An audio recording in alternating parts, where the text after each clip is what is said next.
hard R. That's the beginning of the recording. That's perfect, because that's the best way that I could be EFAP. Introduced, yes. We're watching Lord of the Rings, the Fellowship of the Ring, Yeah, the Two Lord Towers, of the Rings. and Return of the King. They call it a trilogy. Stop it, you're wrong. That theme was on point, wasn't it? That's the one. I love Mordor. By Howard Williams or whatever, the guy with the orchestra, I think. Yeah. Just to be clear, this is the plural Lord of the Rings, not Lord of the Rings. Mm-hmm. Lord of Ring, Gollum. Lord of Ring. Oh, No. The Lord of Ring. Yeah, so Get it right, yeah. I've always preferred Lord of Ring, though. It's funnier. Lord of Ring is hilarious. The Lord of Ring. I don't know. I feel like the in front of it makes it funnier because it's the Lord of Ring. Like Lord it's of Ring. like it's not just Lord of Ring. It's got to be the Lord of Ring. A great game, with an apology that they semi-recently said that they didn't even know was released. So yes, it was definitely AI, and the developers didn't even know about it. They didn't even know that they released an apology. I think that was it. Yeah, that was the. It seems to be on brand for them, really, considering the quality of the game. It's so fun. I feel like every other sure. month we find out some new piece of imbecilic knowledge about this fucking game, and I'm not sure. happening. I'm not sure they're entirely aware that they actually made a game. Yeah. Either. No, probably like, not. I thought this was just a joke. Why did you release it? What the fuck? Anyway, that's as great as intro as you need to say that we're going to watch one of the greatest trilogies of all time, if not the greatest trilogy of all time. The greatest. I mean, it is kind of hard to beat, isn't it? Yeah. And we'd like for you to join us, I suppose, or at least watch this video while we commentate on what's so great and so terrible. That part will be pretty quick, I'd imagine. Yeah, you guys ready?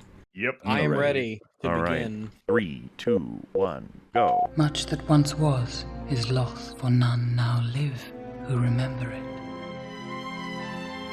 I opened up my file in like the media player and not VLC, so I can't add subtitles. Oh, you should just listen to the movie then. No, because Fix I that got problem it. on your own time. What the hell? Everyone shut up for the next 3 hours and 20 minutes, and it's just going to be Thank you. perfect. It will make it easier for me to pay attention. It began with the forging of the great rings. Oh, man. It's nice to hear the real Galadriel. It'll be cool when they make Yeah. a TV show going over all the construction of these rings. It's gonna be great. The greatest of elven smiths did not know what an alloy was. Did you know that you can mix metals together? What? What? What is this alloys? devilry? And 9 rings were gifted to the race of men. Which is your favorite 9 mortal men doomed to die? Mine is 4. I think 6 has got a lot going on. I don't know. I like 9 because you can say it like 9. But they were all of them deceived, for another ring was made. It's funny how I've seen all this. I haven't seen these since having seen Rings of Power, so it's on the brain. How Yeah, I haven't seen badly it does since then that either. pollute it for you? Not at all. It's more so just like, look at the source that they almost just try to destroy. He poured his cruelty, his malice, and his will to dominate all life. But it was a great way to start these movies, this quick. I mean, for those who hadn't read Tolkien, to be able to really, in a very short economical period of time, they set the stage. You know exactly what's going on. 3 lands of Middle-earth fell to the power of the ring, but there were some who resisted. I always did like the fact that this takes place like 2,500 years before like the present, and yet technology has not advanced a single bit in that entire time. Yeah, that's like every single fantasy series ever. Just time locked for eternity.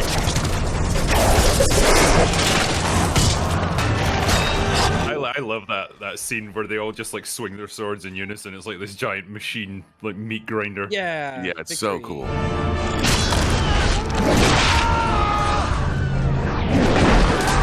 What do you guys think about having Sauron personified as a single figure? I didn't love it, but I get why it was necessary on screen just to give you some sort of like give the audience some kind of representation of it. I'm really glad that they didn't go with the original idea to have Aragorn fight him. I agree with that. Yeah, definitely. Definitely. I remember when this came out and the discussions that were being had, because it's so damn good, the amount of problems people will have with it are very weird and specific. And I remember people being like, do you think it's a little goofy that it's a big tower with an eye that's the bad guy? Isildur, son of the king, took up his father's sword. It is something to chew on. Like it does. I haven't read the books. It is a bit different, but I think they're pretty good with it. But you have other characters like when Elrond says his eye is focused. Is it Elrond who says his eye is focused here? You have other characters saying it, and it sounds cool. Well, when that's they the say thing, it. right? The world treats it very fucking seriously. That eye. Yeah. Sauron, the enemy of the free peoples of Middle-earth, was defeated. One thing that I like is that while... Notice how his finger gets flaccid. Notice how you should shut the fuck up. The ring passed to Isildur, who had this one chance to destroy evil forever. I like how the eye, while it's not an eye on top of a tower in the book, they did take the imagery from a scene in the book and just repurpose it so that there's a physical presence of him in the movie. It betrayed Isildur to his death. Like, Frodo obviously sees it more and more as the ring takes hold of him, and like every time he closes his eyes, he sees the eye watching him. And for 2,500 years, the ring passed out of all knowledge. Man, though, this is, for anyone who's completely unaware of Lord of the Rings, what an opening in terms of just like, holy good shit. for 2000. It ensnared a new bearer.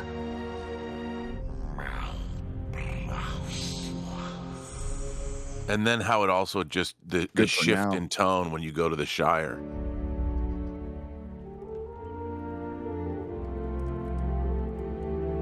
Oh, it's so chill. It's the most important thing in this entire series was setting up like how wonderful the Shire is. Hobbits have been living and farming in the four farthings of the Shire for many hundreds of years. Yeah, and you would think it would almost seem like such a jarring juxtaposition between all this like world shattering stuff and the Shire. It abandoned Gollum. But something happened then the ring did not intend. But the way the outside world slowly starts to intrude upon it, and you know the 9 riders are sent out after Frodo, and they start to encounter them as they're making their way. Yeah, it's pretty well done. It was picked up a hobbit, Bilbo Baggins of the Shire. In the extended version, you see more of the citizens of the Shire, and how I love that they convey that there's this sort of disdain for Gandalf. You know, that he's like Timothy Leary of the world. When he shows up, people are going to smoke out and get a little crazy. Quite content to ignore and be ignored by the world of the big folk. There's something so heartwarming about Gandalf chooses the Shire out of all places to be like, this is the blessed. Is it heartwarming or is it sinister? Yeah, he comes in, he's like, well, time to fuck up someone's life here again. It does feel that way too. I think a new viewer would be like, you really, could you give the ring to someone who's big and strong? It's like, but that's the point. Hobbits must seem of little importance, being neither renowned as great warriors, nor counted among the very wise. I do like the fact that Frodo is like, you're late. And what's so great about that is that he can get in Gandalf's face. Like, he has no problem criticizing him. So it establishes right away the friendship between these two characters. It has been remarked by some that Hobbit's only real passion is for food. It's wonderful how much the dialogue can catch you up on the relationships a lot of these characters have. As we have also developed a keen interest in the brewing of ales and the smoking of pipeweed. Remember that? Remember we used to get good dialogue that told you a lot with very little? I mean, this is outright a feast in terms of artwork. You get everything in this. But where our hearts truly lie is in peace and quiet. They didn't use CG to shrink. I mean, the fact that they're using scale doubles and a lot of it, even though they're doing multiple passes, force perspective. The force perspective stuff was mind blowing when I first saw how they did that. I was like, wow. It was amazing. Find the biggest chickens they could possibly find to put next to the people. I love how every time you get a close up of the ring, you just know that that ring's the size of a fucking basketball. That's so cool. It is no bad thing to celebrate a simple life. If this is the Harfoots, we'd be like, yeah, we put up a sign without killing ourselves. Yes. Oh my god, yeah. Well, and if Bilbo had hit like 100 years, it'd be time to eat him. Yeah, probably. Yep. A wizard is never late, Frodo Baggins. Nor is he early. He arrives precisely when he means to. Remember that Sean Connery was almost cast as Gandalf. He turned it down. I feel like we'd all be lying if we said we wouldn't want to see what it looked like. I am very curious, yeah. It's wonderful to see you, Gandalf. I didn't think I'd miss your Uncle Bilbo's birthday. Compared to Ian McKellen, I think he would have been terrible, but it would have been interesting to see all the same. Half the Shire's been invited, and the rest of them are turning up anyway. You know, another thing about this movie that people forget is they were pioneering color grading software. It was really the way they were able to create power windows and eye lights and accentuate that stuff. And so life in the Shire goes on, very much as it has this past age. It's very handcrafted, but the color grading in this film is absolutely beautifully done. There's as much going on there as there was with Andrew Lesnie's cinematography. Like everything else, it gives this film a bespoke, handcrafted Savile Row feel. For things are made to endure in the Shire, passing from one generation to the next. They try and duplicate it in other movies, but they can't. Part of it, I think, that's so important is it was made at exactly the right time. Like, I don't think this works 20 years earlier or later. Well, look at the Hobbit opening compared to this opening. Night and day. He's up to something. All right, then, keep your secrets. But I know you have something to do with it. This is all, it's like you're watching sometimes a watercolor painting. Yes. You know, like really like painting come to life. Yeah, and it really was. I mean, they had two fantasy artists. They had the two best Tolkien artists in the world working on this the whole time. You know, painting imagery. John Howe and Alan Lee. Alan Lee. Never had any adventures or did anything unexpected. If you're referring to the incident with the dragon, I was barely involved. And they the fact that everybody was on the same page, that they had all of these people in creative key positions that were all really serving this singular vision. And while Peter definitely was, and Philippa and Fran were filtering it all without what was going on with Weta and Weta Workshop and Weta Digital, I mean, nothing was ever good enough. They were always making it better. Remember those days? You feel it. We've been officially labeled a disturber of the peace. You feel it in every frame. It also helps that there was like over a year just to prep for the movie before they started shooting anything. Oh, God, yeah. Whereas with The Hobbit, they were given no time at all and didn't even have a script for the third movie by the time they started shooting it. You could tell there's an assload of effort that was done just to setting all this shit up before they started. And then The Hobbit was just like, oh, fuck, let's make a movie without a script, I guess.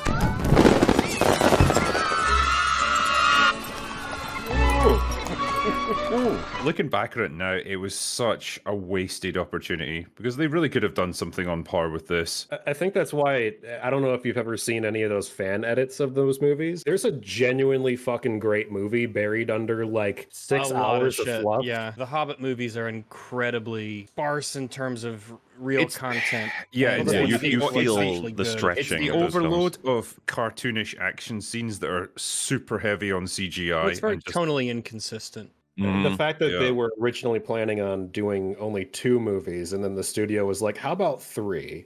It just kind of tells you everything about how fucked the studio is. Based on a book that's got like good. 200 pages to work with. Oh, thank you! We don't want any more visitors, well-wishers, or distant relations. And what about very old friends? I mean, you could make 3 movies out of it, but because you have a whole bunch of characters to work with, but the character work in the Hobbit trilogy is really kind of bad. It's thin as fuck. Dear Gandalf! Good to see you. 111 years old. Who would believe it? Well, I mean, I challenge you to really tell me anything about the dwarves. I think only like 4 of the dwarves actually matter. Yeah, the rest are just like interchangeable with one another. There's Thorin, there's the old guy, there's the one with Balin, the hat, there's the bald guy, and then there's those 2 brothers who really only matter because Feely and Keely, because the elf bitch is fucking them.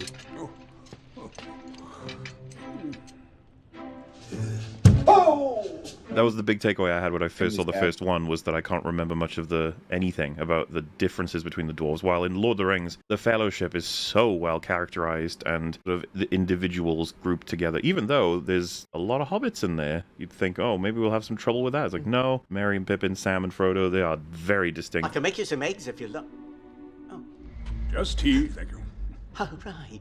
Fellowship, and not to get ahead, but Two Towers are like a masterclass in like getting to know your characters even in these long movies in a pretty quick amount of time. With Rohan in Two Towers, you get all these new characters like in 5 minutes. That's actually crazy because I don't even remember when I was first seeing it. I was just like, who are all these people? And after like 10 minutes, I was like, oh gee, I hope these guys work out okay. What a great intro to like Theoden and Wormtongue and Éomer. I want to see mountains again. Mountains, Gandalf. And then find somewhere quiet where I can finish my book. The casting in these movies is so wonderful. The difficult question would be, who's the worst casting choice in all of the trilogy? There is none. That's the answer. That's kind of where it goes. Greatest trilogy ever made. Choosing movie Bob as the troll was an interesting one. I feel thin, sort of stretched, like butter scraped over too much bread. Yes! Get in there! Finest weed in the South Valley. What I'll say about Liv Tyler and Orlando Bloom, I think that both of them have trouble with acting in a lot of their roles, but they were kind of perfectly cast for the roles they had in this. After Moria, there's a lot of really good acting from Orlando Bloom when he's like struggling to kind of come to grips with the fact that Gandalf died. Yeah, it looks like it shook him because Gandalf is someone that he's known to be. And he was really young. I mean, he was basically a newly minted actor. You compare that to Rings of Power, and my God, well, none of the actors in Rings of Power looked like elves, and it wasn't even really just like, I wouldn't even say it's just the look, it's the way they like held themselves too. They don't seem elvish, in the way that they are here. A lot of the actors and the people that they choose for the elves, they just don't look like elves. They just look like some guy. Gil-galad he just looks like a guy. He looks like he works at the Jiffy Lube. You can. There's this great effort upon each of the places, let alone those like species in Middle Earth, that they've tried to characterize it. They create a sense of culture. There I was, at the mercy of 3 monstrous trolls. There's a huge. Even the Hobbit did this well. Galadriel's just some bitch. Gil-galad is some guy. Celeborn is just some. They're all just people, and they shouldn't be. Sun's first light crept over the top of the trees. Turned them all to stone. It was when an actor makes a choice how to play a part, they were also making choices from a production standpoint, what they would do to accentuate these characters, to differentiate them from one another.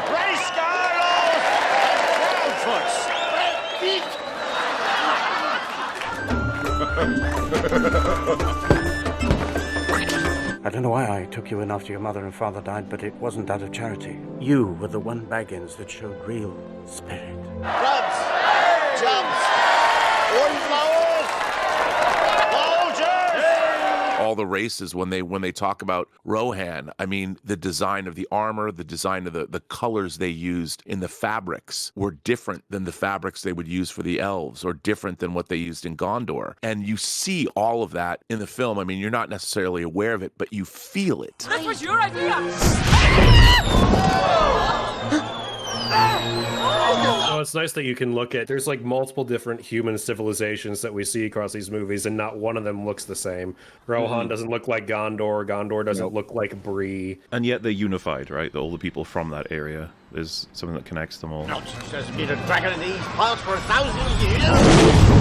It doesn't feel like a hodgepodge of random shit. Rings of Power. Everyone is like everywhere, no matter where you go. Everyone is. They sound kind of the same. Well, they're all like a patchwork everywhere you go.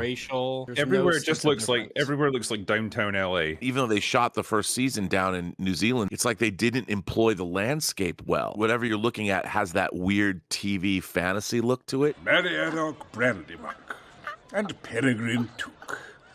I might have known. The whole Shire, obviously, it's shot on location for the most part, and it's very mundane, very normal, and it gradually eases you into the other fantasy elements that come in more and more as you get through the story. And it's a great way of grounding it in reality and making you buy into the world, because what you see initially is very real. I don't know half of you half as well as I should like, and I like less than half of you half as well as you deserve.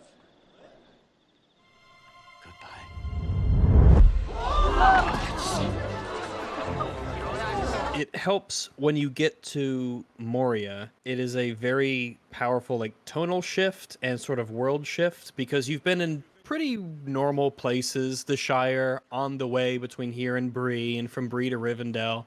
Even Rivendell is like, okay, like we're fantasy, but it's kind of, it's nice. It's really nice. You know, it's nothing crazy. Then you hit Moria and everything's super dark and underground, and it's like, you know, boom, it hits really, really hard. If it was made 20 years earlier or 20 years later, it was like made at the perfect time when visual effects were becoming more of a part of movie making and were able to like accentuate and work in places where they couldn't use practical, but I mean, look at these sets, you know. I suppose you think that was terribly clever. Come on, Gandalf. Did you see their faces? Why shouldn't I keep it? I think you should leave the ring behind.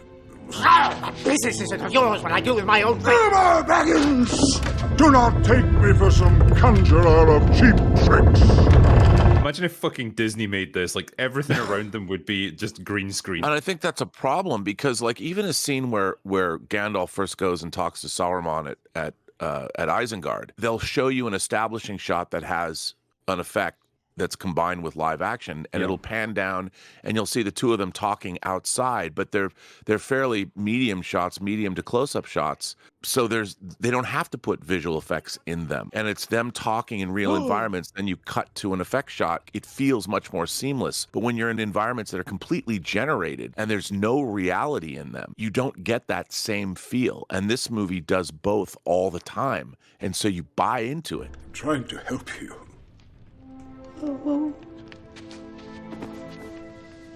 The ring must go to Frodo. You know, there's something, I've noticed it's just like, it seems to be an Amazon-specific issue.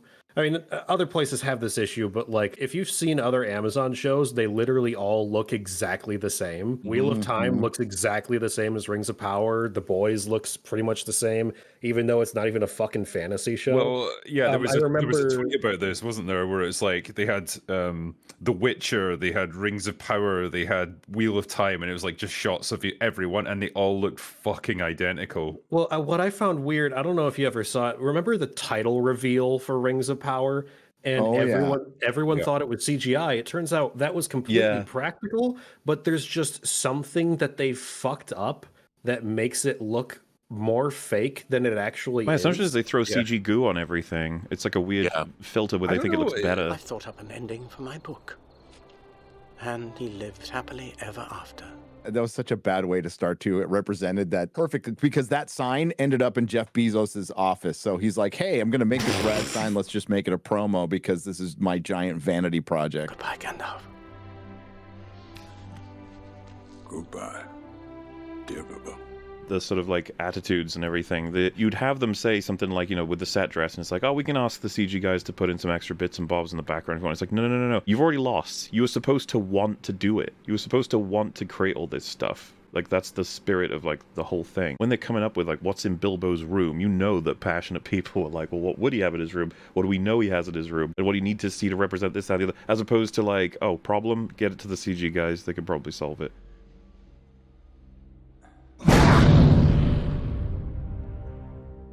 You ever see that clip where Jeff Bezos was talking about how his son was a Lord of the Rings fan and told him not to fuck it up? My son came up to me one day and he said, Dad, please don't F this up. I hope his son disowned him.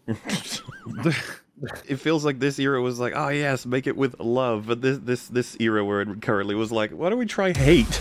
No, this era is like, I'm given this thing to make, and I just want to make a completely different story that's mine, and I'm just gonna... I don't understand. Keep it secret. Keep it safe. And I'm just gonna port that into it. That's there too, and like apathy, but also there's that level. Some of the creators are like, you know, this IP I've been entrusted with, there's so much wrong with it that I can fix. It's like, look at the fucking Witcher people, like openly mocking the books. You know, Tolkien didn't know what he was fucking talking about. Let me fix it. Tolkien was problematic, so let's make something antithetical to everything that guy was about.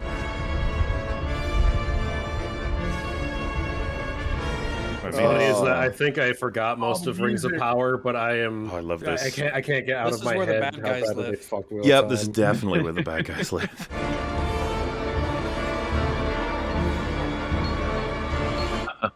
Yeah, it would just be fantastic if this is where the goodies are based. It's like, oh man, we need to get. We get a bad rap.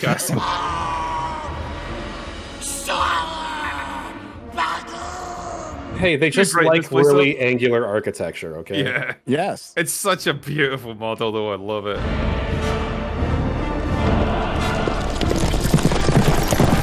Look at this. Oh, the green. I don't think a lot of that's to code, though. And this, it's like calm down film. I can only coom so many times in a row. I know, dude. Then the 9 come out. It's like, oh. It's funny because people watching that in the cinema who didn't know the books would have thought they were coming out of Barad-dûr, but it's like a completely different city that they're coming out of. Year 3434 of the Second Age. Here follows the account of Isildur, High King of Gondor. They are covering so much time here. They're covering almost 2 decades here. I remember finding out about that when I was super young. I was like, what? It's like, yeah, what happens here? Gandalf fucks off for a long time. Yeah. What has come to me? The One Ring.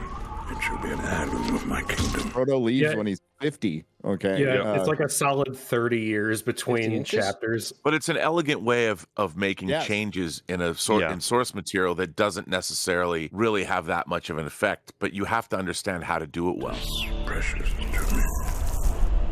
Though I abide with a great pain. Mordor was created in a day. The old man Waldreg stuck his sword and turned to lock, and he made Mordor. You know that as the years went on, Sauron killed everyone who knew that. He was like, no one will know that this was started by some hobo.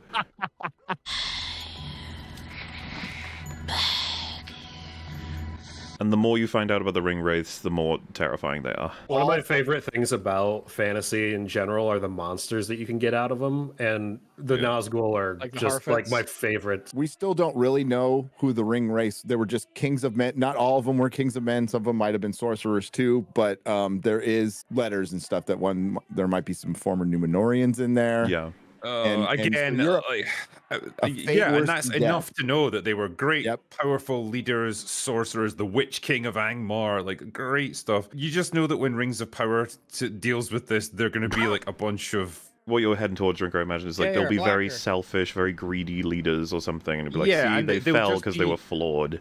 They'll be small as well. They'll just seem small people. Yeah. And they want everything power. in that show seems small. Well, that's the thing. This is the nuance of Lord of the Rings. A lot of people consider it a very simple story, but like I feel like a lot of this is telling us like very good people can have flaws that can lead to very dark paths if they're not, you know, stalwart sort of thing. But there's always a way back. That sort of stuff. Maybe they'll do the same thing that Shadow of War did and make Isildur one of the Nazgul. That was cool. That was totally not infuriating at all. I don't know. His character in Rings of Power was very confusing and contradictory. I completely forgot Isildur was even in it. Jesus. Everyone did. Don't worry, Sam. Rosie knows an idiot when she sees one. Does she? Is it secret? Is it safe? It is kind of insane if he had Frodo understand the full gravity of what's going to happen. There are markings. It's some form of Elvish. I can't read it. There are few who can. I wonder if Frodo would have agreed. Listen, kid, you're going to get fucked up. One ring to rule them all. One ring to find them. One ring to bring them all. And in the darkness, find them. I think Frodo would have gone, even if he understood. That's who he is. In the books, you get a bit of this where he's like kind of yearning to get out into the world and have an adventure, just like Bilbo did. And you don't really see that here because there's not enough time. But that might be the ring causing him to do that. The ring has awoken. It's heard its master's call. No one knows it's here, do they? Do they, Gandalf? Yeah, you can call this a key moment, a call to adventure. But yes, in the book he talks about. I've been, he's taken long walks talking to dwarves. You must take it. You cannot offer me this ring. I'm giving it to you. Don't tempt me, Frodo. There's some really good stuff in terms of obviously that bit with Bilbo earlier that gave you a sense that Gandalf's powerful. He's very old. He's a fucking wizard. But then also his fear of the ring. So it puts you in a position of sort of respecting the ring. If he respects it and its power. I would use this ring from a desire to do good, but through me it would wield a power too great and terrible to imagine. You know, I didn't say this, but when they leave the boundaries, this is as far as I've ever been. It's just a great shot right in a real environment. It's so simple, but you get it because the way the actors play it. If I take one more step, it'll be the farthest away from home I've ever been. Well, yeah, and it tells you so much about Sam and like what an insular life he's lived, and to some extent Frodo as well, because they've probably only been walking for like a couple of days. It's like, this is as far as I've ever gone. Yeah, and it's like a boundary you'd remember, but you've never felt like you've never needed to cross it. So yeah. And that was life for most people 100 years ago, 80 years ago. But I cannot stay in the Shire. No! No, it can't. You must leave, and leave quickly. I'll be waiting for you at the inn of the Prancing Pony. My dear Frodo, hobbits really are amazing creatures. And that's what Tolkien was on about. I mean, you know, World War I tore people away from where they lived their whole lives and basically sent them to hell, sent them to Mordor. Confound it all, Samwise Gamgee! Have you been eavesdropping? I ain't been dropping no eaves, sir, honest. And throughout history, that's why people used to, you know, the peasants used to join the Lord's army and whatever, because that was their chance to go somewhere. A little late for trimming the verge, don't you think? Never too late to trim the verge, ladies. What if you like a bit of the verge? A little bit of verge is all right. Don't turn me into anything unnatural. No, I've thought of a better use for you. Makes you wonder It's if funny, there were right? several hobbits out there, would Gandalf just be like, "You're all going to." Yeah, you're all going to. The town drunk is there. He's like, "Yup, you." All right. Come along, Samwise. Keep up. The enemy has many spies in his service. Birds, beasts. Never put it on, for the agents of the Dark Lord will be drawn to its power. Never put it on unless you want to go invisible. Pretty neat. Good luck. Anyway, bye. Can we get like I'll see you in Mordor. Or something? Ian McKellen killed it in this movie. He was robbed. He should have gotten an Academy Award. The ring is trying to get back to its master. It wants to be found. Every person who had even a finger involved in any of the creation of this should get an Oscar, right? All three movies should have won too. Look at him.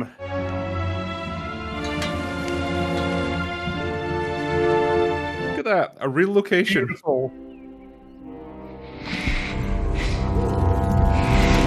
I like the edit where after this, every time Sam takes a step, he says, This is the yeah, in the video's like 17 hours long. Yeah, it's like it's been 6 months, Sam. Can you stop? I get it, Sam. Jesus. If I take one more step, it'll be the farthest away from home I've ever been. If I take one more step. Look at him already. Oh. Wow. My old friend, Saruman. And again, just the story of how he wanted to be Gandalf. He even had the blessing to be Gandalf. But man... You are sure of this? Beyond any doubt. So the Ring of Power has been found. You're like the best Saruman possible. I like that he explicitly went up to Ian McKellen and told him that Tolkien told him that he could be Gandalf. It's like, Mom said that I could play. Love of the halfling's leaf has clearly slowed your mind. But we still have time. Ian McKell's like, yes, but you're so good at playing evil bastards. Yeah. Oh, I love this set. Yeah. So good. It's such a great spooky wizard fortress. Oh, I fucking love it. It really is. Look at the god rays, you know? The voluminous lighting. His gaze pierces cloud, shadow, earth, and flesh. This always reminds me as well, like seeing him here and like how focused and intense he is. It just reminds me of The Hobbit, where like Christopher Lee is clearly fading out, and he just looks so plasticky and fake. Wait, you didn't like the massive action sequence where Galadriel, Elrond, and Saruman are in the big epic action sequence fighting off all of the ghosty ring wraiths? No, that I loved. I honestly was waiting for him to go, it's wizarding time. And then he wizards all over the bad guys. That scene. I love that scene. I have special personal reasons for liking him. A great eye, lidless, wreathed in flame. Yes, Sauron. But I was actually going to say what I liked about that scene as well, the dialogue. He's bigging up Sauron hugely. Very soon he will have summoned an army great enough to launch an assault upon Middle-earth. And I think first time around you might be like, well, he's just trying to make the threat clear. And it's like, well, no, he's kind of on his team, but he's trying to already convince Gandalf. It's like, this guy is pretty strong. We should probably... Oh. We do not know who else may be watching. There it is. I love that shit and the realization. The Nine have left Minas Morgul. They've reached the Shire. Have you seen that behind the scenes clip where Chris Lee's trying to walk down those stairs and he's like, Peter, I can't. I can't. My cloak. I'm going to trip over. Advise, persuade. I'm sorry, I cannot get up these goddamn steps smoothly. They will find the ring. And kill the one who carries it. You know what's funny? He's talking about how the Nine are heading to the Shire to find Frodo, and Gandalf's like, Jesus Christ, we gotta go. In this, it's indicative that Saruman is not a good guy. In modern stuff, that would just been the dialogue. It's like, oh, why didn't you tell me that earlier? But are you evil? We must join with Sauron. Tell me, friend, when did Saruman the Wise abandon reason for madness? See, this is where you want Gandalf to be like, oh, you're a little cuck. You've cucked out. Look at you. That's right, you cuck. Saruman the cuck. Damn. That's cheating. Spin, baby. This bit did kind of make me laugh. You have elected the way of pain. Oh, the music. Oh, so good. You know, I saw this movie for the first time when I was like 5 or 6, I think. And I always remembered years later that Isengard theme. Oh, yeah. You know, that da-da-da, dun-dun-dun.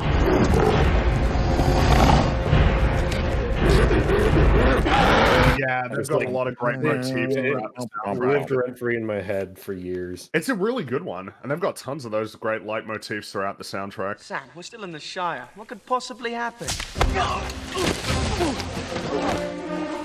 So much deliberate choices in the action and dialogue for introducing a character. Well, and the music as well. Well, really, basically all the filmmaking. A lot of the assumptions when people ask like favorite character, the first thing that comes to mind might be a Gandalf and Aragorn, or Frodo's the main character maybe, but it's just like Merry and Pippin might be thought of as like, oh yeah, they're more comic relief. It's like the fucking stories those two have. I like that the movie can have little moments of lighthearted brevity like this before going into the creepy shit that happens in 45 seconds. Oh, it's a full package. One of the reasons why it's kind of easy to point to Lord of the Rings, like this trilogy, is what's a good way of like introducing films to somebody who's never seen a film before, however that manages to happen. Lord of the Rings is like a really easy choice because it's so balanced, isn't it? A shortcut. A shortcut to what? Mushrooms. On the one hand, absolutely. On the other, maybe don't show them this yet, because it'll spoil the other films. Well, yeah, set their expectations too high. It's like, oh man, this was so great. What other Lord of the Rings things can I watch? Having watched this in some of my most formative years, the assumption at the time was that film is incredible, imagine where we'll go. And then it sort of became like, that was great, let's watch it again.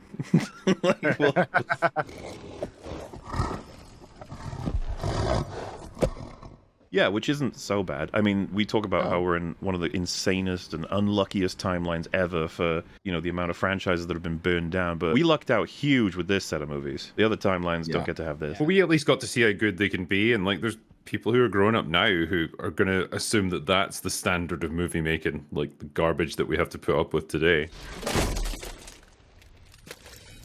That shot with the Nazgul over the Hobbit's so good. I love that shot that shows that like there's fucking nails inside that horse's hoof. It doesn't draw a lot of attention to the little things in the costume design, but you can notice them.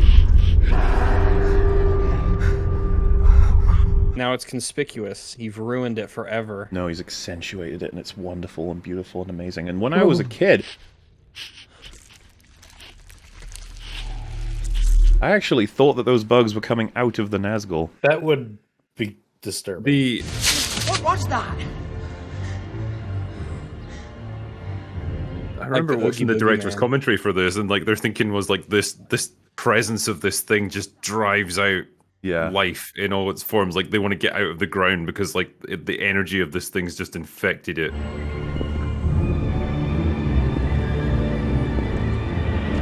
It's so interesting to think about all of the techniques that, you know, the purpose is to be invisible, but at the same time, you know, its presence is apparent, right? Like the magnets underneath the floor when the ring hits the ground to make it feel like a heavy burden's been dropped. Because it's the size of a dinner plate, right? The the one like in the snow.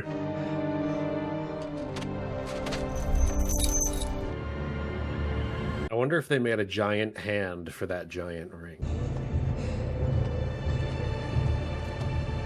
Well, what was cool about like the production of this is like almost the entire trilogy was fully storyboarded before they started filming.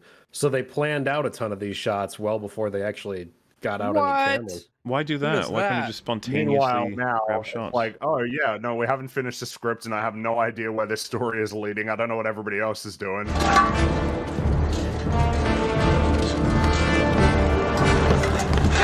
I imagine storyboarding it out really helped with the CGI in this movie too, because I've heard from like, especially people who work on the CGI for Marvel movies right now, they don't bring the CGI artists on the set to actually look at shit. Yeah, and when you don't do that and you make like shots and then you just assume that the CGI artist can work around that, you got like this mess on screen that could just be fixed if you storyboarded it out and had people who knew what they were doing around.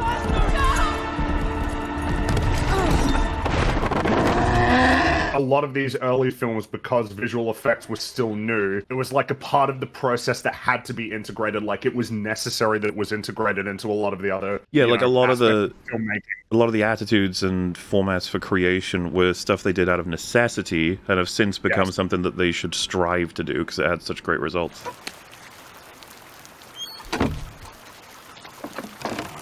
What do you want? Whereas now, it's just like, well, yeah, I mean, we can use the computers to achieve a lot of things. Like, it's just a ubiquitous thing that's available and present, but without that, like, foresight and planning and, like, all of those attempts while actually filming to make sure that everything is laid out to make the task easier to get better results, then you get stuff like fucking Marvel movies where everything looks awful when there's really no reason that it should look that bad. I do like how he's got a separate looking hole just specifically for hobbits. Yeah, That's a great little detail. World building.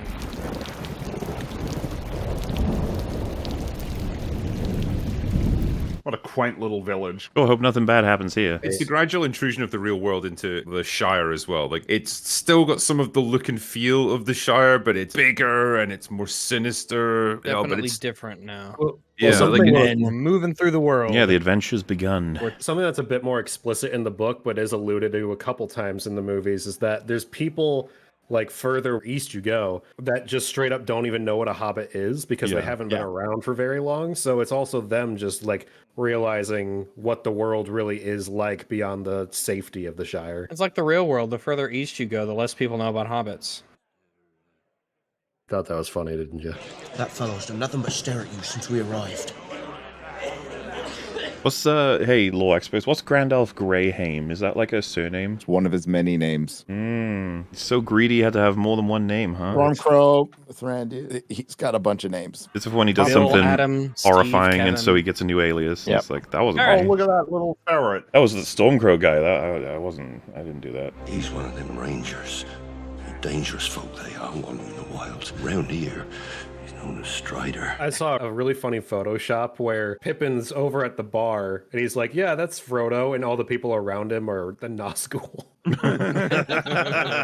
Yeah, you need that conversation. It's like, what are you looking for? And it's like, hobbits. He's like, all right, yeah, no problem. Like Viggo Mortensen was heavily into this, right? He was going to make this work no matter what. Super passionate. I think he essentially is Aragorn. Like, that's just how he lives. Like, he went around the set. He carried his sword with him everywhere. I like the videos of him, like, they hit cut and he's, like, running off to go fishing before they film the next scene. Baggins? Sure I know a Baggins. He's over there. Frodo Baggins. You fucking idiot. Over there, Frodo Baggins. Frodo! He's got this very interesting gold ring that he carries with him everywhere. All the time. Steady on, Frodo. He says it talks to him, and it turns him invisible. You gotta wonder how many of them are wondering, like, is that a Hobbit thing? They can just go invisible? Do they just go in? Yeah, is that just a power that they have? No wonder we don't know what they are. I love the slowed down, like, neigh that horse makes when they realize that the ring's being used. Yeah. It's just really creepy sounding. I see you. I see you. Oh, look at it.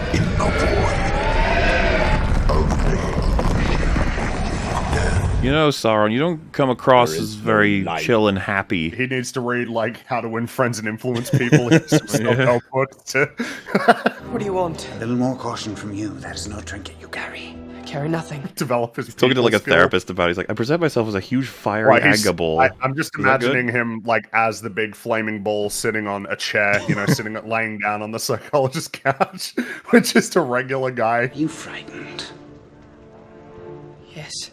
Not nearly frightened enough. I know what hunts you. You know, they have the back and forth for a while. The therapist is like, you choose to look like this? And he's like, is something wrong with how I look? No. I've been told I look lovely. Right? Really? Totally perfectly fine. I'm considered handsome in my culture. Let it go! Or I'll have you, Lord Saints! I like how he's got his sword ready before they even get in the door. Aragorn will fuck you up. I brought the candles. That's the kind of shit that I always love to see in media, is when characters have an overt reputation. You can see them doing... The strong characteristics given to characters really quickly in action scenes, like Sam leading the charge there and having his fists out against a guy with a sword. It just becomes so clear how much he cares about Frodo.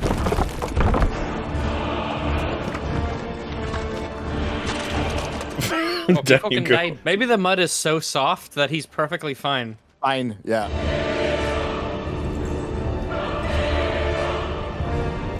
We need a stinger of him like crawling out from under the door. Yeah. Or like he just punches through the door. Bloody Nazgul every time.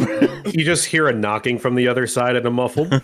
Oh, that shot with Butterbur though, with the Nazgul and their knives. God, that's so good. Love the way they flow.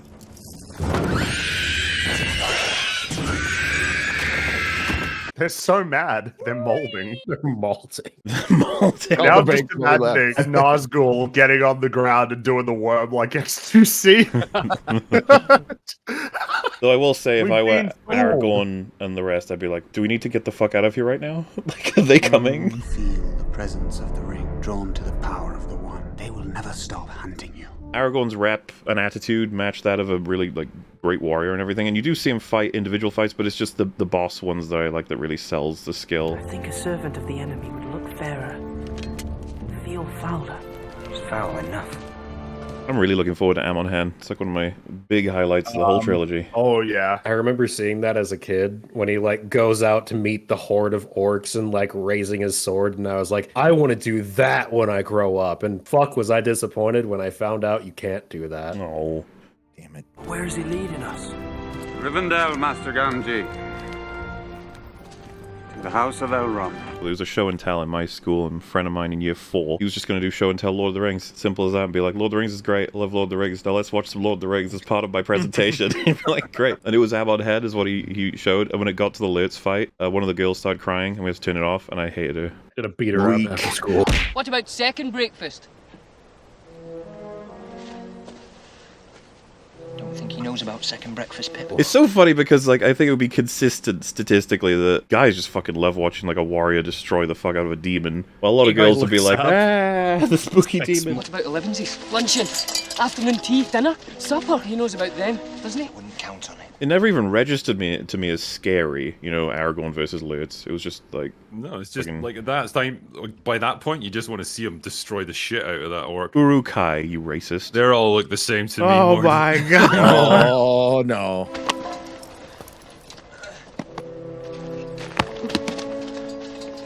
That's another great example. John Rhys Davies is like fucking Gimli is an insane almost idea in your head, but then it works like perfectly. Such a great casting for Gimli, even though you'd be like, why would you cast someone who is basically the opposite height? I like that they used scenes like this just to integrate like little moments of the lore. Yep. Like it's not really relevant. Well, it's a little bit relevant to the plot. It just helps flesh out the world a little bit more, even if you don't necessarily need to know the story of Beren and Luthien. Which just a little goes a long way, doesn't it? It gives it much more like a sense of being like a bigger place than what you see. Just because this is what we're seeing doesn't mean that this is the bounds of this world. Sauron, Lord of the Earth. I want to Palantir. They're medieval telephones. Yeah. Look at that eye. Oh, it looks so good though. Yeah, no, I know. But again, it's a stunning it visual. would be like, oh, it's the CG you incorporated correctly there. It's like, yeah, you wouldn't be able to probably do a practical orb that has the eye and he does all the swirling. Worthy of I like that Saruman looked really fucked up after that conversation with... Well, presumably, is that because he knows now the full scope of the plan, so to speak? Well, I think it's just really mentally overwhelming just to be exposed to that. We have work to do. Remember what it does to Pippin later on, Yeah. right? He just touches it for a little bit, and he's like, oh shit. He can't even pull away. I always found the interesting part is Aragorn touches it for like a second, right? And he's like knocked out almost. Yeah. Rip them all down. Rip them all down. Destroying nature. I know, obvious, but still something I just want to acknowledge is like the soundtrack reflects like the naturalistic sort of elements with the Shire, and then with the bad guys very much clanking metal.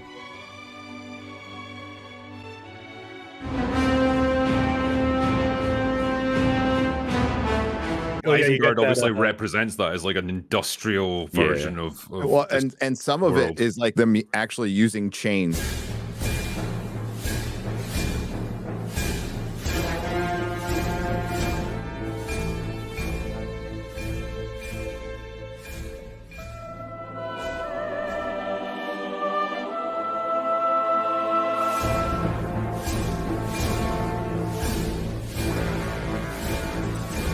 It's got that tin before like the brass comes in, and that's like all you see.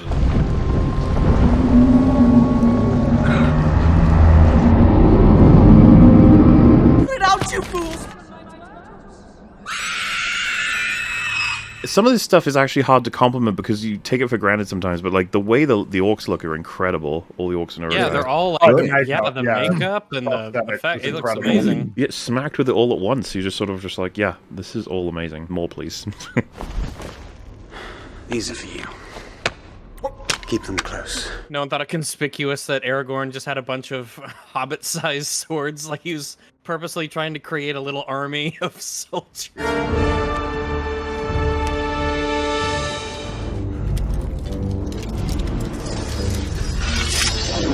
I guess in the book you get more from this, like they actually get them from a little adventure that they go on. There's a whole thing where they have to fight like barrow wights, like these like undead creatures, which is kind of cool, but it does have Tom Bombadil in it as well. So dude, when you're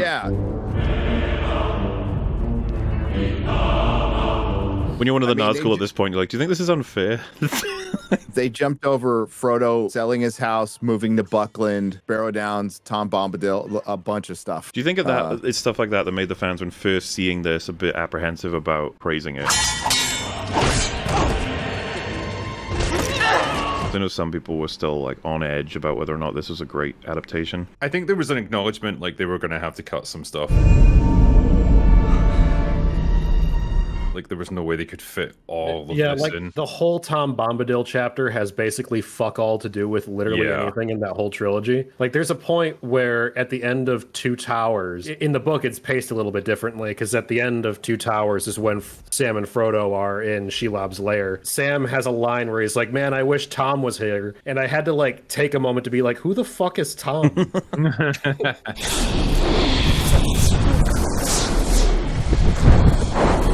I love when you get this glimpse of them. And I also see this as like, give it to me, and this will be chill, okay? And then he's like, no. And he's like, all right, fuck you then.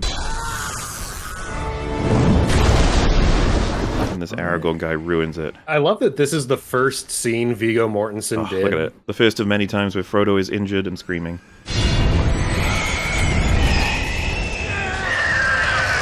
I love that one. Just went, fuck this, I'm out.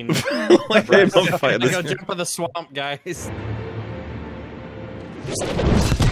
Also, this always confused me. How did he get lost, the Nazgul? He was looking around like, what's going on? It's like, it's just you and Aragorn, man. Guys, are we leaving? Are we not? Are we staying? And you know that the torch is still sticking out of his face. That went through one of the skull eye holes. It stuck right in. It's like, fuck. God damn it.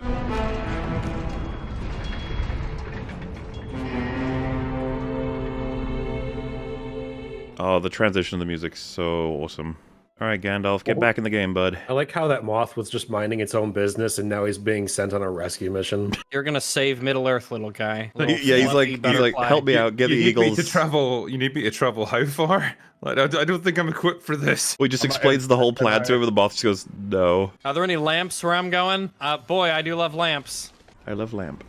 Do you really love Lamp, or are you just saying you love Lamp? I actually watched that recently. I fucking love that movie. So good. Are they making the Krusty Burger Ribwich?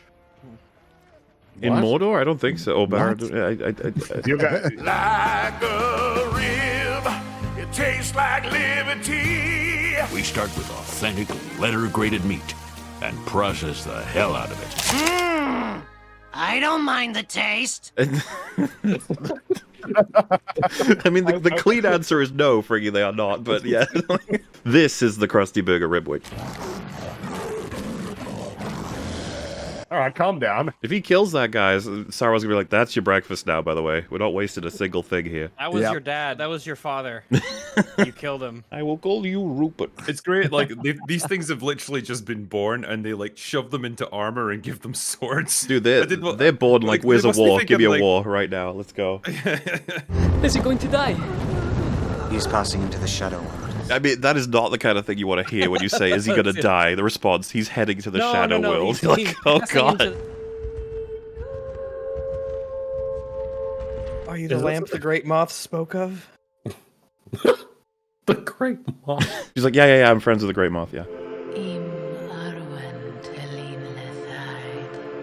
He's just like, I'll take anything at this point. I don't know what's happening. Are you fucking real, or am I just like? Oh my god! I'm in the Shadow World. He mentioned the Shadow Is this World. the Shadow? We must get him to my father. There are 5 wraiths behind you. I was just thinking about what you said earlier, Moria, about how, like, Liv Tyler's not really known as an actress necessarily, but, like, that sort of makes her perfect for a role like this, where she kind of seems spaced out anyway. Where the other 4 are, I do not know. Hon Mabathon, Rohanalini. One might describe Liv Tyler and Orlando Bloom as actors paralyzed to some extent. And that can be helpful when playing an elf, because they are very stoic to an extent. Yes.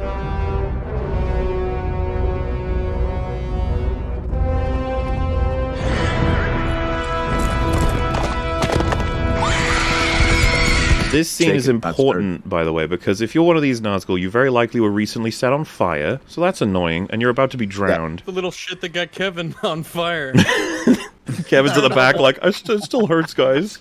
He's wearing one of their spare cloaks, and it's like white. Like one of the Nazgul is just like smoking. Yeah, there's a smoke trail behind him. like there's still steam coming out of his face. Yeah.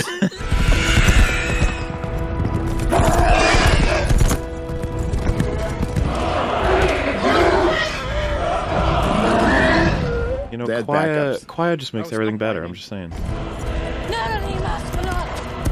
That's a good trivia question. What's Arwen's horse's name? Rumsfeld. It's supposed to be Glorfindel. That's a kind of funny name. You know, like Nazgul is one of the coolest fucking names in fantasy. Glorfindel is not as cool. It's not. It's a little. Okay, well, Glorfindel's the name of the goofy elf. The elf. Tolkien did make literally the funniest name ever written in the history of fantasy. Which one? Teleporno. Teleporno. I shit you not. That's a real. I think that's like. That's what I do like 4 hours a day. It's Teleporno.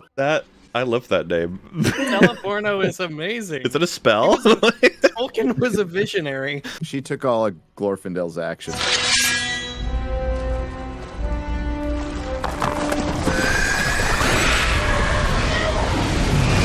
It's a change I'm actually okay with because she has like no characterization whatsoever in the books. I think she only appears in like 1 page of Fellowship and like a couple pages in Return of the King, and that's it. Whereas Glorfindel basically is only relevant for this 1 chapter. I'd rather have more development for someone that Aragorn is attached to, so we get more for him than have Glorfindel, who isn't relevant. Set on fire. Now that would have been a tough shot.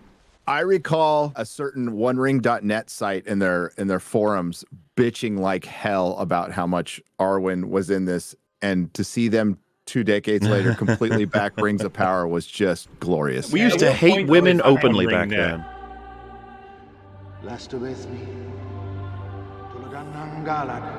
Here's the worst shot in the whole trilogy. What the fuck were they thinking with this one? It's ethereal.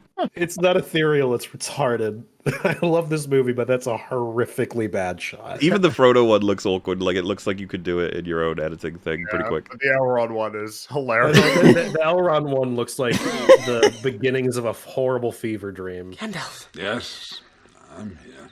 And you're lucky to be here, too. Oh, new location already looks so distinct and awesome. Look at it. Where's the candles lit? It's not necessary, Gandalf. It's moody. What happened, Gandalf? Why didn't you meet us?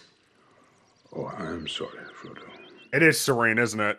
Like, Oh, you want to wake up here. This is good stuff. It really is such a sharp contrast between all of the locations. And, you know, we're only like a very short way into the total adventure, and there's still plenty more variety left. We're not even a sixth of the way through the whole story. The main plot hasn't technically happened yet. Friendship of Saruman is not lightly thrown aside. You just said a friendship with Sauron is not likely thrown aside. He's like, we are still friends, right? Like, I know you don't want to fight with Sauron and everything, but we're friends. Embrace the power of the ring, or embrace your own destruction.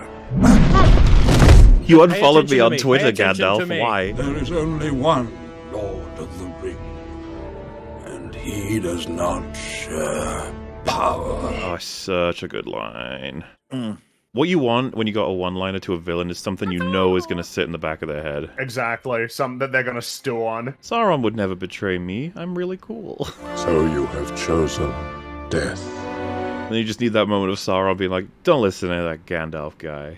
You can trust me. Yeah. Look at these mountains. Oh, yeah, it's gorgeous. It is fascinating to think about how much of like New Zealand as a country, like globally, is defined by this film series. Like, it really is like a huge aspect of how they're known around the world. I mean, was this the first movie to really make use of New Zealand as a filming location? Like first high profile. Probably one? not the first, but certainly high profile. Yeah. It was super high profile.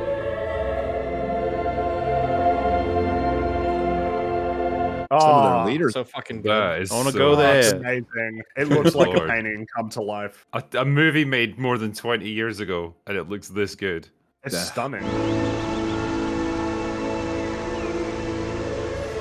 Part of it, right, is that the quest, there's an assumption that, like, we've done it. We've reached the end. Yep. I was like, duh. Well, that was a really great hour-and-a-half long movie. Oldman. Plot hole. He did not look like that earlier. Plot hole. He also wrote the book. It wasn't written before. Now it written is. No, it written is. Sounded like that brain hole right there. Yeah. That age, it seems, has finally caught up with me. I'm not like you, Bilbo. My dear boy. Ian Holm, legend. Oh, dude. Nailed casting again. Played Frodo in the BBC radio series, which is excellent, if you haven't heard it. He was able to cameo in the Hobbit films as well, wasn't he? That was the last on-screen performance from him. It's part of the tragedy, is that those films, they had all of the material to be great, but they didn't quite make it there. Packed already? No harm in being prepared. Thought you wanted to see the elf Sam. I do. More than anything. I did. Yeah, the script was And it just really bad. And it was really the last time that the actors were still young enough or alive enough to play these roles. We did what Gandalf wanted, didn't we? The ring will be safe in Rivendell. I am ready to go home. Someone probably ought to sweep those leaves. It's it's character building for the It is way. character building in a sense, but they did. It's metaphorical. They just keep coming back. The decline Damn it. of the Maybe elf. they do it in the morning, and they just sort of accumulate. Yeah, There's my boy. Maybe once a week. There he is. There he is. The time of the elves is over. My people are leaving these shores. It is in men that we must place our hope. Second best character in the whole trilogy. He's number one. Wait, Gary, who's your number one? Say it in. Boromir's up there, though. Rags, your number one is... Can I put both of the brothers together? No, you have to pick Boromir one. and I gotta go with Teleporno. The race of men is failing. The blood of Numenor is all but spent. its pride and dignity forgotten. Drinko, what about you? Well, in the interest of not just saying Boromir like everyone else, I think is going to. I'm going to say Sam. He is the MVP of this movie. Bringy? I'm kind of on the same page. It's a toss-up for me between Boromir and Sam. Oh, I might go with Sam. I was there the day the strength of men failed. Cast it into the fire! Destroy it! No. And Wolf? I'm sorry, are we going our favorite character or who we think is the best character? Because I got different answers. Go favorite. Aragorn. What's your answer for best? Boromir. Wait a minute. Okay. Oh, yeah. So Gandalf favorite, say it in best. My favorite and what I think is the best is still Boromir. There's no strength left in the world of men. There is one who could unite them. There's so much to say about all of them, and the incredible work that's done to detail them all, and all the actions they take are so important. If anyone said, like, oh, my favorite character is Merry or Pippin, I'd be like, yep, makes sense. Sure. Mm-hmm. Gimli, of course. I would say if someone said Legolas, I'd be like, huh, okay. Oh, a lot of women would say that.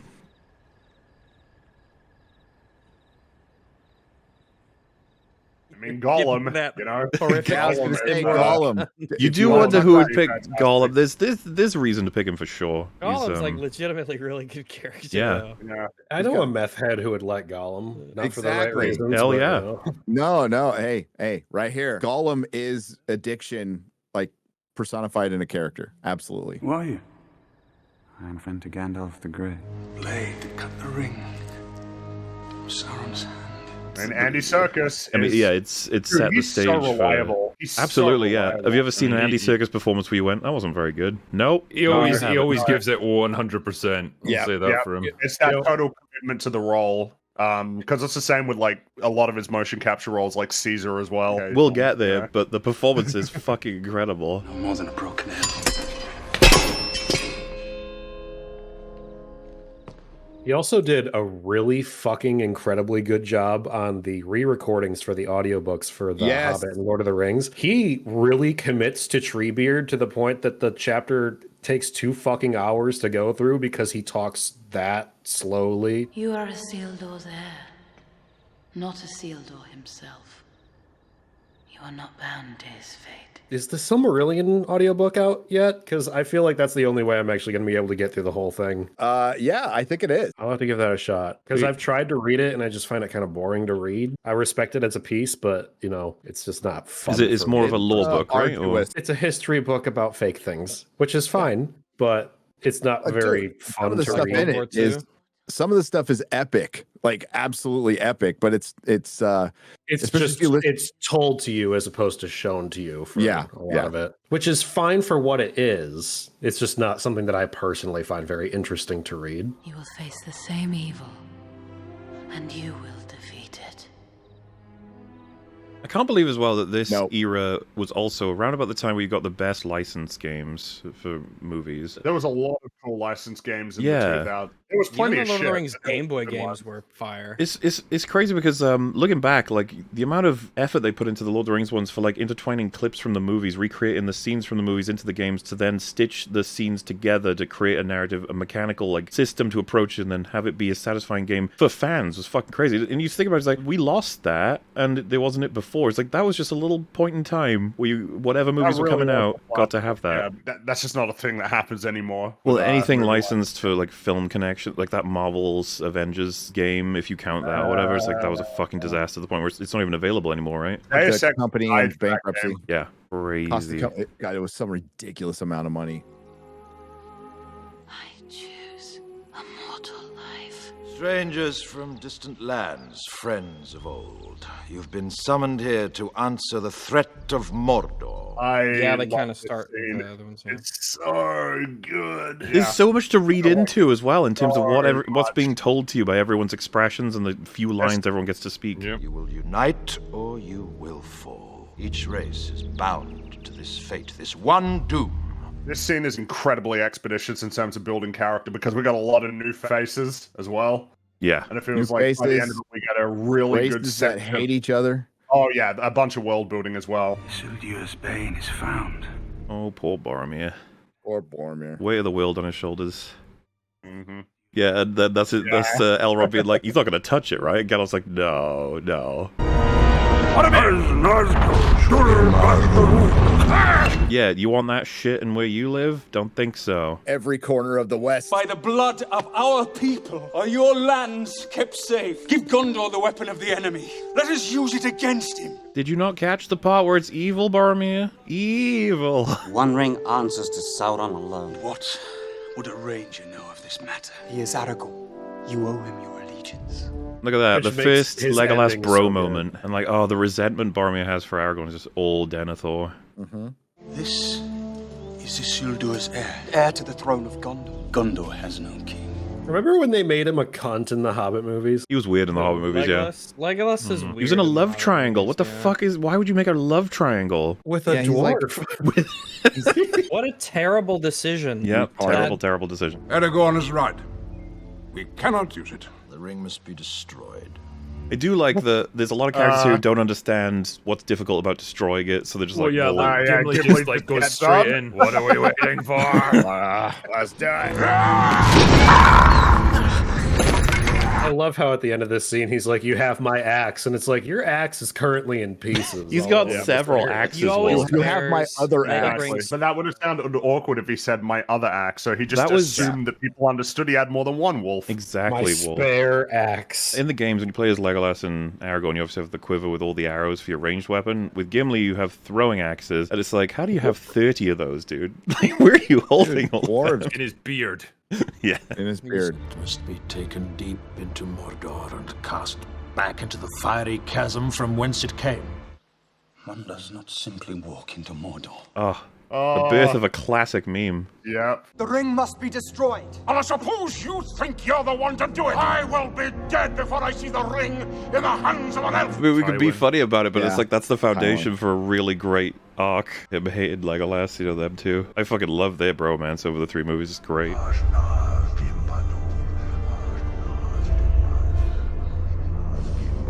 You know, I didn't read the books until much later, so I always assumed that Gimli and Legolas's game of counting how many orcs they killed was just an invention from the movie, and then it's like, no, that really was in the book. I will take it. Oh, I love this expression. So Look at much it. to be gleaned from it. I will help you bear this burden, Frodo Baggins. You have my sword. I just love this as like as a beat, you know, this little hobbit, This little shit. just bravely embarking on this quest. And you have my bow. And my axe. Well, and I think part of why it's so agreeable for a lot of people is that nobody sees like a distinct agenda for him. It's like, No, he's holding it's it. very pure. Yeah. He just wants to help people and save the world, save his home. Aragorn's like, yeah, that works. Yeah. Carry the face of us all, little one. If this is indeed the will of the council, then Gondor will see it done. Yeah, I think it would have been really easy for this scene to come across as really contrived and like, oh, isn't it convenient that Frodo happens to be the one that gets chosen to do it and everyone just falls in line. But like the way it's played out, it all just flows really nicely. You know that there was does. There was a character that wanted to join the team, but he only had an axe and a sword. So he was like, so you have my, fuck it. I won't join. Mr. Frodo's not going anywhere without me. Maybe one of them stands up to go join, and one of his buddies is like, sit the fuck back down. Dude, I'd be tempted to join I'm this such a team good just because lad. they seem like such a ragtag group. It's like, this will be fun. It is. We're coming too. These two just being like, yeah, no, we're Always coming loved along. that expression. That expression, yeah. Yeah. He's like, what the fuck are these? He had Fucking no allowed idea in that there here. was any more than 2 hobbits here. 9 companions. So be it. Oh, it's so good. So to mission. Quest. You shall be the Fellowship of the Ring. I view it as a, like, I know it sounds silly, but as a trilogy in that, like, this to me is like, oh yes, we've got the thrust now. Right. Where are we going? And this is where the first disc ends. Which is interesting considering that, it's like, how far are we? Oh, like nearly 2 hours. But it doesn't feel like it, does it? I mean, people like complain about the pacing of them sometimes, but I think they're fucking perfect. No. I can't believe that people throw such a fit over how long the ending of Return of the King is. And it's like, it's really not long at all. The big key to it is look at the ending's length compared to the story, which is enormous. I think it's like 20 minutes on the dot, pretty much. Which is for fine. the end of a 9, 10, 11 hour trilogy. This trilogy is now the length of your average series on Disney Plus or Amazon, and it does so much more with its time. Oh god, yeah. The ending is perfect. In her heart, your mother knew you'd be hunted all your life, that you'd never escape your fate. Well, I mean, like the 20 minutes of this film is equivalent to the total content of Ahsoka. Yes. And next season too, if there's one. Yeah. The skill of the elves can reforge the Sword of Kings, but only you have the power to wield it. There are certain frames in this that have more content than all of Ahsoka. I mean, arguably, yeah. Well, the shot of them all together as a fellowship, I feel like that's already more. I do not want that power. I have never wanted it. It's hard not to be funny about it, but it's a seriously sad moment what happens here. It is. My old sword, Sting. Here, take it. It's funny that you say that a girl got scared by the Lurtz fight when this is like the one part of the movie where I think it's legitimately okay to be freaked out by what you see. Yes, this is actually the jump scare that I would have thought scared me when I first saw this for sure. It does really come out of nowhere. Mithril, as light as a feather and as hard as dragon scales.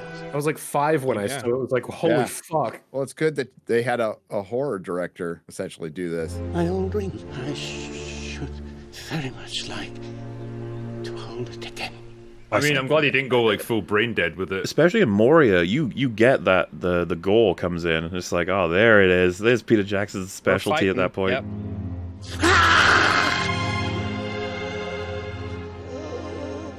But yeah, it really is tragic, isn't it? Yeah. Never free of it. And they both recognizing what's happening here. I'm sorry I brought this upon you, my boy. I'm sorry that you must carry this burden. And that's Frodo's possible future. Yep. It never lets go of you, even if it's gone. There's always going to be a piece of it there. There's so much happening, but one of the aspects is his sadness knowing that Frodo has to do that now. I'm sorry for everything. Yeah, that's right. To go through it. It's been emphasized with like a few beats already. This is a heavy, heavy burden.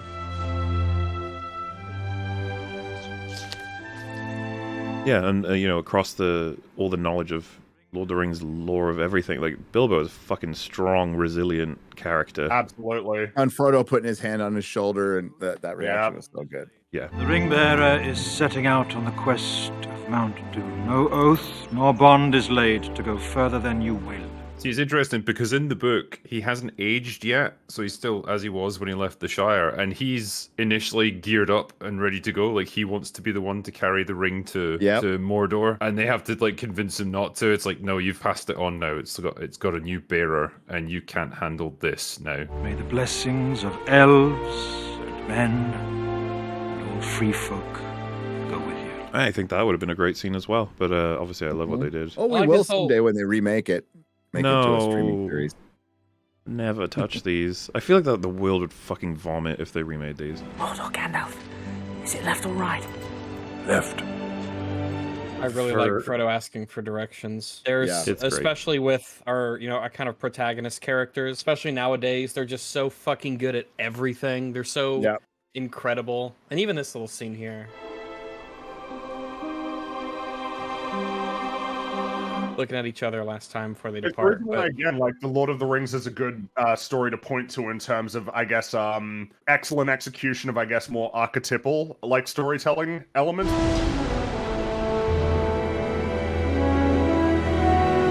Like a team brought together with all of their disparate skills, growing over the course of the adventure, learning to trust each other, learning from each other.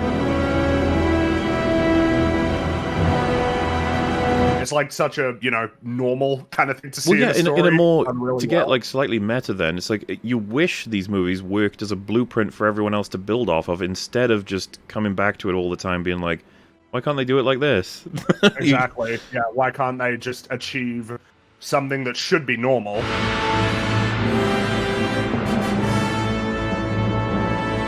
This fucking shot. With this music, too. Oh, the money shot. Is that a kazoo? No, I'm just humming. Oh, I got a kazoo. Yeah, I'd like to get a kazoo. We must hold this course west of the Misty Mountains for 40 days. If our luck holds, the Gap of Rohan will still be open to us. There's just Wolf trying to find a way to announce his kazoo. Beautiful. He's trying to fit it in. He's been waiting. He's like, this is my chance. Freaking clearly used a kazoo. It sounded like a kazoo from my end, but I forgot your mic is also just I don't like want that. Your mic is just like that. It turns east to Mordor. 2, 1, 5. Good. Very good. This is where, in our first trilogy, myself, Rags, and Wolf pointed out that Merry and Pippin received more training than Ray. That's true. They literally do. Move your feet.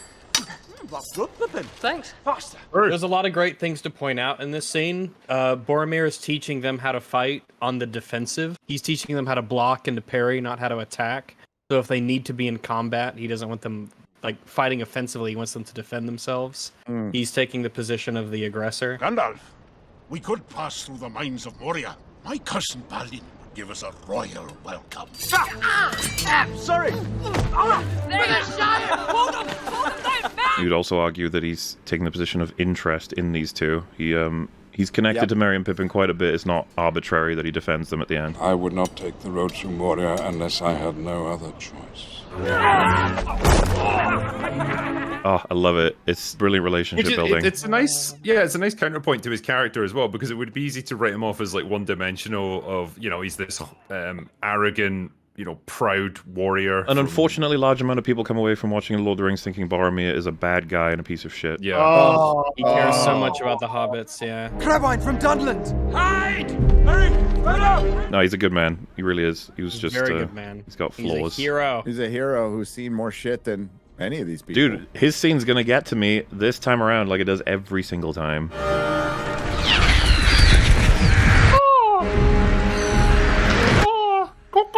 I don't think they'll talk back to you. You can keep trying, though. We must take the pass of Caradhras. Caradhras. Yeah, that's nice and ominous, isn't it? It's just, it's like, by the way, I know you weren't done enjoying the stuff you were just seeing. Here's some more. It's like... Yeah. Here we go. That shot when he picks it up. Oh, I love how soft the One Ring melody here is. Oh, look at that! Look at that! I just love the way the ring looks. It's so plain, so mundane. It's so plain, exactly. It is a strange fate that we should suffer so much fear and doubt over so small a thing. Everyone's so fucking frozen. Like, what's he gonna do? It looks like my the wedding ring from my first marriage. Did you throw it into the fire? I probably should have. I actually kept it. It's on a chain and it acts like the One Ring now. You can't touch it. It's forbidden. I can't touch it. Can't touch it. Can't let it go. Boromir, give the ring to Frodo. And look, he comes through. He gives it back. Even if he molds a little bit afterward. Yeah, a little bit of molding, yeah. I cannot. Said like a true cuck. I you care not. A lot, don't you? No, it's fine. I don't care. I'll tussle the hair. And yeah, what we come away with in this scene is everyone being more suspicious of him.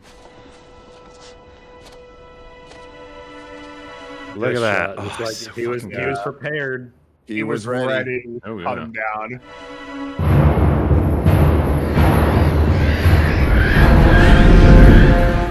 Look at this. Look at this. There's so much to just praise all the time.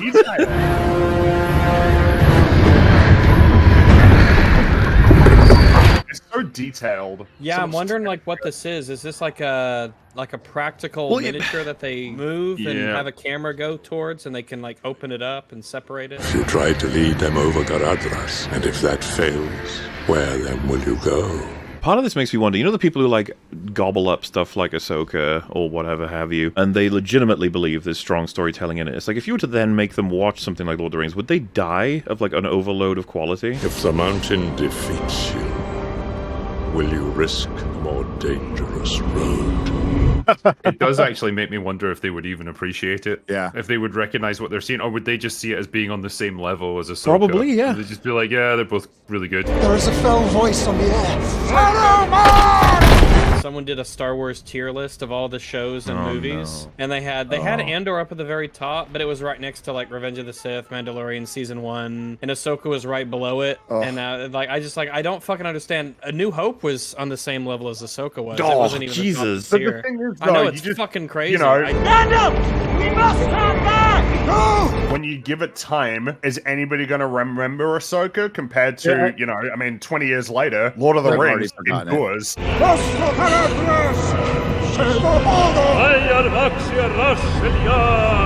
don't Look at believe anyone's this. actually gonna remember. Yeah. That's what we call fucking epic. Oh, yeah. He doesn't even need to shoot a sky laser. Just an old man yelling, and it's wonderful. Dude, Legolas right now is probably like, fucking hell, all this time I spent above this now, and then it gets me. But that really bugs him. That really upsets him being Well, below first out, snow though. compared to above. Yeah. Yep. Where's Ghibli? Make me the jump from Rohan! I take the west road to my city! Imagine you were just casually climbing the mountain and people like rose from the snow doing like that. The gap of Rohan takes us too close to Isengard! I love the preferences between the characters. Of course, Ghibli's like, let's fucking do Moria. Let us go through the mines of Moria. I love this voiceover. You fear to go in there. You fear to go into those mines. The dwarves delved too greedily and too deep. Oh man, we're gonna see them uncover the Balrog in Rings of Power Season 2. That's right, we got a teaser. They got the Balrog there at the bottom. You know what they awoke in the darkness of Khazad-dûm. Oh, look at Can't him. fucking wait to see the Balrog again. Dude, the Balrog is so awesome. Shadow and flame. I love how they tease it by showing like a sketch of it. That looks fucking great as well. I know, it's so fucking cool. And then you see it and it's like even cooler, like by a massive margin. We cannot stay here! This will be the death of the Hobbits! Yeah, they really did it justice, because Tolkien describes it so beautifully as well, that it's made of fire and shadow, and it's just, great monster. We will go through the mines. So be it. Yeah, and it's remembered forever, and it's an example of the era using CG where it's needed, where it was a tool. How's your shoulder? Better than it was. You wonder if it is like, because I mean, of course, there was an immense amount of visual effects here, but even, it's not like every single shot had it compared to some stuff now where like 100% of the shots have visual effects work. You must be careful now. You feel its power growing, don't you? I felt it too. If it's like a matter of all of the effort is strained, it's spread so thin that like it hampers everything. Maybe that's the reason why Iron Man looks pretty crap towards the end. Evil will be drawn to you from outside the Fellowship, and a fear from within. Well, how thin is it spread exactly? Is it spread like butter over too much bread? Oh, yeah, I guess thin. so. So Yeah, you that's imagine pretty the thin, TV show or the movie is bread, and there's a little, you've got one, you get a nice big... What would you call the quantity of butter, like, on a spoon? What would you call it? Not like a dollop. A spoonful? What would you call it? Oh, butter on a spoon? On a spoon. No, on a knife. Did I say spoon? Yeah. You said spoon. Oh. Which is fine if that's how you spread your... No, that is not fine. It's That is not fine to at spread all. butter that way, Rags. I don't believe you believe that. Who then do I trust? You must trust yourself. Trust your own strength. We're all having a good time. We're watching Lord of the Rings. He's multicultural, Rags. He's like, yeah, you do you. That's how they do it over there. It's all right. And we're watching Lord of the Rings as well. There are many powers in this world, for good or for evil. Some are greater than I am. I always do enjoy watching these, assuming that Lord of the Rings: The Third Age, the games are actually canon, and that the team in that are they're just like an hour behind the Fellowship all the time. They're just, if you just wait here a little longer, Just you'll meet behind them. them. Of Moria. They even have Gandalf like fuck up on some stuff throughout these films. Isn't that crazy? Why isn't he perfect? Dwarf doors are invisible when closed. Masters cannot find them if their secrets are forgotten. Why doesn't that surprise me? There was a year between the releases for these films, right? Yes. Can you imagine the fucking pain if they had made it 3 years between each one? Oh, fuck off. Speak, friend, and enter. Anon Helm, Edrochiamen. Melon. Melon. What are you going to do then? Knock your head against these doors, Peregrine Took, and if that does not shatter them, and I am allowed a little peace from foolish questions. Because I never had to live it, but the gap between Empire and Return of the Jedi, 3 years? It was brutal, especially when you were like 10, you know? Do not disturb the water. I saw Star Wars when I was 7. I was 10 when I saw Empire. Man. Now that would be formative. I say that as if I didn't watch them around about the same age as well. Yeah, I would have watched them all at once, so, you know. Yeah. Yeah, we had to wait. But I had to wait for Lord of the Rings. I joined you in the wait for that one. Speak, friend, and enter. Melon. Dude, imagine obsessing over that movie as much as I do now, or for Lord of the Rings, with no internet. Dude, we would all... Okay, imagine these came out today. It would never happen. But if they did, and we knew that we had to wait 3 years for Two Towers, we would all die. It would be insane. That would be pretty tough. It would be... Well, the end of Empire, yeah, it was like 3 years. What? Soon, Master Elf, you will enjoy the fabled hospitality of the dwarves. We read a lot of Starlog magazine and Bantha Tracks, which was the newsletter from the Star Wars fan club. Yeah, I guess it's like it's half and half, because if we did have the situation we have now, but back then it'd be you can share your pain of waiting with everyone else. So roaring fires, malt beer, red meat off the bone. I mean, you'd understand the pain of waiting for season 2 of Rings of Power, you know? To be fair, we were just dreading it. I think Gary is very much invested in that coming out sooner rather than later. Let's go, season 2. Let's fucking go. It is the home of my cousin Balin, and they call it a mine. A mine! These Moria vibes are fucking so good. It's so creepy and dark. Dude, the way he describes it before they hit the realization. This is no mine. It's a tomb. Well, this is wrong. Gimli's not paying attention. He's just like, oh, we're going to party here. Wait a minute.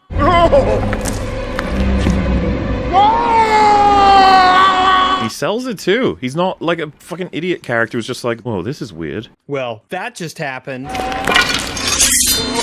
We make for the Gap of Rohan. And then, on top of everything else, a big water monster's trying to kill him. Crazy. What a terrible day. Yeah. Sam getting in there straight away. Yeah. Yeah. He's such a lad.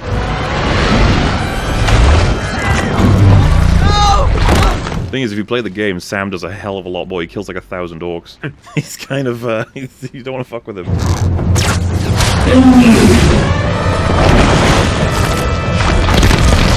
I would still give an arm and a leg to watch Tolkien play Lord of Ring Gollum. It would be so fucking funny. We now have but one choice.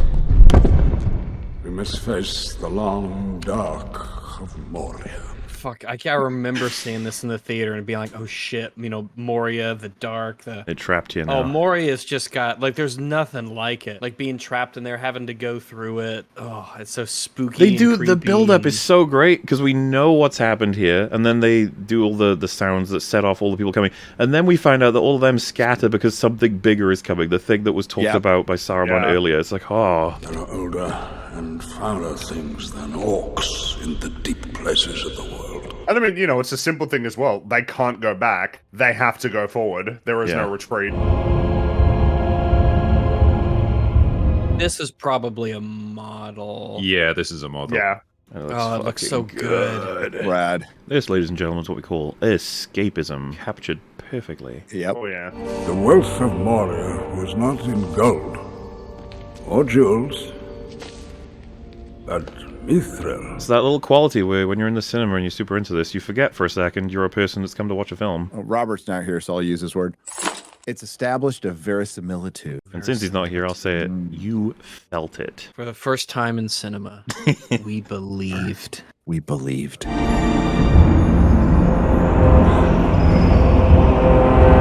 I mean, it's almost like this thing is strictly for nerd circles, but that's kind of the point, right? You, for a second, you get it so into it that it is indistinguishable from real, and then the credits hit, and you're like, right, back real, out. The world is real, you accept it as what it is, rather than people on a set, dressed up in fancy costumes. Bilbo had a set of mithril rings that Thorin gave him. Oh, that was a kingly gift, yes. But also, what a cool steep ass stairs. What about a sword of mithril? Do they have that? I never told him, but its worth was greater than the value of the Shire. I feel the need to mention this, but I don't know, it's just neat. You come across this in the Third Age, and each of the doorways, I think one of them leads to a chest, one of them is the wrong way, and then the correct way is the correct way in the film. Yes, that's right. Third Age was fine. I like it a lot. The Third Age was fine. I have no memory of this place. I just fucking remembered that Rings of Power has mithril tied to the life force of elves for some fucking baffling reason. Yeah. Don't remind us of that. That's the kind of shit. When they were saying there was a fight between a soldier and a Balrog in a tree or whatever, I remember being like, is this some lore shit? And when you guys like, no, this is new. Like, no, they made this shit up. You shouldn't have to make up too much stuff if you're adapting Lord of the Rings world.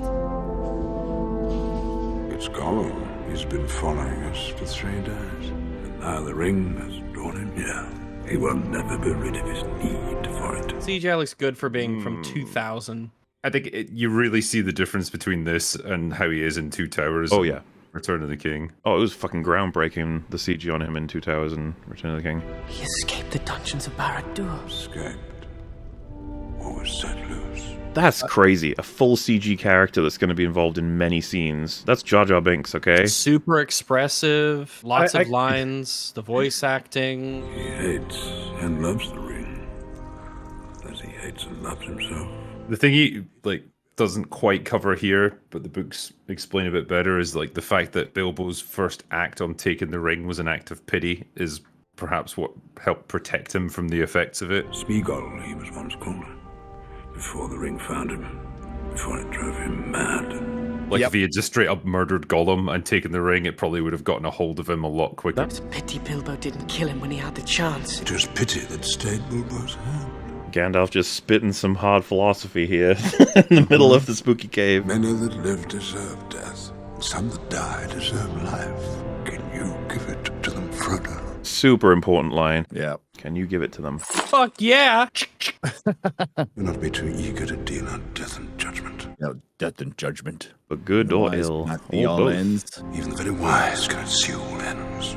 Actually, the big highlight, the crazy highlight of the Hobbit films, I remember being the Gollum Hobbit scenes are fucking amazing. That was good.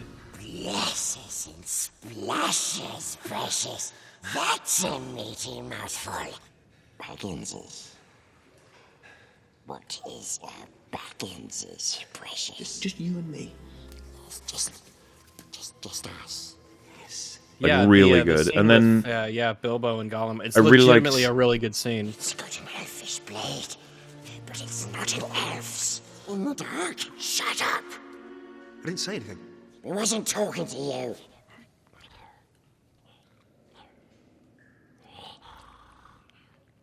Give up? Give us a chance, precious. Give us a chance.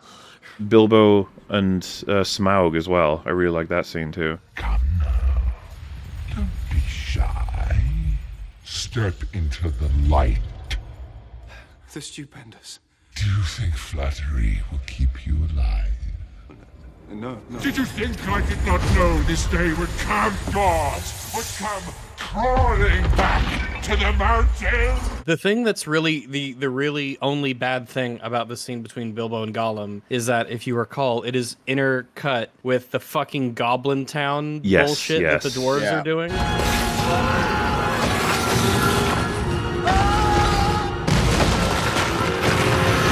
It's cut in between. Yeah, and what a shame. The Goblin King guy, voiced by Ian McShane, it's like... You thought you could escape me. What are you going to do now, wizard? But he's like a clown. It's like, why wouldn't you... He is like a clown. Yeah. No! That'll do it. Ian McShane is precious. You should use him well. I wish none of this had happened. So do all who live to see such times. But that is not for them to decide. All we have to decide is what to do. do with the time that is given to us. I love how at the end of that scene it actually uses the Shire theme when he's thinking of killing Gollum and then chooses not to.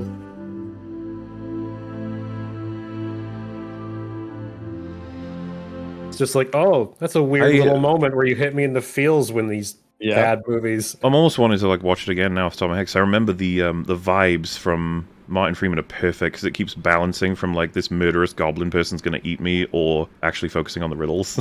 Like, let me think. Let me think. Realm and dwarf city of Dwarrowdelf. Those movies are so weird for me because I happily watch them and enjoy them, even though I think they're bad films. They are bad about a lot of movies. Same here.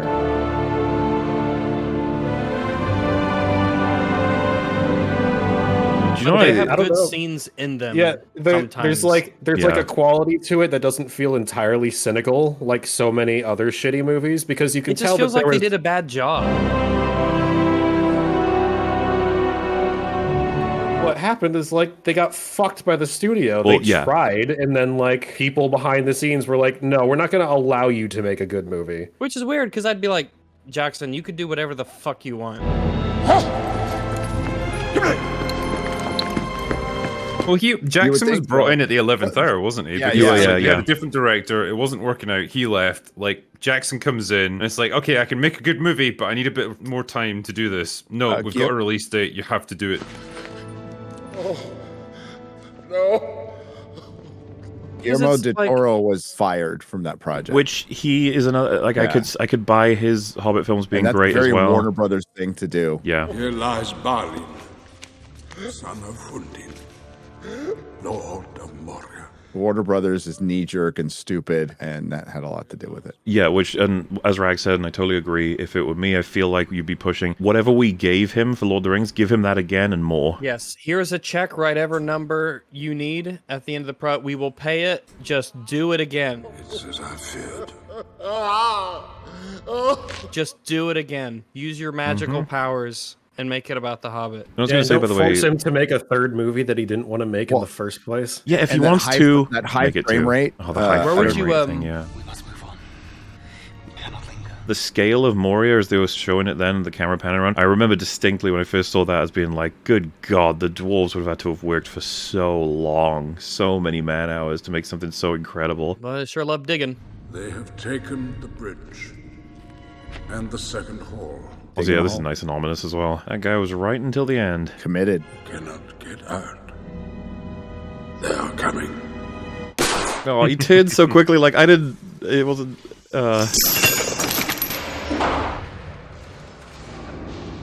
This was fucking loud in the cinema, too. I love how long this lasts for as well. It's so... and banging. The shots capture it so much. You don't see any creatures, but you know. Yeah, I just love Gandalf's expression. He's just like, "Oh, what the fuck, man!" You made a man read in peace. Like, in that moment, he was genuinely thinking of pushing Pippin down that well. Fool of a took! Throw yourself in next time and rid us of your stupidity. The Pippin-Gandalf relationship is great throughout the three of them as well. But I love the line in the third movie where he was like, "Of all the hobbits I've met, you are the worst." You have this sense that he genuinely believes that a hobbit can come through no matter what, but this one, he's like, I'm not so fucking sure about you.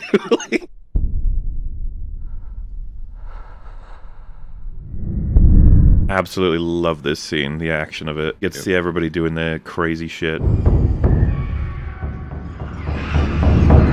We were just there. Like, oh shit, that's a place where we were there. And also makes you think, oh, it's a good thing they didn't go down that way. Oh, look at all these signals for, like, the build-up is fucking perfect. And this... Cat-like reflexes. Sting might be a sword made with mithril, to answer a question from earlier. Maybe. They close to Gandalf! They have a cave troll. Well, it just comes across like adamantium, vibranium, you know, you'd think there'd be a mithril sword. No! Fuck them up, Gandalf. Let them come. There is one dwarf yet in Moria who still draws breath. And he's got a personal motivation. It's so good. We've got it all. And yeah, this is it's dropped on him so quickly. It's like, you better fucking hold your own. This is going to be a tough one. Dude, and it's just looking at them, and we don't see them until they bust through the door. It's fucking perfect.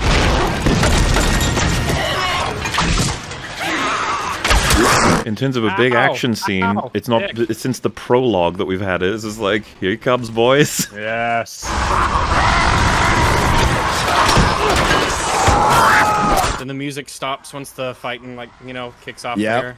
Fuck him up. Diegetic sounds.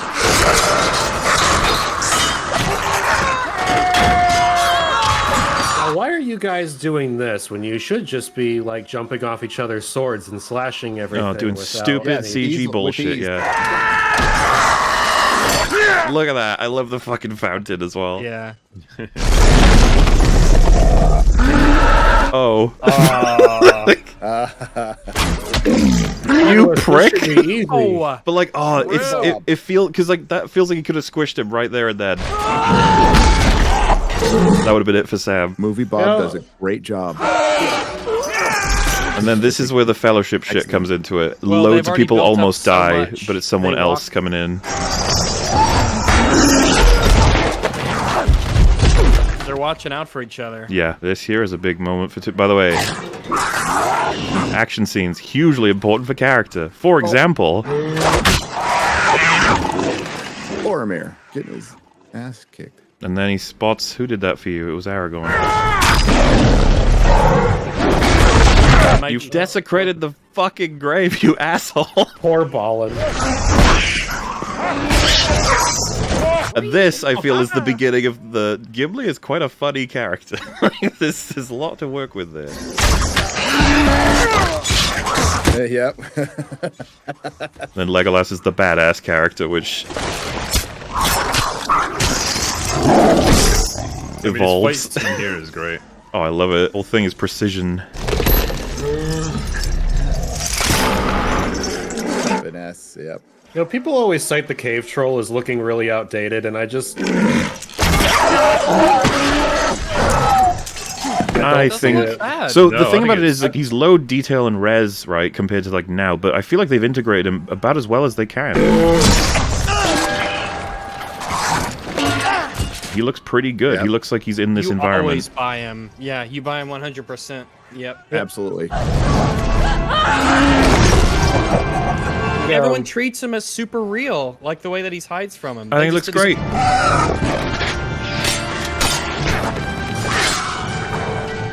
I like his creature design as well. Like it doesn't. It's not too much. It's not too much. Like it looks like a creature I could believe. I could believe that this guy lives underground. Yeah. Yeah, it's really blunt. Like you can see he's got this like big bony like plate of a forehead. If you look at the special features, they go into like how they made the 3D model, and they like paid attention to like how his fingernails are supposed to look because he's supposed to burrow and shit. But I look at the CGI for this, and I don't see it as very dated. Unlike say the first Jurassic Park, where that Brachiosaurus scene looks extremely dated now. I don't have a problem much even with the Brachiosaurus. Comparatively. In fact, Jurassic Park, like Lord of the Rings, are the select group of films that got to benefit from this era. And the wonderful marriage of CG and practical. Yep.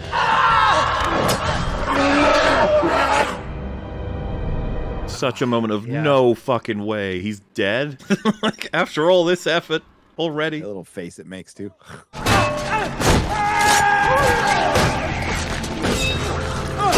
I like the fact that even if it didn't puncture the mithril, it would have destroyed his fucking ribs.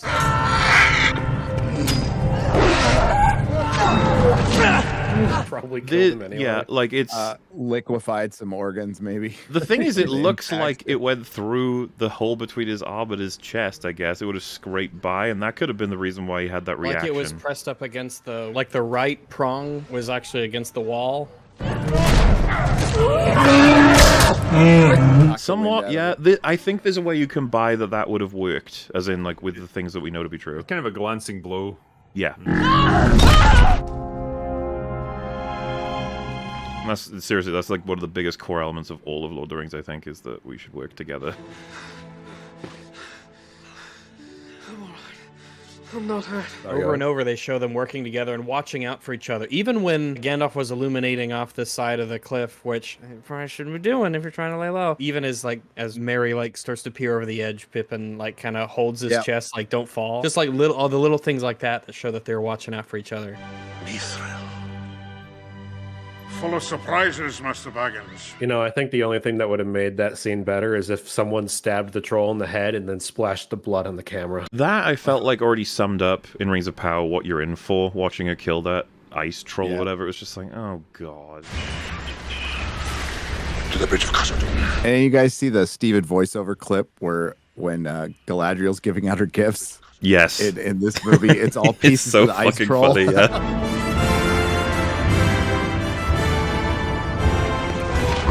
Also, yeah, this shit, I remember being like, they're so gonna die. What are they gonna do? Well, they run and then run again. Yeah. Keep running. I love that shit. too. Oh. And seriously, this would be an example of how do you write them out of this, and by god do they do a job of writing them out of it. Yeah, they do. Goblins everywhere. I love that one, the close-up shot that's gonna come where you can see the fucking pupils on the goblin contract. Yeah. That just sticks with me. Yeah. That one. He's got the narrow slits of eyes. Yeah. Just caddish eyes. Yeah.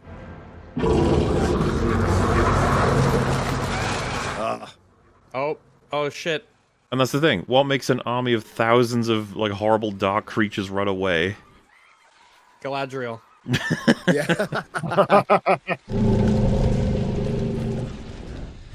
What is this new devilry? Well, that's kind of what I was going to say earlier, was that I think the people who made that scene with her doing that to the troll, they would genuinely be confused. They'd be like, isn't she badass? Why do you guys think, what's wrong with it? And it's just the fact that you can't figure it out sucks. Yep. Yeah, and the Gandalf is just we need to get the fuck out of here. Yeah, this is bad. A Balrog, a demon of the ancient world. Also, fantastic name. Probably one of the best names for a mythical creature. His foe is beyond any. Run! I like that. Get the fuck out! It's really subtle, but Legolas's expression there, just fear in his eyes, because he would know what that is, being an elf and all that. He knows the gravity of oh fuck. Corrupted Maiar. See, always watching out for each other. Lead them on, Aragorn. The bridge is near. The fact that this whole scene is just written on the script and they ran across the bridge. It is better than most things. Do as I say! Swords are no more use here. What a line, Except for too. my sword. Yeah, he's gonna fuck him up with his magic sword. He just improv something that's better than most shows now. Such striking. Yeah, visual. well, this part's tense as fuck. It's relatively simple. There's a gap that they have to get across, and they're under fire. But compare this to The Hobbit, where there's insane, they're falling down huge chasms, and there's bits of wood and everything all around them, and it's just all held together as a little bridge thing that gets smaller and smaller. It's just so shit. There's no weight to any of that. Yeah, this one's really simple, right? It's it's a staircase. Yeah, it's a staircase with no guardrails over a bottomless pit. If any of us had to do that, arrows. Yeah, if you had to leap over a gap like that, it's not far, but when you're hundreds of feet in the air, it's fucking terrifying. Yeah, I bet you'd be shitting your pants if that was you. And of course, Boromir's got the... He took them both. That's the thing, though, isn't it? The hobbits need some... this is not something they're ready for. Nobody tosses a dwarf! Nobody tosses a dwarf. Oh, it's so and then fucking in the next good. movie, he does. Oh, it's so great. Not the beard! Not the beard! It's just a little touch of comedy to keep things, And it's Legolas who saves him. This is all... It's all adding up to different payoffs. It's literally like 2 payoffs in like 10 seconds. Aragorn Gimli saying, Aragorn, don't throw me. And then, of course, Gimli Boromir. It's so simple, right? It's like in the fight before where Aragorn saves Boromir and then they make sure to show that they both, you know, recognize that that's what happened.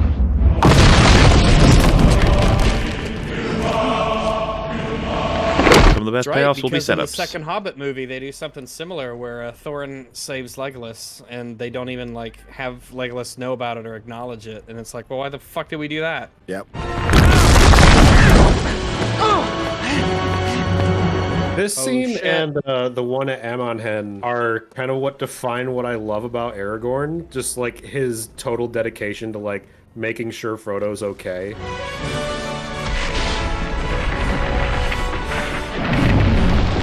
Oh, that release, the music is like, we did it. Yeah. Get the fuck out of here into the next incredibly tense scene. Over the bridge! Fly! Here he comes. Oh,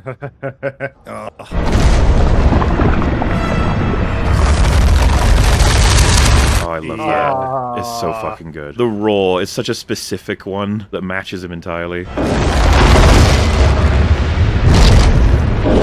Now, the Balrog looks fucking glorious in every shot except maybe one. It's this one. Yeah, not so great. They don't look very good. But that's okay. It's like it scores, you know, mid, while everything else scores top-notch. Yeah. You cannot pass! The smoke and the fire makes this thing look fucking glorious. When it, like, raises its arms and the fire, like, kind of emanates out from it. It's, like, one of the best fucking shots ever. Gandalf! Oh! And this Chad is like, nah, you're stopping here, buddy. I am a servant of the secret fire. Wielder of the flame of Arnor. I love it. The amount of fucking courage you gotta have for this one. The dark fire will not avail you. Flame of Udun! I love that this was acted by Ian McKellen while he was staring at a fucking tennis ball on a string. This is what I mean, like... I think people get the wrong impression when he says, like, you know, you can't act when you're not across from another actor. It's just that... Go back to the shadow! Being separated from actors for so long disconnects you from the actual fantasy, which is like an irony almost. God, that looks that's what I mean. It will never age. It's never gonna age. It's years old. It's better CG than you'll catch in the. Look at it. You shall not pass! I don't know how they did it. Like, it looks I'm watching good. the 4K version, and it looks fucking sweet. It looks so good. When I first saw it in 4K, I was kind of like... It felt like watching it for the first time again in a lot of ways. Yeah. I love that they used like a lightning strike sound effect when he cracks that whip. Yeah.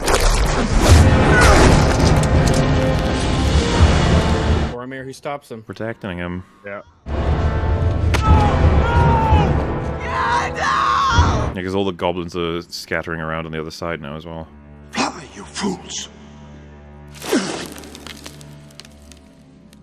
Oh, that shit hit hard in the cinema. At least I didn't have to wait 3 years to see him in the next movie. Boromir is concerned about the health of everyone currently, but Aragorn's fucking like, did that just happen? Yeah.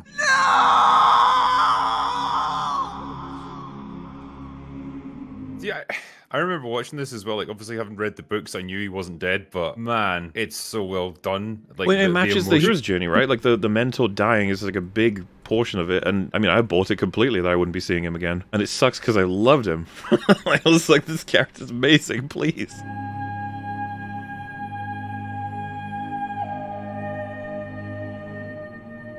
That Costa going through Moria. Exactly. That's how you emphasize that, yeah, this shit was actually, like, pretty fucking terrifying.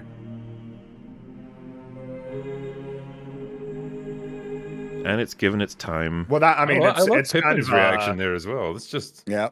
Well, him almost feels responsible for this, because, like, he kind of brought this all down on them by accident.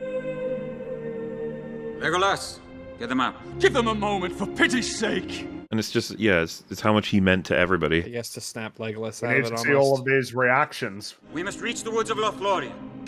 On your feet, son. Sometimes I look at these shots and I'm just like, how is this a real place on this planet? It's too glorious. Frodo! I mean, that's what scouts are for, right? They're supposed to find these locations. They used to have those in movies. I don't know if they do anymore.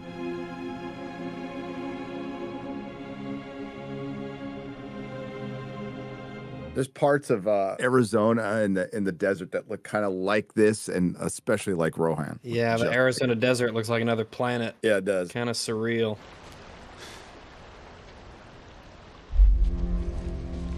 I've talked about it before, but when you have like crazy weather events where everything goes red or crazy color things happen, I'm just like, are there directors out there now rushing out, getting their shots? Like, gotta get this we had quicker. that weird dust storm thing in New York City where everything was orange. Oh, that was from the fires. Oh, the fires. Sorry, yeah. From That was all Canada. the wildfire smoke. I mean, from that shit was surreal. Speak out, young hobbits.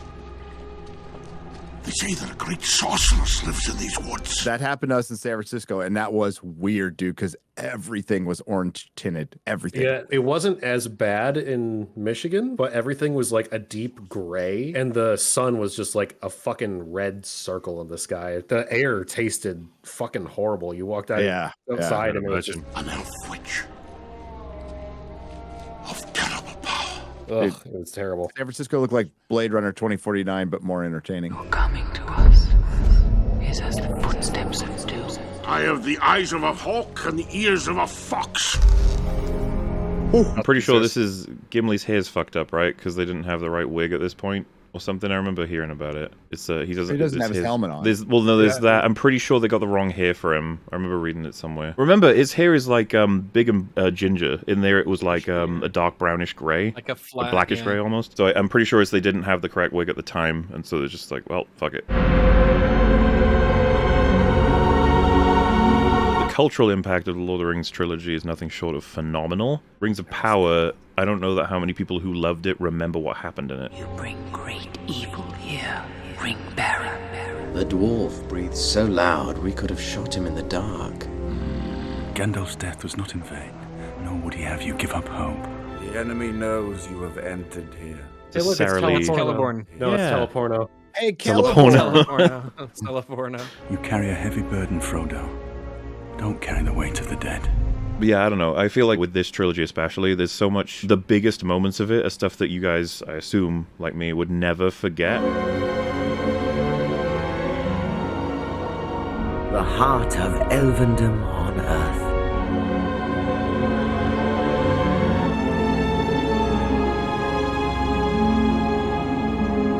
But like Rings of Power is actually difficult, along with a lot of other stuff that comes out in our you're like, modern age. name the 3 most iconic scenes from Rings of Power season 1. I think And that's you're like, just as a thought experiment. He was taken by both shadow and flame, a Balrog of Morgoth. When I say Return of the King, what is the first like imagery that comes to mind for you guys? Ooh, Aragorn's coronation. Interesting. Ride of the Rohirrim. That's so, that was what I was That's thinking. just me, what comes to my mind first. So. Genuinely, it's like flickering in my head between that and when Aragorn leads everybody at the Black Gate. It's those two. Yeah. It's full of amazing scenes. It's full of amazing scenes. For we went needlessly into the net of Moria.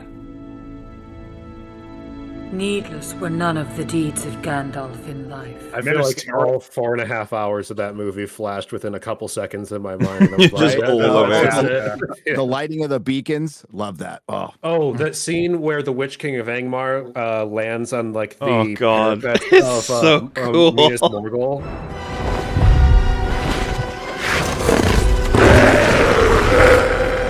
And then like the sky beam lights off and then it like screams. Like, I love that part. The best sky beam in the history of cinema. Do not let the great emptiness of Khazad-dûm fill your heart, Gimli, son of Gloin. What about Two Towers? I have a feeling everyone has the same answer, maybe. I don't know. Yeah. Is it Helm's Deep? Helm's Deep Yeah, related? Maybe in charge of Actually, no. The one thing that like sticks with me more than anything else is Sam's speech at the end of that movie. Yeah, that's a good one. I think for me it's the visual of all of the ladders, raising above the sweeping shot of all of the ladders raising up onto the wall. Love is now mingled with grief. I don't think it counts as Helm's Deep exactly, but I often think about the shot of Saruman basically march to Helm's Deep, that part. March to Helm's Deep! Leave none alive! The quest stands upon the edge of a knife. Stray but a little and it will fail. I was thinking at that part where, you know, the sweeping music comes in. We see Saruman at his tower, like kind of like saying, "Oh fuck, everything's fucked up." I think for me, it's when Theoden and Aragorn ride out. Fell deeds awake. Now for wrath, now for ruin, and the Red Dawn. Like when all seems lost, and he just gives that amazing speech, fell deeds awake, now for wrath, now for ruin. Hell yeah. Yet hope remains, while the company is true. Or when he's dressing up, you know, and you know the days have gone down in the west. The days have gone down in the west, behind the hills, into shadow. Oh god, that speech is particularly poignant. Yes. Yeah, but Rings of Power, Scott. No. Well, you know. Stop it. I lament for Gandalf. But they don't mention his fireworks. Should be a verse about them. I only remember the memes. No, only the memes. Like, give it to me now. Give it to me raw. Give me the meat and give it to me raw. I was going to write that in 2023. The finest rockets ever seen. They burst in stars of blue and green, falling like a rain of flowers. Oh, that doesn't do them justice. It's got Galadriel and Sauron just standing on a raft screaming at each other. Yeah, oh my god, yeah. Oh, fucking cinema right there, boys. I heard a voice inside my head. She spoke of my father and the fall of Gondor. So I had a friend who didn't watch the show past like the first couple episodes, and I showed him that scene, and he like fell on the floor laughing. She said to me, "Even now there is hope left, but I cannot see it." By the way, I could ask the same question for Fellowship, but I feel like it's difficult at this point because we've literally just watched it. Like, it's like, well, it's just everything at this point. Well, I mean, I think the Council of Elrond and Moria There's definitely are the two that. come to my mind first. I would see the glory of Gondor restored. White Tower of Ecthelion, glimmering like a spike of pearl and silver. Breaking of the Fellowship. That's Breaking of the Fellowship for me. Yeah. Like, that whole last scene is just like one of the best scenes in any movie I've seen. Ever. Dude, that's another masterclass on cliffhanger / end of story. Yep. They managed to nail it. One day, our paths will lead us there. The lords of Gondor have returned. But Moria, like all of Moria, establishing the Shire, like Amon Hen hard to pick. is just that particular crane shot in Amon Hen is so fucking good. With all of the carrying you from Aragorn and Legolas over to Boromir. Will you look into the mirror? What will I see? Even the wisest cannot tell. A lot of my memories of this movie, like when I think about it, is like whatever scene is attached to whatever my favorite songs from the soundtrack are. That's another incredibly difficult question. What is your favorite? It's like, why would I even bother asking that? Oh, it's the Breaking of the Fellowship and In Dreams. It's just those two paired together are just like they're fucking phenomenal. It's my favorite Lord of the Rings music. It's from this. For the mirror shows many things. So there's probably not a wrong answer as far as I'm the best concerned. soundtrack. There's no answer that I would be like, why would you choose that? But yeah, for me, oh god, it's like all of it. Is it the Witch King's theme what it plays when he first Sam and Frodo see him in Return of the King? Either way, I fucking love it. Difficult to know because like with Rag saying the Breaking of the Fellowship, that's what it's called in like the official soundtrack or the theatrical soundtrack, but the extended edition is Road Goes Ever On Part 1. Things that were. Things that are. Lighting of the Beacons. Yeah. Again, love that music. So good. And they have extended soundtracks now. They came out a few years ago. So it's complete and they're huge. I got them on vinyl and on CD, but they have like colored vinyl. They're packaged like books. They're so cool. Hard to find now. But. And some things that have not yet come to pass. Easier to access now that they're on streaming services. So. Well, yes. You can, I mean, physical copies. Which are getting ironically harder to find. Yeah.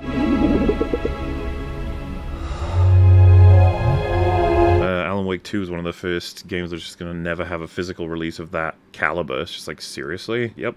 No physical.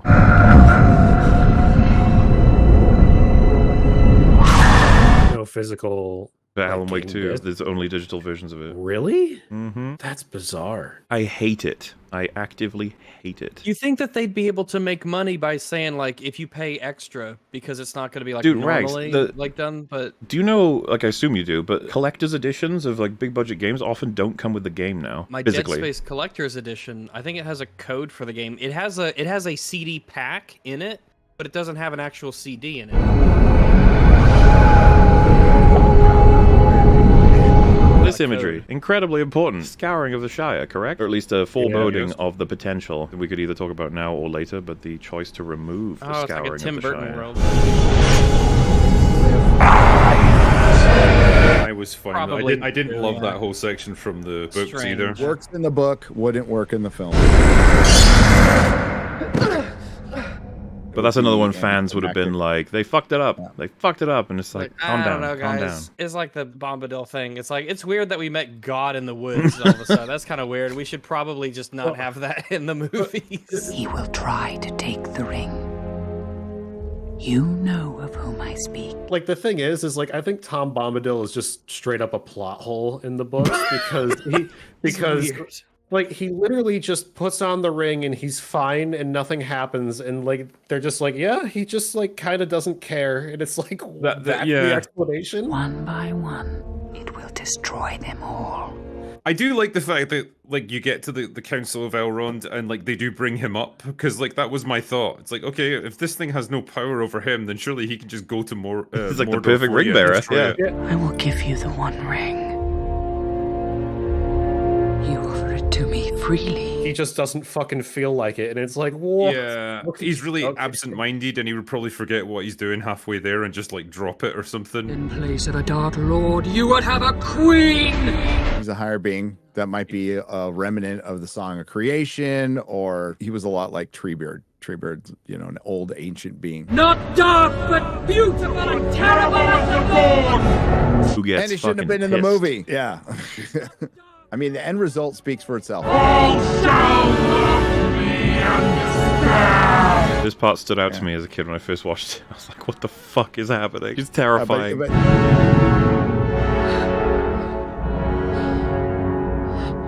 People can try to pick it apart. And, like, I sat behind somebody. When I was watching it the first time, I sat behind somebody who hated it. Freaking hated it. He's like, that sucked. I'm like, what? I passed the test.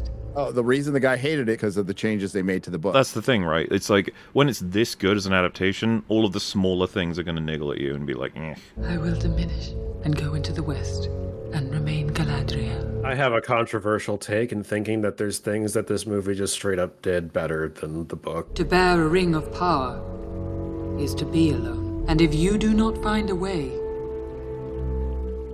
no one will. Because I think some of the parts of the book kind of aged poorly. Granted, they were kind of like products of their time because books were written really differently 50s, then. Mm-hmm. Yeah, like the standards then. Boromir was done better in the movie. I think Aragorn was done better in the movie. Yeah. I think Aragorn is straight up kind of boring in the book. Oh my god. Are we entering hot takes that I've never even heard before? Yeah, it's like the books are great, but like they're not perfect. All right, everyone needs to relax. Even the smallest person can change the course of the future. I mean, the same thing can be said for the films, but they may as well be. Yeah, it's like, but you know, Boromir's death was handled better in the movie. I think the breaking of the Fellowship was also handled better in the movie. Like the emotion with Frodo and Sam at that end is so much more palpable in the film than it was in the book, where it just kind of felt like, oh, Sam was an idiot and is drowning now. Do you know how the orcs first came into being? Frodo's way more abrasive in the book. It's way more master and servant relationship at first. So a lot of the characters, like Faramir and Aragorn, seem like more relatable in the movies than they do in the book. They were elves once, taken by the dark powers. Like Aragorn in the book, just straight up, he's like, "Yeah, I'm king. Get over it." Yeah, there's definitely less self-doubt in the book. Yeah, there's like a man on a mission. Tortured and mutilated, ruined and terrible for life. There's one really funny scene in the Two Towers in the book where Aragorn tells all the Rohirrim, like, this sword is super fucking cool. don't touch it. And then he just kind of leaves it outside with them. And I just imagine like all of them poking it as soon as he goes through the door. Now, perfected. It looks like he snapped that Uruk-hai's neck there. Like he twisted his head around. By fighting Uruk-hai.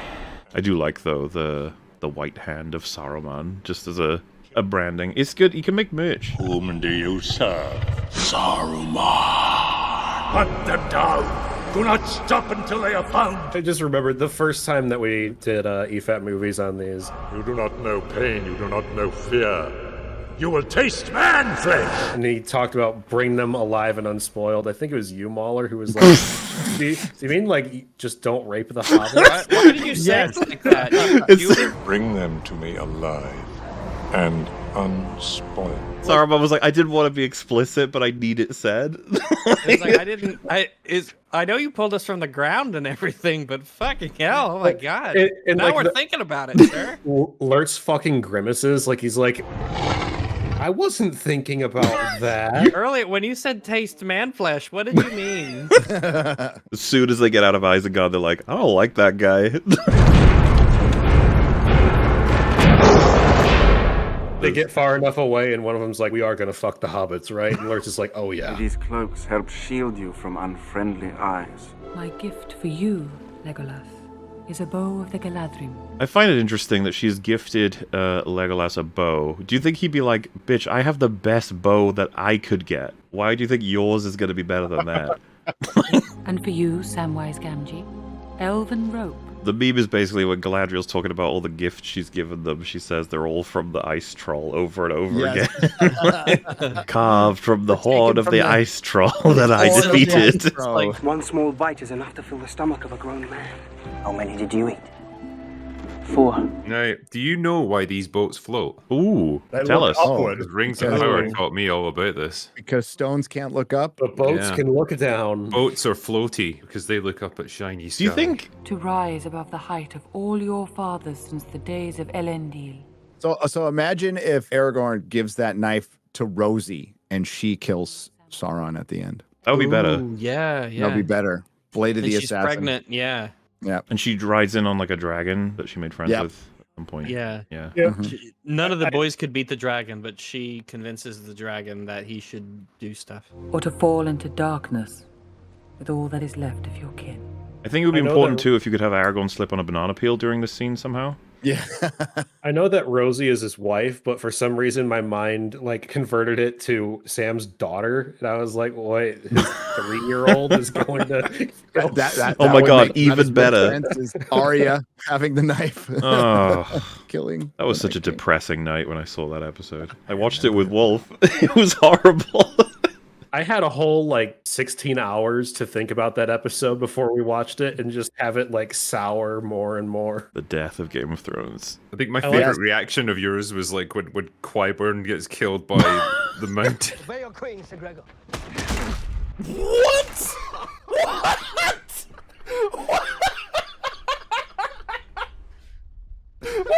What the fuck?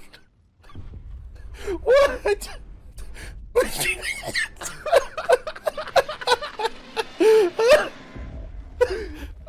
Me and Wolf lost our shit. Crushes his head. You just lost your minds. It was so funny. The comedic timing was perfect. That's it, man. That's it for Kuiper. What the fuck? That shot where his face just slapped against the rock. What the hell? I love how that's just the end of his character too. Yeah, it's just like, oh. I remember the cope at the time was, do you not know Frankenstein's story? Frankenstein kills Dr. Frankenstein. I was like, wait, what? No, but that's not even, what? What does that have to do with anything? Farewell, Frodo Baggins. I give you the light of Elendil. That was one of the things we've talked about with a lot of modern stuff is that how do you parody it? What do you do with it? Make something good. I mean, I think kind of. Yeah.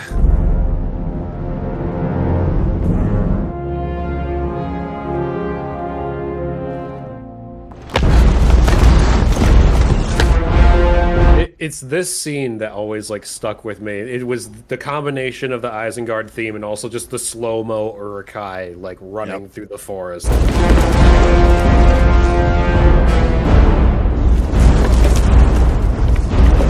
It was years between me seeing this movie for the first time and then like seeing the full trilogy in the extended editions. For years, I always remembered that one scene. Something about it. It's really fucking good. Gollum. He's tracked us since Moria. I can't even remember what the theatrical versions are now. You haven't eaten anything all day, and you're not sleeping either. Don't think I haven't noticed. I've only watched the theatrical of Fellowship, and it was just like weird seeing it because it's like, where's all the fucking scenes that are important to the story? I'm here to help you.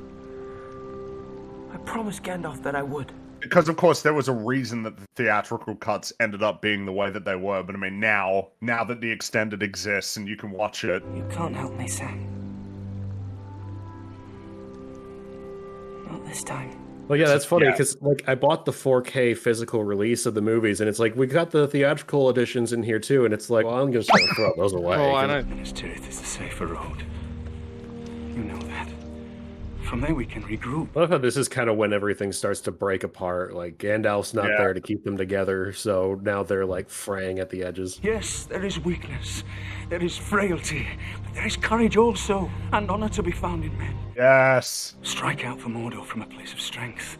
There is no strength in Gondor that can avail us. Yeah, Boromir he's just doing a lot of thinking, isn't he? Yeah. What he's thinking about. You were quick enough to trust the elves. You have so little faith in your own people. All your life, you have hidden in the shadows, scared of who you are, of what you are. Oh, big important scene coming. Well, all of the big important scenes are coming. I will not lead the ring within 100 leagues of your city. Yargonath. They put actors on canoes. What's the point? That's like a thing. It's you think like, well, of course they did.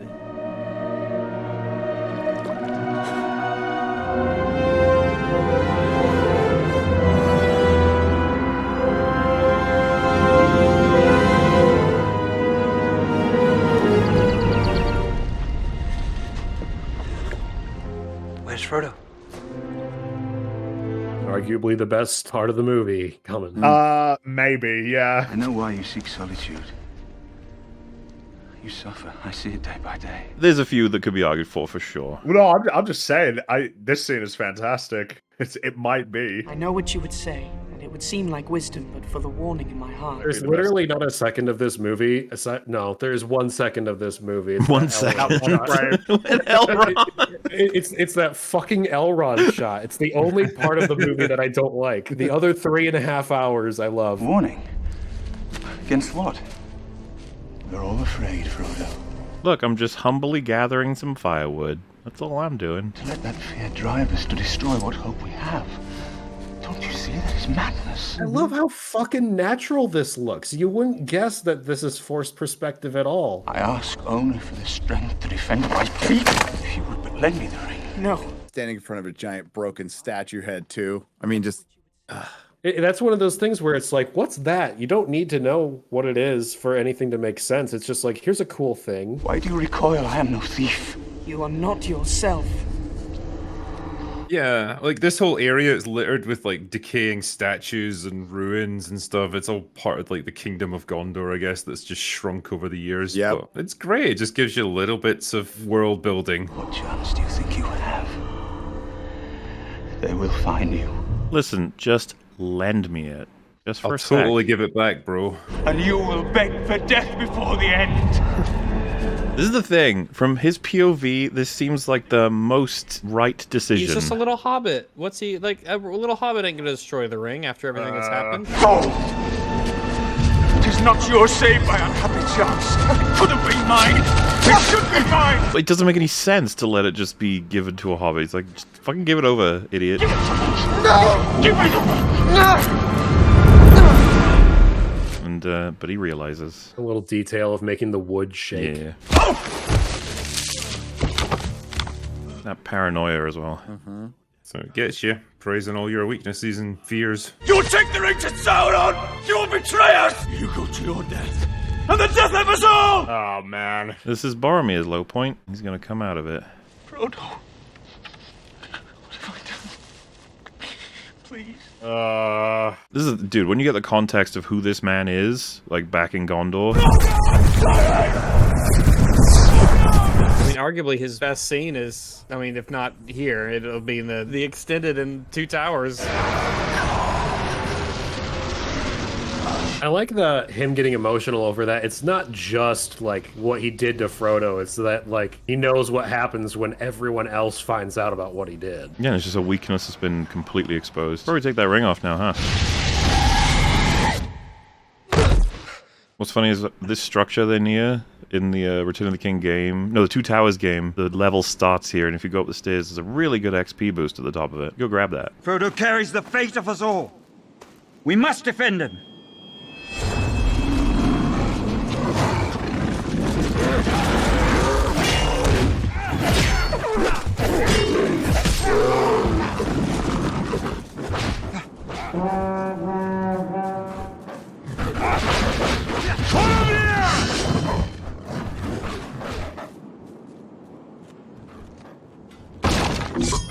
Stay away!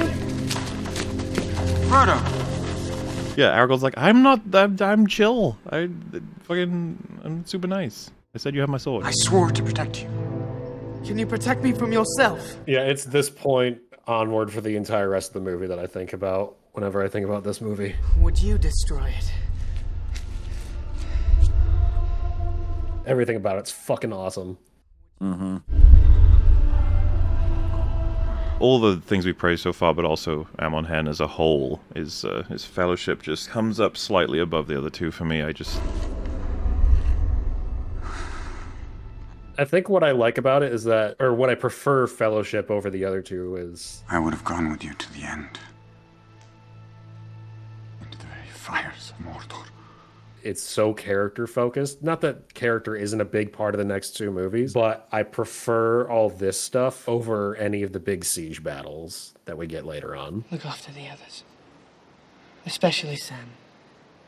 He will not understand. This fight somehow is very personal. Yeah. Like the fact that he tells Frodo to run and he's like, I'm willing to die just to hold them off. That's like his character. And that's why I fucking love him. Yep. Like, I find this scene so much more emotionally impactful than the Battle of the Pelennor Fields or the siege at Helm's Deep. I would say so much more. Run! I love those two, but yeah, Amon Hen is pretty amazing. Well, Look at this, though. I'm speaking for me. This shot, oh god, it's so good. cool. Here we go. Oh, it's... Why is my favorite character? Fucking love him. The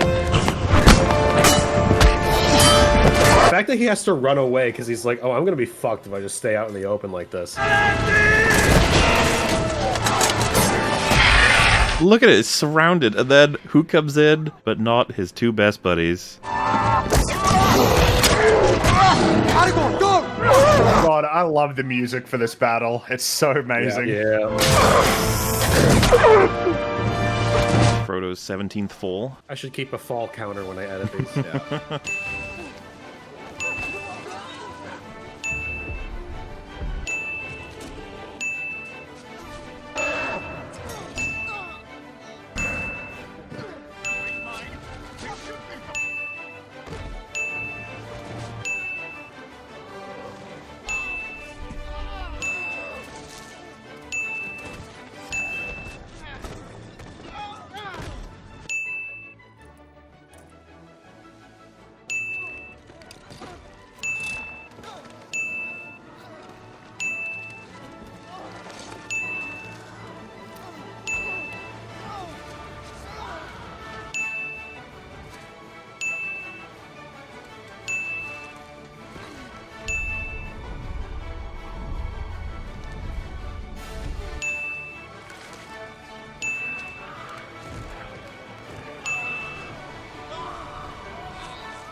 Gradual realization of what's going on here. Yeah. Run, Frodo. Go.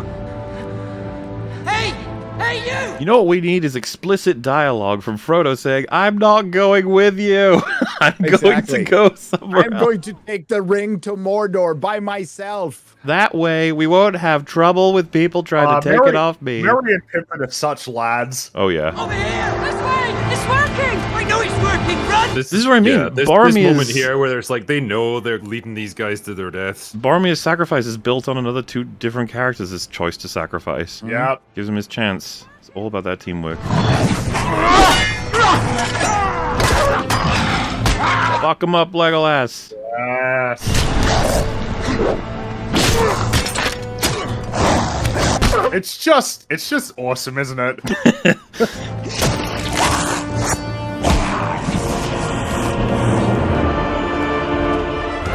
Oh, this is the shit you can't help but absolutely thrive in emotionally. Here he comes. Boromir. Get in there, buddy. Yes. No hesitation, just charges right in. Yep. And Merry and Pippin are fighting as well. Look at him. Badass fucking throw. I love this shot. It's so Aragorn just fighting that one there while Legolas is...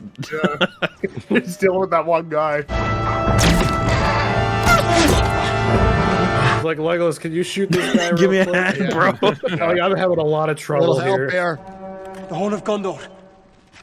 The horn. And this one, yeah. Drawing your allies to you, raid. but drawing the enemies to him as well. Oh, this shot is brilliant. What a great pan and shot. Oh, it gives you coordinate all a of this and huge get the scope of timing the just battlefield, right. makes it feel Yeah. completely alive. Gives you a good logistic of where everyone is. Yep. I like how like not smooth it looks too. Like it doesn't it's feel on a crane. artificial. Yeah. Yeah. And it works so well. You're right. One of the big problems I had with the Hobbit movies is that like they would do shots kind of like that, but they were too smooth and it felt fake. That crane shot and a lot of these other shots feel more visceral and handheld. Like these aren't like super graphic movies, but they don't feel sanitized like The Hobbit does. Yeah. Oh, the choice of violence always feels very, very specific. Uh-oh. Yeah, sorry, people listening to this. We're just going to enjoy the scene for now. Yep. Yeah, we're just gonna be watching the movie. It just sort of happens. Yeah, such a like... The music just stops for a moment. Yep. And that thunk.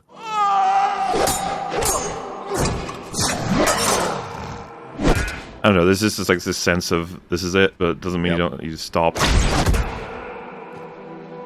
I mean, to go out like this. One day I'm going to force Jay to watch these movies with me, and if he doesn't like it, I'm going to put him in a saw trap. This, so the, I'm done, but then sees them, and it's like, no, fuck, I'm not done.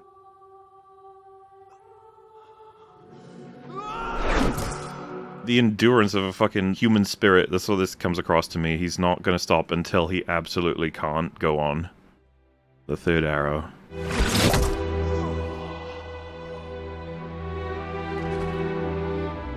Which to me is the correct amount. You don't want it to get extreme, like 1,000 arrows, but you also want it to be more than 1 or 2. Yep. It's just too many.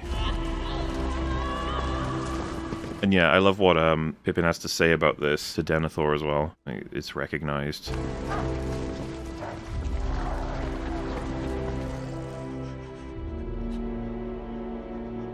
And it all goes back to the scenes with Aragorn and the Council of Elrond, right, where he's talking about man's ability to defend Middle-earth for, on behalf of all the other races. Man's strength and courage, like that's something that's present, that's something to preserve. That man could defend the world from darkness, right? Like that's his insecurities as a person, that whether he's enough to be that protector. And of course, his last moments are that of failing as a protector, to never know if Merry and Pippin are actually going to be safe. It's like a perfect microcosm of the overall insecurities he has as Gondor in Middle-earth, but Boromir to these two.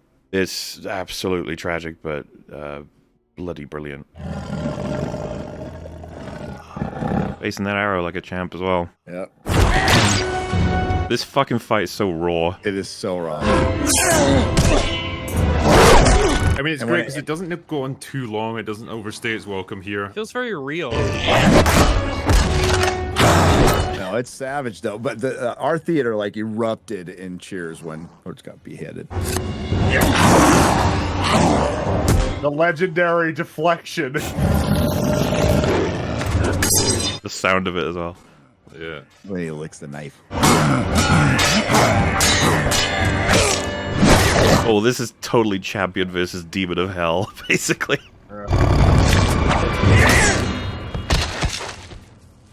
Yeah. Brilliant boss fight. So it's the girl in Mauler's class who was scared by that. Fuck you.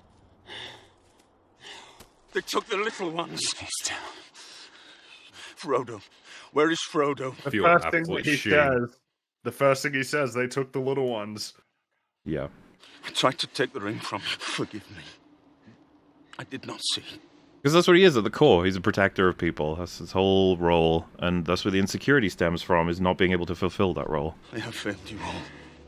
No, Boromir. You fought bravely.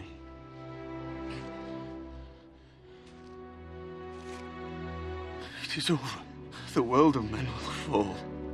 It's that simultaneous, like, I would have loved to have seen what this story would have looked like if Boromir made it. And all will come to darkness. And my city to ruin. But also, like... It would have been very interesting, because it would have been, like, very important. Yeah. I will not let the White City fall. Nor our people fail. But there's something so important about him recognizing Aragorn's role as well. Our people. Our people. Yeah, absolutely pitch perfect. Wouldn't change a thing. I would have followed you, my brother, my captain, my king. This man who's been brought up under the shadow of a person who's desperate to prove that they, like, control... You know, like, Denethor's got a lot of insecurities that I think really help inform Boromir's point of view, which is that they need to make sure they earn their right to be in, essentially, control of Minas Tirith until, you know, the line of kings returns. And so, like, they not only need to inspire, they need to be strong, they need to be courageous, they need to show the rest of Middle-earth that they're the ones that can protect, they're the ones that have been given this responsibility and that they can pull through with it. And they do. Boromir being the one that we get told is regularly, like, keeping Osgiliath within the realm of men instead of allowing it to fall to Mordor, and then being sent to go and grab this weapon that's going to end it. It's going to destroy Mordor forever. And he's like, that's kind of exciting, that's kind of invigorating. He gets there, and all these people are like, we're going to destroy it. We're going to hand it to some fucking child, basically. And he's like, what in the hell are you guys talking about? And then, you know, because he has respect for Elrond and the nature of the elves and stuff, and he's like, okay, fine, I'll go with you and I'll ensure this to happen. Spends the whole time ensuring the safety of the Fellowship, but at the same time falling gradually to the temptation of the ring, which is something that I always find is a really interesting variable for all the characters to have to deal with. That ring, that fucking ring, is bringing him down all the time. And yeah, of course, he breaks. One of the little bits that I really noticed on a recent watch through is when they arrive at I forget the place, where it's basically Amon Head, and they're all getting off the boats. Everyone's basically fine, and the camera hangs on him for a little bit, and he's just fucking like, he can't handle it anymore. He's constantly thinking about it, and he's like shaking a bit, looking down, just like, oh, okay, like, because that's all he's thinking about. He talks about when we reach Galadriel, right, that she tells him, don't worry, like, men will be fine, Gondor won't fall, and all he says to Aragorn is, I don't believe her, it's not going to happen. Man is like doomed. We have to get the ring. It's the most important thing ever. And his interest, his desperation to get that thing, it just represents the fact that he wants to save the world. He wants to protect people, and he knows he's going to fail without it. And then he has his moment with Frodo, which is his obviously low point, which brings you right into his highest point, which is sacrificing himself to save two people. And those three arrows, that way that he goes down, it's like one of the most heroic deaths in all of media. Always stuck with me. And yeah, everything he says to Aragorn. And I love that Aragorn takes the moment to inspire him and tell him, like, it's going to be okay. Like, right before he dies, he tells him everything he wants to hear, which is that man will be saved, that Aragorn won't let them fail, and that Boromir did his job. There's nothing to be ashamed of. He did everything right, sort of thing. It's oh, he's great. A lot happens in this film. A lot does happen in this film. Peace. Son of Gondor. I would fucking hope a lot happens in a 3.5 hour runtime. Well, it's kind of brought up a lot these days, right? Because a lot of people resort to a runtime complaint with films that are of that length. They will look for his coming from the White Tower, but he will not return. but we all know the truth of it would be pacing. And like how much of it was actually like important. Frodo! Just fucking how much of Zack Snyder's Justice League is even remotely relevant? Oh no. I wish none of this had happened. So do all who live to see such times, but that is not for them to decide. I mostly have resentment toward him for wasting 4.5 hours of my time. He brought us Ezra Miller. All you have to decide is what to do with the time that is given to you. I feel bad. We should be acknowledging this scene is great too. This incredible scene, this we fucking gem of cinema in front of our eyes. No! Frodo! This is Acknowledge Sam the fact that showing his zeal. Sean Astin cut his foot trying to swim over here. Go back, Sam! I'm going to Mordor alone! He risked great infection for the sake of this movie's quality. Yes. Infections are temporary. Good cinema is forever. Mm-hmm. And I'm coming with you! You can't swim! Sam! Oh, Frodo, you don't understand the investment you've made here. He's gonna come through for you time and time again. It would be a really dick move to accuse him of eating all your food and then send him away. Don't you leave him, Samwise Gamgee. And I don't mean to. They did not hang on that for very long, but super important detail. The Fellowship has failed. What if we hold true to each other? I appreciate the fact that it doesn't treat us like we're stupid. And Oh just god, all yeah, that stuff. dude, Yeah. that... We will not abandon Merry and Pippin to torment and death. That's another thing that's been taken for granted, I think, is not being treated like a fucking baby in media. I don't even associate that with Lord of the Rings, but you rewatch them and you're like, oh yeah, of course they treated me like an adult. Let us hunt some orc.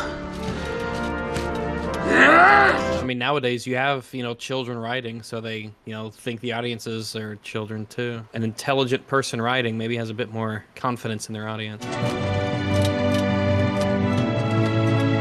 And yeah, I very much enjoy the motivation is full and fiery with them just for getting Merry and Pippin. We gotta get them. We owe it to them. I don't suppose we'll ever see them again. We may yet, Mr. Frodo. We may. Always a voice of hope. Story has got its splits. You need a Sam in your life. Like, I think everyone does. Oh, everyone should have a Sam. You need someone who brings a little box of salt just in case you...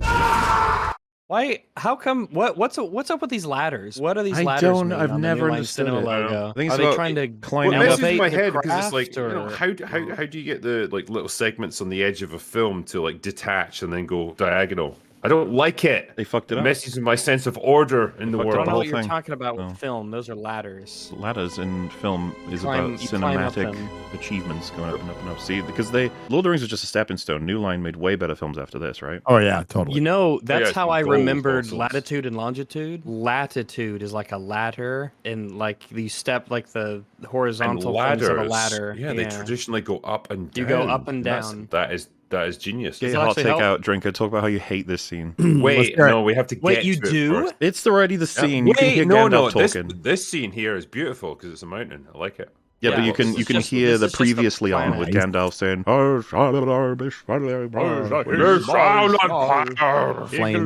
of Undune. We're gonna go deep, guys. We're gonna go deep into the mountain. Oh my god, the helicopter's gonna blow up. Okay. He said the line. He He did. did it. He said the thing. He Gandalfed. God.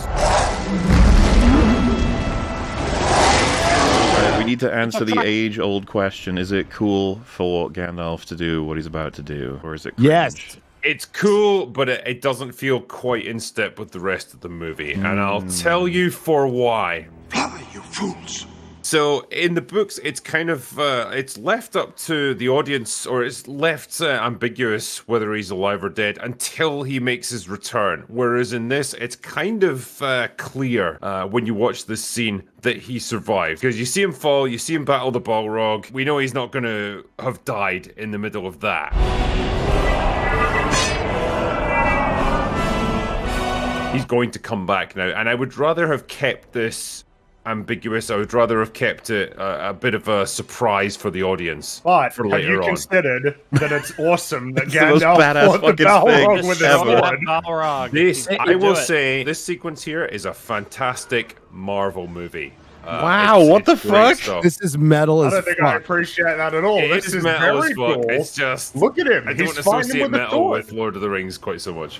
What? I do. I do. Yeah, metal things are has metal associated in Lord itself of the I was going to with say, Lord of the Trigger, Rings. how familiar Yeah. are you with metal? How much fantasy is in metal? No, this is. Have you heard of a classic band called fantasy. Led This is not Zeppelin? metal. I feel like there's like a to pretty think that substantial it was- overlap of things that are metal Yeah, and fucking good high Christopher fantasy. Lee was a part of so many bands because of the fact there's so much interesting fantasy that gets tied to it. Are right? you using that as an example of why fantasy is Jesus, metal? Because music Christopher and Lee the was in a death metal. Christopher Lee had great I know. interest in He fantasy wouldn't have and this metal. wonderful shot. We wouldn't No, have it. wizards Well, no, we fighting didn't get this a fight. Balrog This in a scene- pit. Or sorry, that shot right there is quite cool. I do like The whole that. thing is fucking great. Oh, I'm glad there's It's something fucking like awesome. in these films. What is it, Mr. Frodo? Nothing. Yeah, that's literally the only thing. The Wouldn't rest want of you to it be is- miserable for 12 hours. Thank you for making my it's case. a complete wasteland of awfulness, but like Thank that, you for making that my level. case for sobriety, drinker. And I That's all I'm also, Welcome back to Lord of the As- Rings. yeah, I'm with glad I'm as a Okay. little Tucker in the cinema, I didn't know that Gandalf was coming back, even with that scene. I was like, oh, that's what happened. Really? Damn. You didn't pick up on that from that What do you scene? mean? What? Well, he was 2 years old, okay?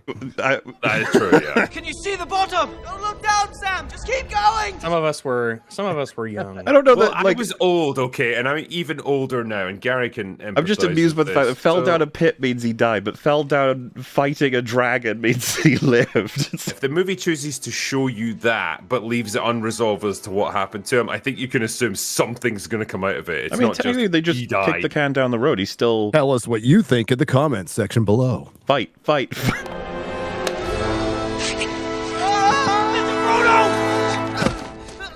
Compare the way that hobbits descend to the earth to the way that a wizard descends the earth. And Yeah, a it's little a bit very different. interesting A comparison. little different. I wonder if hobbits make for really good mountaineers, or if it's just these two that have a proclivity for mountaineering. Andy Serkis was an They're- expert rock climber before he even got into this, which was handy. Oh man, roast chicken. 'Cause- Really? yeah, Is that true? yeah. Apparently, well, maybe not expert, but super familiar, and it came because My God, did you is guys there know- anything that man can't do? he wasn't even supposed to be doing the physical stuff. He just impressed Peter Jackson so much when he was doing his audition. He was like, maybe you should do the physical stuff. And it's like, Well, yeah, I you guess know, so. if you look at the way Gollum moves, like he's on all fours, he's like leaping around all over the place. Like that has got to be physically demanding for an Yeah. actor to do. And Andy Serkis would have been, I don't know, like what, about 40-ish when he did this? I can't remember. Would he be mid-30s? No, But I then- think he was older than that. I think Still, he's probably late you know, 30s. he still does a phenomenal job. And you got to combine that with the raw confidence to walk around in a mocap suit and take it totally Well, seriously. what's always so great about that is they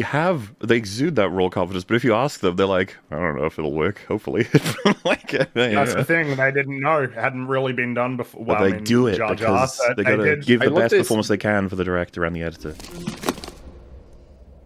Real Elvish rope. I know we kind of skipped over just that little bit there with the rope that it just magically detaches by itself, and they kind of question like, well, okay, that we could have fallen at any moment. That's exactly from the books. It's elven rope, and it's almost left magical. up to the audience to question. Yeah, like does it just do exactly what you want it to do? Wow. I so think the best part of that scene, which is an extended scene, it's not in the theatrical version, is Frodo saying that the 11 herbs and spices from the Shire are special. It's very special, that.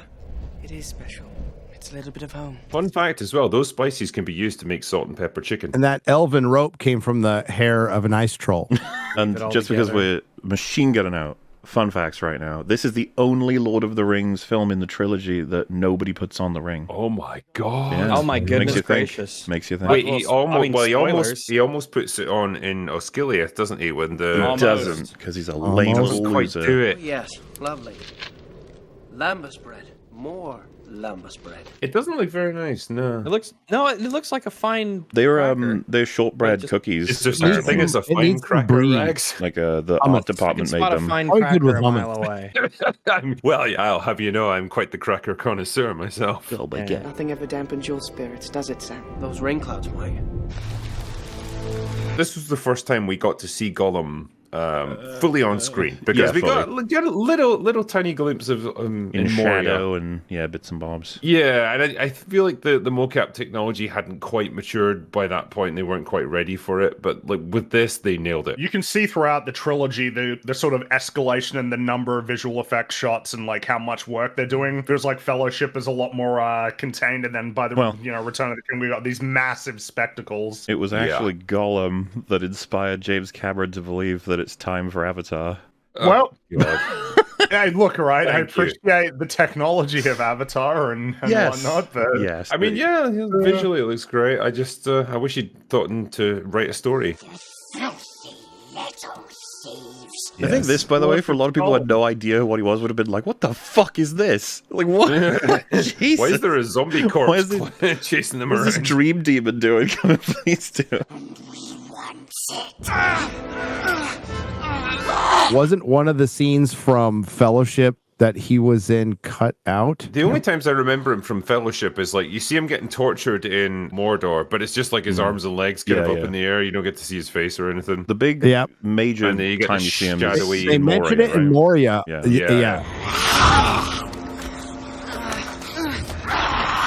You know how Gollum's wearing like a loincloth in this? Did they actually CGI animate his dick? They have to. I don't think so, because we've all looked. That is important. Well, I can tell you that the 1/6 scale version of Gollum does have a dick. I remember you announcing that.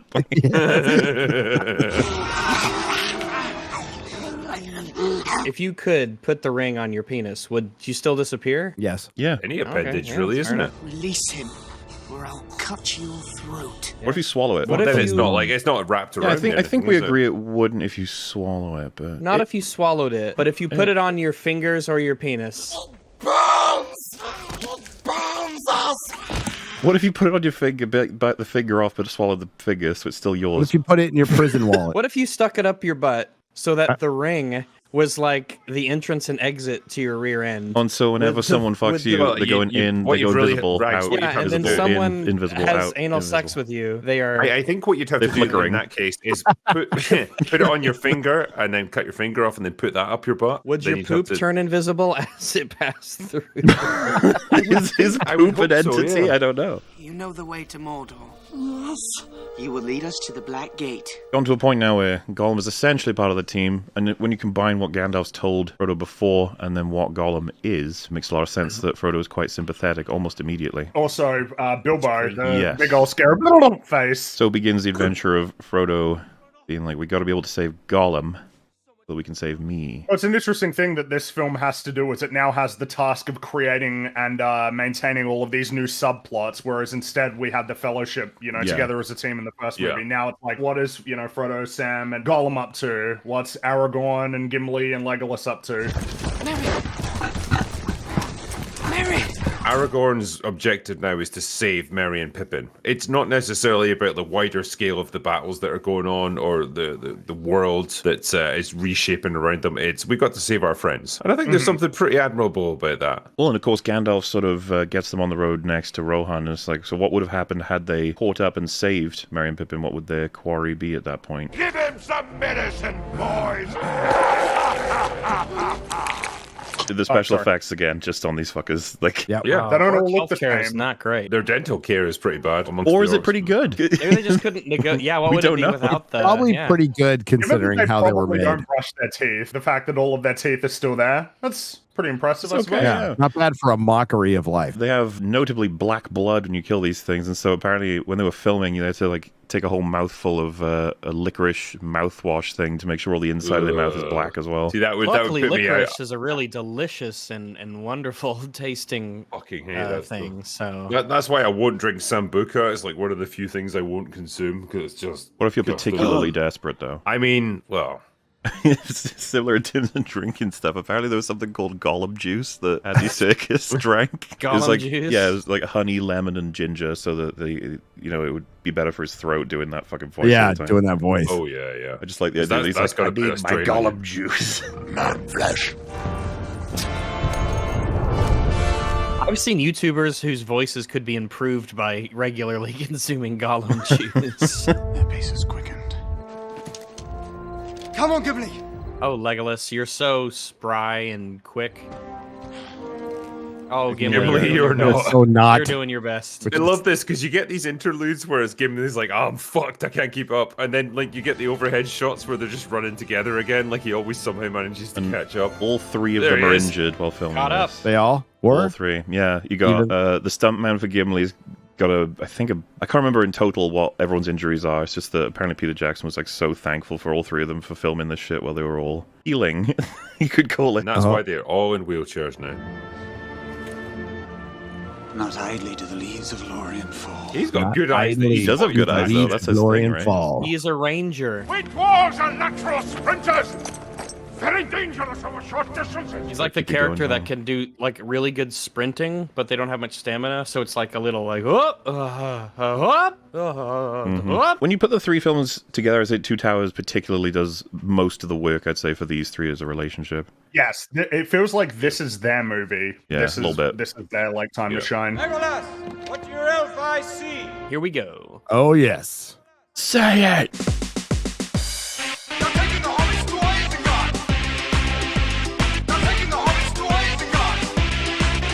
Yeah! To Isengard! God. The hobbits to Isengard. Saruman, this place is looking a little less, It welcoming. used to be, I mean, yeah. Who now has the strength to stand against the armies of Isengard and Mordor? Is this one of those moments where he's like, so I'm coming up to 5,000, nearly 10,000. Sauron's like, yeah, that's cool and everything. I've got about 100k, but, Yeah, that's Yeah, I got like 1 million here, so... Keep going, champ. Do you have any, No big deal. siege towers? And Sauron's like, I haven't unlocked siege towers, man. is the hardest. My lord Sauron, we shall rule this Middle Earth. What is it called when you have a miniature that's huge? bigature. That Isn't was the the- bigature for the tower like it was 27 meters tall or some ridiculous fucking thing? I think it was 10 or 15 feet tall, so like... Big, but not as big as the real one would be. Really? A bigature. The old world will burn in the fires of industry. This is the essence of what Tolkien despised. Just the wanton destruction of the natural environment. Oh, it's so just perfectly everything captured. gets brushed under the wheels of factories and The just smog, endless the consumption. grey, the dirt, the smoke, and it's just all covered up. There's no more greens. They're all getting There's fucking nothing annihilated. living. We will fight for you.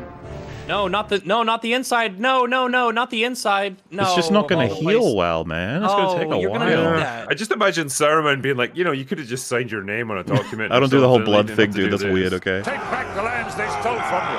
Burn every village!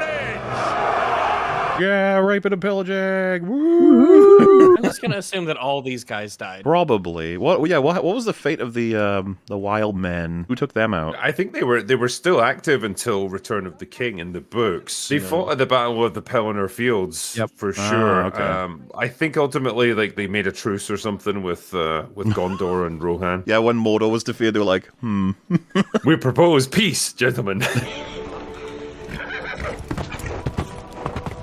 Why can't you be on the horse too? Yeah, Because loser. Start running. I have to fight off the army myself. Why burn the house? You can live in it. It could be your house now. It's war rags. We're fucking them up. A lot of corpses. It's like your average Scottish wedding there. Fight the king's son! As far as I'm aware, by the way, all the horses are polystyrene. Like all the dead ones. Obviously. I thought you meant the ones they were riding about on. It's like, damn, that's impressive. It's like, well, that's just the power of special effects, my friend. What do you use when you want a horse? It's like, we tape a bunch of cats together normally. Cats, yeah. He's alive.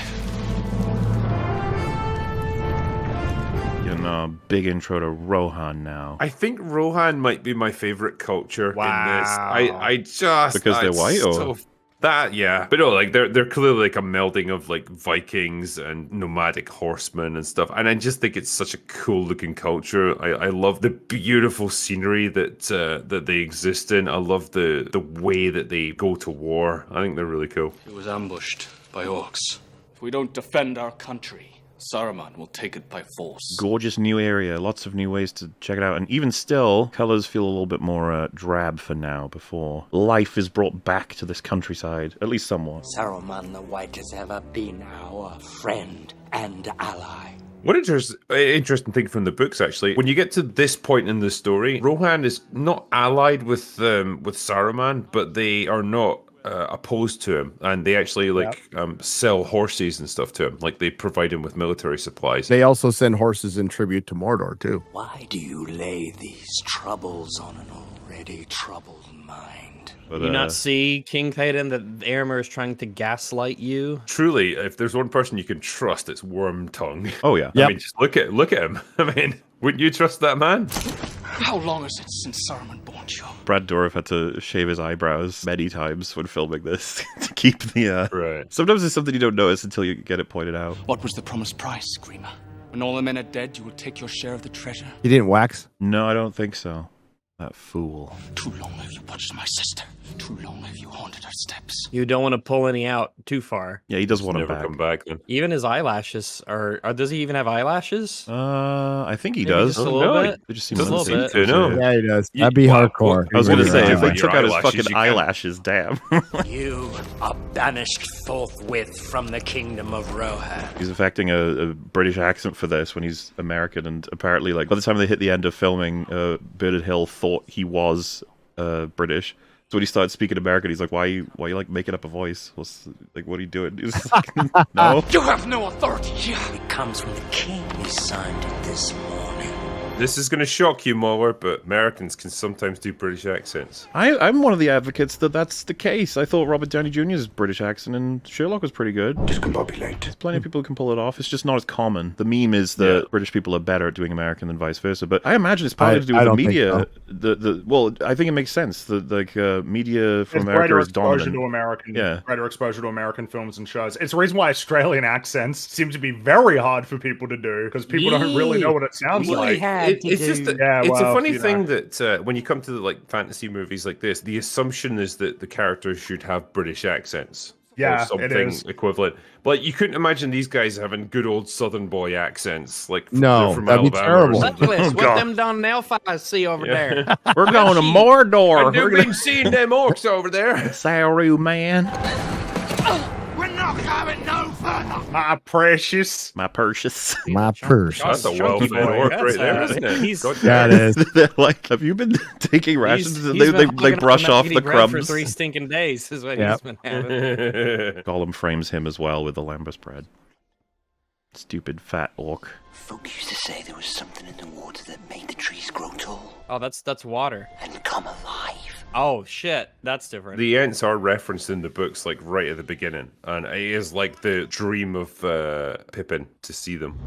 What about them? The fact that they've got like different contexts. I enjoy the diversity of works in the Lord of the Rings series. Yeah. Diversity is their strength, right? That is their strength. It wasn't It strong really enough. is. Ultimately, they lost. But I was going to say, they fucking lost. Diversity sucks. The prisoners go to Saruman, alive and unspoiled. No, they need an army of woman kings. Ooh, Then an they army would've of troll slayers. Ice trolls, specifically. Just a mouthful. Just a little bit off the flank.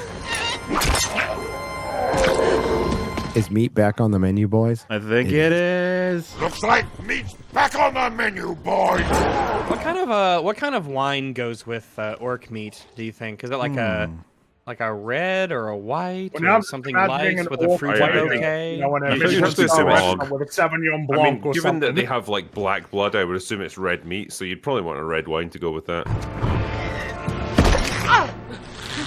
Do you think that might be overpowering, or do you think it needs balance? I think if you go for a Shiraz, it's probably going to be okay because they're relatively light. Is it Shiraz or Shiraz? You can say it either way. I always say Shiraz. What if you don't say it either way and you say it really Well, he dumb? also says I'm ambiguous. like, So. The white men, they're killing all the diversity. Oh no! I stepped on that camera.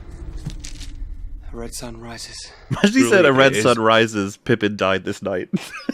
Wait, what? Fucking dead. I know this shade of red. Pippin is so dead. I know what rises. It's daylight. Yeah, Lego. So stating the obvious. What was You that? figure they would have seen him. They arranged that pretty well. Ringo, was that your Urkai impression? No, I was just that was my vodka impression. Vodka impression. Is that what vodka sounds like? All right. Oh, yes. This might not have been a good idea, Aragorn. These guys seem friendly. I don't know. You made us turn around on everything. Luckily, we've been practicing. Nobody made him turn around. They did that of their own. I suppose they could have just ignored him, yeah. This seems That's a bit right. excessive to put their spears in like this. It's like, okay, It's I mean. think you've got them. I would cut off your head, dwarf, if it stood but a little higher from the ground. Don't be racist now. Dwarves are cool. You would die before your stroke fell. Calm down. I love it. Oh This my is just like a whole dick waving contest right here. It's like, Yep. I just want to know your name. That's all. But it's also very interesting Yeah, that Legolas's immediate response is, "I'll kill you if you hurt Gimli." Yeah, because I don't think Gimli felt like he had stepped over the line at all. He was just like... Yeah, maybe that's It's just a cultural difference. But then when Legolas did like, fucking hell, okay, whoa. Theoden no longer recognized his friend from foe. Not even his own kin. But it's just indicative. It's how it works. They've been working together. Saruman killed all of our barbers. Saruman has poisoned the mind of the king and claimed lordship over these lands. Oh, he did that, yes. Interesting that he's so perceptive that he understands exactly what's happened. He's a smart guy, okay? Maybe he watched the movies. Well, I think he's got all the info, right? Saruman's hand and Grima Wormtongue and... Well, I'm kind of... the king being under some sort of you kind of have to surmise based on what the movie shows you, but like in the books, he's not necessarily aware that Saruman is controlling Wormtongue, who's then controlling... Well, I'll say this much. Theoden. Yeah, he finds out. It's better that he doesn't know, because there's a question of why the fuck would he be abandoning the king if he knows that he's being puppeted. The Uruks are destroyed. We slaughtered them during the night. Did you see 2 hobbits with them? We left none alive. Yeah, because like the logical choice would be like, I should really just kill Wormtongue right now. Yeah, if you got the armies of Rohan threatening them, then sure, but like I remember being brought up as a question of just like, should Éomer be sort of riding off? Well, consider he is going around killing orcs everywhere. So if the people are protecting the king in Edoras and he's running around killing orcs outside,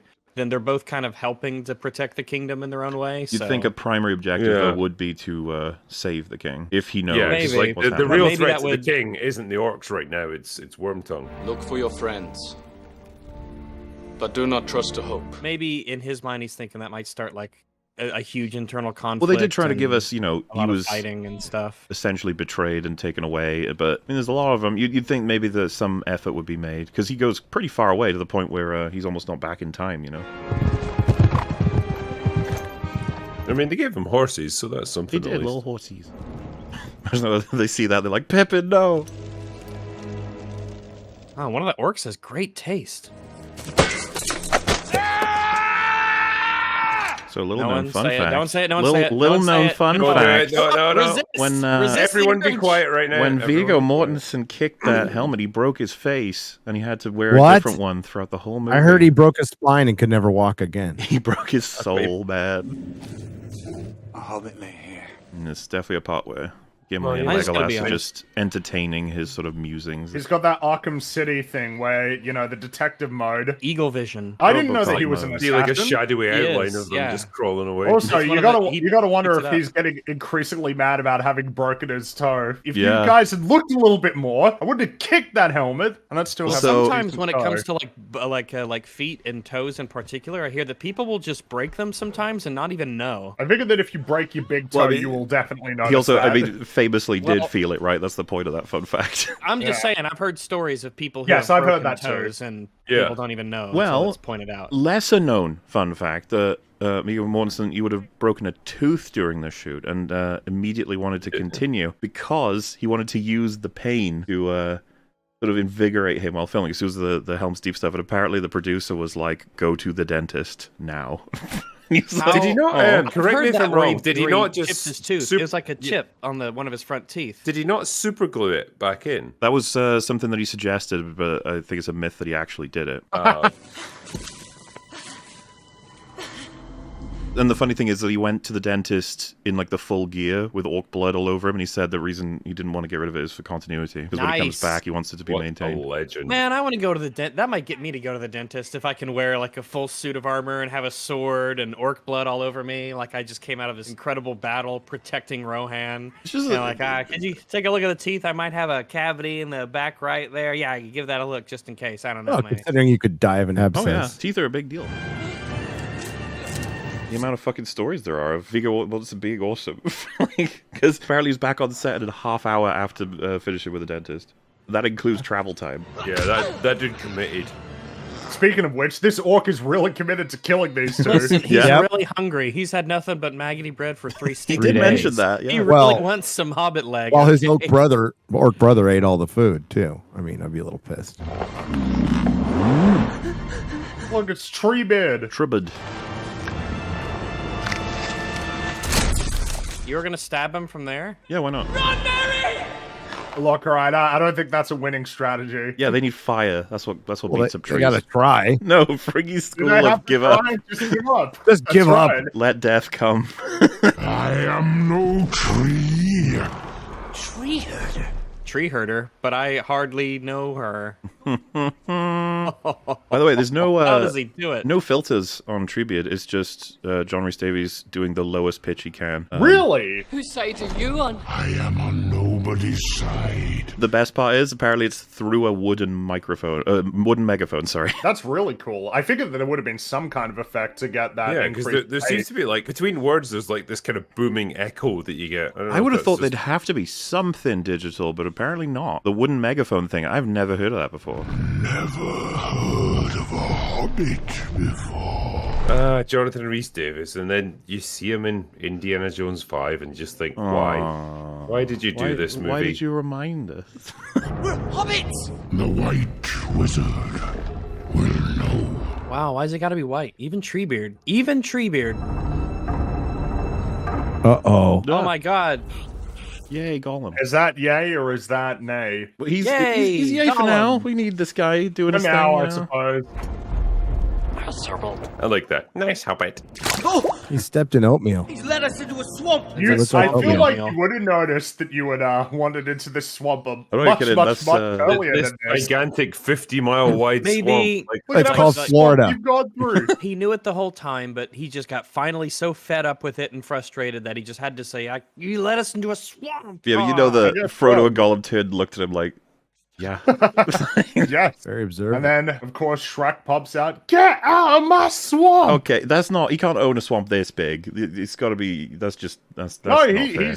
he's landed gentry, believe it or not. Does he have tenants and stuff? Like, is he a landlord of this swamp? Yeah, no, he's got a big estate, and this is his estate, his lovely swamp. Famished! Yes, famished we are, precious. Gollum definitely needs some volumizing shampoo there. I feel like there's more you could do with that hair. It's not silky smooth. You know, like it would take 1 million years to fucking render all their CG shit, especially back then. Well, I mean, it does nowadays because it's like all kinds of higher fidelity and stuff. But apparently, the way it would work, right, like a lot of the time, is they would start the render, go to sleep in the morning, see what they've got. And apparently, it glitched up one time with Gollum, and it made all of his hairs stand on end. So we just, I was like, oh god, we gotta see that, right? Like, I need that picture. He does not care if we should die. Still looks so effing good. It do. It really do. Rusty cares.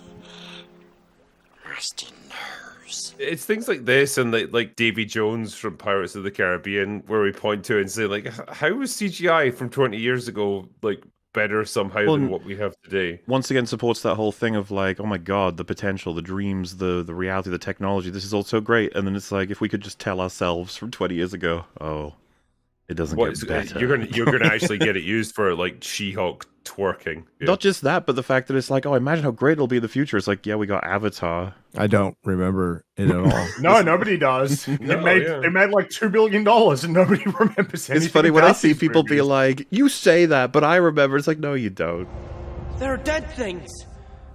Dead faces in the water. Yeah, this is a little disconcerting. Dead faces in the water. Bit, yeah. This is the part I was so looking forward to, the dead marshes. I'm like, I can't wait to see this. It's great. It's such a great concept. Like yes, it is. Spirits of dead elves and men just from the Battle of the Last Alliance. Just dude, and this had to come from his World War I experience. Just dead buddies. Isn't that a great line as well? Hobbits go down to join the dead ones and light little candles of their own. Hobbits go down to join the dead ones and light candles of their own.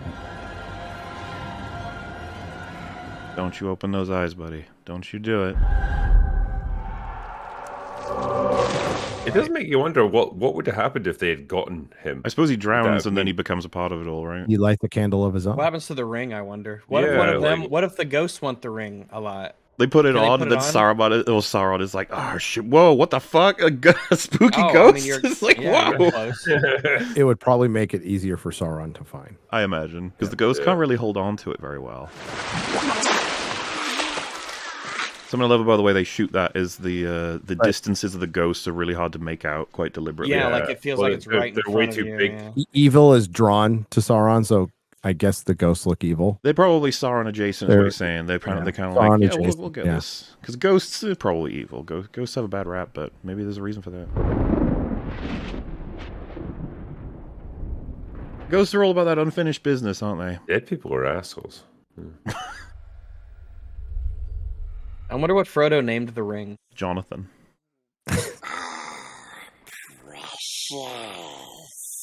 He's like stroking it, and he looks up, and Gollum stared at him like, "I know I'm weird, but you're also weird." Just saying. What did you say? Master should be resting. Go back to sleep, pal. Would you describe Gollum as a smart character? I think he pulls off some very smart maneuvers, yeah. He's really old. He's lived this long. He's clever. Yes. Cunning comes into it. He's not learned, obviously, and he's not smart from a strategic point of view, but he... Survivor. He knows how to work people. Because there were a few opportunities where he really could have taken it, but then he waited for better, more opportune moments. Smeagol. What did you call me? Oh, that look on his face. What did you call me? God, that was so good. Something that I think they needed to nail more than anything is the eyes, isn't it? Get them right. Get them working. It adds as much power to the film as Jar Jar does to Phantom Menace, I would say. But let's not go crazy more. Come on. I was going to say maybe I'm praising it a bit too hard there. Black Riders! Remember those guys, Frodo? They fucked you up big time, man. I was stabbed by their Morgul blade. Have you ever been stabbed by a Morgul blade, Sam? Boy, it is not fun. Not great. Oh, look at that armor! Fucking cool! The reveal. They fly now? They fly now. The Fell Beast. Do you know how they made the sound? I'll give everyone one guess. It's from an animal, but which one? Honey badger. No. Those things are fucking mental. Cat. No. A bat? No. A bear. No, a donkey. He can fly! He can fly! He can talk! That's right, fool! Now I'm a flying talking donkey! Hurry, Blackgate. You're very close. Orc blood. Orc blood. Imagine all of them looking as he just starts guzzling licking it. his fingers, and putting the leaves in his mouth. I do love the design of the forest. It's so moody. Yeah. Winding, twisting sort of trees. It looks very unorganized, wild, and angry. Yeah, it's a little pissed. This forest is old. Very old. When the elf says something's old, pretty old. No. You always resort to the axe, jeez. Pretty effective against trees. Gimli. Lower your axe. If all else fails, chop it down. Not so much against rings, though. No. They have feelings, my friend. Talking trees. What do trees have to talk about? I wonder if he's sad about losing that axe, you know? It's just like, man, I've had that for... He hasn't talked about it, but it's because no one's asked. He's waiting for someone to He's writing about it in his journal. I still see it in my dreams. The white wizard approaches.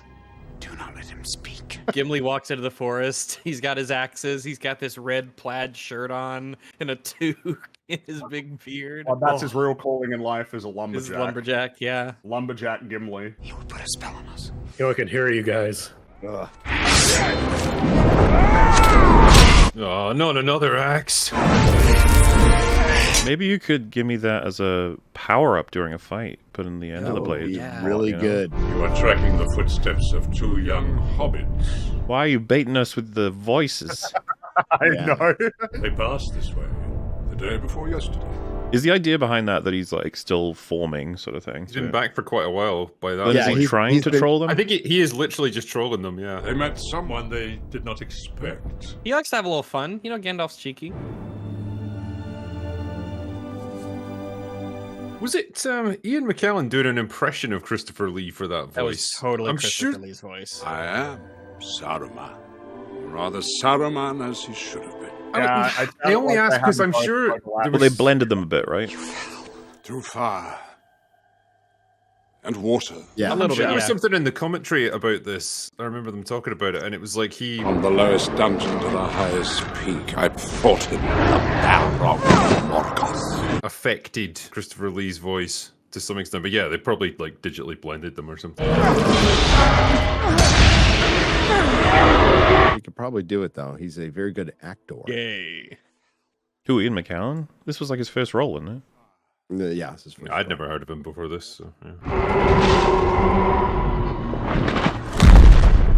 I think he played Magnetos or something. Magnetos? I threw down my enemy and smote his ruin upon the mountainside. It's great in the book because it's like they literally fought all the way from the bottom right up to the top of the mountain. Doesn't he hold on to the Balrog's leg as he runs up the stairs for a while? Darkness took me.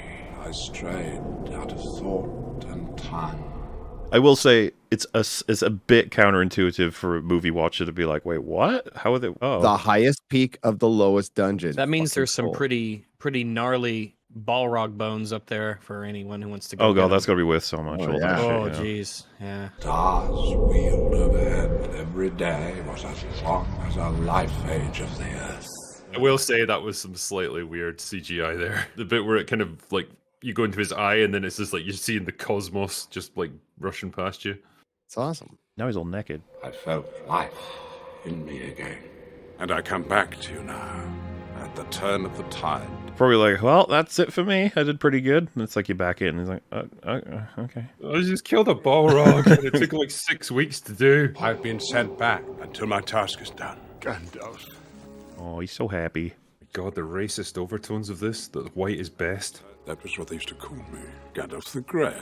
I am Gandalf the White. I heard Ian McKellen was kind of excited to play Gandalf the Grey in The Hobbit because he thought that Gandalf the White was too mean. Too mean. We must travel to Edoras with all speed. That is no short distance. The Ents are going to wake up and find that they are strong. Oh, that's good. But he wasn't too mean. He was funny. He said very nice things to Mary and all that. Yeah. Comparatively mean, I guess. And then they ruined him in the Hobbit Hey. movies. Gandalf the Grey said "fool of a toque," all right, and that's the main thing people remember. So Fool of a toque. Throw yourself in next time and rid us of your stupidity. Fool of a toque. Grey is the mean one. Fool. Ooh, that was a slightly rough shot there. Yeah, that didn't look so great. The coming of Merry and Pippin will be like the falling of small stones that starts an avalanche. That line. Coming. It's always been funny. That's okay. Hey. You hear of trouble, Rohan. It goes ill with the king. Yes, and it will not be easily cured. They go I to wonder how fool. long it took them to scout all of the locations that they decided to shoot in. Like, Maybe not process. long because everything's gorgeous there. Maybe. You still speak in riddles. They just assumed that over the next hill it would be great for a scene. It's like a Guess week. so, yeah, maybe.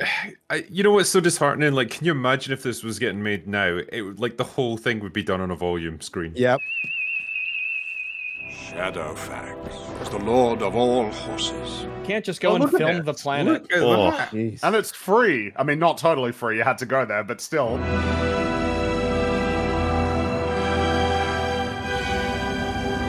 Also, the music. All this dirt and rocks are just laying around. You could just film them. Free dirt for all. You don't even have to ask for consent. You could just do it.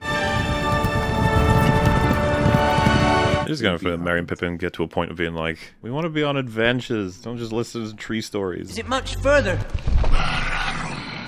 Don't be hasty. One trick is to tell them stories that don't go anywhere. Well, yeah, it certainly has that vibe of just like, let me tell you another story about I had an onion tied to my belt, So I tied an onion to my belt, which was the style at the time. which was the style at the time. Like, The important thing was that I had an onion on my belt, which was the style at the time. I told Gandalf I would keep you safe, and safe is where I'll keep you. They didn't have white onions because of the war. it's not that the story is so boring, it's just that they've been through a lot. Yeah, you Been a know, long Fellowship day. was tough. Sauron will suffer no rival. Well, it's crazy because where the both of them end up, right? Like, Yeah. From the summit of Barad-dûr, his eye watches ceaselessly. Mary fucking stabs the Witch King. I mean, it's pretty crazy, like how involved they become in the battles going forward. But he is not so mighty yet that he is above fear. Well, that's the thing. We start this movie, they're in the worst position out of everybody. The rumor has reached him. The heir of Numenor still lives. I mean, they have like the least assurances out of everybody that anything is going well at all. They're almost eaten and trampled by a horse. Yeah. And They don't know who's coming out, if anyone's coming to get them, or... Because they've got to be hopeful that Frodo managed to escape. He fears what you may become. And so he'll strike hard and fast at the world of men. I feel like if you called Saruman a puppet in the middle of like a big conference, Saruman would be like, I mean, not really, but... He will use his puppet Saruman to destroy Rohan. No, I chose this. Yeah, I'm pretty significant. I make my own choices. I enjoy my work. Yeah. I'm kind of a big deal around here. The king's mind is enslaved. It's an old device of Saruman's. The ring remains hidden, and that we should seek to destroy it has not yet entered their darkest dreams. And Sauron's like, shut the fuck up. And he's like, okay, well, okay. Fine. Whatever you say. Whatever you say, buddy. We must trust now in Frodo. Everything depends upon speed and the secrecy of his quest. It's a pretty swift way of essentially acknowledging that that's something that would definitely be on his mind, but also moving us into a position of that's now happening, which means that we've got these new tasks that we need to set about doing. Yeah, there's things we need to do. Do not regret your decision to leave him. It's not just about the ring. There's a lot of plot lines happening here. Exactly. Sam went with him. Did he? Did he indeed? Which is one of the things that really helps Middle-earth feel like a big place. Sure, we've got the Fellowship, they've got their quest to destroy the ring, but while that's happening, there's a world where events are still taking place. The Uruk-hai are sweeping across the lands, so there's still people that need helping. Man, it's such a striking, visual, isn't it? Quite oppressive. Yeah, it looks pretty fucking cool.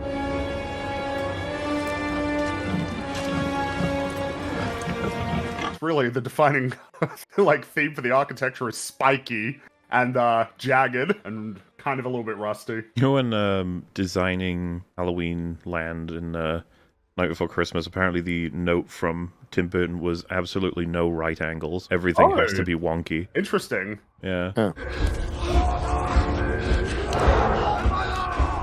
Your whole day is sleeping or getting poked to open a gate. You wonder what they eat? Maybe it's orcs. Orcs. A lot. Yeah, I used to feed them orcs. They just poop. They poop on the little pathway there and kick it off. Where it falls, it falls. God, the poops must be massive, though. Yeah, those guys have got to eat a lot per day. Sam, no! Ah, you idiot.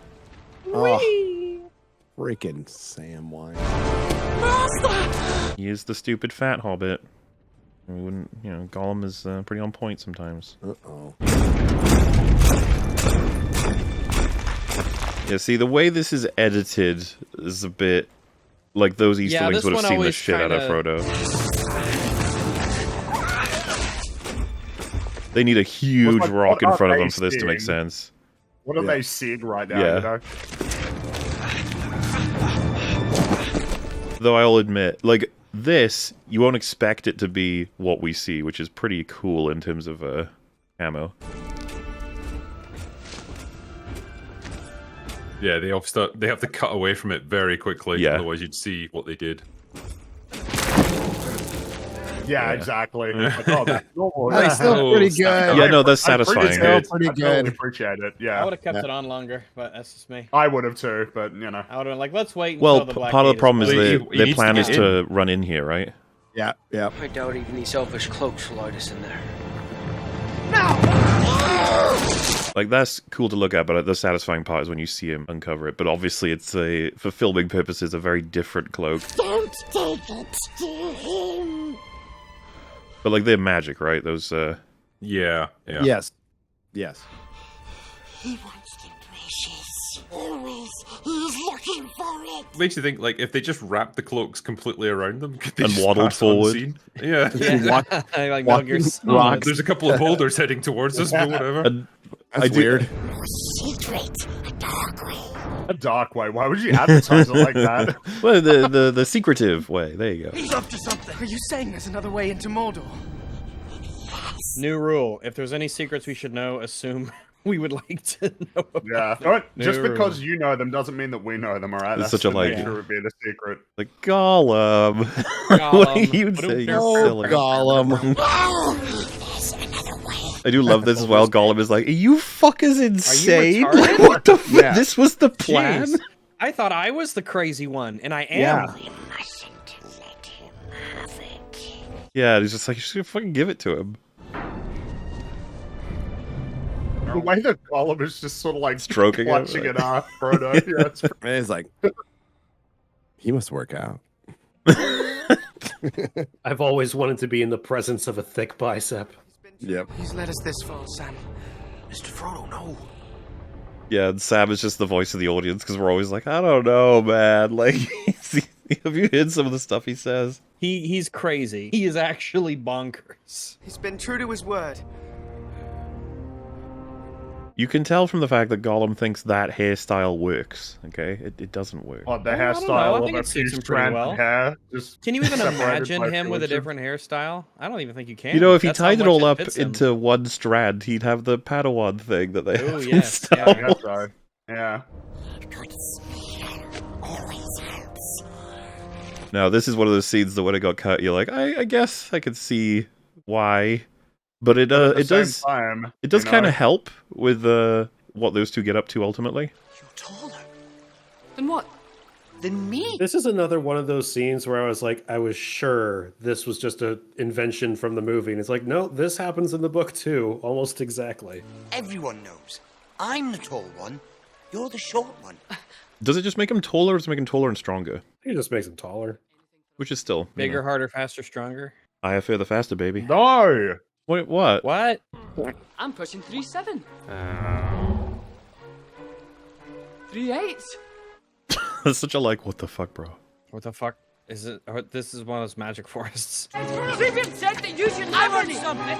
He said you could move it into. What if they just kept doing this and then they were like, they would just explode. Like 100 feet tall. They were just like 6'7", and they walked through the door at the end of Return of the King, and Frodo's like, "What the fuck? What happened? How come I got to? How come I had to destroy the ring? What the fuck?" They just grab and break off Barad-dûr and toss it into space.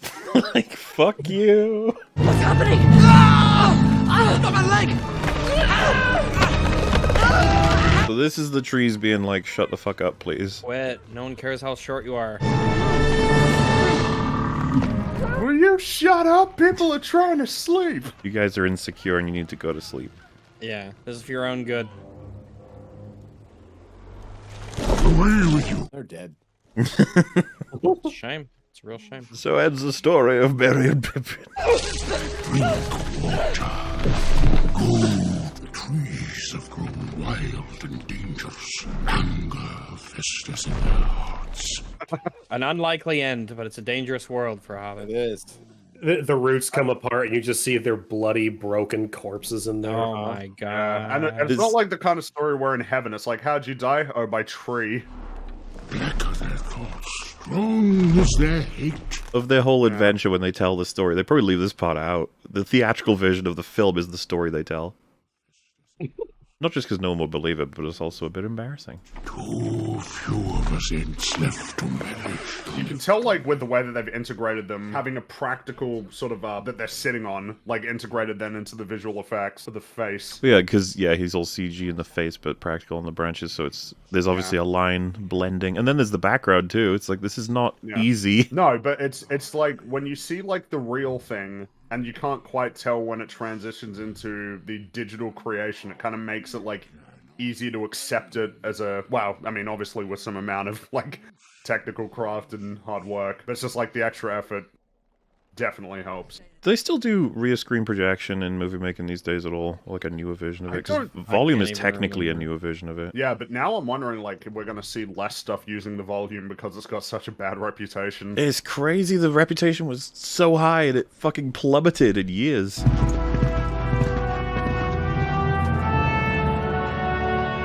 It's insanely expensive. We talked about this earlier, but like doing CGI is way more expensive than just putting people in makeup now, you know? And crazy. It looks often worse. Yeah. It looks way worse. Edoras and the golden hall of Meadowstone. There dwells Theoden, king of Rohan. Well, and you'd think as well that practical could only improve over time because the understanding of makeup and new materials should only improve over time. You'd assume. But sometimes even practical stuff can be really disappointing. Sometimes it certainly can be. Saruman's hold over King Theoden is now very strong. Look at the costumes. Like, everything looks aged, in world. Your son. He is dead. Hyper detailed. Insane. Perfect irony in that you said everything looks aged while showing Theoden's old face. There you His fake old face. My lord. Uncle. That's kind of funny, right? He's both in universe, like aged up artificially, but also that's some good old age makeup on. And how old is he? Bernard Hill, right? That's his name. Yeah. Will you do nothing? When he was filming this, he would have been what, 60? Mid-60s, I think. Yeah, 60. Because he's in his 80s now. Damn. He's great in this. Well, I mean, because he's in Titanic as well, right? That's the main thing I remember from other than this. Well, he was the captain, right? Yeah. Be careful what you say. Do not look for welcome here. He had his own private death scene while everything else was going on. The iceberg calls for aid. The Titanic shall answer. What a tragedy for the king to lose his only son and heir. Like, Grima, you have to know how creepy you are, right? You are a creeper, just so we're clear. Leave me alone, snake! But you are alone. Dude, you'd look so much better if you just took a shower. Yeah. So fair. So cold. Also, change your name, Worm. Get some really sun as well. Well, I was actually going to ask, do the books give anything on, like, where did his name come from? Is that a name given to him, or is that his reputation, or is that an actual family name? It's Your words are poison. Wormtongue is like a nickname that it's like an unofficial thing that people call him behind his back almost. Like he doesn't really answer to that. He just owned it. Yeah. Well, because Grima is not a. But yeah, he's trying. He's trying to make it work. Well, maybe he just lent into it.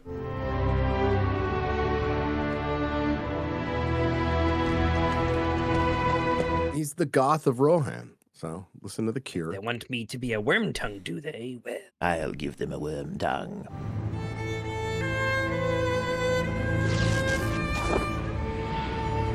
That was seriously a move of like, what am I doing wrong? Yeah. You just can't make it work, that old Grima. That works on all the women. What lovely music. What lovely scenery. What a lovely flag. I hope nothing bad happened to it. I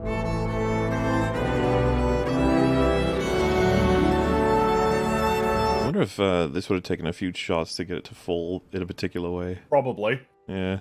Or maybe they got it first try. Maybe like God was like, "I'll help you out with this one." There you go. You're making a pretty neat film. I'll give you a hand.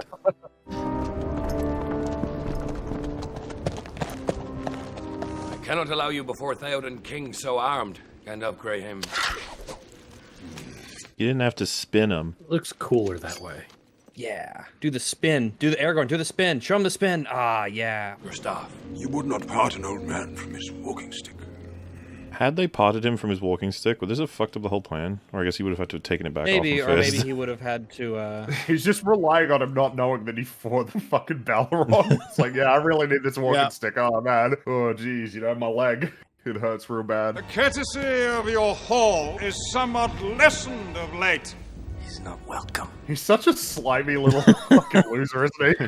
Like Grima Wormtongue. Uh-huh. You kind of hate him. late is the hour in which this conjurer chooses to appear. Oh, what a suck ass. Late is the hour. Oh, scene's so good. Be silent. Keep your forked tongue behind your teeth. I've never That was told such a, anyone like, to be excuse me? silent. Such a great put down. Oh, yeah. I have not passed so far in death to bandy crooked words with a witless worm. He's like, oh, fuck this stuff. I thought it was pretty straightforward. He's a wizard. Theoden, son of Thengor. Too long have you sat in the shadows. And I think you get the impression as this scene goes on that a lot of the people there are kind of like, actually, let's just see what happens. Well, yeah, exactly. I would stay still if I were you. You see it when it's holding him back, like, no, don't intervene. Let's maybe let this play out. You have no power here. This Gandalf guy, he's pretty chill, right? He's cool dude. I fucking love the way they have Saruman mixing in with this. Yep. Oh, God. Jesus Christ. I will draw you, Saruman, as poison is drawn from a wound. The music. Let's see where this is going. Tight. This is gonna be lit, fam. If I go, Theoden dies. No, he's just like talking to him, yeah. Yeah, this is definitely big beef between the wizards. Did not kill me. You will not kill him. Sorry, just enjoying the film. Yeah, I'm sorry. It's just, yeah, it's just really nice to watch that. Rohan is mine. You like how, like, as well, instantly the colors are starting to get brighter? Mm-hmm. As they were coming through, it was all, like, really washed out and muted. Now it's starting to get a little bit more vibrant. I know your face, Gandalf. Breathe the free air again, my friend. More warm. Yeah, it's really subtle, actually. Yeah, I do like that it's like, okay, we're back. Where were we? Someone's in for an ass whooping. Well, the thing is, you can't help but imagine, like, all of what just happened is this guy's fault to a significant extent, so...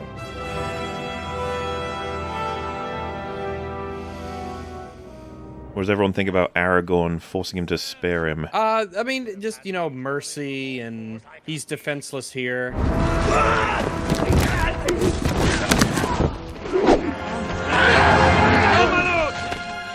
I mean, he does have valuable intel about Rohan that he probably shouldn't allow to fall into enemy hands. That is the criticism, but... Yeah. Let him go. Enough blood has been spilled on his account. I mean, maybe just put him in prison or something until all this is over, rather than kill him. Okay, Theoden, now you can kill him. Yeah. Get out of my way! Yeah, I think one would argue is just a lot of things are happening all at once, and maybe they didn't think through how bad it would be to let him go. At the same time, it's like, man, like, he knows a lot. Hail Theoden King! Is it Wormtongue that talks about the weakness of Helm's Deep? Yeah. Where is my son? Man, it's only just got him into this film, but he has like a big old weight on him for acting to do. Pulls it off. Oh. This actor, did this. He did Titanic before it. He did this, and then not really any other huge roles for him. He was in Valkyrie. Was he in Valkyrie? Yeah. Only the he beginning though. Like 2 minutes. But that's the thing. I struggle to remember what else he was in at all. Maybe after he did this, he was like, you know what, I'm good. I'm done. My career is peaked. Symbalmuna. Because a lot of the actors from Lord of the Rings went on to all kinds of things, But a lot of them were doing this after having done all kinds of things. So. It's a little bit different from Game of Thrones, where there's been like a lot of those actors seemingly haven't managed to transition into bigger and better things afterwards. It's like they've all had their opportunity, just like 1 or 2 feature films, and pretty much they've all failed. Alas, that these evil days should be mine. Remember when Kit Harington said he didn't want to play any hyper-masculine roles like Jon Snow anymore? Until he couldn't get any more roles, and now he wants to do. Oh, is that what we're calling Jon Snow in the last few seasons? Hypermasculine? She's McQueen. Yeah. I mean, she's McQueen. I don't want it. The young perish, and the old linger. One of the first things that actually comes to my mind when I think about this movie. This scene. Yeah, this one. Yeah. Cedric's death was not of your making. I love the Battle of Helm's Deep. I think that's my favorite battle in the whole trilogy. I mean, you can pick, as far as I'm concerned, any of the films, and for many reasons. No parent should have to bury their child. Many different reasons as well, because Amon Hen obviously is quite different from Helm's Deep in terms of like a sort of climactic battle.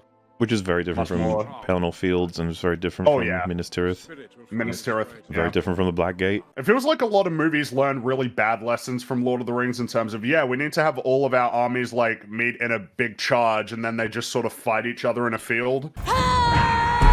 Not realizing that there's a lot of dynamism to the battles in Lord of the Rings. What I'm learning is like we say it sometimes as though it's a understood aspect that people would learn good things from good stuff, but I think it's much more typical that we have bad things learned from good things. Well, it's like they get like the surface level of, oh, this is awesome. It's like, it is awesome, but it's all of the underlying character work and world building that really elevates it, as well as like a lot of much smaller decisions in the midst of, the battles, like a lot of different elements of coordination, placement, strategy. Yeah, you never see like the most you get normally is just lip service to strategy. Like, oh, you do this, and then we win. It's like, well, no. This is but a taste of the terror that Saruman will unleash. When the Dark Knight, what the fuck it was called, the Long Night, was being released, it was being compared to Helm's Deep, and it was like, how the fuck could you possibly compare? It's like, it's big, it's long. Well, that was the hype, right? The hype leading up to it is this is going to be Game of Thrones, Helm's Deep, but then... Well, and now everyone hates it, so... Now it is only unfavorably compared to Helm's Deep, which... Well,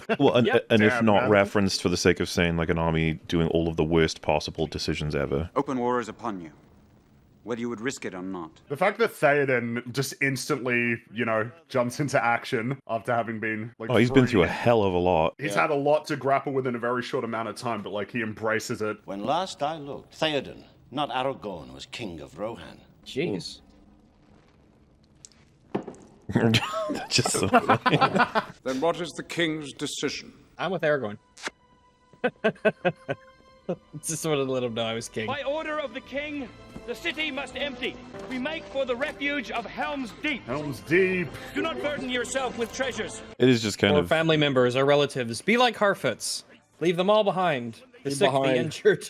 Helm's Deep is like the most associated, stronghold battle sequence that everyone adores. Pretty cool as a reputation to have. Well, it's just something that is interesting is like, when making this film, how could they have known that it would all, come together at the end, especially with all of the brand new techniques and technologies that they were employing? Like, how could, you know what I mean? It must have been like pretty nerve-wracking working on Gollum. Like, man, I hope we could actually get this, Yeah, hope it won't be cringe. Figure this out and make it work. Yeah. You have to act the fuck out of this role, okay, Andy? Because people might not buy it. We're working really hard, but still, no, we're real lucky with Andy Serkis. Oh, he's so good. And then you think about like Star Wars. He's been 2 different characters in Star Wars, and one of them was also like one of them was CGI excellent and sucked. Yeah, but the other one was excellent. Look to my coming. At first light on the 5th day. It disappoints me that he's never been. I feel like it represents a kind of bias that it's like, well, you're doing motion capture. You never get nominated for like an Academy Award for doing a motion capture role. It's like you're an animated or you're a sci-fi movie. And similarly, he doesn't have as much, I think, popularity or awareness from a lot of people. Like, I think anyone who's big into film will know Andy Serkis, but a lot of people who watch film casually will be really aware of someone like Brad Pitt. Not so much with someone like Andy Serkis. And it's kind of like part of the nature of the sacrifice of doing like voice acting or motion capture is that people identify with faces, and you're very much doing a role where that's just way, way, way less likely to be the case. People have to identify with the voice, or more often they'll just identify with the character. Yeah, exactly. Like, it's especially if you're really doing voices and really doing like roles that are so clearly not you. You're acting so much like people forget you as a person, kind of. Yeah. Which is like both like a good and a terrible thing. Yeah, like that's his job. He's nailing it. But it's a great thing for the art, but it's makes your life harder in terms of a career. Man, he was such a Chad. He was the cook in the King Kong movie as well, right, Andy Serkis? I think so. Yeah. Turn this fellow free. He has seen enough of war. He's such a compassionate man. Cares about animals. Mary Sue, the horse likes him.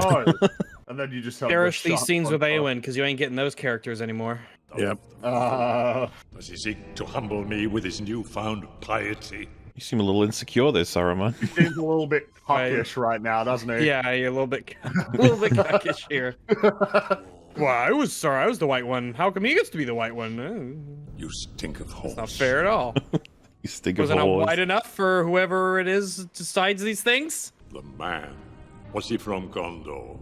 No, from the north. He bore a strange ring. Extremely good eyesight to notice that. I mean, I can believe he's very observant, Grima Wormtongue. 2 serpents with emerald eyes, one devouring, the other. When you're spitting on someone's hand, you do notice their rings. Flowers. The lost king of Gondor.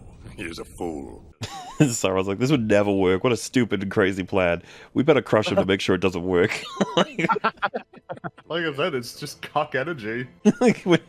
Calls up Gandalf, like, what a stupid plan you have. It's never, ever, ever gonna work, but where are you? I just wanna... This is not a defeat. We will return. We will return. Yeah, if it was more like for himself, well, obviously more for himself than anybody else. Watch where you're swinging that thing. Those without swords can still die upon them. I fear neither death nor pain. No, do you? I fear both of those things considerably. In fact, those are my 2 biggest weaknesses, is death and pain. What do you fear, my lady? A cage. To stay behind bars until use and old age accept them. You're a daughter of kings. A shield maiden of Rohan. She really likes this guy. Yeah. He's pretty awesome. Pretty great. I like his red shirt. Guys, we gotta move faster. I know it's a marathon, not a sprint, but still. Yeah, come on. Yeah, come on. Come on, Grandma, pick it up. A little bit. They will flee to Helm's Deep, the great fortress of Rohan. They will have women. They will have women. And children. And children. That look on his face. Yeah. What are we to interpret for that exactly? Is it is the angle there that Saruman's like, oh, they're going to be fucking screwed if we attack them now? Well, yeah, they'll be slowed down, yeah. Yeah. They have a lot. Because we'll use their goodness against them. You wouldn't want, like, the interpretation to just be the Saruman really likes killing children. That's just, number one. Hey, Stinker, don't go getting too far ahead. Why do you do that? Call them names. Run them down all the time. Well, I don't know. That was definitely just look at him. It's an interesting conversation, this. Because he's talking about himself. Like every time he looks at Gollum, he's like, yeah, that's me. You know, potentially. If this carries on, I'm going to end up like him. I have to believe he can come back. You can't save him, Mr. Frodo. What do you know about it? Yeah, Sam's not picking up the subtext there. Yeah. Yeah. It's like, I don't need to be hearing this from you, Sam, that it's totally hopeless and he's gone forever. Frodo's like, he's kind of like me. And then Sam's like, worthless, pathetic, we should kill him. Sam would make a great Redditor. It's the ring. You can't take your eyes off it. I've seen you. I can't ban you, but I can delete your posts. You have to fight it. I know what I have to do, Sam. The ring was entrusted to me. My task. My own. Cut to Gollum. He's like, you guys okay? Ring's all nice and snug in there. Must have the precious. Got to imagine this scene particularly was intense to film for Mr. Circus. Golly. Master? Yes. It is. Kind of like the nature of the challenge of creating this character is just like there's a lot going on in the performance that you need to translate or create. Swaying back and forth to start it and now cutting hard just makes it. There's so much clarity. And I mean, it's like, you know, the difference in the size of the pupils. Like, it's a very piercing sort of gaze compared to a much softer expression. It's just that they've got nothing to hide behind, you know? Like, they have to succeed here. There's such a focus on his face. How good it still looks. It's insane. Yeah. Yeah, no, 20 years later. Yeah, the level of detail, just the tiny little imperfections of the skin and everything's awesome. And as far as like the art of acting, most actors are adult pretenders, but like this is real acting. It's just like he's in his mocap, but he is acting. It's not just voice acting. And I don't know if anybody else could do this on the planet. I mean, it gets weird, right? But like, you need them to buy that they are this person. The editing Even helps so much too. Yeah. Knowing like your actual face will never be on screen, but you have to sell it. We need your facial expressions, everything, and he just freaking kills it, man. Yeah, there are like a lot of challenges that just get applied on top of motion capture, especially when you've got like the camera in front of you. It's like, oh, cool. So you got to like act against people with a giant camera in front of your face and sell that that's not the case, that you're not in a big suit with a bunch of dots on it. Or, you know, in video games, right, you need to sell that you're in a location that is actually just a big, you know, soundstage. Look, see what Smeagol finds. And to, you know, to help the actor, everyone's got to take that shit seriously as well when filming you. Yeah, know that you're working towards something big. Lad. I love dead rabbits. This is all like this is the closest we get to like super happy, wholesome Gollum. It's him doing this. Sick you will. Behaving like that. Andy Serkis must have destroyed his vocal cords doing this. Right? Frodo's so sad. He's like, those rabbits were my friends. What's it doing? There's something about the way they animate his eyes. A lot of CG characters, their eyes look distinctly fake, but there's just some quality to them here where they look natural. Stupid fat Hobbit. And I wonder what it is that this movie did differently than a lot of other movies do in that respect. Especially being they're blown up, you know. Potatoes, eh? Potatoes. Boil them, mash them, stick them in a stew. Woo! He said it. And so a meme was born. Potato. Boil them, mash them, stick them in a stew. Boil them, mash them, stick them in a stew. So potatoes were forever changed. Potatoes needed an advocate sometimes, and Sam is the right man for the job. Truly the MVP of the vegetable world. really is. I love potatoes. His fucking faces he's making. Mr. Frodo, I think the ring's evil. He doesn't like my cooking. Come on, we don't need anything else to prove it. I'm disappointed that they never got to eat that stew. This does feel like, though, that the happiest Gollum got, at least somewhat, because he's even kind of... Frodo's not even there, so he could throw his usual, like, bullshit at Sam, but he was kind of chill with him, just, like, messing around instead of being more serious about it. It's all downhill from here. Oh, yes. And also, oh, look! More things. Yum! Who are they? New culture. More rabbits. More rabbits. Oh no, those are people. They are going to Mordor. It will soon be ready. Cover. I'm trying really hard not to bring up Rings of Power right now. It's, it gets tempting. This movie's great. The elephants. The elephants. Elephants. Big chungus elephants. Mumakil. It's such a cool, like, it's a cool Yeah, they design. look great. It's like, awesome. it's the ultimate, take a real animal, now make the fantasy version of it. Yeah, and then you have, like, the big rickety platforms up top as well. That was cool. We should probably go. We should leave. I don't want to get fucking killed. That was really cool, though, what we saw. Yo, the Chad! Those that claim to oppose the enemy would do well not to hinder us. The enemy. His sense of duty was no less than yours, I deem. You wonder what his name is. A lot to throw on us suddenly. And that, I think, is an extended scene, too. Yeah. Yes, It is, yeah. Shockingly. Where he came from, if he was really evil at heart. Gives us a good insight into Faramir right off the bat. Yep. He ain't no simple guy. War will make corpses of us all. Or we'll make corpses of us all. Right there. Except the lucky victory royale winners. What a blast of character so quickly. Oh, yeah. So quickly. It's true you don't see many dwarf women. They're often mistaken for dwarf men. Not going to mention Rings of Power. Not gonna mention it, no. Not indeed. gonna mention it. Dwarfs just spring out of holes in the ground.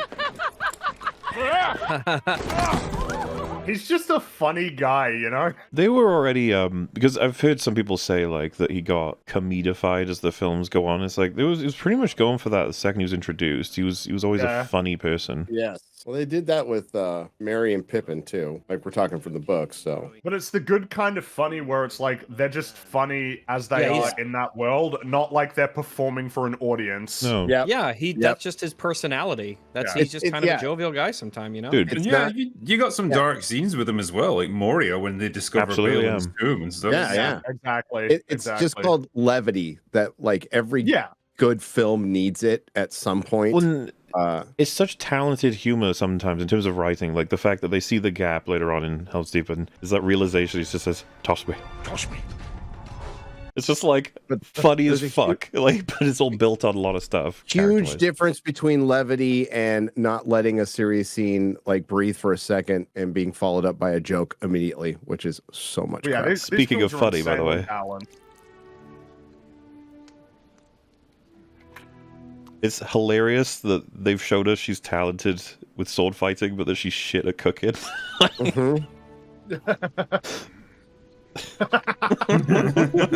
good. It's really good. Maybe she should fight. My uncle told me a strange thing. It's like burning his hands. It's so good. I mean, it's not trying too hard. It's just normal person funny. It's the kind And of we have like character stuff happening with it. Yeah, this is an extended scene right here that they did not put in the theatrical cut that I haven't seen. You cannot be 80. I look great for my age, okay? That's all that matters. 87. 87. Diet and 6 years exercise, older man. than Tobin Bell. I'm sorry.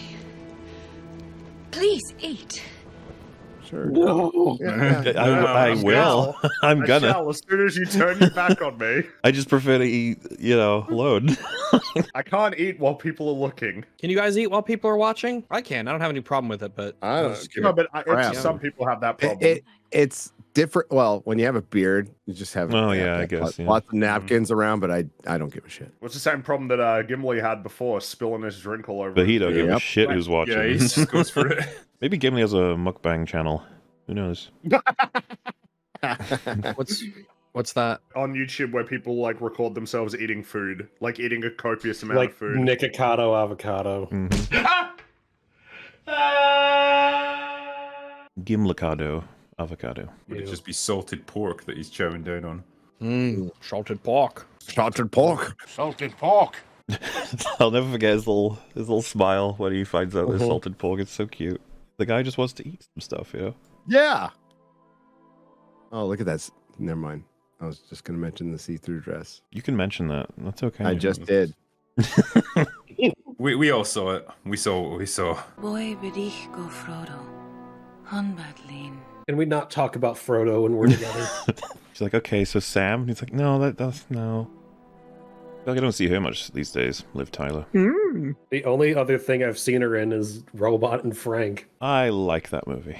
She's coming back in the Thunder. Hobbit? No, she's coming back. Captain America, the Captain Black Falcon America, Brave New. Isn't that World getting Order. out now? Yeah, she's coming back. Yeah, because she's Ross's daughter, right? Yeah. Yay. Yay. Harrison Ford is my dad. So she's had two dads, Hugo Weaving and Harrison Ford. Well, I'm William Hurt. And William Hurt, yeah. Ooh. R.I.P. R.I.P. Mm-hmm. How much money do you think we can give her to convince her to not be in a Marvel property? I don't know how much she's got going on these Probably days. good, though. Yeah, maybe she's just doing stuff. Maybe she's just doing stuff. You have to assume for most of these actors now, it's just a paycheck. It's literally just. Well, some of them are an easy explicit about paycheck. it, you know? Oscar Isaac, Michael Douglas, several. I need another house, yeah. I like how they paid attention to get him with the same hairstyle he had in this scene in the first movie. I wonder if they shot it at the same time. along. Maybe. Yeah, Maybe? because they did shoot these films all at three once. films were shot, so- yeah, like concurrently. Well, so yeah, it's but very they weren't likely shot in that they order. had this- No, well, of course but not. like while That's they what were I'm here saying at is this they place, could they have done did it all while the they were scenes here, that would be yeah. there, yeah. Because maybe It- they it- had it like looks a like a- plan or something. It looks Oh, like a different time of day, yeah. so I wonder if this was filmed the same day or just different lighting or different color grading or something. I give the color grading an A+.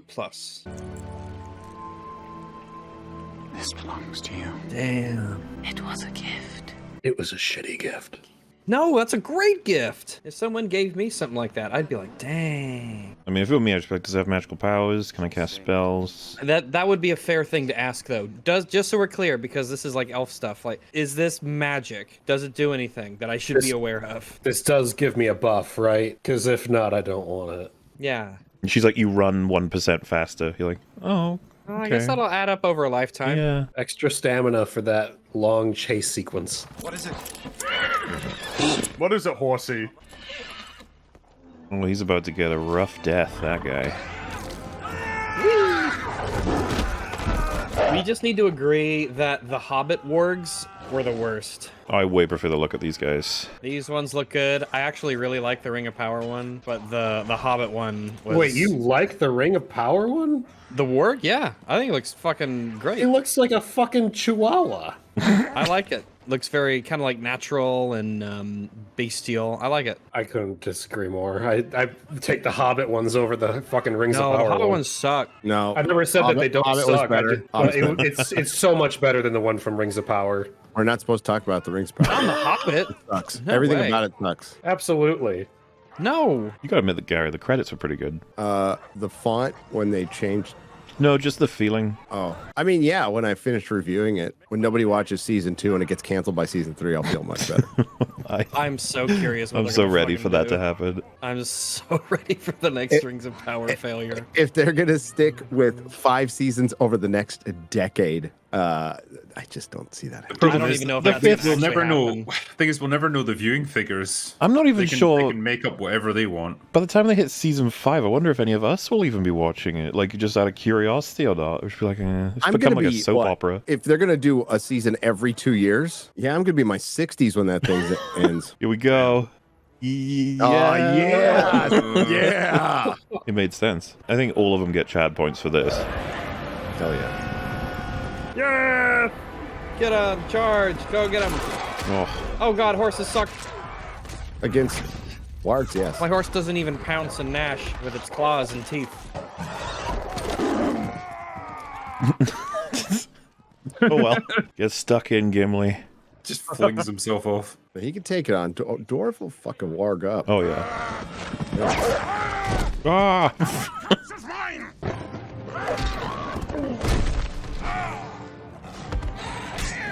Oh, head just comes I like right that little off. flicked off the head. Whee! This guy's second shot doesn't get it. I feel bad for that guy. He's nailing Yeah. it. He's like, I got one. Broke his neck. And he smells And it bad. smells on top of everything. This isn't at all like the blood in the Fangorn forest. Oh, That was delicious. Shit. I like that this is more of a, I'm probably not going to be able to break that neck. But yeah, just always building up the three of them.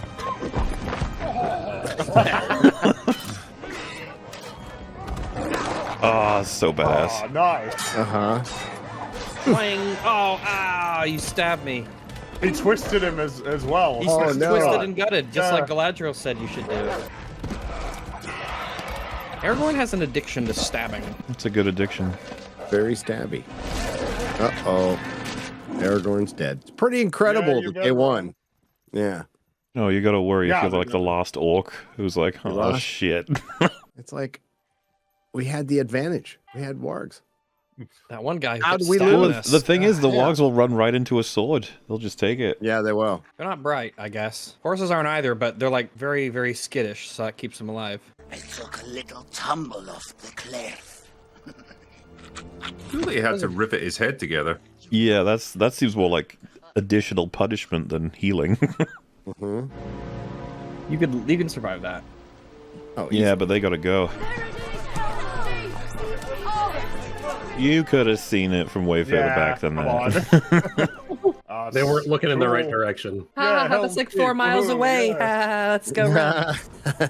And whatever horde killing game you have, putting a Helm's Deep map in there is always a good idea. Bloons Tower Defense, but it's Helm's Deep.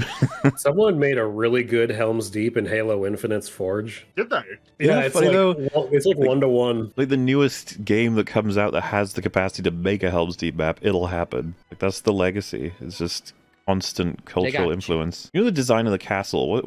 What's that like from? Is it? Do the books line it up or lay it out pretty well? Yeah, there's a pretty detailed description of Helm's Cool. Deep, Yes. and it's pretty accurate from what I remember.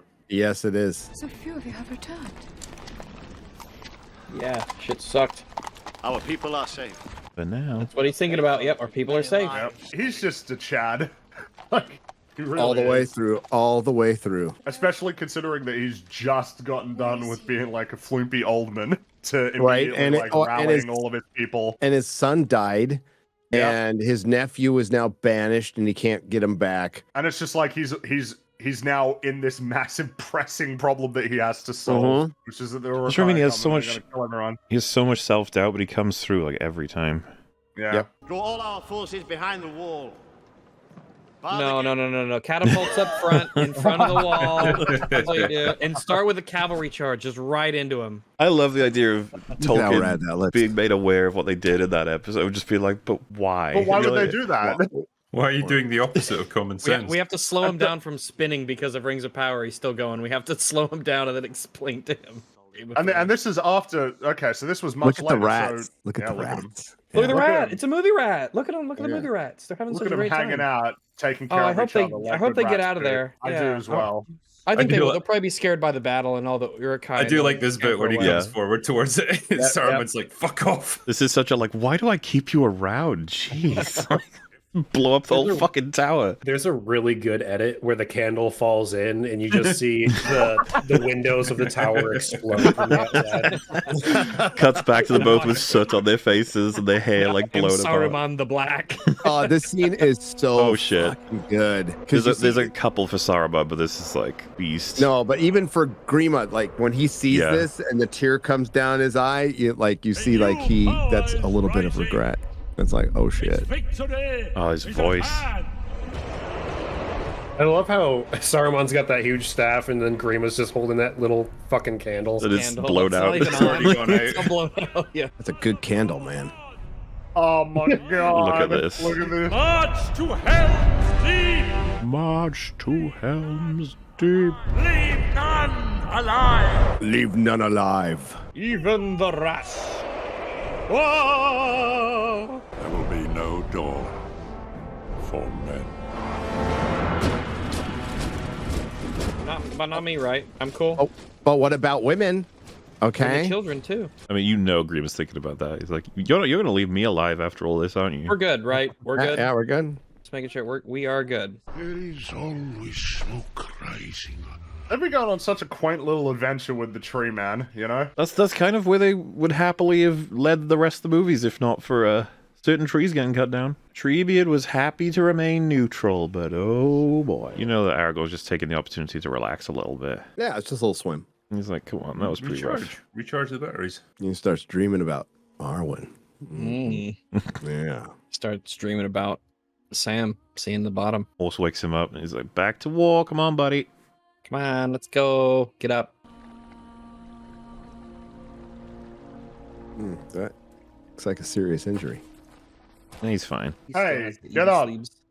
Yo, what's Get up? Hey, remember me? Gotta go to Helm's Deep. Also, your sword's on backwards. Man, horses are such awesome animals. They're loyal lads. Don't want to be kicked by one, though. No. Probably not, no. But you want one to be your buddy and help you on your adventures, you know? You would like to have your horse kick your enemies. There you go. Yes, that's right. But I mean, if you're looking for the falcon kick of horses, you got to get a zebra. Do they have the best kicks of them all? I think so, because I have kicks that can like kill lions. It's very strong. I've got a kick that can kill lions. I am the Do weapon. you? My body. Okay. I am the my weapon. God. Rags the zebra. No lion dares to get in the way of my kicks. Do you like stab, twist, and gut with your leg? Absolutely. The old foot punch, they call it. Just imagine a zebra kicking an Urukai, twisting the leg and tearing all of the entrails out on their hoof. Whether by the sword or the slow decay of time, Aragorn will die. He's 100% right about this. Yep. But you, my daughter, you will linger on in darkness and in doubt. Here you will dwell, bound to your grief, under the fading trees, until all the world is changed and the long years of your life are utterly spent. Nice pep talk, Elrond. Thanks. Motivation -1. That didn't make me feel better at all. Yeah, well, I still like him. After that speech? No. Screw you, Dad. Yeah, you're a big jerk. Yeah, I was just thinking about it. Saruman isn't actually in Lord of the Rings for that long, is he? No, not really. And yet, is that like sort of ratio of time well spent makes you feel like he's a big part of it? In terms of, like, it's raw like, time. There's Any no wasted time with scene. Christopher Lee is time well spent, I would say. Yeah. It's all memorable. Agreed. He's saying something amazing or casting a cool spell or you get some neat visual. So it all sticks with you in your mind. And you've got his presence, even in the scenes where he's not, actually present. Name 3 scenes where he's not present. Name 3 scenes.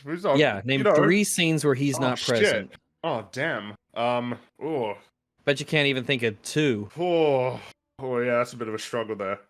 I wonder if did Count Dooku? How much screen time did Count Dooku have? Not Probably much. didn't have much at all. Not much either. Yeah. But he's beloved by the fans.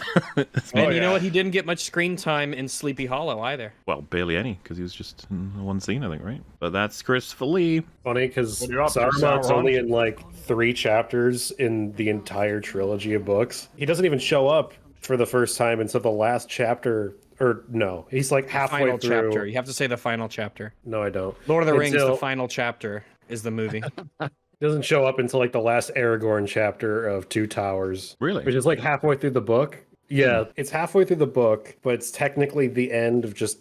the books are kind of weirdly paced. The first half of it is all Aragorn's story, and then the second half of it is all Frodo's story. Yeah, Two Towers ends with them going to Isengard, and that's the first time that you see Saruman in the books. Then you don't see him again until the end of Return of the King. The time of the elves is over. Do we leave Middle-earth to its fate? Did I mention I killed an ice troll in under 10 seconds? Why did you have to bring that up? Couldn't help it. I just keep thinking about that scene where she gives them the gifts and it's all to do with the ice. So You good. picture she rings up Elrond semi-regularly, and they open the conversation and be like, man, you feeling good? I'm feeling good. Killed an ice troll, but, what have you done? Just sat in Rivendell, huh? Easterlings and Southrons are passing through the Black Gate. Thousands more come every day. Damn. Thousands every day? Jeez, we should give up. Just throw a big grenade into Mordor. Saruman attacks from Isengard. Sauron from Mordor. In LS Grand Tour Special Mauler, when they're pointing at the map and every time they point, it's a woman's hands. Yeah. And the painted fingernails. Not bad. Not bad. I was just thinking that. It could have been better, but considering the time, it's all right. Yeah, it's 3.6 Rotgun. It's over just quick enough that you don't think about it too much. Yeah. But I mean, dated shots are all you can nitpick at this now. Yeah, I'll take slightly like subpar visuals with an amazing story any day. Any day. Kind of nice about the 4K editions. They kind of edited the coloring a little bit so it looks a bit more natural in the 4K. The 4K versions are pretty damn good. Really fucking good. Yeah, because a lot of 4K stuff that's coming out is just garbage. It's hot garbage. There's like rush jobs. Well, it helps that they got the same team back so that it's not just like the Buffy remaster where they fucked it all up. Why did it have to be Buffy that got like the worst remaster ever? Right? If something has happened to Boromir, we would have you tell us. Torn washed up upon the riverbanks, cloven in two. He was my brother. I used to call him Boromir. Boromir. Do you think part of the concern for Frodo there is like, I hope you're not going to share Boromir's values? Yeah, exactly. Because Frodo didn't get to see what Boromir did. Yeah, that's right. There's different information, if he didn't get to see the redemption story.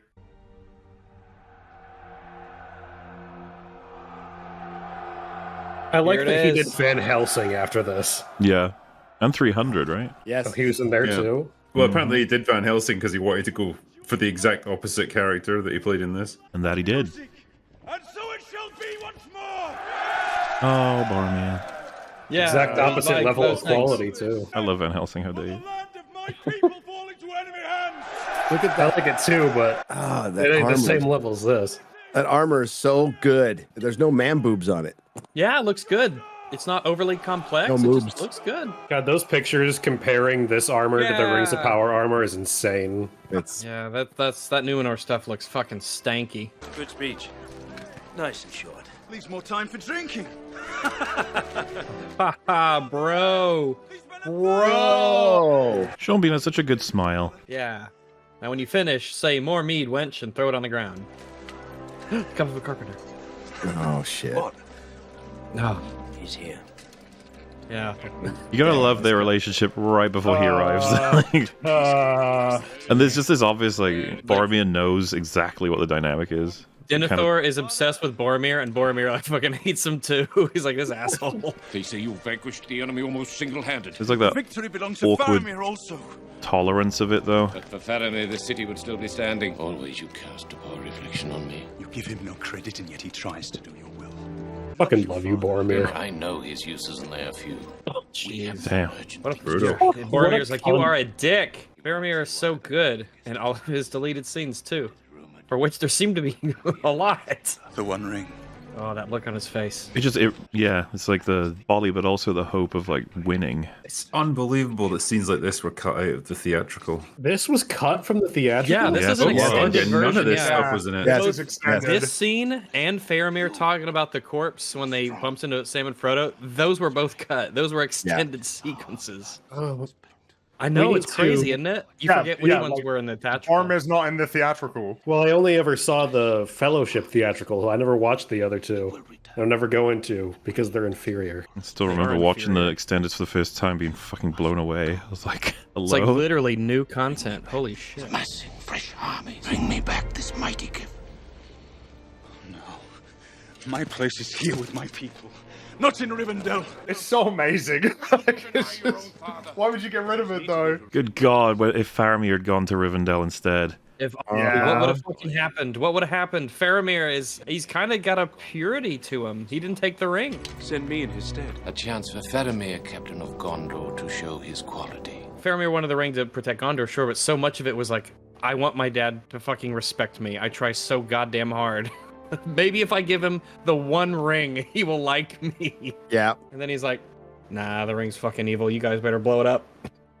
This is shit. It killed Boromir. Oh yeah, it's a big deal when Sam tells Faramir what Boromir did. Drove your brother mad. It's the last time they ever saw each other. Ah, jeez. Was it? Not to spotlight you, but was it? Did you say like you thought Faramir was probably one of the lesser awesome characters? Could it be because you're more familiar with the theatrical versions? I mean, it's going to be partly that. Yeah, I mean, just generally your ways. I mean, let's be honest here. There is a lot of awesome characters to pick from. Oh yeah. Yeah, that's why I guess, choosing. like, it's not. Yeah, it's not so much like he's a shit character or anything. It's more up against biggies. The least best is the Yeah, and not even like the least best, but he's like the lower tier of awesomeness. I think he's one of the higher tiers. I think he's really excellent and complex. And You put him above how many people? 18. Whoa. Name them. Oh. You know that farmer guy who gets fucking killed by the Nazgul? Oh. That guy. Yeah, he's above him.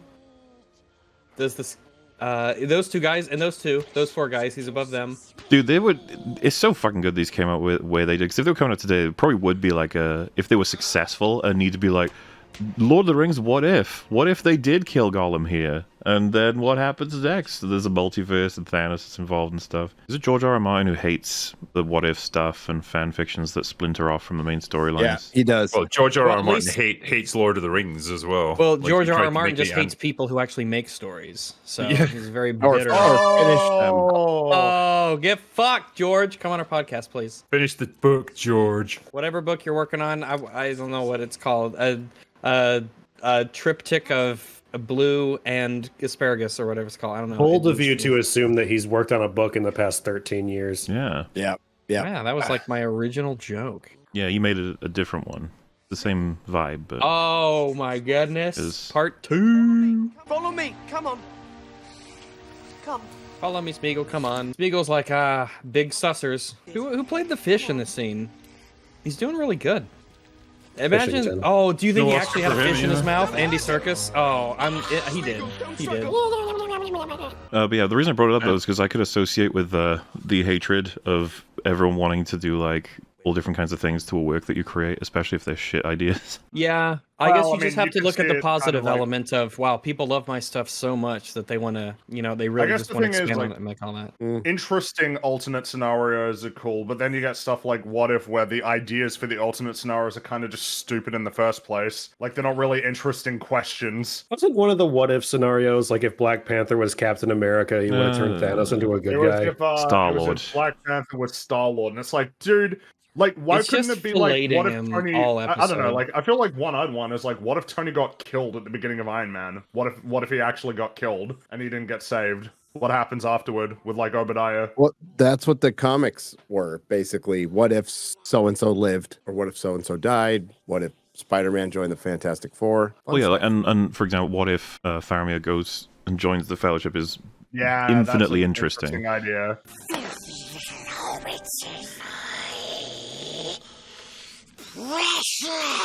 God damn it, Smeagol, you turning evil. It's over. It's over. That's how Faramir came to learn that he had the ring.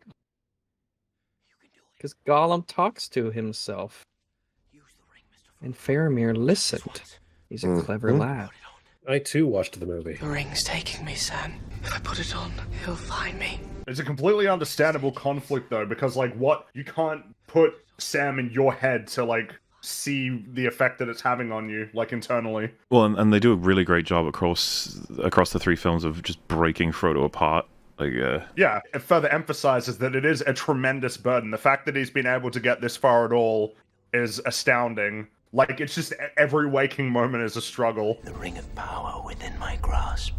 it's just nuts, man. Without those Faramir scenes, this scene means different things. Yeah, it really, like, man, I understand that you gotta cut stuff because you gotta get it to a certain runtime for theaters, but like, fuck, man. you know what I mean? Chance for Faramir to show his quality. There's an irony to it, because he does end up showing his quality. Wonderful.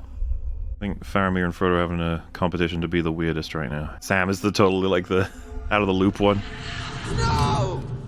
Stop it! He's got to destroy it! Will you not help him? The ring will go to Gondor. Ooh. That's lame. But it's not the end. You can imagine watching that scene, but without the context for their relationship at that point, you know? I guess you could say most people did, as in, like, most people don't... Most people would have, You know, yeah. I imagine that more people have seen the theatrical than the extended. Oh my god. Look at New Zealand, I mean Middle-earth. Wow, the CGI is incredible. I know it just keeps getting pointed out, but it's like, dude, Earth is pretty cool, you know? There's a lot of cool shit here. Yeah, Earth is alright, yeah. You can use. I'm gonna kill him! Bless you, laddie. That's the necklace that Arwen gave him. Which one of you said it was a stinky gift? Who did say that? Wow. That is not based. All Isengard is emptied. How many? 10,000 strong at least to destroy the world of men. He's had so many problems to deal with. Yeah, and it's in such a short amount of time. He's still gonna take it head on. He's like, you know what, fuck it. Helm's Deep's pretty good, so like we can do this, even if it is 10,000, right? Not much option either. It's not like they can run. Well, they could all go out through the back or whatever, but I don't know. It's just how long is that even gonna buy you? Keeps delaying it exactly. Yeah. Like this is their best opportunity. Helm's Deep is like a good place to mount a defense. They will break upon this fortress like water on rock. It's weird when I see this, I always think about the amazing Killing Floor 2 map that takes all this and I it's think a that was level, and the it's really map good. I ended up playing the most of all the custom maps, except one other one, but yeah. There was a lot of really good ones. I need to revisit that game and play it more. I put a lot of hours in and I've always enjoyed it. You don't need to, Rags. Killing Floor 3 is on the way. That's right, it is. If they don't have like all the custom map stuff and everything from the second game, there's gonna be a revolt. Yes, there is. All right, enough about the Killing Floor 2. Yeah, back to Lord of the Rings. Come to destroy his people. Down to the last child. Aragorn. Stop announcing that shit. This is a seriously good point from Rohan. Sorry, he is Rohan, to be honest with you. But from Rohan. Theoden, like, it's almost a flaw to be like, why the fuck would you just like be talking about this so publicly? How much we're gonna lose? It's all about morale. Well, and what's really cool about it is that Legolas does it later, and Aragorn calls him out for it. Yep. Right. There's a lot for Aragorn to learn from Theoden, even though he would be older than him, right? We are not so lucky in our friends as you. The old alliances are dead. Gondor will answer. Gondor. No, my lord Aragorn. How awesome is it, this performance and the fact that it's showing Theoden is fucking worried? Yes. He's putting on an act for his men. Look at my men. Their courage hangs by a thread. As he says, like, their courage hangs by a thread, and it's up to us to present an image of strength. I wonder if he thinks that of himself, here. too, that he's worried he'll fail. And who will come? Elves? Wild men. Maybe we could be Wild like wild men. We're here to help. The last thing I'd be He's already expecting. pissed them off. The wild men are like, listen, we like to rape and pillage, but we want humans to win. We like them the most. You have a scene of the wild man cutting his hand for Theoden. We swear that we will fight for you now. Ow, Yeah, my it's hand. like, hey, is that a scar on your hand already? No, it's not. No. That was an unrelated promise that I made. We are alone. You won't be, sir, and it'll be invigorating. And it would be so easy not to help them back. Mm-hmm. And yet. And yet. Because we gotta deal with all of our own problems. Absolute Chad. That's what I mean. He's handling all of this Aragorn... so well, but he's seen as like, it's that speech that Saruman gives about him, the dressing down of him, that's so like unfair and cruel. And that's another thing that got fucking cut, by the way. Get the women and children into the cave. Need more time to lay provisions for a siege. There is no time. Wow, protecting the women and children. Wow, Soy. women, don't you mean What? Hey, I No, saw the women have to go to the front lines. wounded and children. Are any of It's you women funny 'cause familiar with there's ice trolls? Have you people- defeated any? There's people out there today that will probably have a fucking problem with that line. Like, women don't need protecting. There almost was long time. Arwen fighting at Helm's Deep. Didn't they have? Yeah, I'm so glad they did away with it. Yep. And I assume that has nothing to do with the books. That would have been an invention of the film. Yeah, that was very much so. nonsense. Arwen's not in the books. She's spoken about. But yeah, it's interesting to think that Aragorn is like learning a lot of what it means to be a king from Theoden. Yeah, I mean, Aragorn's never been a leader until now. Yeah, like he's an extremely talented warrior, but I mean, it's more than just that makes a good king. And I gotta admit, look, it's okay, but none of them look as good as Treebeard. Well, no, he got all of the He got all the attention, effort. yeah. But you know, they got interesting beards themselves. They do. It's true. It's a lovely Yeah, like beard. look at that guy's beard on the right there. It's very pointy. It looks like he's got a bunch of arrows shot into his face. You guys look a bit flumpy. Some of them just weren't as lucky. Yeah, no, Some of them were Treebeard's aged clearly pretty grafted. gracefully. Treebeard is clearly the good looking. He's the handsome one. Good genes. Oh yeah, he's a handsome one. tree. He's the one I'd fuck. He's the handsome tree. Man, I so appreciate like how much time we spend actually like seeing the civilians, you know, seeing all of the innocents. I feel like it's something that's been really absent, particularly talking about superhero films, of not sort of establishing what exactly it is that you're fighting for. Because even, you know, there's like specific civilians who we get to sort of see like that family that got split apart at the beginning. But it's even just seeing them moving around and clearly pretty unhappy to just remind Yeah, it's you, just like yeah, reminding they are us here and this they're in is trouble. what we're doing it for. You know, this Exactly. this is who we're trying to defend. Because I mean, obviously the stakes are like quite grand here, but at the same time, you compare it to something like fucking Endgame. It's really, really, really low stakes by comparison, but it feels enormous. Yeah, or Loki or something like that. All of reality isn't at risk of imploding. Exactly. Or All of the universe, all of the reality, all of the multiverses compared to all of the people that have been gathered here at Helm's Deep. It's just important to keep seeing them so that it just keeps reminding you what exactly it is that they're fighting for. I'm to be sent with the women into the caves. Yes, because you are a woman. Go. Well, I mean, considering that you are one. We need someone to make the stew. We don't need her stew.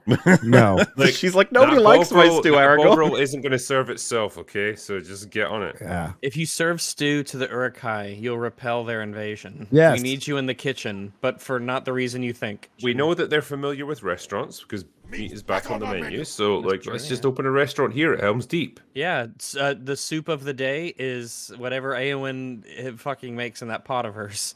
Well, instead of boiling oil, they pour her soup on. Oh shit! I'm sorry. This chick's all into me. Damn. I thought we were just work flirting. It's the whole 96 years old thing that really got her in.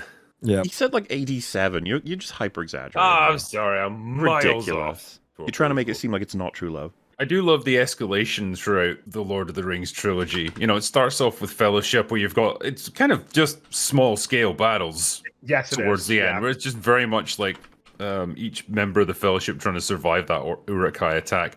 Then you've got this, where you're facing an army of 10,000, and then you've got the siege of Minas Tirith, where there's 100,000 orcs that you're up against. I mean, it's just... Which, that kind of follows, I think, intuitively of oh yeah, the longer it goes on, the grander it gets. But really, it kind of highlights a desire to make sure that we have a good understanding of the Fellowship, this core team of characters. And then once we've got that, then we can start expanding the scope of, well, now we understand who they are. Let's introduce them to new important players in the world. And it doesn't get too confusing.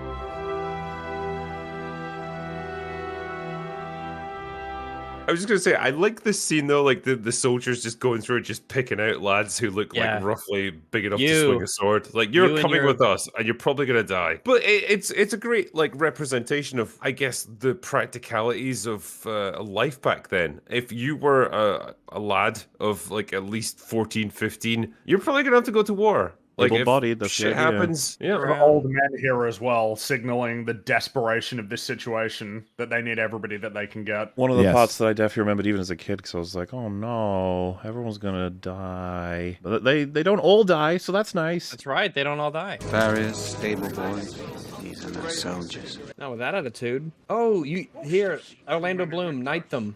All too few. Because of the movie. Look at them.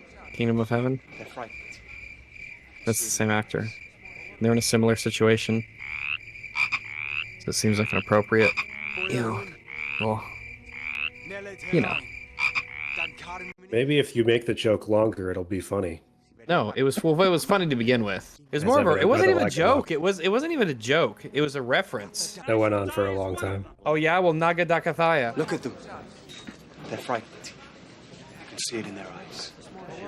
Legolas being a bit of a downer, though. This is where it deviates from the books a little bit, because in the book, they're actually quite well prepared at Helm's Deep. They actually have a pretty sizable force there. It's not just a bunch of old men and boys. They expected something like this to happen.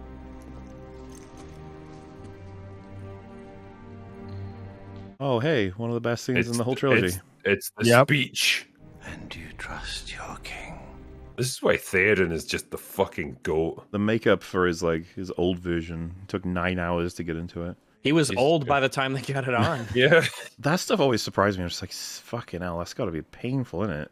Sitting down for 9 hours. We just know now they would just CGI him. Honestly, that'll be part of the reason, right? As an actor, you're just like, you can just CG it, right? Where is the horse and the rider? Where is the horn that was blowing? It really depends on how passionate you were involved in the project, I suppose. And if fewer of the people are making sacrifices, then you'll be less encouraged to yourself. And in a way... They have passed like rain on the mountains, like wind in the meadow.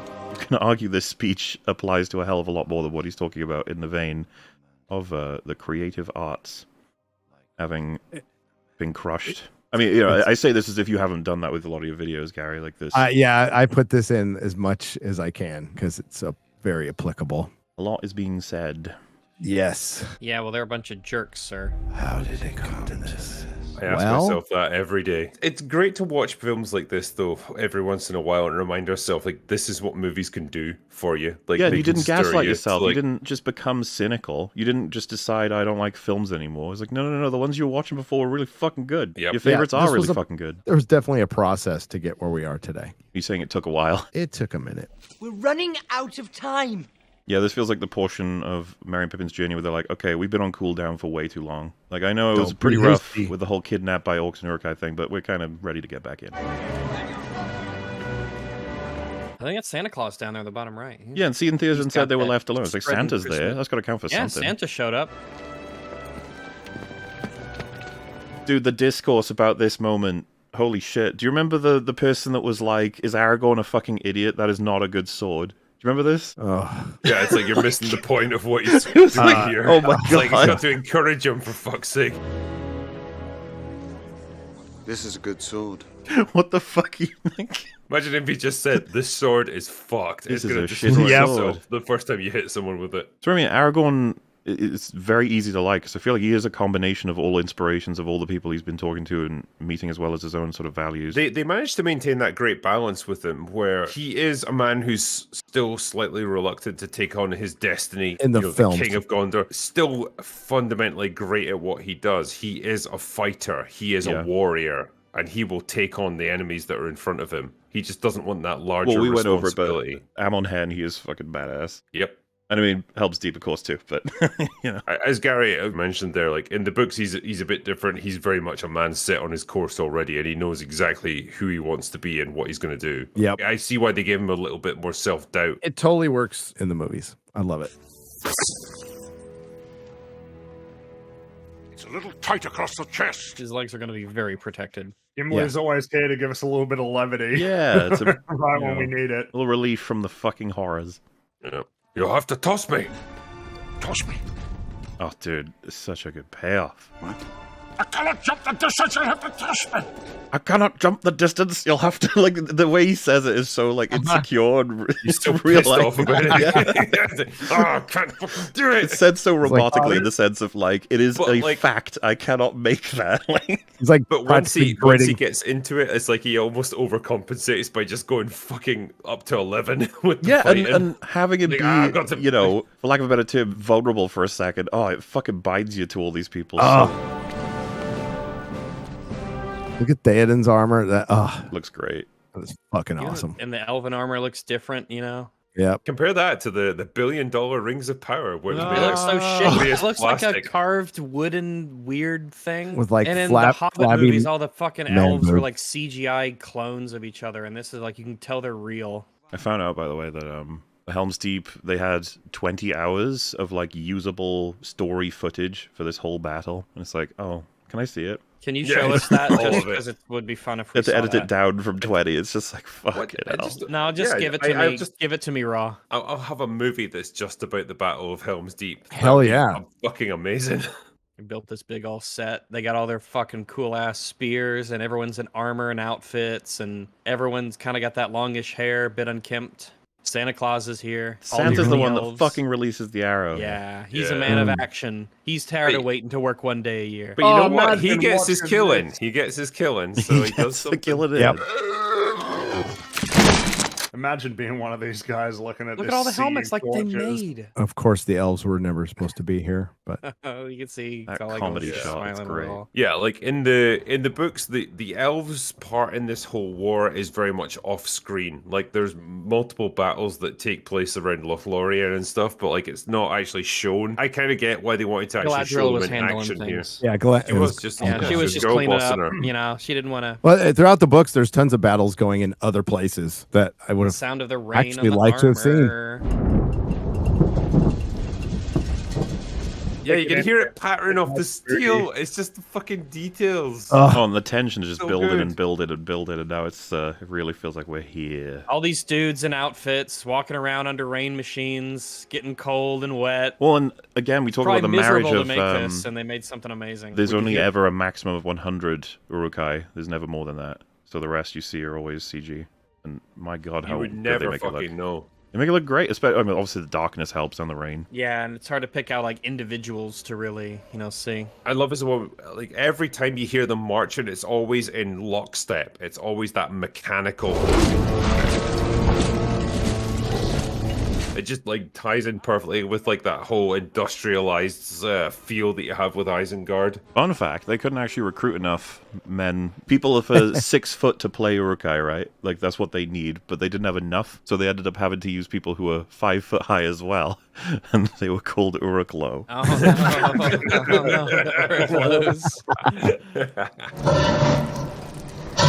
Oh, dude, the breathing through the mask and the... I love that one, yeah. That was freaking good. Would you like me to find you a box? You know, that is clear evidence that he knows he would normally be like, what the fuck? But he was like, nah, I like that. That's funny. That's a great reaction thing for I'll videos, give you too, that that giggle. It's got that pause in front of it. Like a little bit of thought and then the laugh. With this, right, because they're in range of your archers, like, wouldn't you want to just be firing immediately? Like, as soon as they're in range, just, like, open fire on them. Kill as many as you possibly can. Or maybe this guy just had a really, really, really, really It might be strong arm. It might be they're just out of a reasonable range. I Great don't know. shot.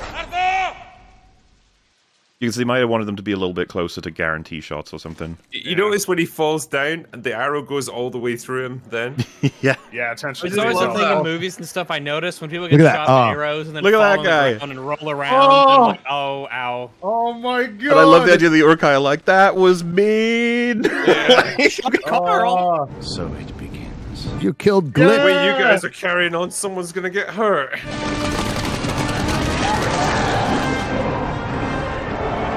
Oh, the music. Fuck it, let's go! Yeah, come on guys, fuck them up. Yeah, because they're still waiting for a better range. Specifically, yeah, I guess to get between the armor.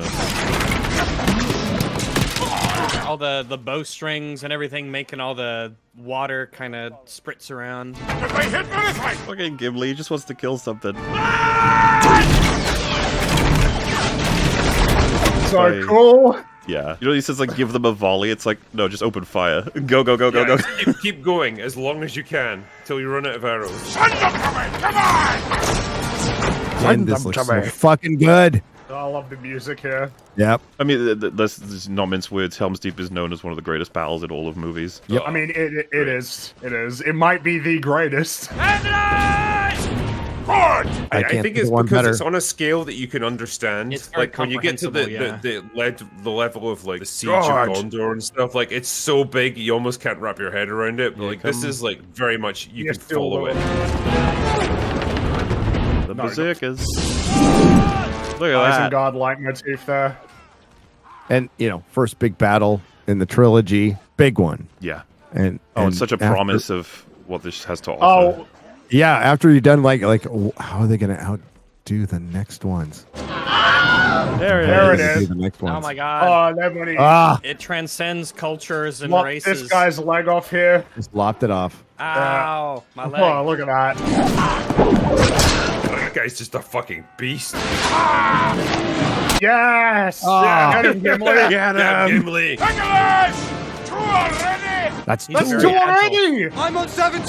I have no pointy ear outscoring me! Pointy ear.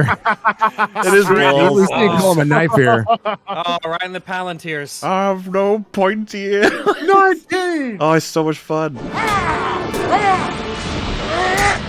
And they make me buy that Gimli is a fucking force to be reckoned with, even by the Uruk-hai, which is tough. Well, there's a bit where he's just between two ladders and he's just fucking hacking them down every Yeah. time a new one comes up. 70! 80! 90! Dwarves are fucking tough. Look at it. God. All right, what do you guys God, think it's so about amazing. the pacing juxtaposition of taking us to the ends in the middle of Helm's Deep? Yeah, no, I'm fine with that. You need I've it. never You need the minded break. it. It lets you breathe. Yeah. Lets you Yeah, breathe. you need that break. Otherwise, it would just become exhausting. Pacing is a challenging. It's a fine art. I feel like there's no clear guidebook on what is good or bad pacing, but it does feel like we need a bit of a breather after all of that. It's like the rising tension, then all of the action actually playing out, and then all right, let's slow down a little bit. We'll be back there in a it won't We'll be long back. before we're Don't you there. worry. It's the kind of thing talented people know. There's no plan. There's no way to teach timing.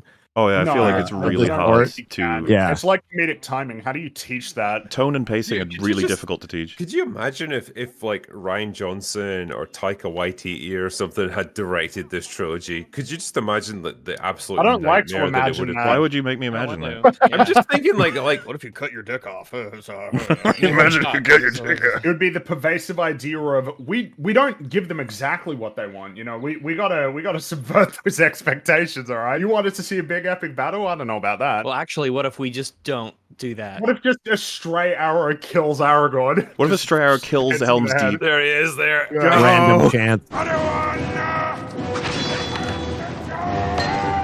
Can you imagine how shit it would be So if you're cool. a Uruk-hai Oh, that has to go up shit. to him? It's like, I'm just gonna Yeah. get fucking hacked down here, You man. just look down. It's like, guys, can we switch? Can I switch Latin? No, push me up. All right. this coming up with the formation This shield. is well. actually the main door they made was made so well. The battering ram, which was real that they got, couldn't take it down. They had to weaken the door. They, I think Peter Jackson said, if I wanted to build an actual fucking fort, I'd probably get wetter. Is this it? Is this all you can conjure, Saruman? I forget what the he just actual. thinks it. If only we hadn't built that fucking sewer here. God damn it. That's such a moment of if someone noticed that happening. Go, what are you? Are they bombs? Do we even know They- what bombs are? They don't. Oh, and then clearing it. Yeah. There he comes. This guy. Oh, it's Chariots of Fire plan. Just like, you gotta shoot him quick. Believe in something, even if it means sacrificing everything. I was just taking the arrows. He just feels like an Olympic guy. Special Olympic guy.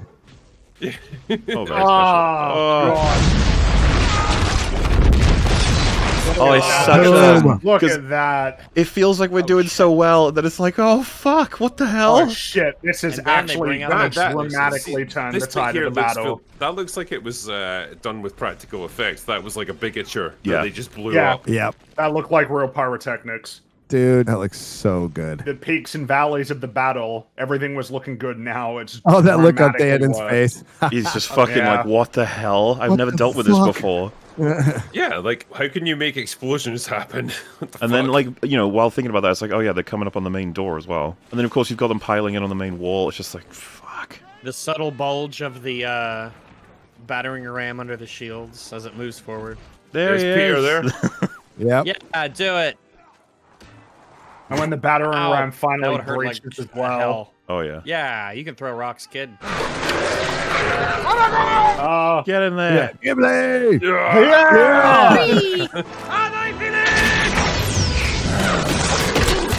Oh, I love the way he sets up to get in as well. Let's go. I would Let's not fucking charge them. go. I'd be like, just keep shooting them with arrows. That's like, they're really Aragorn, man. effective. He's got to get That was, Gimli. yeah. Hitting them all out of the way. Yeah. Oh, come on, There he goes. Legolas. Surfer There Legolas. he goes. Yeah, here we Yes.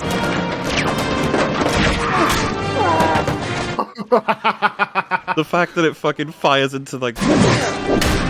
Yeah. go. Ow, my face. See, we're coming I back have up again become from death. that big loss. Still, very much bad news with that wall. I hate to bring it up, but they kept building up that third episode of season 8 of Game of Thrones as Helm's Deep, and it's like, what are you thinking? What were you doing? Well, I guess they were thinking we're gonna kick its ass. They really did. I remember them celebrating. It's They longer really than thought Helm's that. Deep. It's longer. Oh, it's longer. That means something. Why did the guys charge? Why did they do that? Why did they charge? Why the did they bad learn guys? nothing from everything else that was good? Like this, what I don't get about some like storytelling and filmmaking. There's so many people who've showed you how to do it. What exactly is it that motivates you to create, if not seeing great things and trying to create your own Some great people things and can't. replicate that greatness? I guess JD so. Payne and Patrick McKay worked for Bad Reboot for like 10 years and never got a script. They got one Robot? script credit. They got a partial credit on one script, but they had touched up a bunch of scripts and written a bunch that have all been rejected. And they decided to give those two clowns the most expensive TV show of all time. Speaking of which, isn't it unbelievable that the guy who wrote Tross is writing a Legend of Zelda movie? How did it happen? How? Everyone hates that movie. Now the Miss Marvel's writers getting jobs left and right. They love her. Oh, look, Helm's Deep. Getting more of that desperate sense now. Yeah. Yep. Because, I mean, you know, you're putting up a good fight, but it's a battle of attrition. Well, yeah, it's like when they outnumber you 100 to 1, you're not going to win that. Yeah, one. the You're wall just was gonna fall their back. advantage, but they've kind of lost it at this point. Fall back to the keep! Get your men out of there! I love how like Gimli's like, fuck it, let me at them. Oh no.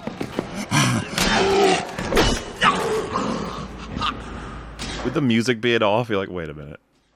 We're doing a serious thing.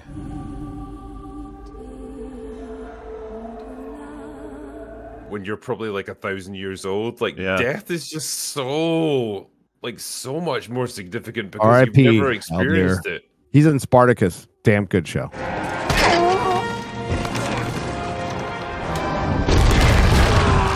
Oof.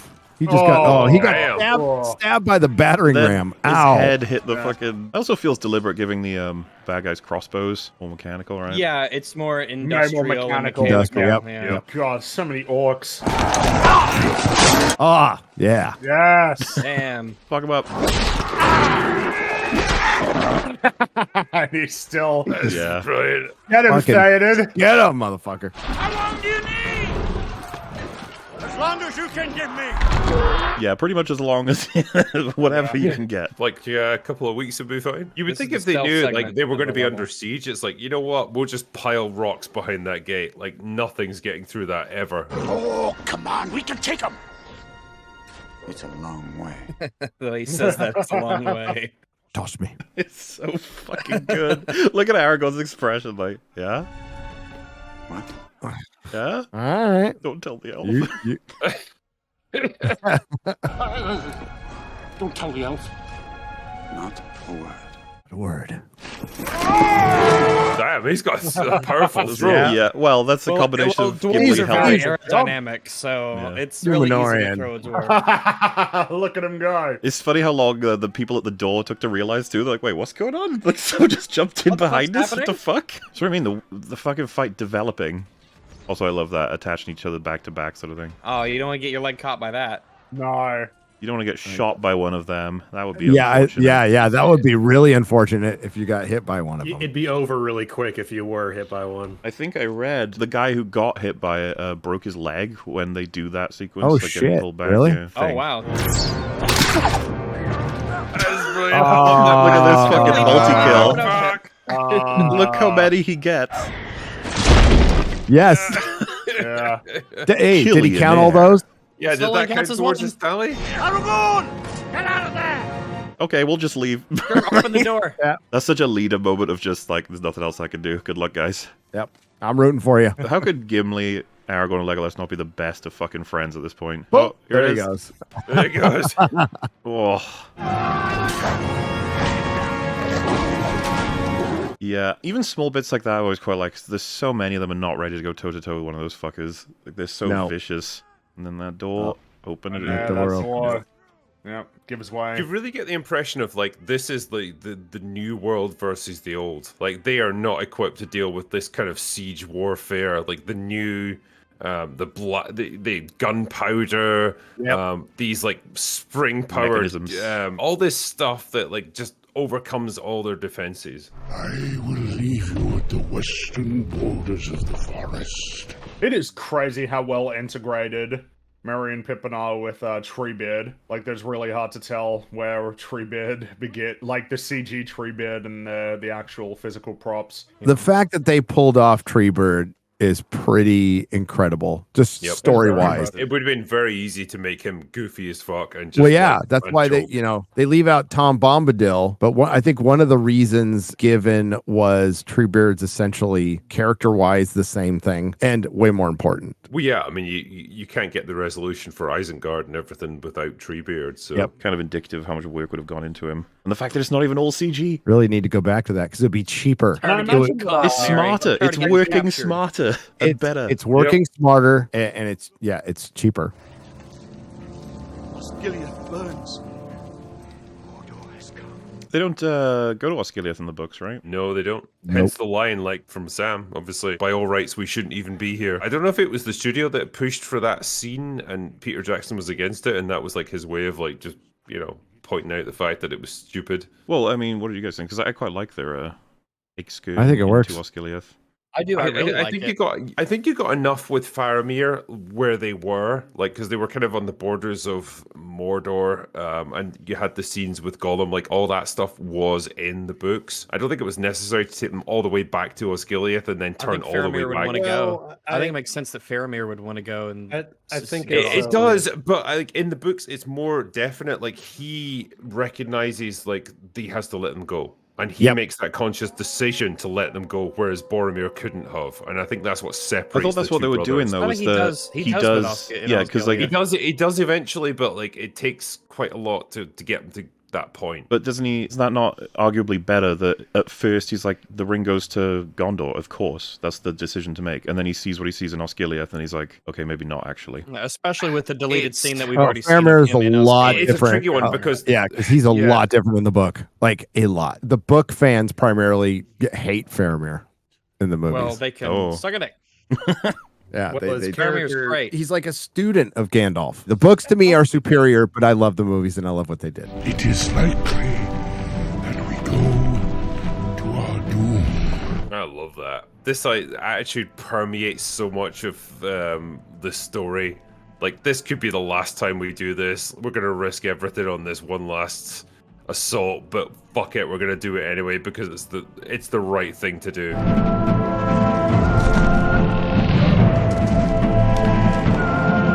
Dude, the music that part too was rad. Yeah. Plus, maybe it's good that we go to Osgiliath here because in Return of the King, of course, we'll see it later. Oh yeah, this definitely helps us understand how lost Osgiliath is. Yes. Entering here, knowing that Gondor's got this whole shit going on. I mean, Osgiliath has been ruined for decades by this point. Well, yeah, but remember, the last time we saw it was in a flashback where they'd won it. It was theirs. So now seeing this, it's like, oh shit, what's going on here? And it's like, yeah, Mordor is basically taking the fuck over. It also, balances the one victory that we're going to see later. Sorry, spoilers, everyone. With spoilers, no. Crushing defeat.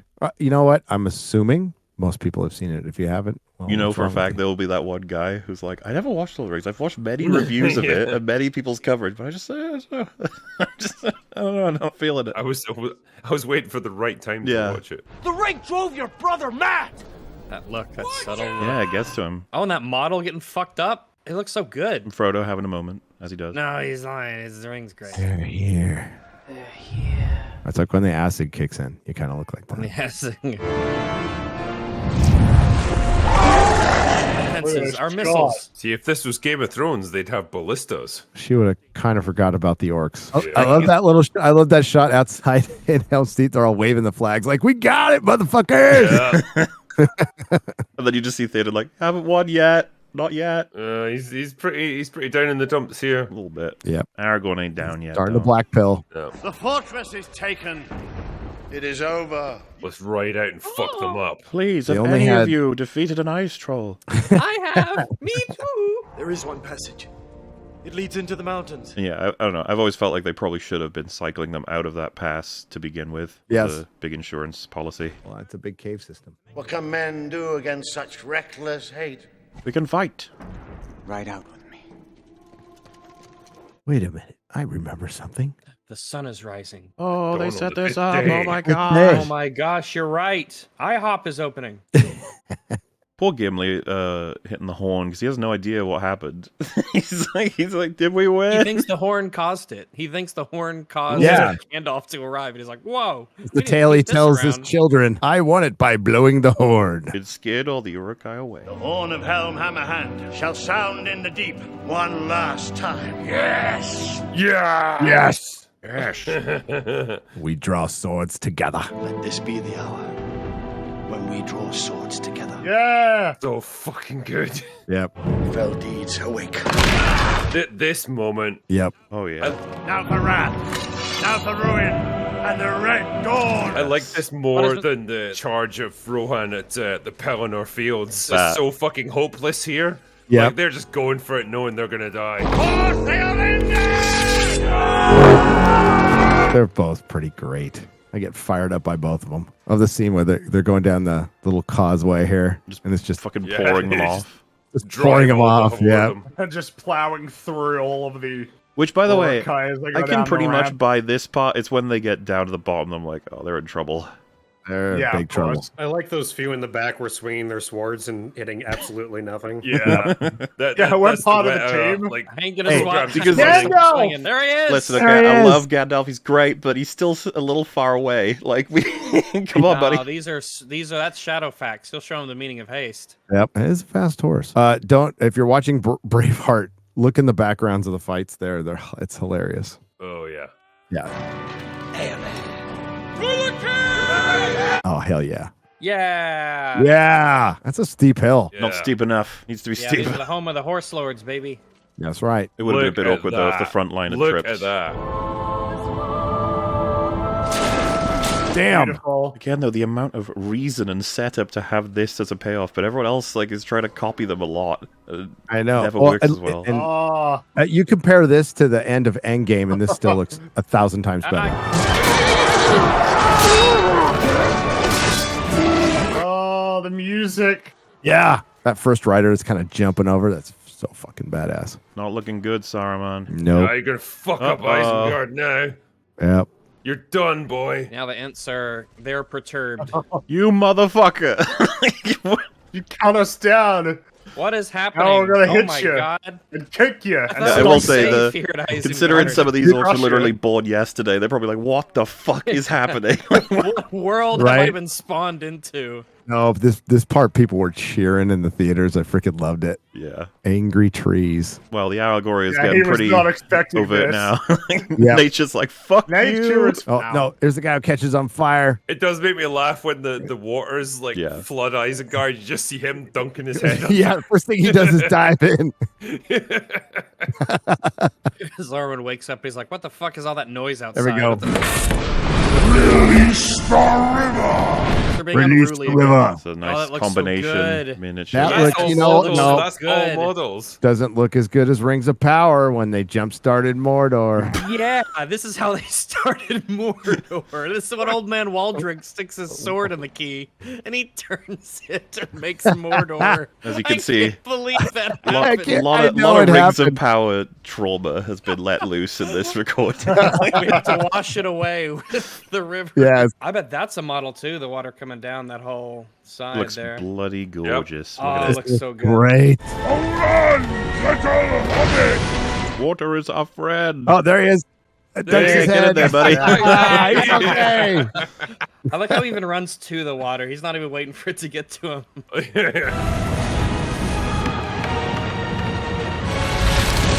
Look, it takes them all out. You know, when Return of the King starts and they go into all this flooded area, I always think what if you accidentally fell into one of the giant holes? Oh god! I guess you could swim back up, right?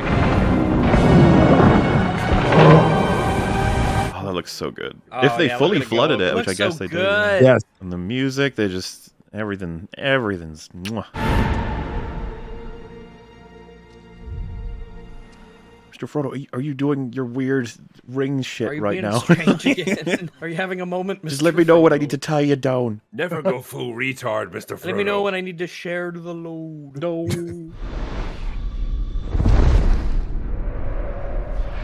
Oh, dude. Yes. Look at that. Holy shit. Are we supposed to think this is the Witch King as well, by the way, or is it just Randy? I mean, one could. Yeah, I mean, I guess any one of them could do it, right? Well, he's got a crown on his head. So Not every time. We didn't see him with a crown in the first one. Yeah. This might be Randy. Randy, They're all Randy special. the Ring There's only Wraith. 9. the Wraith. Randy the Ring Wraith. Randy Ring Wraith. He's one of the RimWorld storytellers. He's very. He gets really annoyed because he's like, "Call me Randall, not Randy." It's Randall. Okay. Oof. Came really fucking close to losing everything there, huh? Yep. Oh, I've been shot by the young captain of Gondor. Ow. Showing his quality. It hurts so much. Whoa, jeez, Mr. Frodo. Oh my god. It's like, bro. It's me. future Sam. This movie does this stuff so perfectly to take us from the epic battle at Helm's Deep to the destruction of Isengard to this. It's like in the great stories, Mr. Frodo. The ones that really mattered. And like all of it just feels like it works perfectly within this narrative. Construction is kind of and to balance so much. How did you do it, lads? And sometimes you didn't want to know the end. Because how could the end be happy? What do I mean? Lord of the Rings doesn't even do. To me, Sam. Lord of the Rings doesn't do a strictly like 100% happy ending. No, it doesn't. Like, there's a cost. There's a cost to any victory. Even darkness must pass. A new day will come. And that cost isn't always immediately obvious. No, what this movie what the books pull off is you've got your little MacGuffin, you've got a ring, and you think it's the easiest thing. It's just they even mention it within the book. It's a little thing. This little thing is so destructive and so hard to get rid of, and so manipulative, and everything has weight and gravity to it, and that's the verisimilitude. I'll use R&B's term that works for this film is when they grounded it. When their approach to it was, we want to make this historical. We're not making a fantasy. We're making a historical biopic. Those were the stories that stayed with you. That meant something. Even if you were too small to understand why. I think it kind of worked. You can say that. I think they did okay with it. They kept going because they were holding on to something.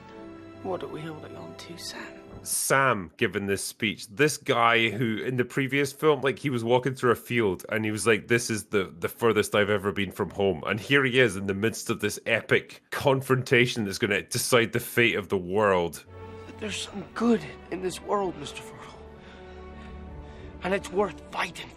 And he's just taking it. He's just dealing with it. And his first thought is for Frodo. And this is the second best speech that Sam gives this movie. Yeah, after the potato one. So I love how at the end of every film, Sam comes along to remind you why he's the best character. Yep, every single time. I think at last we understand one another. Frodo beckons. Well, yeah, Frodo wouldn't have been anywhere near complete this journey without Sam.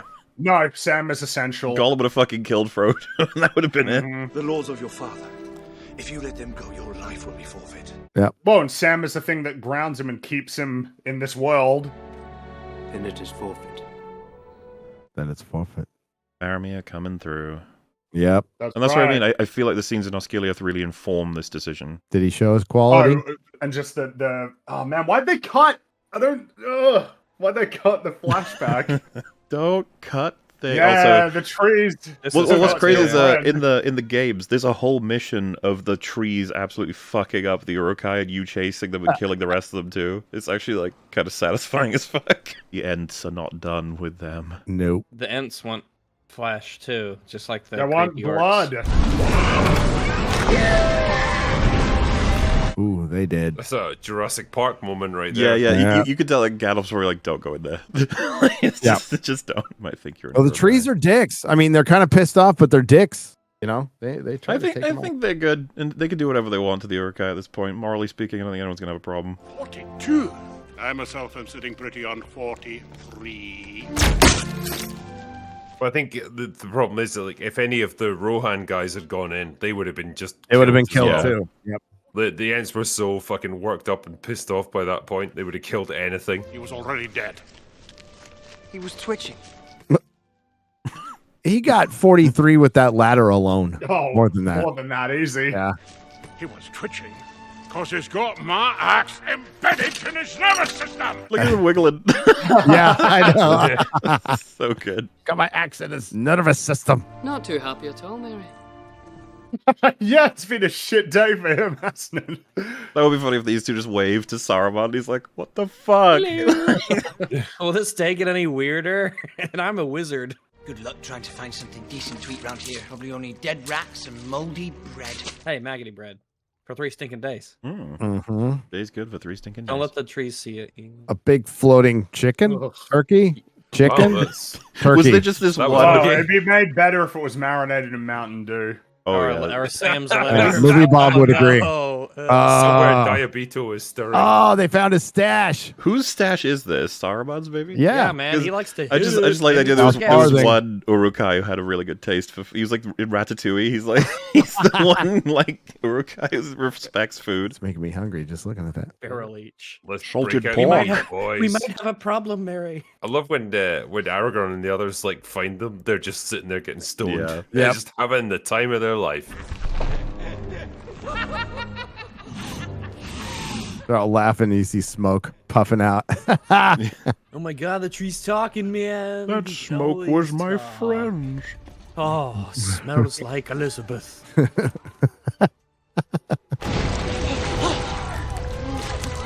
Gollum just wants the ring back. He didn't agree to all this. That its name.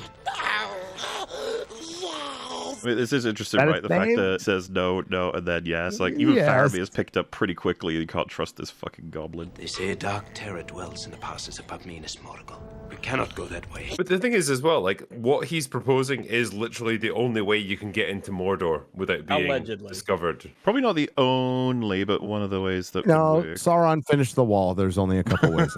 I heard you could just fly right in pretty easily with eagles, so get wrecked. In the books, they make it clear that the eagles just don't. They're not going to be a bus service. They're not to be tamed. Well, and people have highlighted too that imagine they just get shot down. That's the whole mission over.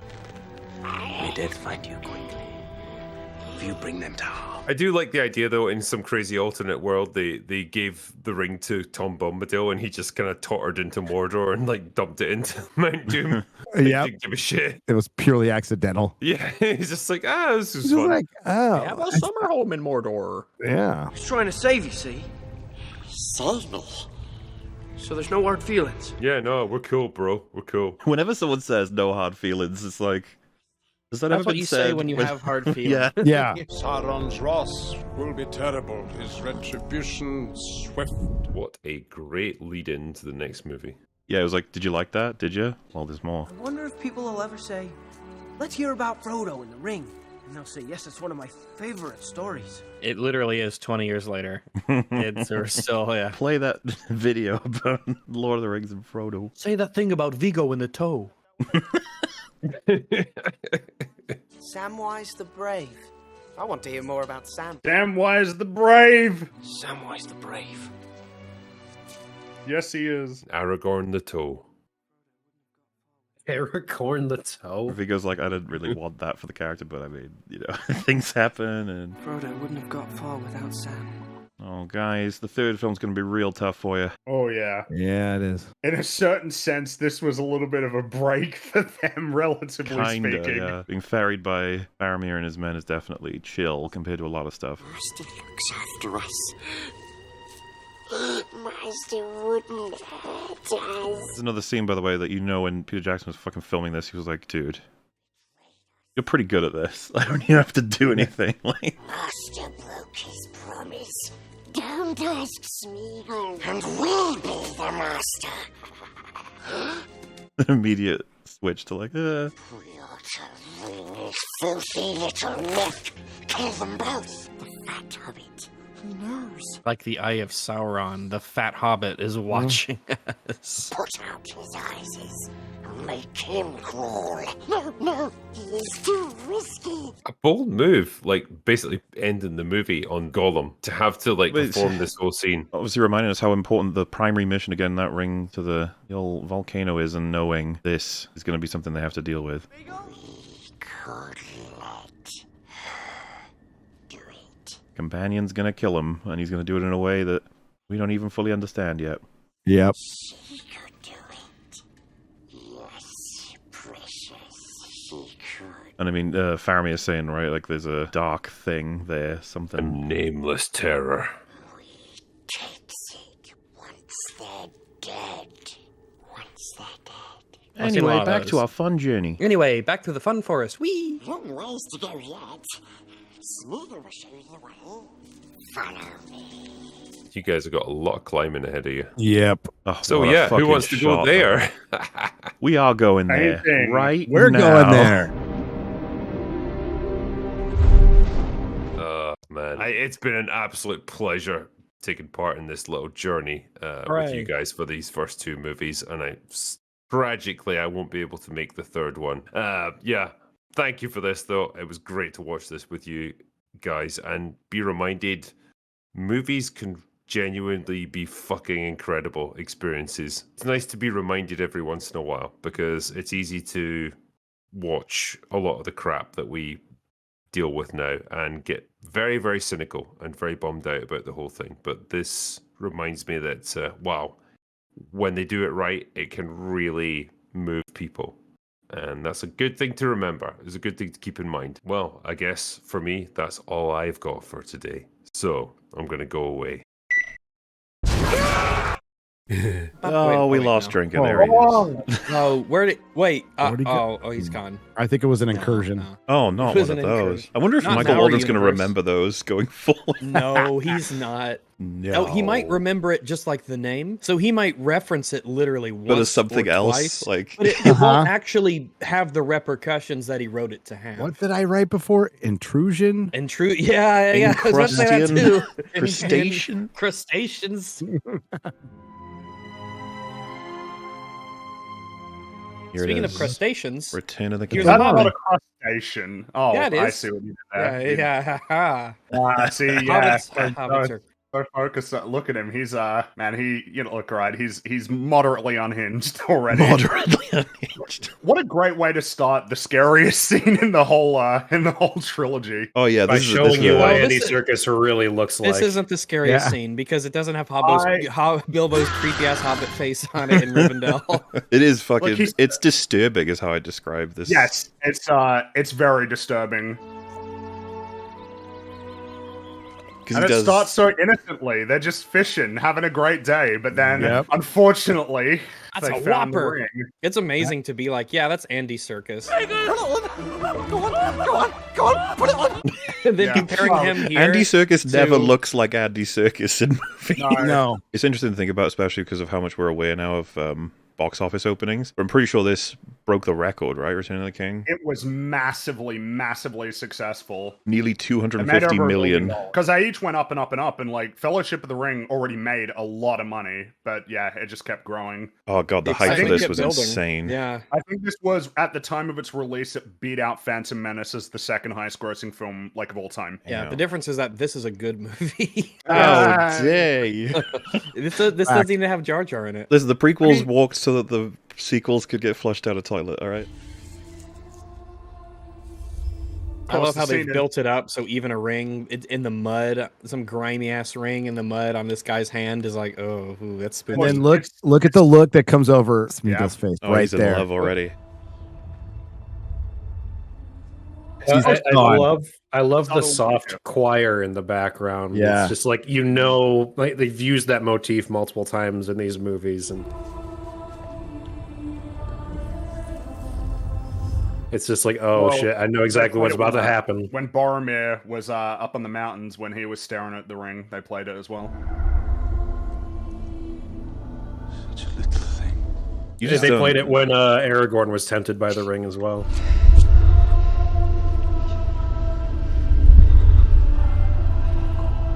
Definitely part of what makes this sequence disturbing is the music as well. Well, the shift, yeah.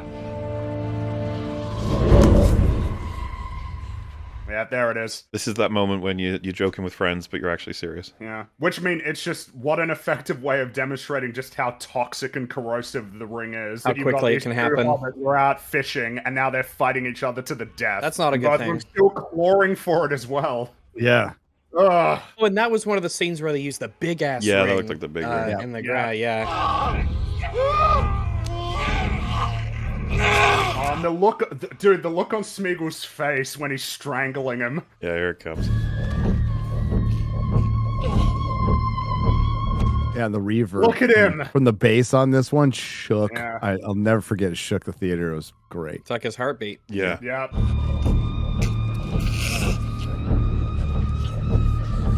And the rest of the fucking sequence just being how the ring tears him apart. Cast us and drove us away.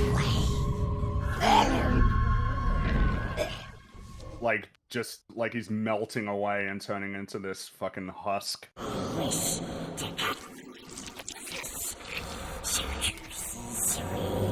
the ratings people saw that, they were like, I feel like putting an R on this, but I have no justification to do it.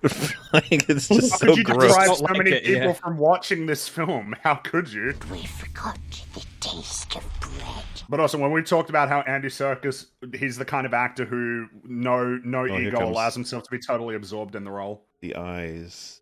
Oh. Yep. Look at that.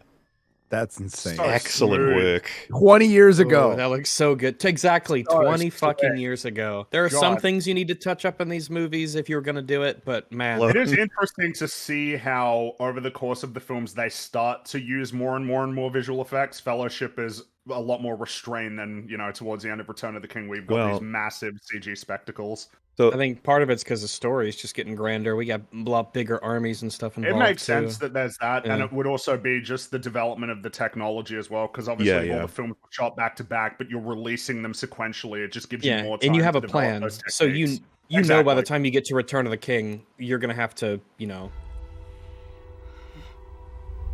Around this time for films, it would be common for like 200 visual effects shots, but this film had about 1,500. Well, wait till the heirs of the Tolkien estate, one more generation down, sell the rights and they remake it. It'll be the first trilogy. Well, consider, to give some optimism to that, right? Look at Rings of Power. Nobody fucking even considers that to be like Lord of the Rings. How far did we go? 7 minutes and 40 seconds before Rings of Power got brought up. There you go. Not bad. Well, no, but in a good way, right? Rings of Power kind of showed that if you do a bad job and if you do all the wrong things, people just laugh at you and you're going to fade into obscurity and you're not even considered I actually feel like close to this. Had it been released even as is, like 10, 15 years ago, it wouldn't have gotten near as much of a response because of the fact that we've experienced this with so many other things. It was like, I think that what's happened is that over the last 10 years, maybe really accelerate over the last 5 years, is just because you have the license doesn't really give you anything anymore. If anything, it makes people skeptical. Yeah. We transitioned from being excited to see new things for an IP to actually dreading it for no matter the IP now. When they were first talking about getting the remasters done, I think me and Gary were talking about please just don't fucking touch anything. And now it's like, don't fucking go near it. Don't even look at it. Don't even touch it. Don't even speak its name. Yeah, because you're waiting for the one to say there is that one scene we're going to take out because it's. And also we added we didn't have enough female characters, so we made one up and we CGI'd them in with Frodo and Sam here. And it's almost like a George Lucas level, but without it not being goopy aliens. It's just women. There's just loads of women. I like how you thought George Lucas. I was thinking Kung Pao and how that. Oh, so good. Hey, who's he? I don't know. What did they do? They just kind of spliced him into three older movies that no one liked. I'll take a pound of nuts. That's a lot of nuts! My God, did they make a great film. At least I have you, boy. That was one of the funniest fucking movies I've ever seen. Do you understand? No. Well, if Disney gets a hold of the remake, it'll be the first trilogy, or it'll be the first film project that cost $1 trillion. I'm kind of. What a perfect spooky forest. They would put everything they have left on it, and then it makes $1.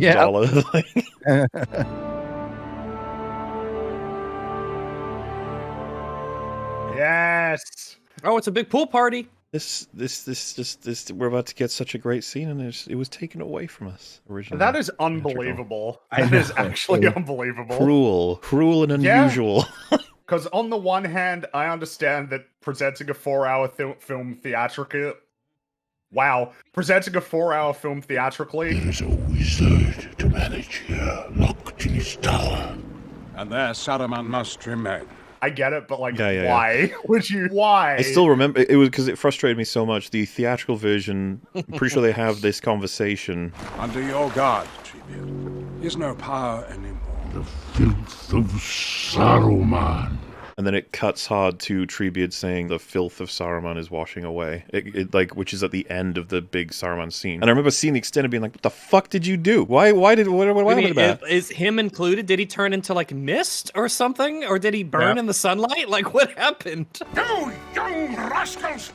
A merry hunt you've led us on, and now we find you. And then, finding out that Christopher Lee didn't know that was the case until he saw it in the cinemas as well, which sucks. That does suck. That would have been really shit for him to say that. Well, it was the core of what damaged their relationship as well, right? I mean, I understand that, like, being a part of Lord of the Rings, but then the ending for your character is cut out. The salted pork is particularly good. Salted pork. Movie making, it's magic. Yeah. Yeah, this. And it takes away Theoden's one of his It's so best good quotes for from so the many fucking- characters. Be careful. Even in defeat, Saruman is dangerous. From the book. It's Grima Wormtongue's resolution too. Yep. That big what if of what if Grima didn't die There here? are- What does his redemption arc look like? You have fought many wars and slain many men, Theoden King, and made peace afterwards. There are what I would call good scenes that I would remove before this one. Yes. This one Like- this was the biggest, this was the worst decision. Like, this was the worst one in terms of a scene to remove. They may not take counsel together as we once did, my old friend. Imagine cutting out anything that has Christopher Lee in it. He looks all haggardly and weaker now. We shall have peace when you answer for the burning of the Westfold. Well, he's so fucking pissed and bitter about, like, stupid Gandalf. Like, he fucking replaced me. Ruined my plans. When you hang from a gibbet, we shall have peace. Gibbets and crows. Dotard. Gibbet. Dotard. What do you want, Gandalf Greyhaim? Oh, this fucking shot. Look at that.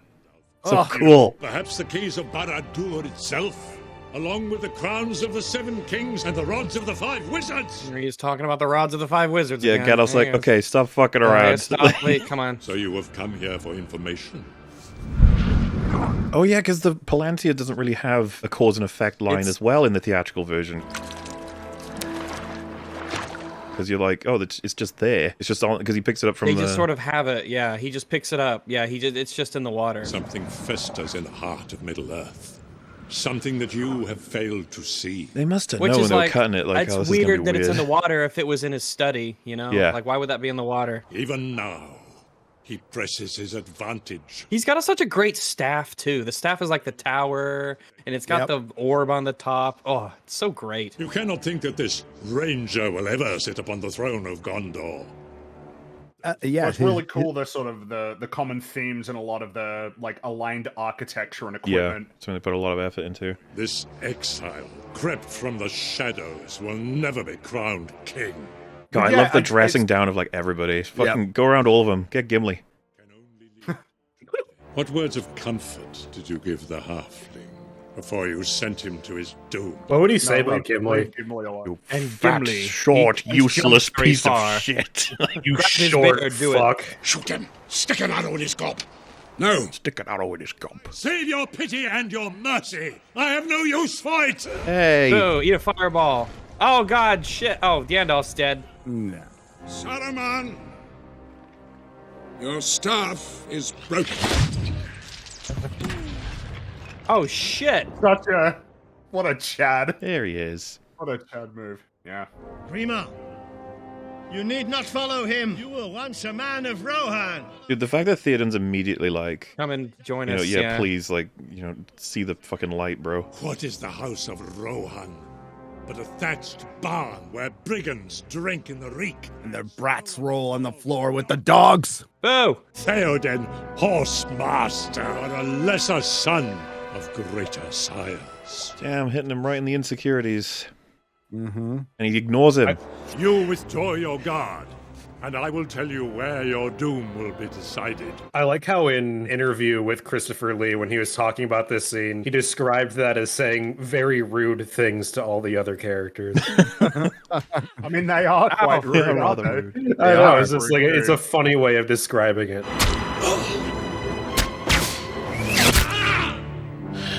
Kind of feel bad, but do. also That reaction. it's a bit of says a lot. yeah. I mean, you know, he's stabbing the guy in the That back. shot, Jesus. I wonder which of Christopher Lee's stabbing victims he was thinking about when he was acting out getting stabbed. Yeah. Mm-hmm. This is the thing about Lord of the Rings. Everyone's talked about a lot of trivia to do with it, that it gets almost repellent to repeat them when everyone's like, I already know this one. But I was just thinking about what everyone probably does know. The way they staked Christopher Lee on a wooden wheel there was deliberate. Like, that's just fucking awesome. Yep. Yeah, this is where it starts in the theatrical. Yeah, And it's like, it's you hard to believe. motherfucker. It's That wasn't in the movie. unbelievable. It is unbelievable how much you lose in that short scene. Why? Pippin, well, what's interesting, this follows in, of course, Pippin kind of goes and gets it. He's sort of impulsive. He's a little bit foolish and impulsive, and he just goes and gets it. Which, it's the little things consistently throughout a story that build, the picture of a complete character. Like, they're the kind of little things that you would overlook. Yeah, remember this element of Pippin. It will literally become a part of, his character later again. Yep. You see that look of like, of course you would fuck around with this, and then Pippin's like, didn't this win all of its nominations? I think it might have gotten the most wins out of like any film at the Academy Awards. 12, I believe. Good, that is correct. No acting. Yeah, it is. A crime. That would be a crime, yeah. And it's so different than Gondor when we get there. There's just such a complete and total difference. The longhouses and the wooden aesthetic and that Norsey kind of look. It's just so different from and you can see the color. Realms. Yeah, it's just vibrant. Like, you want to be here. This is a place you want to be. Yeah. Because remember in Two Towers how grim and miserable it was. Yeah. You find more cheer in a graveyard. Tonight, we remember those who gave their blood to defend this country. Everybody looks like they're having. Yeah, I'm gonna go to this. Yeah, party. so Return of the King is tied with Ben-Hur and Titanic for the most Academy Award wins with 11. Not bad. And it won everything that it was nominated for. Damn. To make Look up at him go! Nubs of Look the at him go! years. Hail the victorious dead! This is our we can chill out for a little bit moment, because the Two Towers was tough, okay? Yep, we did just get off of like, oh, you gotta assemble everyone, he's coming, we gotta do some stuff in the Palantir, that's spooky, so we kind of get our little bitty balance, our little ups and downs of tension and release. No spells. And no regurgitation. So, it's a drinking. Balance in a 4-hour movie, that's a tough thing to achieve. Yeah, the only other example we have is Zack Snyder doing it horrendously awful. Perhaps the most. No, what are you saying? Perhaps the most well-balanced film ever made. Not a second wasted, not a frame wasted in that movie. That was one of the most fascinating experiences to compare the footage differences in the Whedon cut versus his own, and how much he added into scenes that were just, establishing shots. We needed to know they walked up all of those stairs, or else how would we have known how they got to the top of the stairs when they were at the bottom? We needed to see that extra 25% of empty space above all of the characters' heads in every scene except for the one that was reshot. Yes. It was not Théoden of Rohan who led our people to victory. Ahsoka had to show us getting on a ship. That's true. Ahsoka's a great example of wasting staring time. at each other. Yeah. And ironically, the prequels to these movies, technically, the Hobbit movies, are the most time-wasting trilogy ever put to film. Yeah. What did I say? Depends on your definition of time wasting. One might say the sequels would be the biggest waste of time for anybody ever. He can't hold his liquor. Game over. Better not oh, the Hobbit kicked my hand. I'll never wash it again. You can kick your fancy ales. You can drink them by the flag. Man, the amount of work that would have gone into this shot, it was completely fucking seamless. Yeah, that was awesome. The only truth for the brave and true. See what I mean? Like, it's so funny. You watch Lord of the Rings, you think it's amazing, and then you go forward however many decades and watch some new stuff where there's just zero subtlety. And then someone will be like, oh, you're just picking on it because it's new. It's like, no, you go to this old stuff, you're like, look, they have many moments in these films where they don't tell you what's going on. They show I don't know what to tell you, but the late 90s, early 2000s, there's a lot of good stuff was happening at that That's time. That's a fun era right? for media, yeah. What does your heart tell you? That Frodo is alive. Kind of like a transition era.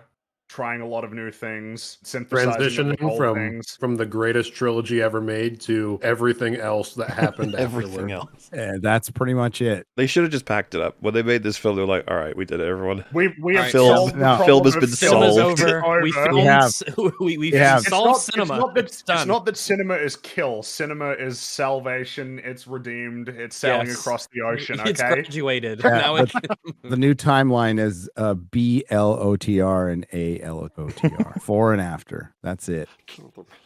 Kill them both. Listen, if we're gonna talk about our plans to kill them, maybe move a little further away. You know what? He was alone for a long time, so he probably just thinks they can't hear him or doesn't get. Oh, I think you get away with a lot of stuff because he's fucking mental. Like Gollum is not altogether. You know, you might describe him that way. Losing his nerve. No, not. Never. just needs a self-help book. All right, how to win friends and influence people. It was rough in all Osgiliath for him. He's been betrayed one too many times. How to win fish and influence hobbits. It's patience. Patience, my love. Patience, my love. It's weird when you whisper that to us all the time, like right before we start an EFAP, and you whisper that. We've been meaning to say that it's really creepy when you do that.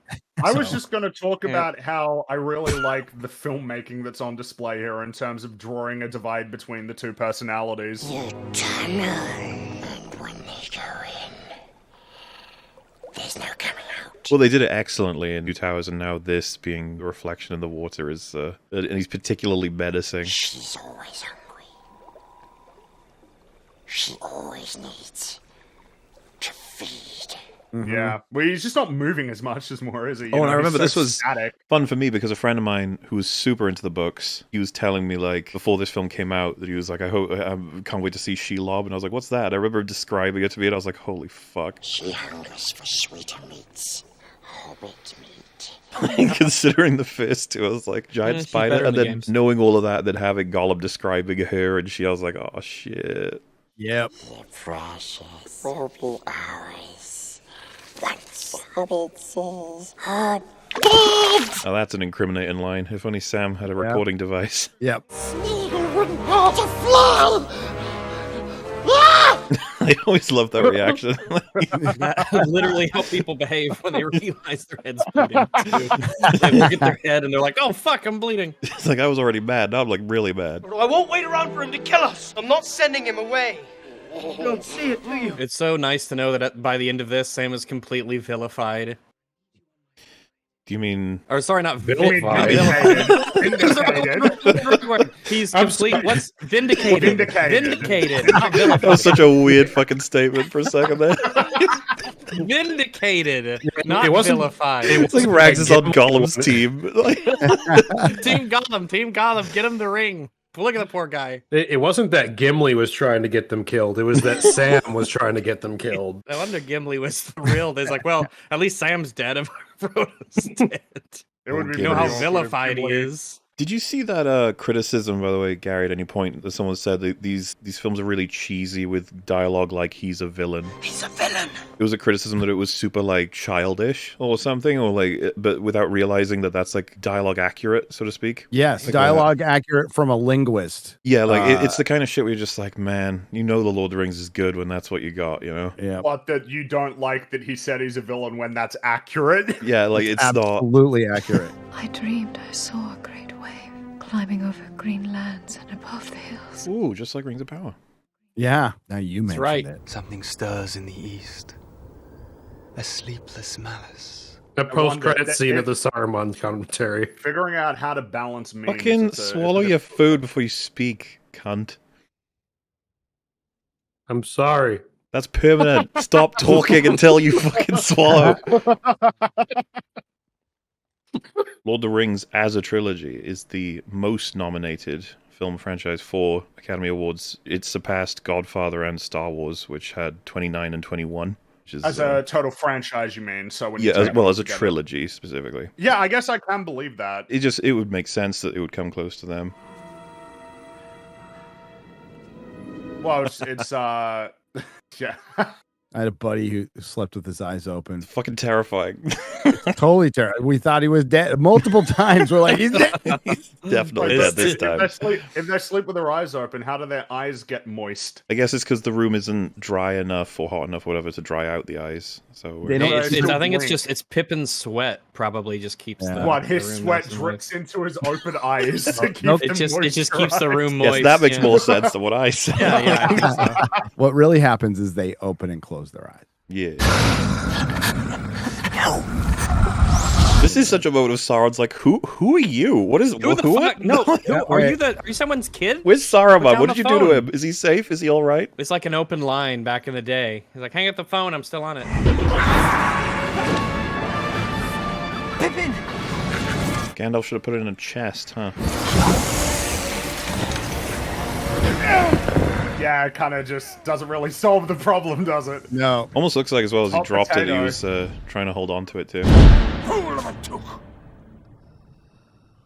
I think he cares about him, is partially responsible for him, if not fully, and fucking hates him sometimes. But he holds he says, well, you fucked up. Now we gotta have to do some things. What happened to everyone first time they went to rotten.com? I don't even know which one that is, but I've Sucko guy myself. into plenty of scary websites in my time. Are you all too young to remember rotten.com? You know, us youngsters, we had our own versions. Oh, you We probably had mathgames.com. There was a white tree in a courtyard of stone. It was dead.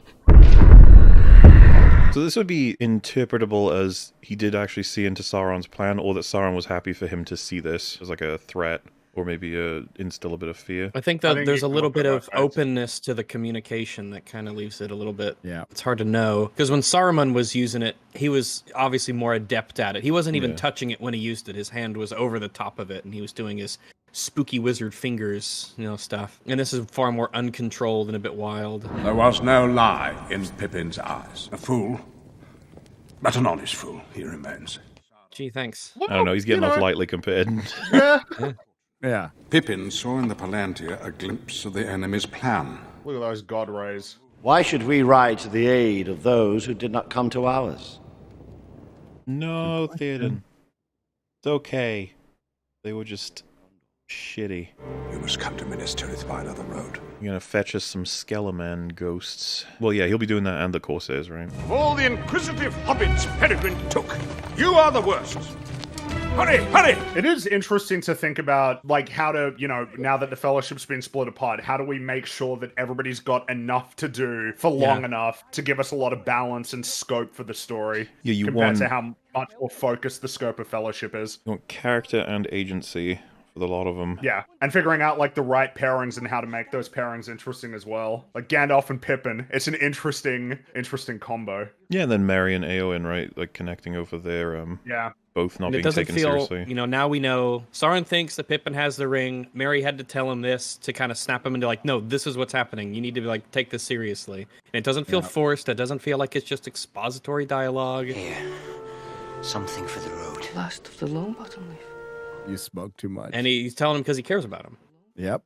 Yeah, well, this realization they might not see each other again. See each other soon. Because, yeah, they've almost had it a little too chill for too long, those two. Yep.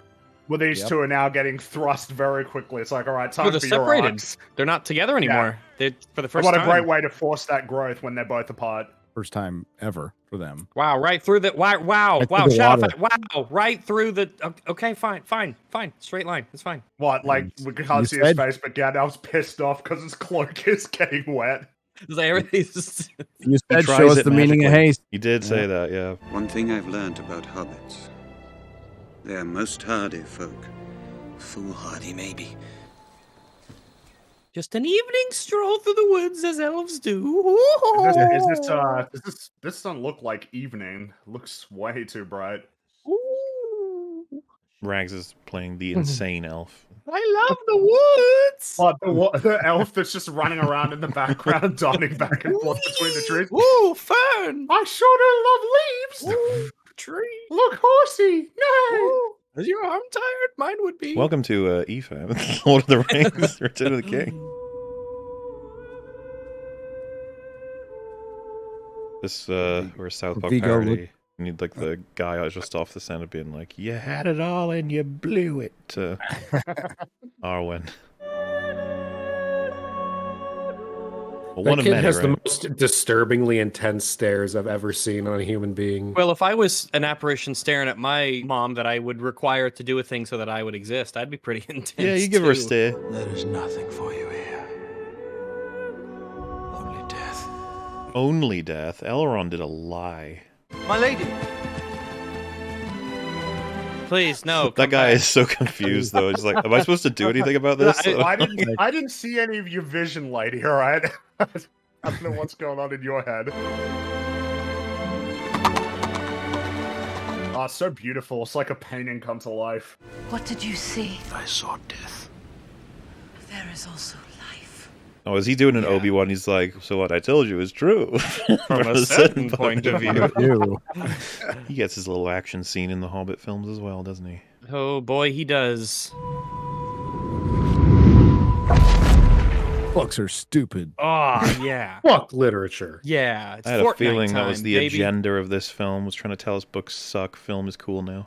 Can you please stop littering? We've been meaning to tell you. It's beginning to be a problem. Bad enough raking up the leaves around this place. Yeah, now that the population of Rivendell is walking to a different place, we don't have anyone to clean up all the There's shit still, that's lying there's still the around. blacksmiths, guys. They're gonna reforge the they're sword. there. Yeah, and they probably have maybe, I don't know, like people. They were gonna Maybe leave, they've- and then Elrond was like, wait, we might make that sword. Well, I haven't decided yet, so. Well, they got the Rivendell Home Depot they can go to. The Rivendell Home Depot?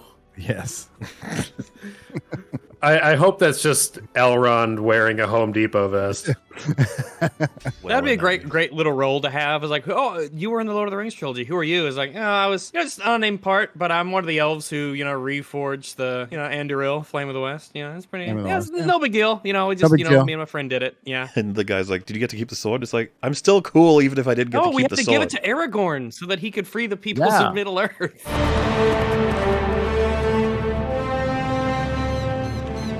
Man, I would never Minas keep it. Tirith is so awesome. Oh, What so an good. awesome city. That's quite what a cool design, idea. yeah. What a cool idea of this layered city against the mountain. Remember the special edition DVDs they sold where you got like a Gollum statue and then you got the Minas Tirith. It opens up and you can like store things in it. It's really freaking nice. cool. Back when they did fun stuff with A perfect place DVDs. to keep your long bottom leaf. Yes. Yeah, you could stash your weed. EFAP does not condone the use of long bottom leaf.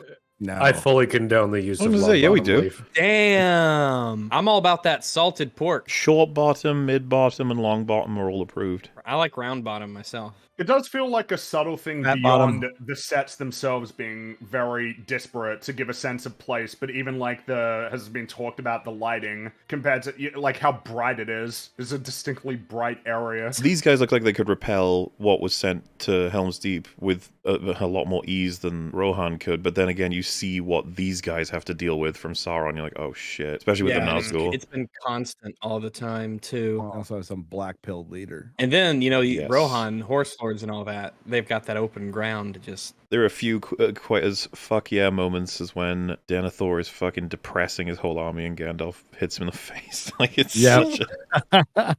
To bounce off of your comment about the how bright and kind of colorful everything is for you, like compare that to like every fucking fantasy show or movie that's come out lately, right? Where it's just all Washed dark out. and gritty. Yeah, washed Been out. thinking about that Well, a yeah, lot, because medieval actually. times were shitty and awful, and no one liked color or things to look nice, and they all just wore shitty brown rags.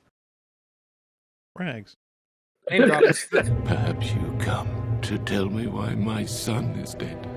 It's the attempts that they make to make sure that the world doesn't feel homogenous, that there's a distinct identity to each of the locations Well, that they yeah. visit. Look at this palace compared to Edoras. It's completely different. Yep.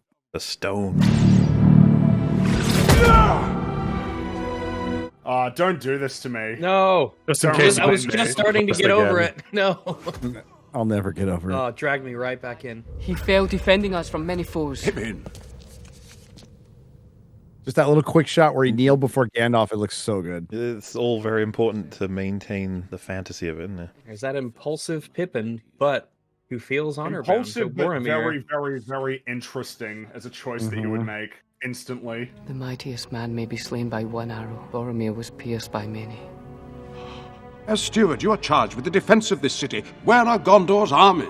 Where would be Gondor's armies? They might be fighting all over Gondor. I don't know. I doubt Is it this just a is matter a that they're completely scattered and purely localized. disorganized? Yeah, it might be that element. Yeah.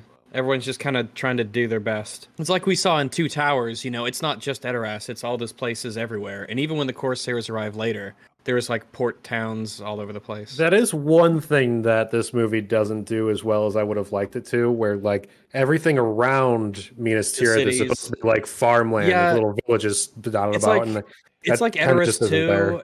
You see that a lot in movies where it's just the castle and everything outside the castle is just empty to nothing, when it should be full of buildings and farmland and roads and stuff like that. There are some roads going out from Minas Tirith. It's just that it's not as like detailed as it should have Yeah, been. you would imagine it would be, you know, far more, you know. Authority is not given to you to deny the return of the king.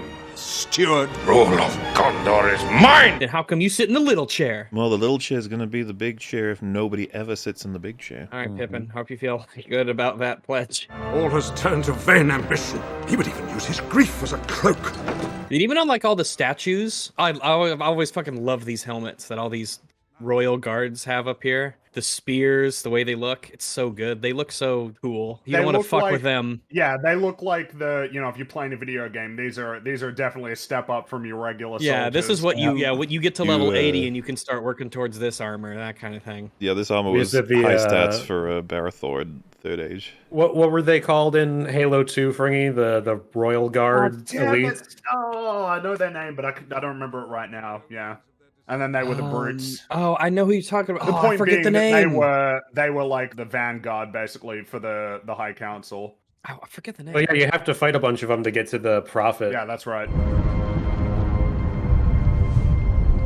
Mordor. God, imagine that just as your Yeah. view always. It's got to be so oppressive. It keeps you goal oriented. But I mean, it's because it's the tip of the spear, isn't it? I know, yeah. It's quite a contrast, you know, especially for the audience. That's Mordor, and this is the nice place. Yeah, like beautiful, bright, majestic Minas Tirith cast against the grim, miserable Gondor. Not Gondor, Mordor. I mean, maybe the mood is a bit grim. Yeah, but you know. When the shadow of Mordor reaches this city, it will begin. That's a game. It is. That's a game that you're That not has the really biggest fan of. Well, I like the gameplay a lot. I just think it has like one of the worst stories I've ever seen in a video game. It's pretty Yeah, bad. but yes, it does have fun gameplay. Fun gameplay that they decided to make sure that no one else could ever replicate. Must be getting near tea time, as ways it would be in decent places. We're not in decent places. We're not in decent places. I don't think I'll be coming back. In a way, you will not. We're going there and back again, just like Mr. Bilbo. You'll see.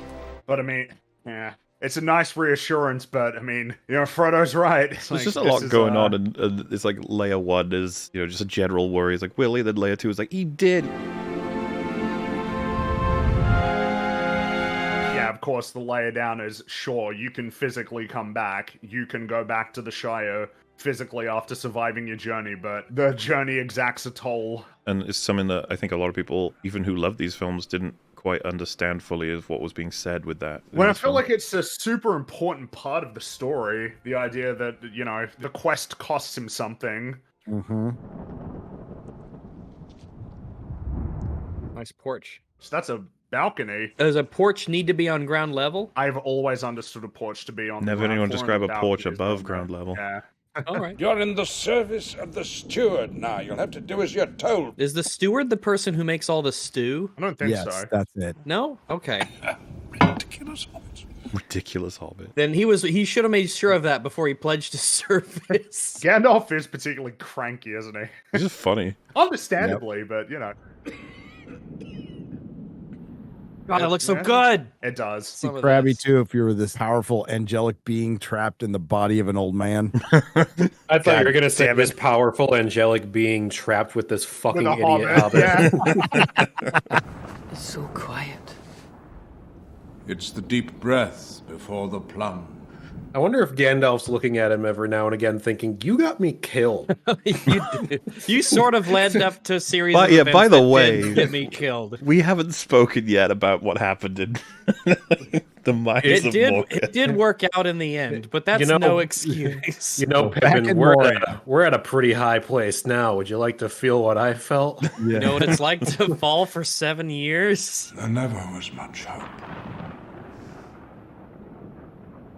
Just a fool's hope. Through fire and water, here we go. We went through the craziest swimming pool ever. If the garrison at Osgiliath falls, the last defense of this city will be gone. You can't feel anything but bad for the people at Osgiliath. That shit is so difficult. Especially because we've already seen that, scene of them taking it back. So, they've been fighting for a long time. We have the White Wizard.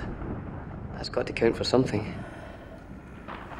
I mean, it's what sets up, why Boromir wants the ring. He's like, we've been fighting for ages. This is what we do all the time. We do it so you don't have to. Sauron has yet to reveal his deadliest servant. The one who will lead Mordor's armies in war. That's a point of contention, right? Saying that he's yet to reveal the Witch King, even though we've met the Witch King already. I guess it wasn't revealed in the field of battle. It was a secretive kind of. I guess you could also argue he hasn't really gone full Witch King. I guess. Yeah. I would word it differently. Yeah, because the line, he's yet to reveal him. You've met him before. I guess because it was a more covert Weathertop kind of thing. Yep. Instead of here he is. Look, he's flying around on his spooky serpent, and maybe it would be better to say something along the lines of he's yet to reveal his full power or something, which is true in the context of the movies. It's just that line is kind of clunky. Quick! They will see! They will see! Oh, I love the sort of tints of color difference with Minas Morgul. I'm going to say something a little controversial. I think we need more gargoyles in media. Yes, we do. Is that controversial? Why would you think that? Let me ask you this. Do you mean specifically gargoyles that are water spouts, or just generally spooky statues on stone buildings? Generally spooky statues on stone buildings. I'm for it. Yep. There's more statues, period. We need more statues of great people. Great people like gargoyles. Pillars shaped like people. Look at that fucking place. So cool. Guys, I'm gonna go get an apartment. This is when Sauron showed the Witch King this. He's like, this is your house. He was like, oh, yes, you knew. Like, how did you know? This is me. The green accent lighting just makes it. It just feels sickly, dead. And it's a very specific kind of green. Because green often represents life. Check. Oh god. Yeah, there are definitely good and bad greens. This is an ominous green.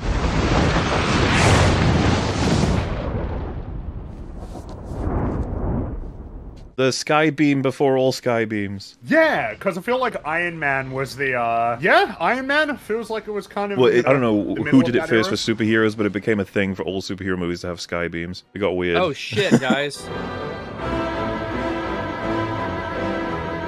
Again, this is a helpful thing to communicate sort of the passage of time and making sure that everybody understands, we're lined up here. You might not have thought that, but we're aligned. One of my favorite musical moments for here.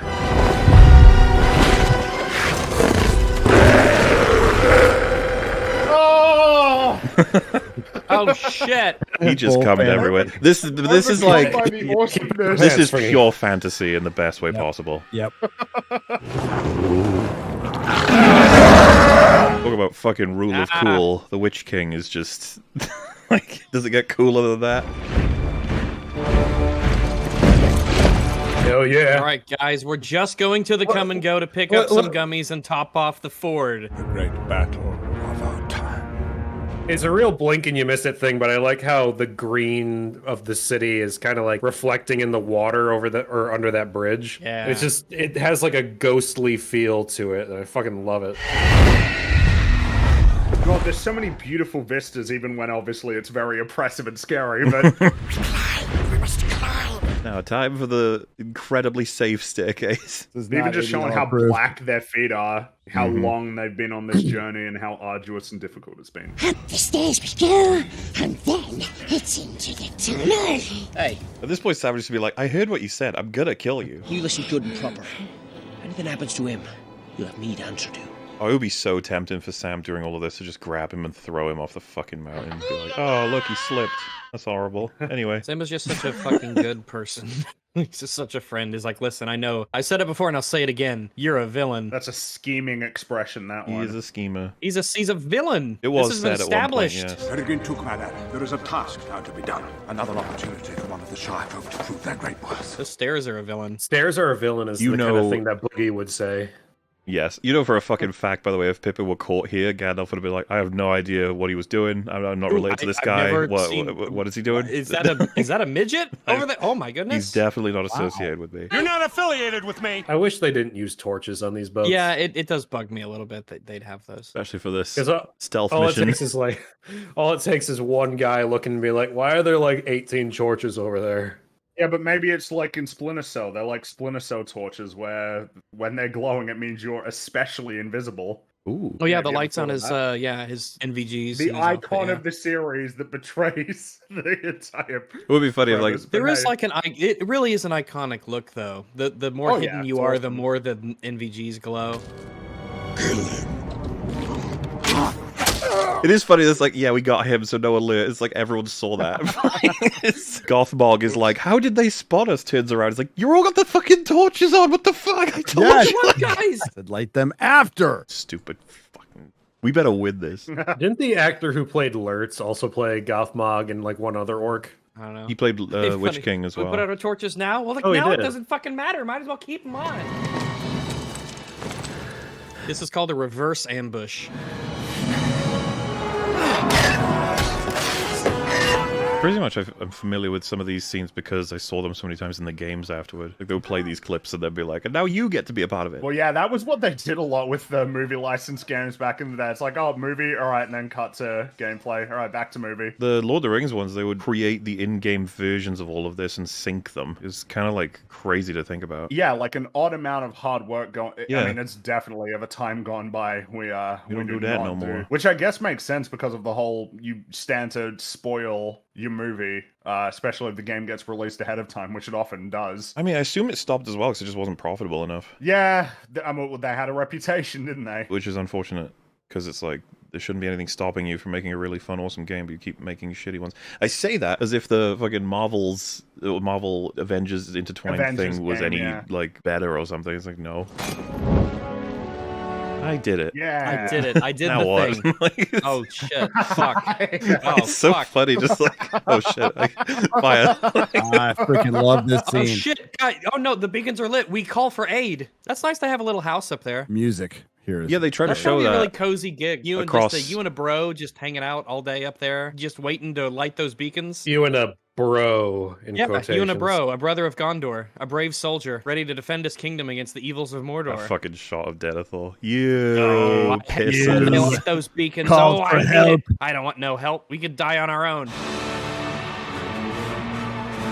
Yeah, I think all of these were CG except one that got helicoptered in. I wonder if it's that one. I think it's this one. This one looks. Yeah, you can tell that one's CGI fire, but they built. It looks like they built an actual. It looks like it's real, and they're there. Man, it is so fascinating to think about how important this film was to like New Zealand as a country. Yeah, we were able to do it. It's been years. We did it. It's got to be one of the most exciting things of your life if you're one of those dudes stationed there. Yeah, and then finally you're like, yo, we did it, and then it's working, and then the next one goes, and the next one goes. That must be thrilling. It's like the best day of your life. You go home and you excitedly tell your wife, like, I finally got to light the fire. And then your wife's like, I know, that means we're being invaded. It's not good, Derek. Well, it was really exciting. You should have been there. We watched that thing every fucking day for like 6 months on our shifts. Oh god, these are real mountains. Yeah, you know? it's absolutely captured pure epicness, especially with the music. Yeah.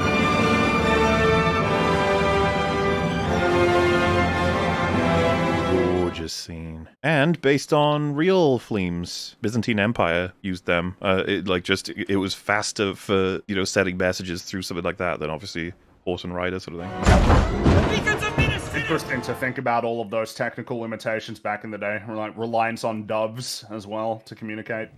And Rohan will answer. Yeah. Yes. Oh. Muster the Rohirrim. That's like an Avengers Assemble kind of line, like muster the Rohirrim. It's what you want. It's Yeah, what everyone I love wants. it. I love it when they It's muster. really cool. And who's going to do it now? Who's going to do it now in Avengers? The Kang Dynasty, written by Michael Waldron. Assemble the army at Dunharrow. As many men as can be found. It's said it so many times, but Theoden is so awesome. I love Theoden. We ride for Gondor.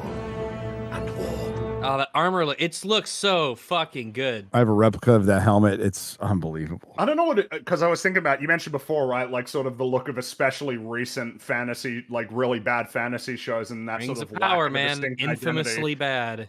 Infamously bad armor. It looks so shit. It was a joke. It's so interesting because Lord of the Rings feels like essentially what people think of when they think of fantasy, and Yeah. yet it still managed to retain a very distinctive identity, even in the face of a lot of A other fantasy movie had like there have been fantasy movies, there have been good ones, but it really hadn't pulled. No fantasy movie had pulled off mass appeal. Like I would argue part of the problem possibly is the Lord of the Rings made it feel like it was too easy or something. Like, do we need to care about any of this shit? We just get the people to do the things and whatever. And it's like, no, you don't Well, understand. So much Peter Jackson's fucking work went into approach. this. I offer you my service, Theoden King. And gladly, I accept it. This isn't a fantasy. This is history. We're gonna treat this like we're making a historical. Yeah, I'm an esquire. Yeah. Well, maybe like the mistaken belief that this was a sure thing, that like the Lord of the Rings being both really great and really successful was a sure thing, rather than the product of a lot of hard work and a risk. Even though, you know, Lord of the Rings is incredibly well known even before the films came out. We have to concede there's lightning in a bottle of like the right creators and the right people in the right time in the right place. That's right. A lot of the greatest films of all time will have production stories that like everything is done by the skin of their teeth, and the right people It were just known at the happened right a lot. time. People were free to do a thing when otherwise weren't. And that it was almost like miraculous that it came together at the end, that for a long time they weren't sure if what they were making was great. Riders of Rohan! Oaths you have taken! Now, fulfill them all! Yeah, I think Scarlett Johansson said that she thought Avengers was going to be silly until they did the Avengers shot, and then she was like, oh shit, this is going to be huge.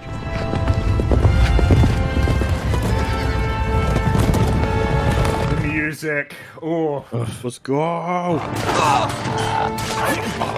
And then over to Gondor side of things, not going I've so been well. fighting all night. It's morning now. Again, those fucking prosthetics, they look fantastic. Sounds And just that all of the orcs look different as well. They don't look the same. They all have different facial structures, marks, and whatnot.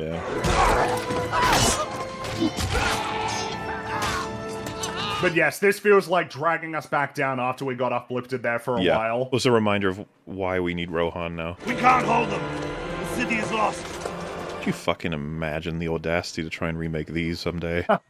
Oh, they'll have But it. they will, though. It's so rude to even think. Zaslav says that they need to use Lord of the Rings. I'm just gonna let you guys know that if these movies are ever gonna be remade, you're gonna find in the news that I became a terrorist.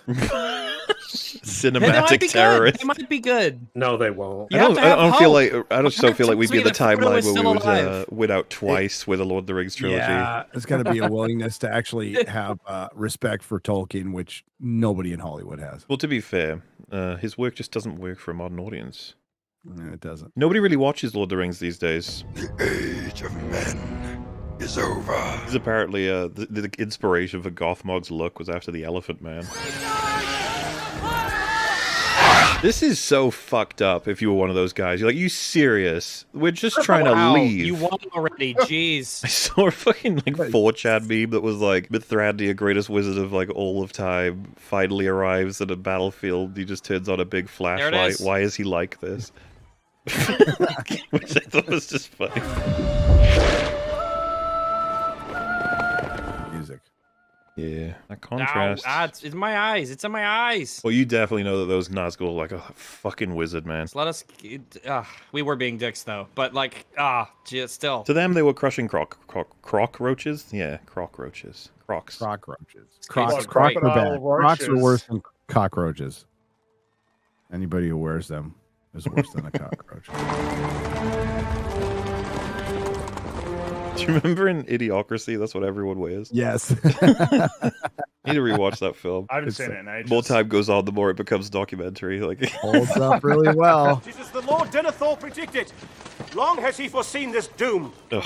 Shut up. Fucking hate that guy for saying that. Denethor's been telling him Kathleen Kennedy was going to get fired over and over again. This is not the first halfling to have crossed your path. You've seen Frodo and Sam? Oh, the hope with Gandalf at this point. Not 2 days ago. Gandalf. And then describing where they're heading. They're taking the road to the Mobile Vale. And then the pass of Cirith Ungol. Cirith Ungol, where Sam kills canonically like 1,000 orcs. Tolkien had to depower Sam a little bit. To because he was nerf like, him. You sent the Ring of Power into Mordor in the hands of a witless halfling. I probably wouldn't have mentioned that. I'd have been like, I didn't come across any ring. What do you mean? It should have been brought back to the Citadel to be kept safe, not to be used. yeah, right. Yeah, if you say so. Yeah, if buddy. you say so. It would have been fun Let me to tell see. you. Let me tell you what they said happened to Boromir. Boromir would have remembered his father's need. Boromir would not have brought the ring. It would have been funny to see the Denethor vision of Gollum. Like, as he rapidly deteriorates. No, he's already ugly enough. I don't need to see a Gollum version of Denethor. He would have stretched out his hand to this thing, and taking it, he would have fallen. You know nothing of this matter. He would have kept it for his own. Man, Sam telling him that really got to him, huh? About what happened with Boromir, I mean. Boromir was loyal to me, not some wizard pupil. Not a wasted performance, though, huh? No, there's so many micro expressions there.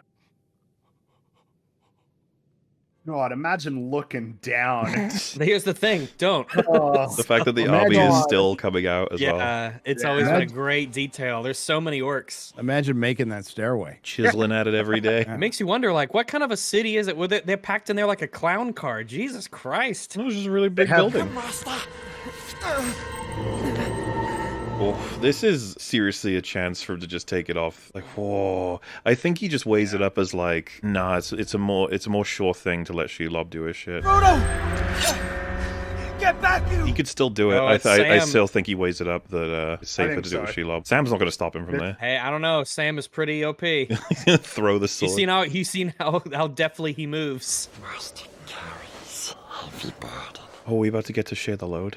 Fat one cannot know. Fat one cannot know. He needs it. Smeagol sees it in his eye. Oh, Smeagol looks so good. Look at that. He looks better now than he did in Two Towers. Like there is a jump in the quality again, isn't it? Like, I think one of the most telling shots in Two Towers is right when they put the rope around his neck. He kind of sticks out, but that's like seamless. That one was super well integrated. I think it might have been all of the the sweat and the dirt and everything as well, just giving him a sense of tangibility. Same with that shot when they're just entering Shelob's cave. He looks fucking phenomenal there. What of the wizard? I will break him.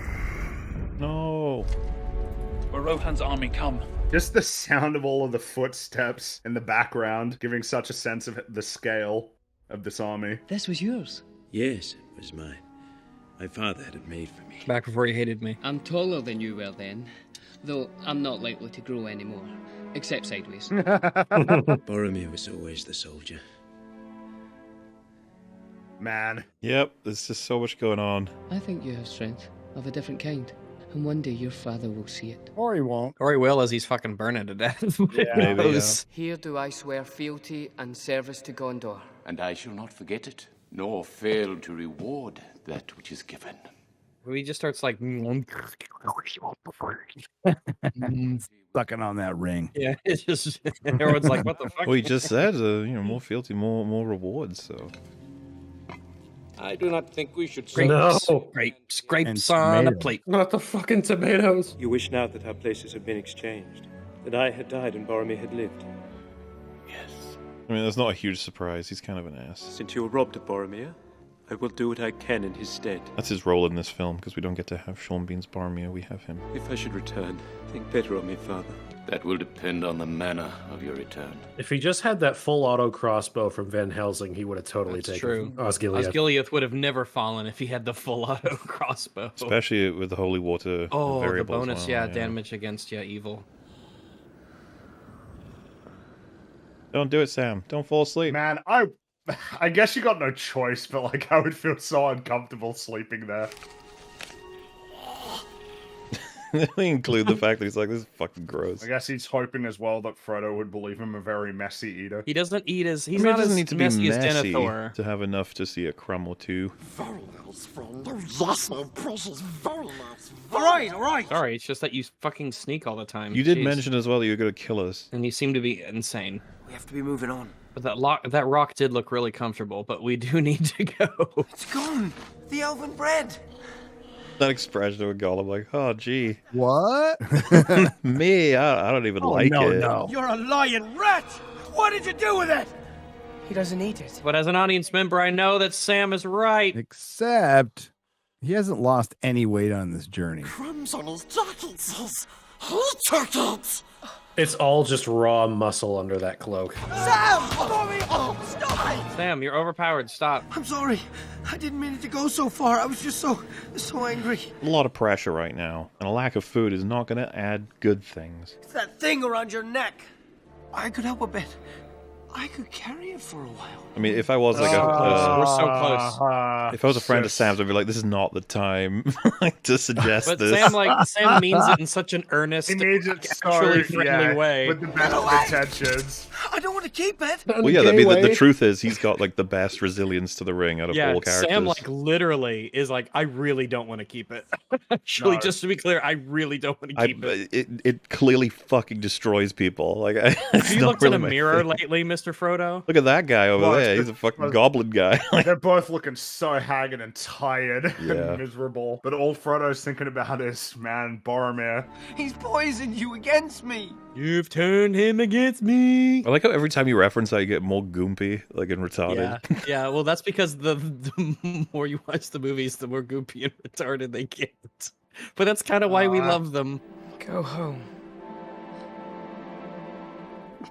I don't like seeing Sam sad. I don't like seeing it either. It's okay. This low is what's going to make the high so much better. Just close your eyes and think of the end of the movie. Just it helps you to get through It'll all be better in the end, but right now it's miserable. Seeing Sam sad is like seeing Anthony Hopkins crying in The Father. Not nice. Oh, it's just so tragic. Very because upsetting. All the best of intentions. He's such a lad. He's so pure and amazing, and he's been subterfuged. Looking out for Frodo, suggesting that he would carry it not because he wants to keep it, but because he knows how much of a burden it is for Frodo. And his goodness has been used against him by Gollum. The armor looks so good. It's a shame it doesn't work, but it looks so good. God, these noble horsies, they work so hard and nobody ever cries for the horsies. They knew what they were getting into. I don't know if that's true. Your father loves you, Faramir. If the horses didn't want to die, then they shouldn't have been war horses. You will remember it before the end. That's a cool statue. It is a cool statue. Cool Something that's super impressive with the way that they've done Minas Tirith is showing us all of these different places. It doesn't feel like a small area because we keep seeing different parts of the city. Because what we see is probably the maximum amount they had to use, and they have to make you believe that it's a part of this huge structure. Establishing the mental map. But it goes a long way Very compared important. to if you only have the one place that you keep seeing over and over and over again, and showing us just normal parts of the city as well, where like people obviously live and work. I like how Game of Thrones did this, seriously, when this movie was like, guys, this is a terrible idea and we're all gonna die. And they didn't learn their lesson, even though it was right there. It was right there, man! It is fascinating to think about how quickly Game of Thrones as a series got killed. A bit of a lesson, a cautionary If only tale. he had those 11 herbs and spices that Sam brought with him for that roast chicken. What, Gondor fried chicken? Oh, geez, can you imagine? GFC. Yeah. Oh, GFC. I love me some GFC. Not to be confused with the global financial crisis. The world ahead. It's one of them scenes that can be analyzed day and night for 1,000 years. Yep. Mist and shadow. Feels like more than the sum of its parts. This scenes like this. Cloud and shade. I think so. Definitely, absolutely. I think so. Shall fade. Well, it feels like commentary on war beyond the film, beyond the story itself. Symbolism. Denethor just eating like a fucking pig. Meanwhile, all of these men riding out to their needless deaths. Needless deaths. There's this crazy asshole, yeah. And then when you add on the elements as well, right, of Boromir and Faramir as like a big motivating element of this happening in the first place.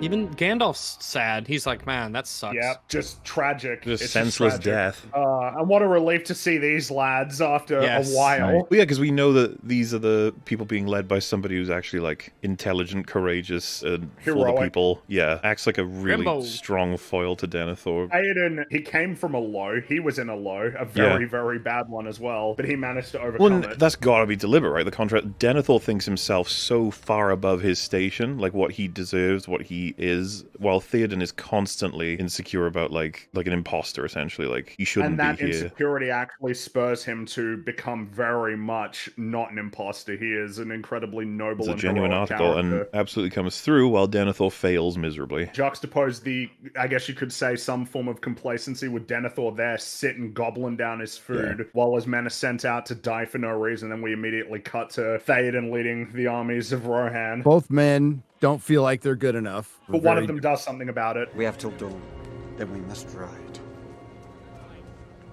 You could even compare their lines, right? I will not bow to this ranger from the north versus, last time I checked, it was Theoden who was king of Rohan. Like, this frustration with Aragorn and his lineage, but at the same time, Theoden does heed Aragorn's advice, work with him, fight with him, and win with him. Something I didn't know until recently, it was apparently Peter Jackson was not too fond of the Army of the Ghosts, the Army of the Dead. Like as a plot element? Yeah, and that he ended up deciding to include them because he didn't want to remove something that significant from the books for the sake of the fans. I mean, the thing about them, they present issues for me. Like, this, one of the first things I go to for Lord of the Rings flaws is just the Army of the Dead are so fucking overpowered, it's insane. There, a true esquire of Rohan. I'm ready. It's weird that he didn't like them for that, but there's significantly less of them in the book than there is in the movie. Oh, I'm not going to say, I don't know what his reasons were specifically. I was just saying my reasons. Like, I think they're badass as hell. It's just that it's just difficult, and you need to restrict them more and nerf them more, I think. Well, yeah, because the wave of the ghost army washing over the battlefield, right? It's like, wow. You should not encourage him. Why should Merry be left behind? He has as much cause to go to war as you. I'm trying to think of if the curse could somehow, you can contrive it kind of so that they can only fight in defense, they can't fight in offense, something like that. Why can he not fight for those he loves? She's talking about herself. It's subtextual. You know as little of war as that Hobbit. Well, this is the thing about these movies, is like, you've got this attitude from Éomer that can seem like mean and restrictive and narrow-minded, but then we get like, he ain't fucking lying. He's been there. He knows what this is. He's been through it. I mean, we met him essentially on a field of dead people. War is the province of men, Eowyn. And he's not saying it to be like women suck. He's like, no, it sucks that men have to do this. Yeah, we don't want you to have to do this. Consider yourself the lucky one that you don't have to do this, and we do. It's a totally different approach than what we see nowadays, which is, war's awesome and girls they get it done. It's one of the most interesting things that Ragnarok. Wow, man, Ragnarok does one so of the many thousand interesting things. I don't know how to say that. Something that's so cool about Ragnarok is that they have the big hype moment of let's go, and then as soon as the battle begins and the music kicks in, it just creates the vibe of this is war, and this is not good. Nobody wants this. Yeah, like this is screaming bad. And the tension in the music. For reference, he's saying God of War Ragnarok, not Thor Ragnarok. No, not Thor Ragnarok. Yeah. I mean, again, I like the joke, but those foundations are gone. Carl Urban was in Thor Ragnarok. He was in Thor Ragnarok. He went on and on. He did. Remember when he was a good character? He actually had it. Yeah, that's crazy. He gave his life defending people. Defending Asgard. He had that one extremely cool shot where he was wielding dual machine guns. M16s with it. And it was so fucking great. What a great character. And he just showed up for that movie, you know? He introduced it as he got them from Texas. Well, here comes another amazing scene. Yep, sorry, there's just too many in a row. Wait, now we have 6,001 spears. Arwen is dying. I mean, yeah, you do wonder if they had that conversation, like, are you going to join us? And he was like, no. As Sauron's power grows, her strength wanes. Is it abstractly saying, like, Sauron's power is drawing life away from her, like a magical way? It's not abstract, but it's like the elves have some sort of a life force that sustains them, that's sort of like a good versus evil kind of thing. They don't get too specific about what it is. No offense, Raj, I'm waiting for Gary and Wolf to explain it more so. I think that's more of a movie invention, because I thought so, yeah. Because I remember talking about it that's before. not really in the book. In the movie, they do a decent amount, sort of setting it up. This element of like the elves are leaving, things are changing. You need more men. There are those who dwell in the mountain. Well, even the concept of they call it like the light of the even star. I think in the book they literally just call Arwen like Arwen Evenstar, like a nickname. Yes. Like there's not really anything significant about the name Evenstar at all in the book. Now explain what they did in Rings of Power. Well, they read the book. They will answer to the King of Gondor. It's one of the coolest swords fucking ever. It's not overly complex and try hard. It just looks really good with a great design. It has confidence in its own just simplicity. Not almost. overdone. So it speaks for itself without it needing any flashy, unnecessary elements. Sauron will not have forgotten the sword of Elendil. It truly is iconic. That's the thing. Well, this knows feels what it like the top tier base design for what a sword is. It's a long boy. The man who can wield the power of this sword can summon to him an army more deadly than any that walks this earth. The darkness coming over the world is draining Arwen. That's what we're supposed to assume. And then they rip that in a really retarded way for Rings of Power to say that their life force is being drained and they need Mithril to that's fine. We don't have to. Traitors. You would call upon them to fight. They believe in nothing. You know what's cool though as well, on theme, Aragorn being like, why the fuck would we use, the ghosts, the traitors, murderers? It's just on theme for Lord of the Rings that you have your path to redemption, even the army of the ghosts sort of lines up with imagine it. how horrible that curse is. It's I mean, it's not as bad as the curse of the Nazgul. It's like, are they still aware that they were once men, but they are just like these autons for Sauron now, just being trapped in that mountain because you're a bunch of pussies. The war lies to the east. You cannot leave on the eve of battle. You cannot abandon the men. I think the thing that checks them is they're just a one-off. I mean, there are multiple instances throughout this trilogy of characters who brush against or almost become redeemed. You have Smeagol, you have Grima, you have, of course, the ghosts. Bad things have happened. Can you right that road? Well, yeah, And not all of them do. They run the gamut on that. We get like all the people who do, all the people who like people who don't necessarily, like Theoden. He feels like a lot of what he's doing is redeeming his lack of having been in part to important events or something. It's just like there's no need to feel that way necessarily. But then you have Boromir, who really is making up for a huge mistake. Theoden's also, it's lack of being a good king and lack of being a good parent. I wished you joy since first I saw you. I guess in a way, he would obviously blame himself for what happened with Grima and Saruman's hold over him. And it's good to see like the results of all these different characters and where they go is some make one decision, some make the other. Yeah. Some, die for it in a good way, some die for it in a bad way. But you see that variety, and so it's easy to sort of communicate that message of redemption. Have you learned nothing of the stubbornness of dwarves? We're going with you, laddie. But of course, the critical thing being, well, I mean, you gotta chase that redemption. You gotta work for it. Yep. It's not something that you can just stumble into. It requires very focused, directed effort. Yeah, you gotta want to change. Yep. It is a difficult thing, and it wouldn't have value if it was an easy thing to do. Right? Its very nature, it might entail a great deal of suffering and strife and, work. And it might kill you, but that might be the price. It might kill you, which is a super important one with, like, Boromir. It gets him killed. Lord Aragorn! Should probably have said where they were going, just not make everyone go like, are they abandoning us? Damn. We cannot defeat the armies of Mordor. But we will meet them in battle nonetheless. Yeah. Yes. We're gonna fuck up so many Mordorians. They were doing pretty well until the elephants showed up. Yeah, the elephants kind of ruined it, huh? Well, even then. And even then, they still won. That legendary spear throw from Eomer. I would have you smile again. Oh, he's asking her to smile. Wow, what a misogynist. You shall live to see these days renewed. His facial hair is just like the perfect amount of gruff to it, and it's shaped it's like a trimmed hedge. No more despair. It is a perfect mix of nature and what is it like? Not nature. Huh? I love nature. Nature's great. He shall pass the door to the paths of the dead. Well, nothing to worry about then. This is ominous at all. This is incredibly inviting. Yeah, this is where I just turn around and leave. Yeah, but that's because you're not as brave as these three lads. Well, if I was with them, if I was in the company of Gimli, Legolas, and Aragorn, yeah, we're going in. But I would go anywhere if I was with these three. Well, I would go in there if I had a gun to my head the entire time so I could kill myself before the ghost gets me. I do not fear death. Gimli just be like, well, I do. An elf will go underground. When a dwarf, dare not. Oh, I'd never hear the end of it. I'd never hear the end of it. The only reason he's going in is the shame. Shame Never hear the end of it. Shame works. Unless you're Boogie. Okay, most of the time. We don't talk about anomalous Lovecraftian creatures, okay? Little hobbits do not belong in war, Master Meriadoc. All my friends have gone to battle. I would be ashamed to be left behind. You could strap a bomb to me and throw me Man, in the I need to middle end of conversations like that. I want to fight. I will say no more. I will say no more, and then just say no more.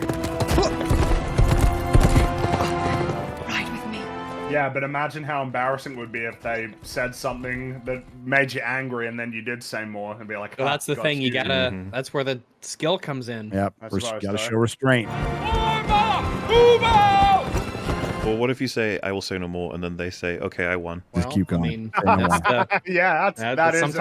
sometimes you know, you gotta weigh it up. That's what you can't say, I will say no more, lightly.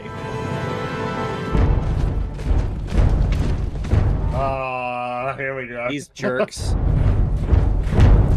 You know, you can fit that's right, they're playing music. This is all this huge setup for the Minas Tirith battle. I was like, you could have watched like 1.5 the Marvels already. There was the Marvels is great. There was a lot of setup and great characters and something about teamwork or something. Yeah, there's no men in team. But there is Wait a a minute. Also an eat. Yum. I love that fucking meme from Shaun of the Dead where he says there is no I in team, but there is an I in pie. Meat pie, and meat is an anagram of team.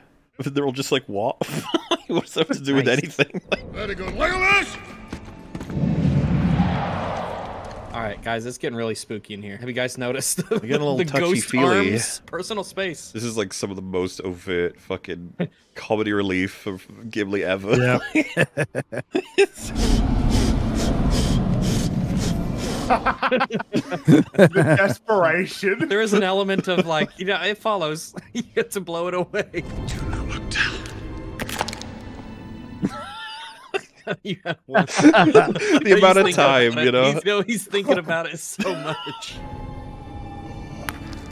This is just something that we as modern people can't appreciate. We'll never know the feeling of crunching over a floor made of human skulls. Not with that attitude. That's right. Believe to achieve. Mm-hmm. Don't let your dreams be memes. The dead do not suffer the living to pass. Dude, I'm not even 100% clear on how they made the ghosts exactly, but they look fucking amazing. There's several layers of like ghostly flesh. And then they get more and less transparent to see the layers. It looks so creepy. Now you must die.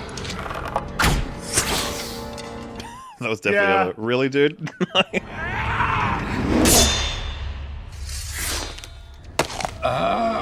He just grabs the ghost because I'm the king of Gondor. The light was broken. It has been remade. So, duh. Let's negotiate. Fight for us and regain your honor. This does suck being here, I guess. Only so many times you can play hopscotch before you're just like, all right. Yeah. There was tic-tac-toe as well. Remember when they couldn't figure out how tic-tac-toe worked in Black Widow? Oh, what? The one where they played it in a way that was absolutely bizarre? Yeah, like they had tic-tac-toe on the wall, they fucked it up. How do you fuck up tic-tac-toe? Fight for me, and I will hold your oaths fulfilled.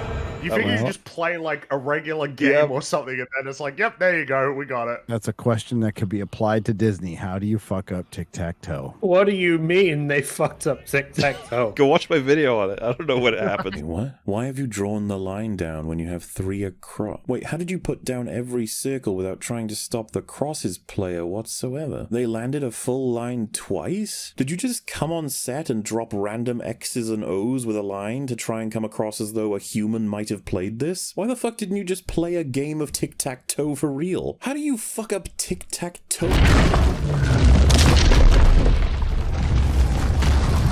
Well, this is a shit. little bit of trolling on the part of the Ghost of King this Man. is trolling. Because they could only do this once too. They made it count. And they have been waiting to do this. Because they were going to agree, but he's like, only if you get past my avalanche of skulls. Well, I I mean, wonder we took if this the time. is like them agreeing, like they've released the wall and the skulls are coming out. Maybe that's like symbolic of them saying yes, but in a creepy, trolly way.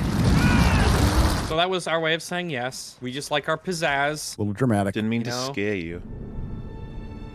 That would have been like another sort of settlement outside of Gondor that the Corsairs fucked up.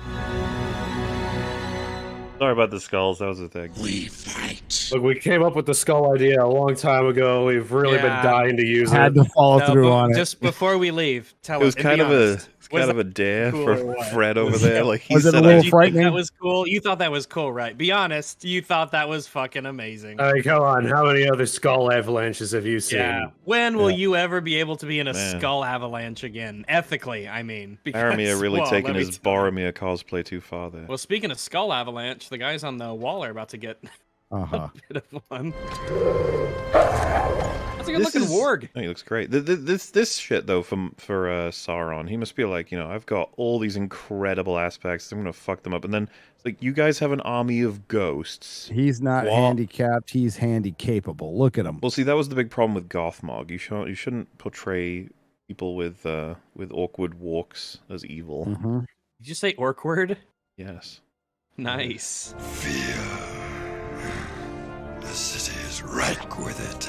Does he have a Hitler mustache? I thought you were gonna say, does he have another head on his head? But no, I love the head-wearing head, man. The head-wearing head is pretty good. I thought I noticed hair under his nose and was like, they didn't give Gothmog a Hitler mustache that I only just noticed, did I? Oh, also, seeing it in the cinema, I was legit like, whoa. Like, are we allowed to do that? Holy shit. Release the hostages. I think you could tell with this one, they were really skirting the line at some times. I mean, that tomato, ugh. I fucking always remembered this visual. Fucking hell. That's not beautiful. Rohan has deserted us. And then to say Rohan deserted us. What a fucking prick. I love how the music there is just kind of like emblematic of him going insane looking at this shit. Verdens betrayed me. Shut up. Abandon your post! Like everyone is like, for real? What? Wait, really? What? Oh, we have nowhere to fucking go. Oh, that disdain. Shut the fuck. Prepare for battle! To the wall! Defend the wall!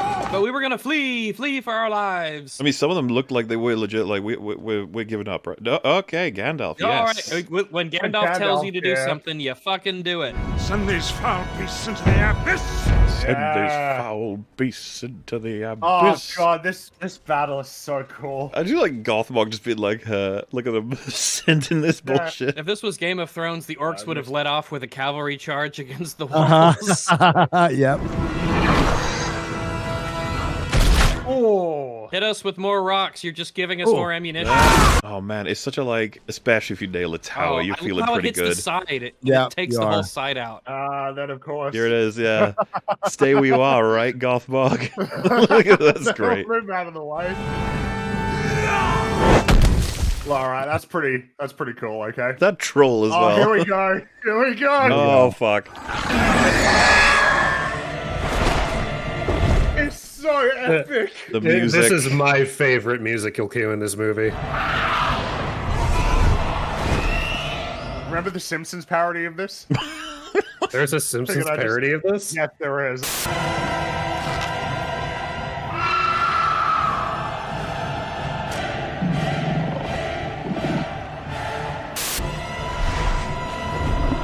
Dude. Look at that. It's so fucking cool. Wow. And the music is so fucking Also, epic. the Witch King has one of the like coolest masks and everything ever. I like how in Shadow of War they made him look stupid. You don't like that. You're lying. The fact that they're like terrifying, they can get to everywhere, and the scream just being like crippling to everyone as well. Yeah. They're trying their hardest, but I mean they are outnumbered. And Being plucked and dropped on That's what I mean. They do a really good job of making the Minas Tirith side powerful, but also essentially getting destroyed. Mm-hmm. Like this is not a weak force, but what can they do? There's so much. Getting into it. Well, someone has he to. realized like he's the main source of morale for all of these guys. I fell. Ah. And that one guy who fell off, it's like, oh shit, get all the way there. What a jerk. Get all the way there. It's not taking long and already. This is kind of funny to think about. It's like, yeah, this'll do it. Those towers, man, you gotta get rid of them. They're so fucking good. Go back to the citadel! Now, here we get some badass Gandalf shit. Pretty sure just those small amounts of movements you see from him here are like several moves in the game are modeled for that. Yes, that surprised you, didn't it, Gandalf? It surprised that orc even more. Yeah, he was like, the fuck? Did I just get stabbed by a child? The wizard would level up like 30 times. And then this hobbit kills me. Just the pile of corpses, and then they just start running up them to do the battering ram. The door won't give! It's too strong! They really don't want us getting inside, sir. Smash it down! But nothing can reach it! But she can. Shelob comes up to the gate. It just goes into whatever you just say, but she can to anything. Shelob shows up. It just does whatever the thing is. You cannot wield it. None of us can. But she You can't cook this roasted chicken thoroughly at this size and temperature? No. But she can. That's a really cool looking battering ram, right? It's very evil looking. It has a lot of It's very. character. Remember when they put it in the Gollum game? Oh my god. Fucking game, man. What? It's the ugly runt of the Lord of the Rings IP. Just this creature. But is it the ugly runt or is it Rings of Power? I feel like Gollum, Rings of Power I wouldn't describe as an ugly runt. I would describe it as a horrible monstrosity. It's an ugly cunt. Oof. No, Peter Jackson. Hey, it's okay. They killed him before he could make the Hobbit movies. I can imagine the three are like, the Corsairs, they got a knife, take him down. I will say, they're a little lucky the Corsairs didn't immediately fire a volley at them. It's gonna be fucking wild to be on those ships and seeing that. Like, imagine you fell off the back of the it. ship, washed up some days later, and then like told that story. Ooh. Nobody would It's believe hard to you. believe that we have almost 2 hours left. Oh, it is a chunky film. Delicious. Like Succulent. right here, Gollum looks fucking fantastic. Yep. He does look good, yeah. Almost as good as Jar Jar Binks. Nobody said anything about that, so I assume everyone agrees. Totally agree. Oh, sorry, I was listening to Gollum. What? The Binker. Misa agrees. Oh, Jar Jar Binkaroony. Did you The just Binkster? fucking call him the Binker? The Binkster. I mean, everyone still wants Binks' a Star Wars story to happen. I still want him to be a Sith. I need to know feel how like he got. a Jar Jar Binks film would make more money than most Star Wars or Marvel films. Especially if we could get a pretty bad practical suit and then just the actor and just the Tatooine set and that's it. We bring back the actor, and he just clearly has his human face there showing, but he has like the puppet mask on top of him, like he had in the scenes. Oh no! And they just play it like that. Do you guys remember that Beowulf drawing of Jay, but with like big ears and the fucking Jar Jar eyes sticking out of his head? Oh yeah, that's a good one. Just do that, but with the actor, and then he makes the same voice. It could be just ruthlessly. The thing about shitty. it is, if the budget stays under, let's say, like 5 million or whatever, it'll make a profit. It'll make money. Everyone will be like, "Yo, did you see this Jar Jar movie?" Yeah, you It's got to like- see the Jar Jar it's movie. It's insane. Halfway through, he can like stab a child to death, and then the movie just doesn't address it's it right at all. there. He runs from the police, and it turns into an episode of Cops. He feels guilty because he's the reason that Palpatine is where he is. That's easy. It's right there. Yep. Is there a monkey in here? What the fuck? There's like a Shelob will eat gorilla anything. skeleton. This is true. you do love that this is Frodo like, hang on a sec. Wait a minute. Wait. This is one of those places you don't go, isn't it? It's good that Sam doesn't have crippling depression and decided to just throw himself off the cliff. I mean, it feels weird that he legit was like, well, back to the Shire. It's gonna take a bit, but I'll get there. I think that's a meme that someone made of him just like going back to the Shire while Frodo gets stabbed to death. But yeah, I saw this as a criticism. I just thought it was funny that it was like Sam picks this up and then says, "Wait a minute, so I didn't eat the bread." Even though, like, but of course, what you're supposed to take from this is it's like confirmation that Gollum sabotaged it as opposed to anything else. He knows, he wasn't being, I do kind of think that whole sending Sam away was not really necessary for the movie. I could see the idea because like it's just if Sam were here right now, I don't think this works as well. You're as like, the Mr. terrifying Frodo, aspects. we are not going in this fucking tunnel. I love the horror of this part, and I don't know if it's not going to be anywhere near as scary if Sam's here. Definitely that's not necessary for true. him to. It's still a perfect trilogy, but definitely not necessary for him to be leaving. Oh, there she is. I would have him I love sneak the in. shot. Hello. I would be shitting my pants. Your nightmare Spiders fuel. at their normal size are not great. So when they're this big, it's like, oh fuck. It's not even just the way spiders look. The way they kill is like fucking horrifying. Yeah, the insect world is the nightmare realm. You know, the fact that like commonly speaking, big cats will hit you in the throat and you die. Like it's like, well, that's preferable. Oh, this part where he's like, oh yeah, this was like, oh, this is so fucking tense. well, because the shadow comes up first, right, and it's getting bigger and bigger. Oh, the desiccated corpses hanging down. And that looks like some particularly sticky webbing. Yeah, I think it's all Gollum mucusy. just fucking trolling in the background. Yeah, that's the fresh web came right out of her butt. Especially now that we talked about it, I just keep noticing like Gollum really, they stepped him up for this film compared to Two Towers. He looks really good. Oh, it's like, yep, I'm leaving. Bye. Yeah, fuck this. God, that's such a good scene. As was said, it's the tension. Jeez. Like, oh fuck, Frodo, go, go, go, go, go, go, go, go. And then the sword. Oh no! Gollum, give him a fucking second here. Fuck you. Oof. Even though Sam made all that bread, I still hate you. Smeagol wouldn't hurt, Master. Promise. God, you're really making You this were difficult. singing as I was trapped in the web, you fucker. Well, but that's what's so good about this is that it's just Frodo realizing like there is a good guy in there. It's the ring that brings out the bad side all the time. And he knows. We can He destroy personally it, knows. and we can be free of it. Saving Gollum is saving himself. Because Sam would have fucking thrown him off the cliff already. But that's the difference is that Frodo can directly Yeah. understand. This is what I have to in a way do. that Sam can't. There needs to be a path back for Gollum so that Frodo can believe in his own. So that Frodo has his own path back, exactly. What's interesting too is that even if Smeagol had died there, that would have been like a completed. He made his Yeah. choice. Like, as that much could as have been the end. I totally agree. I fucking love the shot of Smeagol getting the ring. It's such Oh, a absolutely! It's so good. So sorry, Sam. Frodo's having a really fucking bad day. It's not great. It's not great. He's about to discover that it can actually get worse. That's The true. day Oh is god, already he's got good. quite a journey left. Yeah.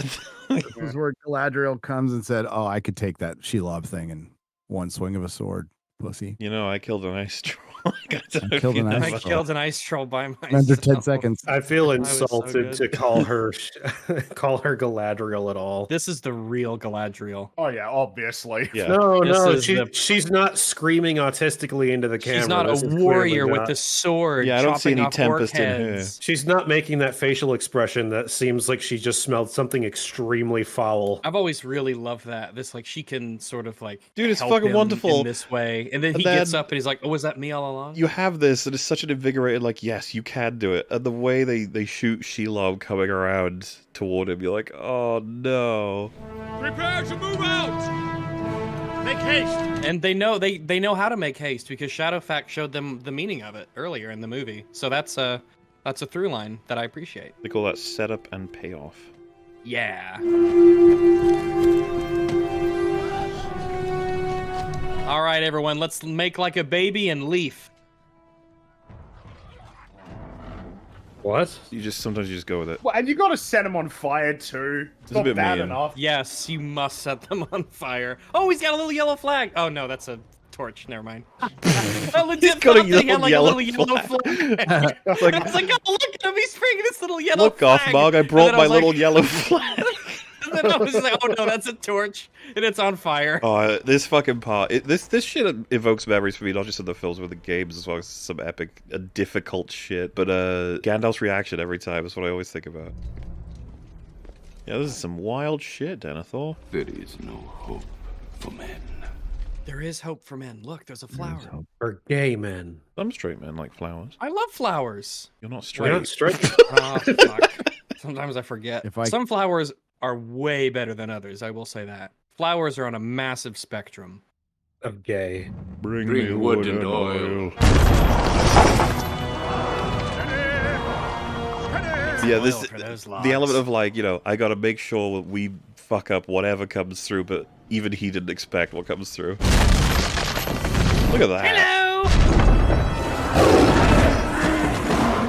Oh shit. It's just like, what the fuck? Backup gate. I've always really liked their spears. They have this slender, needle-ish kind of like sharp look to them. Critical hit. Yeah. Yeah. Uppercut with the sword. 5% of your rolls, baby. It probably is a really good thing that we have that cutaway of a lot of stuff happening between Galadriel helping him up in this. Yeah, because I guess you don't want to juxtapose it so hard that it's like that, but oh, look at it. It's so gross. Spiders. I love the silence of it as well. At least it's not one of those really spindly spiders with a long-ass, thin legs, and at least it's a chunky spider. Well, apparently this in design some was way makes them chosen because Peter Jackson finds these spiders the scariest. Oh, it's the really for me it is the fast-moving, long-legged ones. long legs.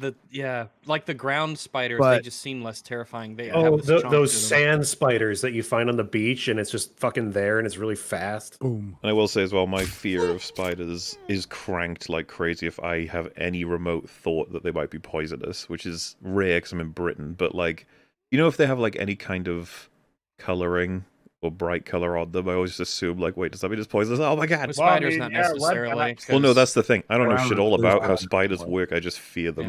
Because around here, the poisonous ones are by no means bright. Oh, well, yeah, that's right. It's just because brown. Urban- It's just brown recluses and black right. widows here. You guys, it's, you know, it's not like Yeah, for us, we have. where- I don't even know if there are fucking lethal spiders in Britain. Let him go, you filth. This is such a fucking vibe. This is having him hyper come Chad. back with a little fanfare. He's got the light. He's got the sword. Coming in to fight Shelob. Also, when he said "let him go," Shelob should have said, "Very poor choice of words." Fucking drop the Wolf body. spider is pretty big. What just?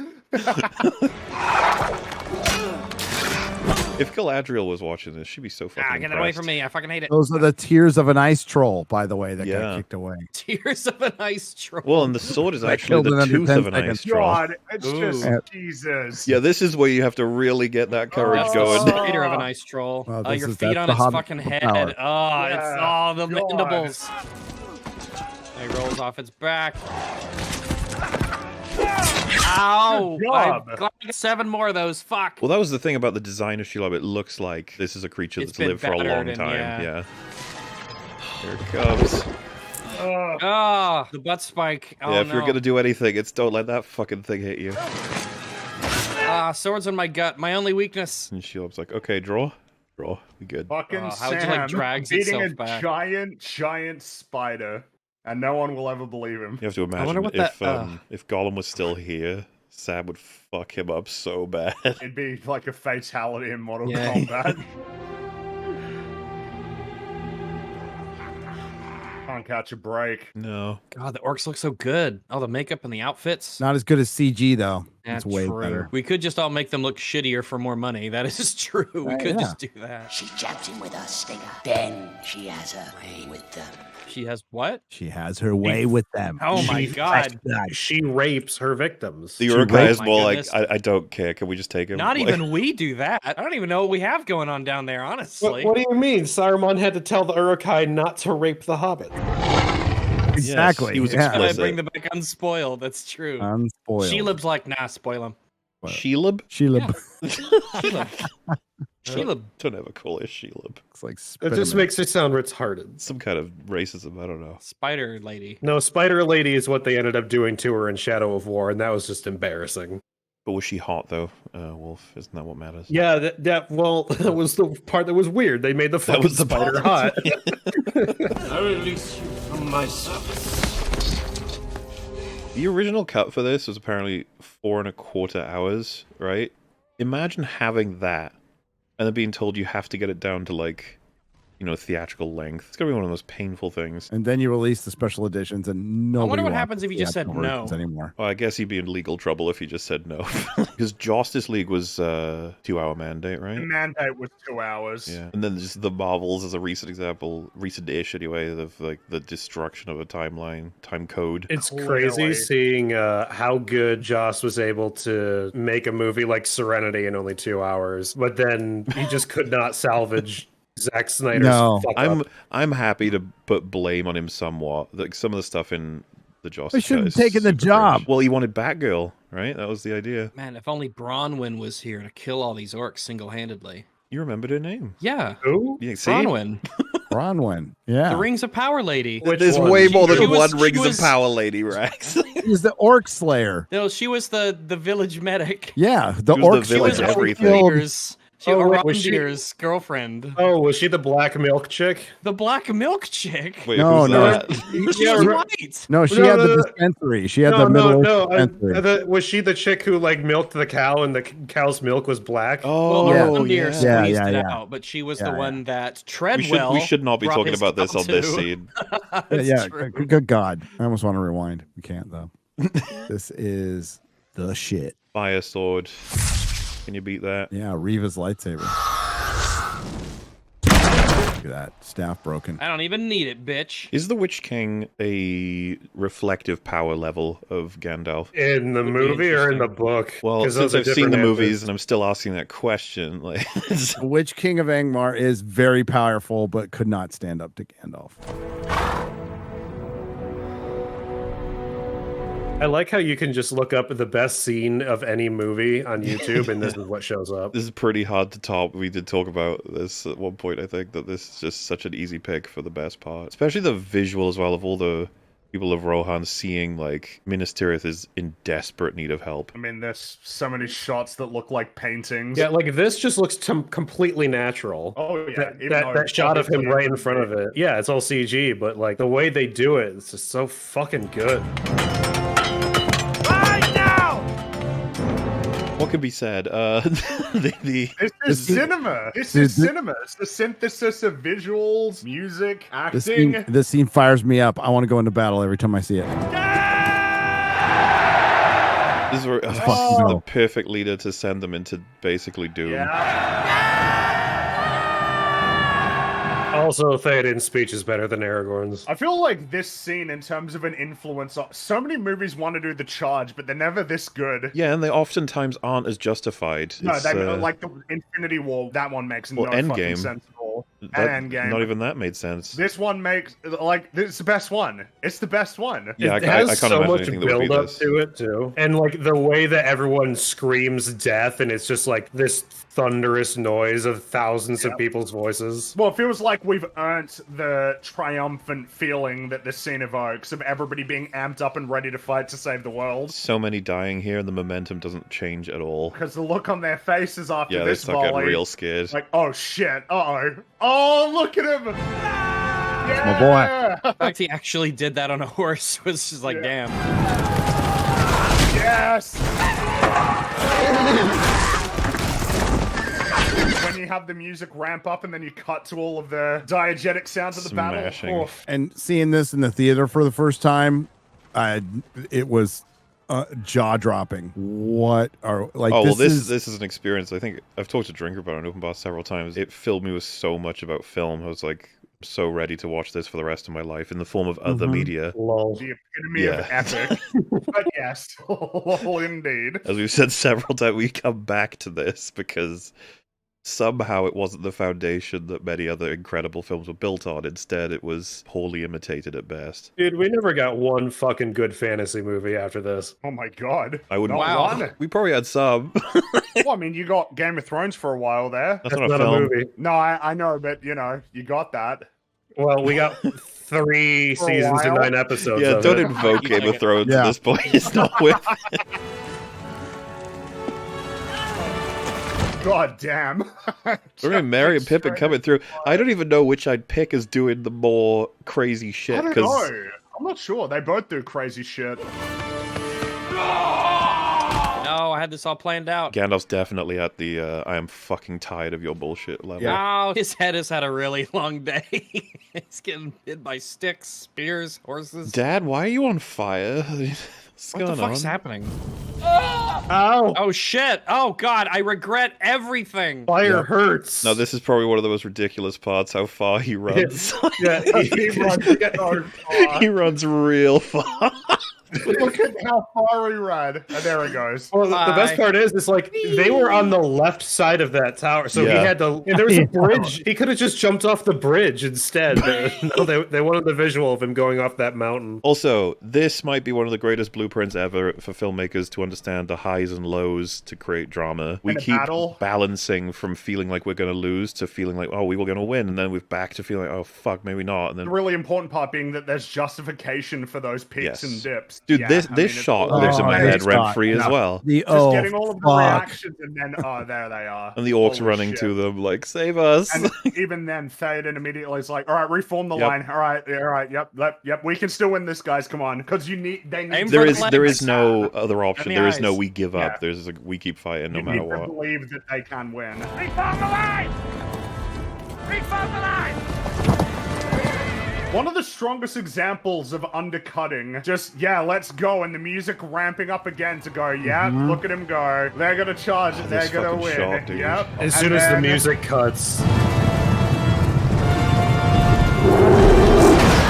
Yep, just hard cut. Look at them. They're getting absolutely annihilated. I don't know what it is, but it's just incredibly effective so many times when you just hard cut to the diegetic sounds of the battle. It also helps that we get so many shots from down on the ground with all the Rohirrim. Absolutely. Yeah. So you get a sense of scale for just how fucking massive these things are. We need to make sure that we have our perspective on the ground so that we understand just how chaotic and scary this situation is. And man, the elephants, they just hit hard. Once again, very distinct cultural differences for this team.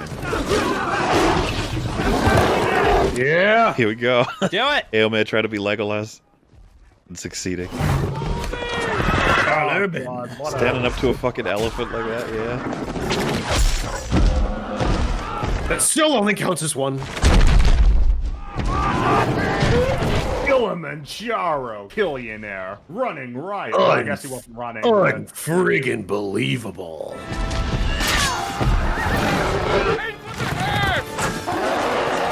Even though it felt like it was almost hopeless, but now we're seeing a lot of different methods to take down the Muma kill.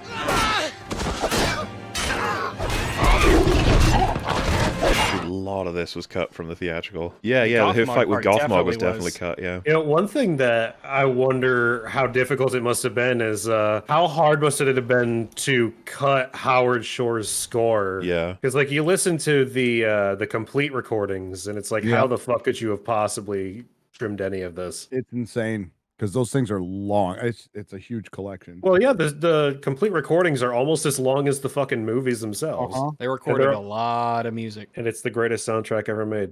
Yep. And right now, it's possibly one of the greatest quotes of The Lord of the Rings. The grey red curtain of this world rolls back, and all turns to silver glass. And then you see it, white shores, and beyond, the far green country. To a swift sunrise.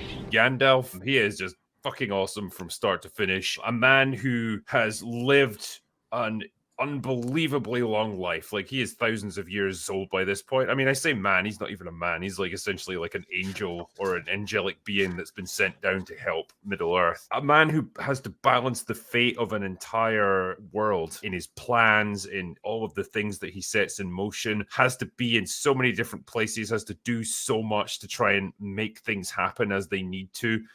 Battles all these incredible terrifying enemies like Balrogs, and takes on Saruman, and is tempted by the ring but rejects it. Like, he comes through all of that but can still find the time to take care and try to give comfort to hobbits, to like Merry and Pippin, to give them like little encouraging speeches and things like this. It's such a great balance of a character, a man who can see the world in the grandest scale imaginable, but also can still care about the lowliest of individuals. And just, an awesome, inspiring character who just never falters.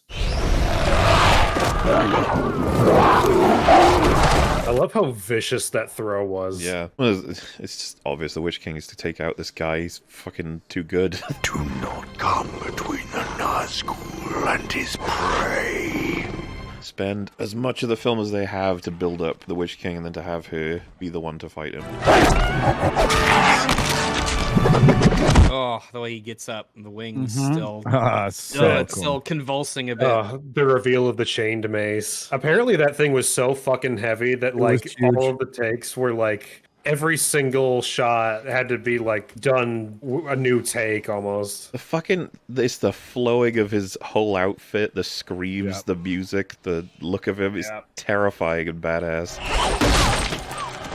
She's so outmatched. She's broken right there. That's what I mean. We're back to the low again. We're losing hard. You remember, you see the ships, and you're like, oh yeah, that's right. Like 3 of our important characters. Head on head. It's head on head. They have a 1/6 scale of that character. I have it. Of course you do. Do you ever pet the top head? Every day. For luck. Perfect. Oh, Yeah, what? What? What? Oh, what That's definitely like, I don't understand what's happening. What the fuck? I am no man. We should send that clip to Synthetic Man. Really should. Mary Sue. 50! 60! Still keeping count. I love how fucked up she looks. So many movies, like, they just have to make sure that the actors still look pretty. And it's like, no. Well, yeah. Always have her makeup on. Always have the hair did. It's like, nah, she's been fighting a battle.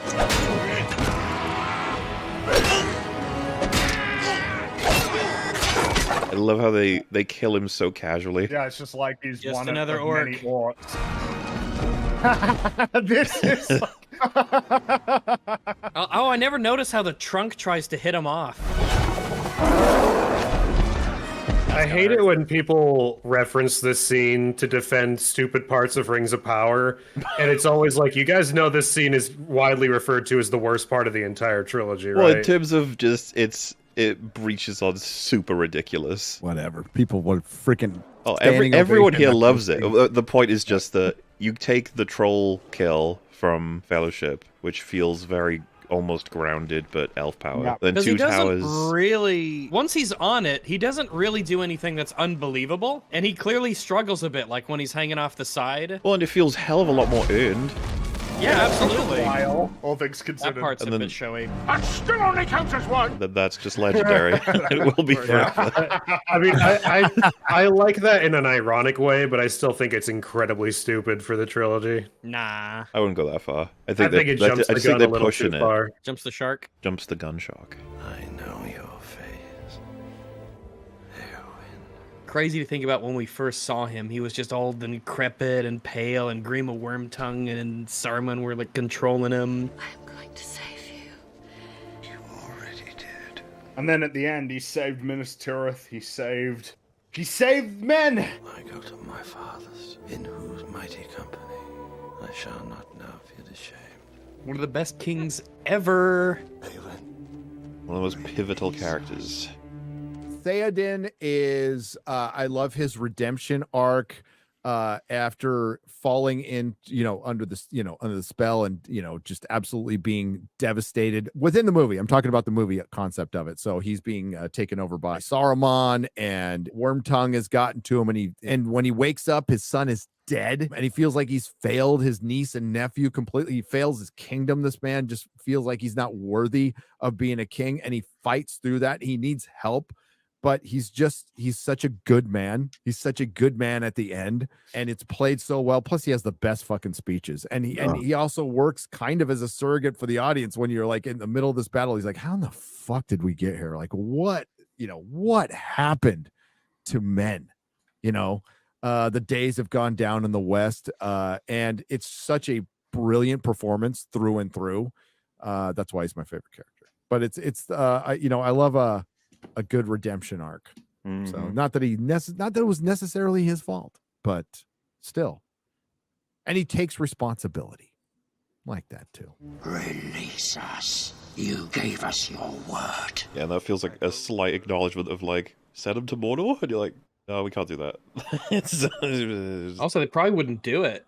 They'd probably be like, you fucking lied to us. Well, that's what I'm saying, is that's why that's there mechanically, but This all is a Aragorn one-off, has to you know? do is when he makes that oath, say, win us the war against Mordor, and then I'll free you. And if they'd agreed, I feel like this is so absent from so many films, the acknowledgement of the cost of these victories. Oh, this scene is fucking amazing. That man is... Carl Urban giving it all he's got. That moment gives way more context to what he was saying to it earlier. That's what you get for stabbing Witch King. It's the same for Mary, right? Yeah, like, you could, yeah, he clearly recoiled. His whole hand was like, I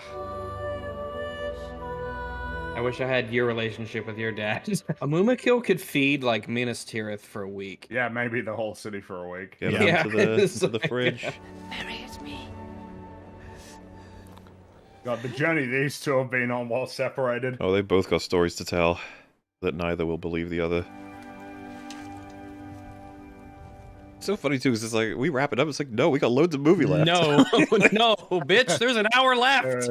Oh, what a day it's been, Frodo. Are we gonna take his pants off? No, we're not Shelob.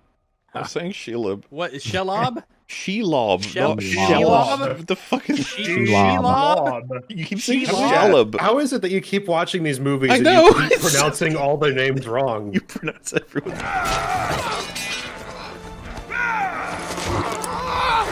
Let's talk about this. Oh, I spilled all my shitty stew. The scum tried to knife me! Kill him! Do you like how they try to avoid showing his mouth with those words? Because it would never have worked with the teeth he had. They look so good. They'll never look bad, ever. They'll always look amazing. Ow. Oh, I don't even know what that was, but ow. It was a giant stone egg. It was just like a big... Yes. I don't know what this is, but I'm going to throw it at someone. Grandma gave this to me for my birthday. God, it looks so good. Like the model Oh, that yeah. I guess they use for that. And the... Oh, those statues were always so creepy. Look like Geiger. Vultures. Yeah. Sam is like, what the fuck? Sam, it's time to get your kill streak, buddy. Sam can say that he just killed all these people. And Yeah, no one can tell him I otherwise. would. I would. That would be funny if he killed everyone, and then on the way out, because Frodo missed all the context, he's like, you did all of this? He's like, for you. That's too For you. I like their very long hats. And that's for my old gaffer! Sam, no one knows what a gaffer is. The Hero Sam segment where he's killing spiders and orcs. Oh, fuck, dude. The Mouth of Sauron scene, when I saw that for the first time, I was like, what the hell? Like, This is a thing that exists? I had no idea. This In is like fact, reaching yeah, into your I pocket remember and finding a $100 bill you didn't know it was in there. And you're like, this is the thing? There's more? fought him in the Return of the King game, The Mouth of Sauron. I was like, what the fuck is this based on? Because that was Maybe before from the book or extended. something, you know? Oh, Sam, I'm so sorry. Yeah, you're sorry. It's over. They've taken it.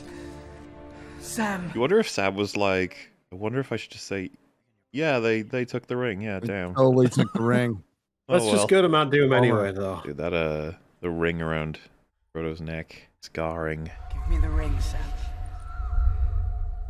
He's just worried about Frodo. That's the only reason he doesn't give it to him right away.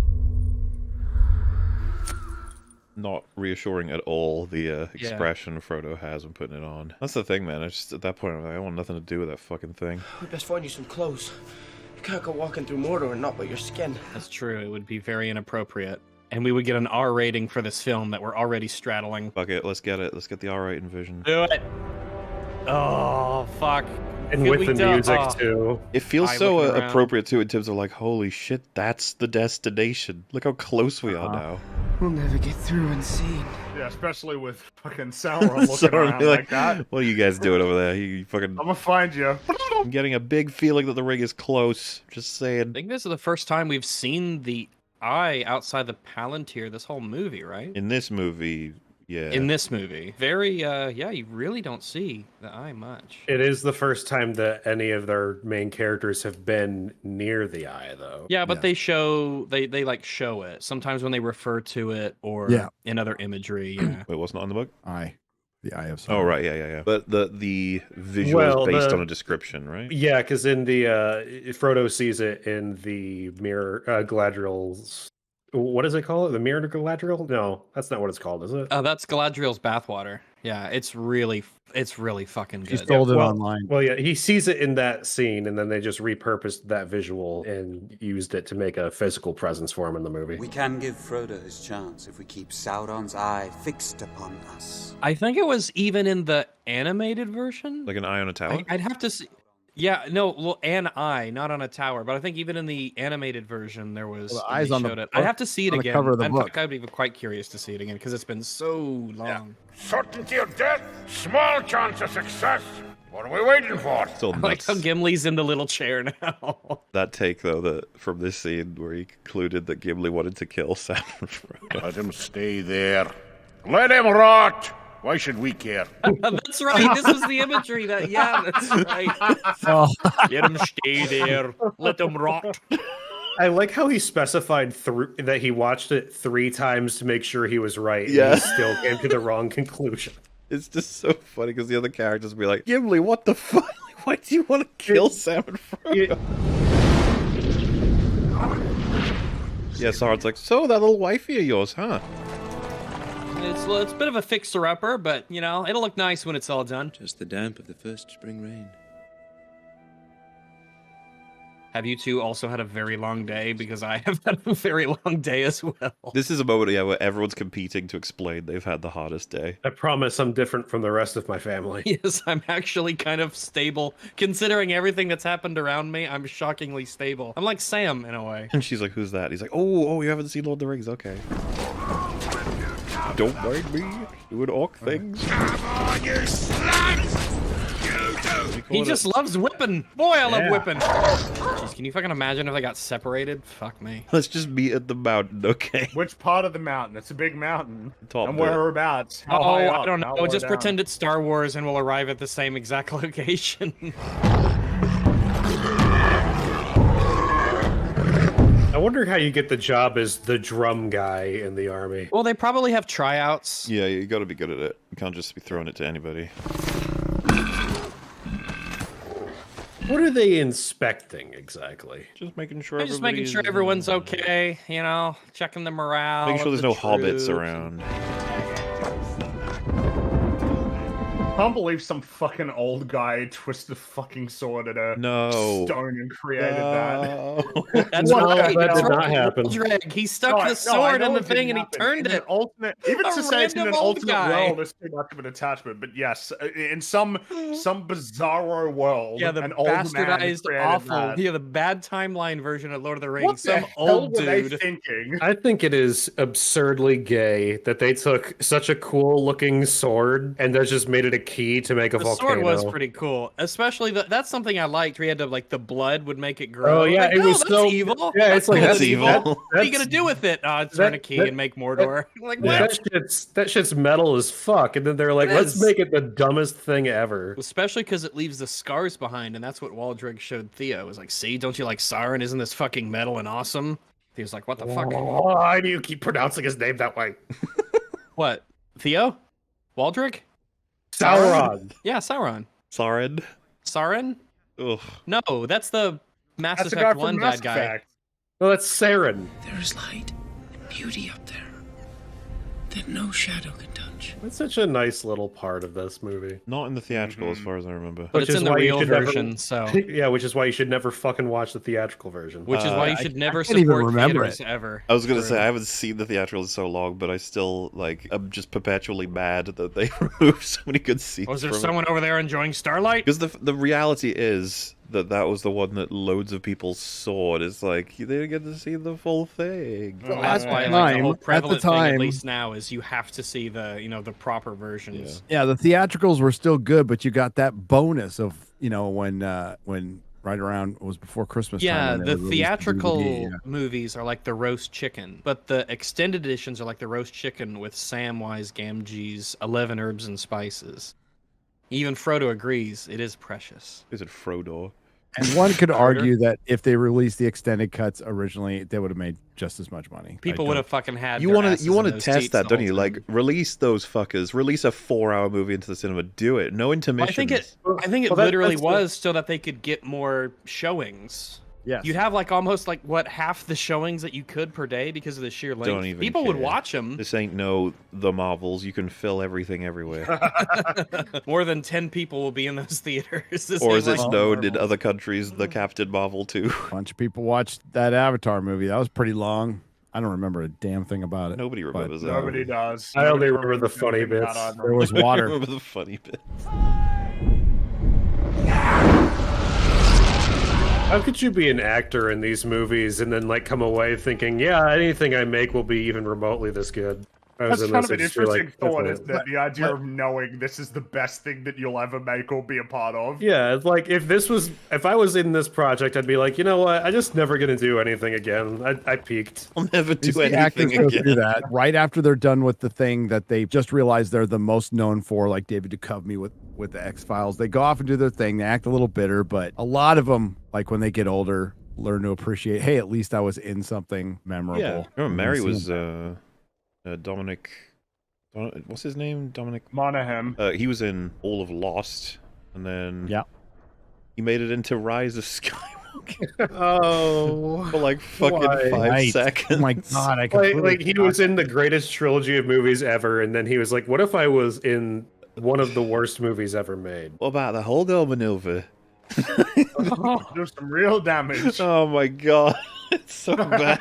Come on, that movie's one in a billion. My master, Sauron the Great. Oh, look at this fucking guy. Brush your fucking teeth. I like how Aragorn's just like, this guy's ugly as fuck. Bruce Spence was in the prequel trilogy, Mad Max, Lord of the Rings trilogy. Oh, dude, this moment of the first thought you'd have is like, you must have killed Frodo, but then simultaneously, like, there's a chance he didn't. Don't fucking reveal a thing. No! Silence! Ah, some smart shit from Gandalf straight away. And who is this? The action figure to this, the 1/6 scale, is perfect. It's utterly perfect. Except it doesn't have a removable head. He has a removable head? No, except he doesn't have one. I wish he did. You could always make that the case, Gary. You just get a buzzsaw and some glue. Also, that is Sauron being like, did you just kill him? What the fuck? What, dude? Like that's something like I would do. What the fuck? Yeah, that's like dishonorable or something. Pretty soon, all their horses are going to disappear. Yeah. Just acknowledge that it's still the greatest trilogy of all time. Sons of Gondor! Of Rohan! My brothers! One of those moments where it's like, listen, we were feeling pretty hopeless before. This is super hopeless. A day may come when we forsake our friends and break all bonds of fellowship. But it is not this day! This day we fight! This day we fight! This day we fight! I love how the horse just like knew, like, oh, I gotta do the thing. Yeah. The horse was very inspired by the speech. Yeah, even the horse was like, I'm in Lord of the Rings, guys. All right, get going, Frodo. This is one of those like, come on, we're on the doorstep. We gotta go. We came this far. I'm not stopping here. If we were at Shelob's cave, yeah, fair enough to give up. But like here, come on. The fact that they're circling us means they're afraid, right? I thought I'd die fighting side by side with an elf. What about side by side with a friend? Yay! Oh, Yay! so satisfying. Friendship. Oh, so fucking Friendship good. wins. I could do that. I can't carry it for you, but I can carry you. Oh, such a great line. I showed these movies to my grandma, and she was like fucking sobbing during this part. Jeez, yeah. How do you not? Such a lad. It's so fucking good. After hearing all that from Frodo, especially being like, I can see him with my waking eyes. okay, this fucking ring is getting destroyed. Oh, Gimli looks so fucking funny in this part. I got Right Aragorn there. still has Look at that. He does. Yeah. Goblin Gimli. Gimli has had enough of this shit. For Frodo.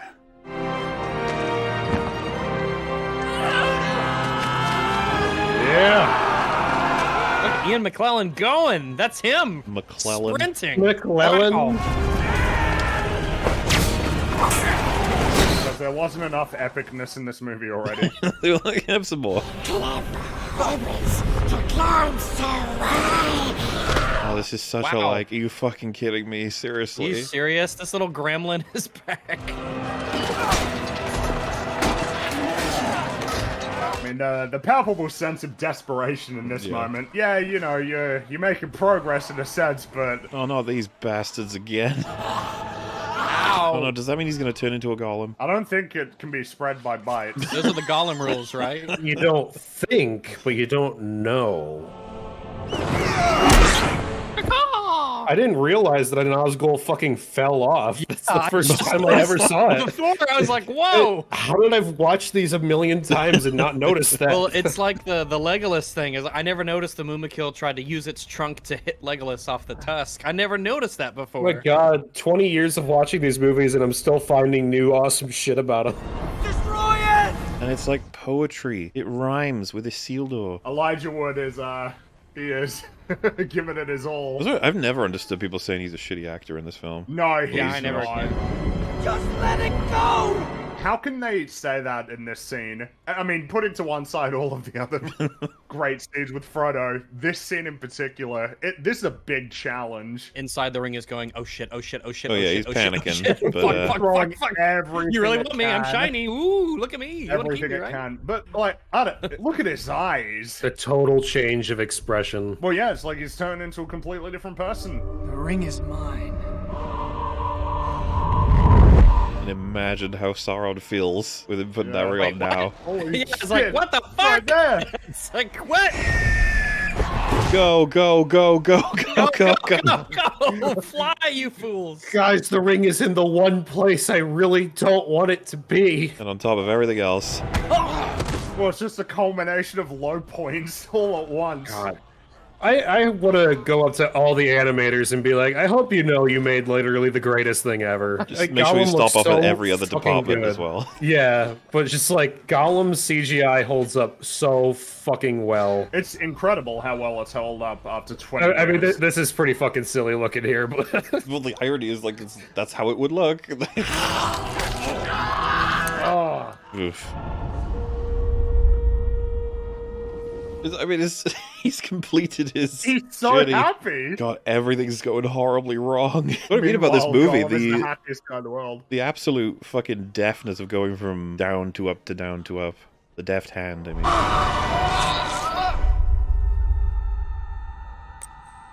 He's at peace. He's so happy. And everyone all over the world in all theaters was like, what? Take my hand! This look, just, I'm sorry. Don't you let go. Don't let go. I mean, you keep, like, getting reminded of why anyone would pick any of these people for their favorites. But the two of them together, the friendship, the companionship saves Frodo. And the amount they had going on faith, too, right? They had nothing really concrete to know what was happening.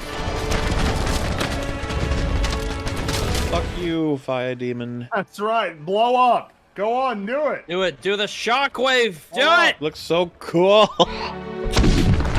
Yeah. This might be the most satisfying villain death in history. Well, it's very much tied to the whole movie that came before it, and I mean all of them, really. Yeah. That's quite the bad guy to beat. It's like one of the only instances where you see a villain who doesn't really directly do anything himself, but he just has like this incredibly satisfying demise. Kind of vaporizes, just like Emperor Palpatine, which means he might just return. No. But that, Don't you dare even go down that fucking train of thought.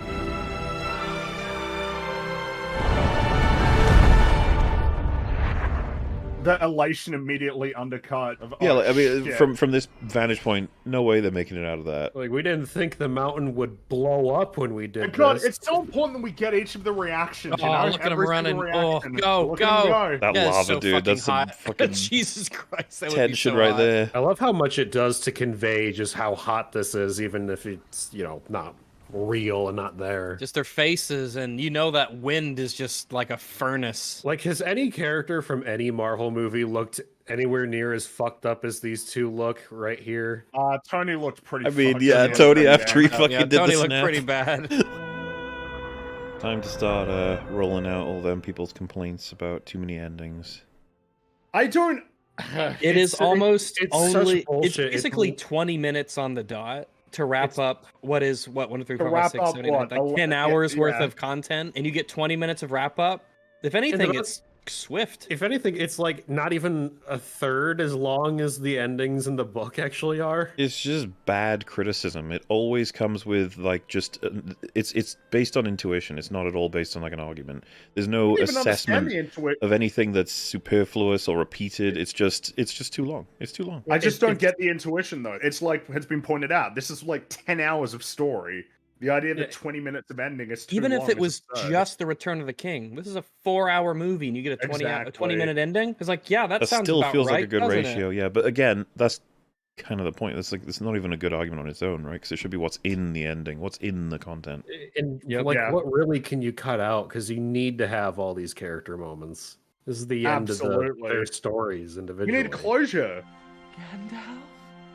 Yeah, that's got to be a relief. Seeing Gandalf up like and at him. And the joke about him not knowing Legolas's name.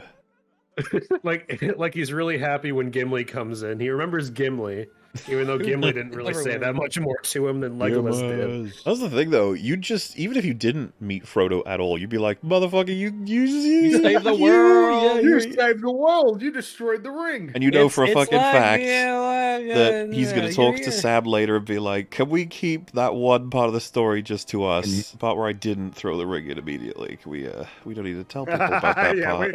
Wasn't one of the jokes we made last time that Sam started reading Frodo's account of the book and being like, "Hold on, some of these things wait. fucking right." He uses the rest of the book to write. Actually, no, this did not happen the way he said. You're gonna tell him that I hit Smeagol with a rock, or else I'm gonna tell them what really happened. Where Frodo writes is like Smeagol tricked Sam again and again. Sam was very retarded. Sam was so dumb he actually thought he ate the lembas bread. When I threw the ring, Sam was very upset. He wanted to keep it. Oh, Fringy. Honor guards. That's what they're called. In Halo. Oh, I thought you were talking about like if they had like their own name, like a Sangheili word for it or something. No, I was just trying to figure out. I always knew they were honor guards, but I thought if there was like an in-lore name, I'm sure you did. They were like the vanguard, basically, for the High Council. Oh, I forget the name. No, I really did. I'm sure you knew. Well, then, yeah. Why did you say anything when he said vanguard? Exactly. The little liar. You're like Frodo telling the story of Lord of the Rings. I'm not. Oh, by the way, another little detail is that Aragorn's crown, it matches all the crowns on the statues, which is, of course, what they do, but it's nice to see that things like that pile up. Consistency? Yeah, it's nice to see some consistency. Let us together rebuild this world, that we may share in the days of peace. And George R. R. Martin asked what happens next and made his own story called Game of Thrones. Well, A Song of Ice and Fire. Mm-hmm. And it is yet to be finished. And it will never be finished. The latest update on that was so fucking depressing. Is that the one that I sent you, or is it another one? Just the one where he basically said, I haven't done anything. He lost 100 this year. Lost 100 pages. What do you mean he lost 100 pages? How do you just lose Misplaced 100 them. pages? There was a terrible fire and he dropped them. It's not like there was a writer's strike and he only could just work on his book and not his 8 TV shows and could have probably finished. It's not like there was a pandemic where he couldn't do anything anyway and could have easily Yeah, finished it then. right? You start to remember, like, it's not like it's been 10 billion years. Yeah, it's not as though like the Expanse books were all finished before Winds of Winter and between Dance of Dragons. They were even apologetic about the last book because it took a whole extra year. And meanwhile, George is like, fuck you for being mad that it took me 13 years to write this fucking book you want. 4,000, I think we're up to 4,420 days, something like that. I can't wait for George's legacy to be the guy who didn't finish the books. It's already there. I was about to say, like, I don't even know anything about him except that. That's all I know. Well, Tolkien's can't finish. Well, that's the thing. There's still a lot of suck-offs out there that are like, he doesn't owe you anything. And it's like, shut the fuck up. That's one of those, like, yeah, technically true kind of defenses, but sort of proves the point in making it. It gets weird when you, like, that many years of not finishing your own story. You're kind of signing an unspoken contract when you start to make a series. I wouldn't have wasted my fucking time and money if I knew you weren't going to finish them. Can we talk about how this is a fucking amazing moment? Yes, we can. It is. Yeah, we need to hold off on the George hate for a second. You bow to no one. This moment's amazing because it spotlights that even the smallest and most useless, pathetic pieces of shit in the world are important. That's true. Who are you referring to? You. Oh, damn. I'm glad that I'm important, Mahler. Thank you. Yeah.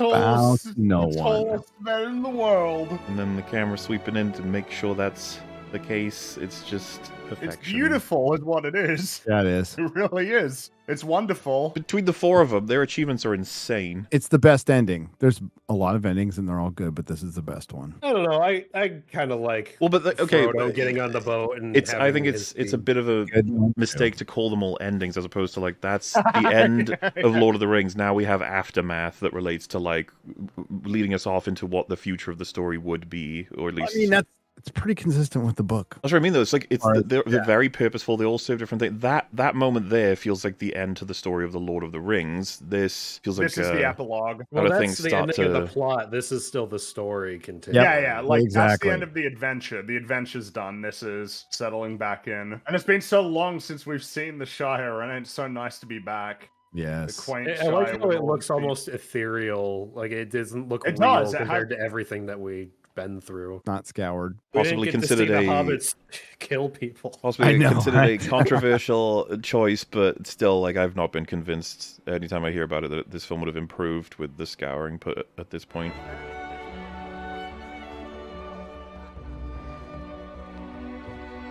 They're all totally changed, man. It ain't the same anymore. They don't know. That meme. All these people they don't around know. us don't know. They don't know what we've been through. We know, you know. Oh, they're that meme where they don't know what we've been through. That's what I just said. They don't know what we've been through. No, Fringy, Hey, you say it's it. just like that meme. They don't know what we've been through. I don't think I will. Damn, you Captain America. Dang, Fringy. Everyone's going to see this and they're going to be like, man, Fringy was the one who didn't do it. Fringy dropped the ball. True. Drop the goo. Always got to be one. And if you cut it out, I'll make sure to post it independently. Dang. Hell yeah. Chad Sam. Yeah. Rosie. Looking good, even with the hairy feet. I would. Oh, that makes it better. What are you talking about? I would. Didn't Viggo Mortensen and Pippin make out? That's not the way you would describe it. Is Viggo kissed the shit out of him when he caught him. Making out. Yeah, making out is different. That implies a level of passion that extends beyond memeage. How do you pick up the threads of an old life? This is like the house everyone wants. Yes. I mean, it's a cool house, yeah. Oh, here we Fringy go. didn't seem Fringy. convinced Oh, there. Jesus, Fringy. First, you don't say the thing, and now you're The like, thing ooh. is, I presume you mean scaled up, because I don't want to be banging my head. Yeah, of course. Why would Riley? No, Fringy, we all just want a tiny house. We want a tiny house. Tiny house, and yeah. punch over. I want to walk in like Gandalf and hit my head on the chandelier every Maybe you time. do. Maybe you're a crazy guy. I need to go to New Zealand. I need to see all this shit. Oh yeah, I imagine they'd preserve the hell out of all of this for as long as they can. It's a big part of their national identity. Yeah. Like it actually is. And it's like attached to 3 incredible movies that everyone in the world loves. And it's like, yeah, New Zealand made that possible. I mean, you've got good reason to be proud of this as Absolutely. a creation, especially with how much of it is just tied to New Zealand. The amount of tourism these movies have brought in. It's just a lot of people didn't know New insane. Zealand existed. They knew it existed, but it was just it's pretty far away from the States. But there's a lot of Americans who go there. Now. I mean, geez, I learned about New Zealand and I'm like, fuck, I didn't even know there was an old Zealand. Unreal though that you have all of this incredible cultural impact from movies that are incredibly well made and all this stuff. It's all recorded. Everyone knows how they got made and who by. And yet, all you have to do is follow the fucking formula. Look, it's just like, It's no, all recorded. we will find This a is way like to do it undecipherable worse. Hieroglyphics on a tomb somewhere. We'll do it worse This for is- more money and take not as long and Do fucking. it worse for more money and more time, and it'll suck. In all seriousness, it's the laziness of Hollywood. Most people are lazy there. Oh, they try to don't wanna find the work. fucking quickest way to do a lot of this shit, but funnily enough, it'll often be they'll be stop burning money real fast, right? Like that's the story of the MCU. And you also have guys who are just complete bullshit artists who take on stuff that's way above their talent levels, so it looks good on their resume. They're not going to turn it And then- down. If some idiot goes up to 2 guys who had written a third of a shitty script and says, "Here's a TV series with all the money in the world," they're not going to say no. And you'll often forget as well that most people in Hollywood is a very sad amount that don't care at all for the creative process for the money. It's Celeborn and Galadriel. No, it's Teleporno. Teleporno. Teleporno. That's right, Teleporno. Teleporno. and Refer to Galadriel. him by his real name, please. Ian Holm, legend. Miss that Absolute. guy so much. I think I'm quite ready for another adventure. When he says that line, I like legitimately, oh fucking hell. I mentioned this earlier on in this very long episode that I adore the BBC radio drama. I think heard it's really good. Yeah. fucking magnificent. He plays Frodo, and Bill Nye plays not the song. Bill Nye, plays Sam. Oh, really? That's awesome. Do not say, do not weep, for not all tears are an evil. Who plays Teleporno? Well, I don't know. He's in it though. Is he safe? Is he all right? Oh, jeez. Kissing your homies on the forehead goodbye. Bring it back. I think this as well is the first fantasy movie to win an Oscar for Best Picture. Yeah, which I guess isn't surprising. It's also so important. It's super important in terms of demonstrating the legitimacy of other genres that are not conventionally considered good enough, essentially, for these kinds of awards. And then absolutely no other movie came anywhere close to being this. It's a pretty high bar, though. Well, I'm not expecting the same level of quality. I'm just saying, like, can we even try to get a little bit Can we close? try? Morbius. Okay, I'll give you that one. Morbius is extreme. Whenever I say, the best of anything, like I'm obviously including Morbius as like we don't need to mention it. Am I the only one in this call who actually saw Morbius? Bringy did. Morbius is in I our haven't hearts. seen Morbius, no. Oh.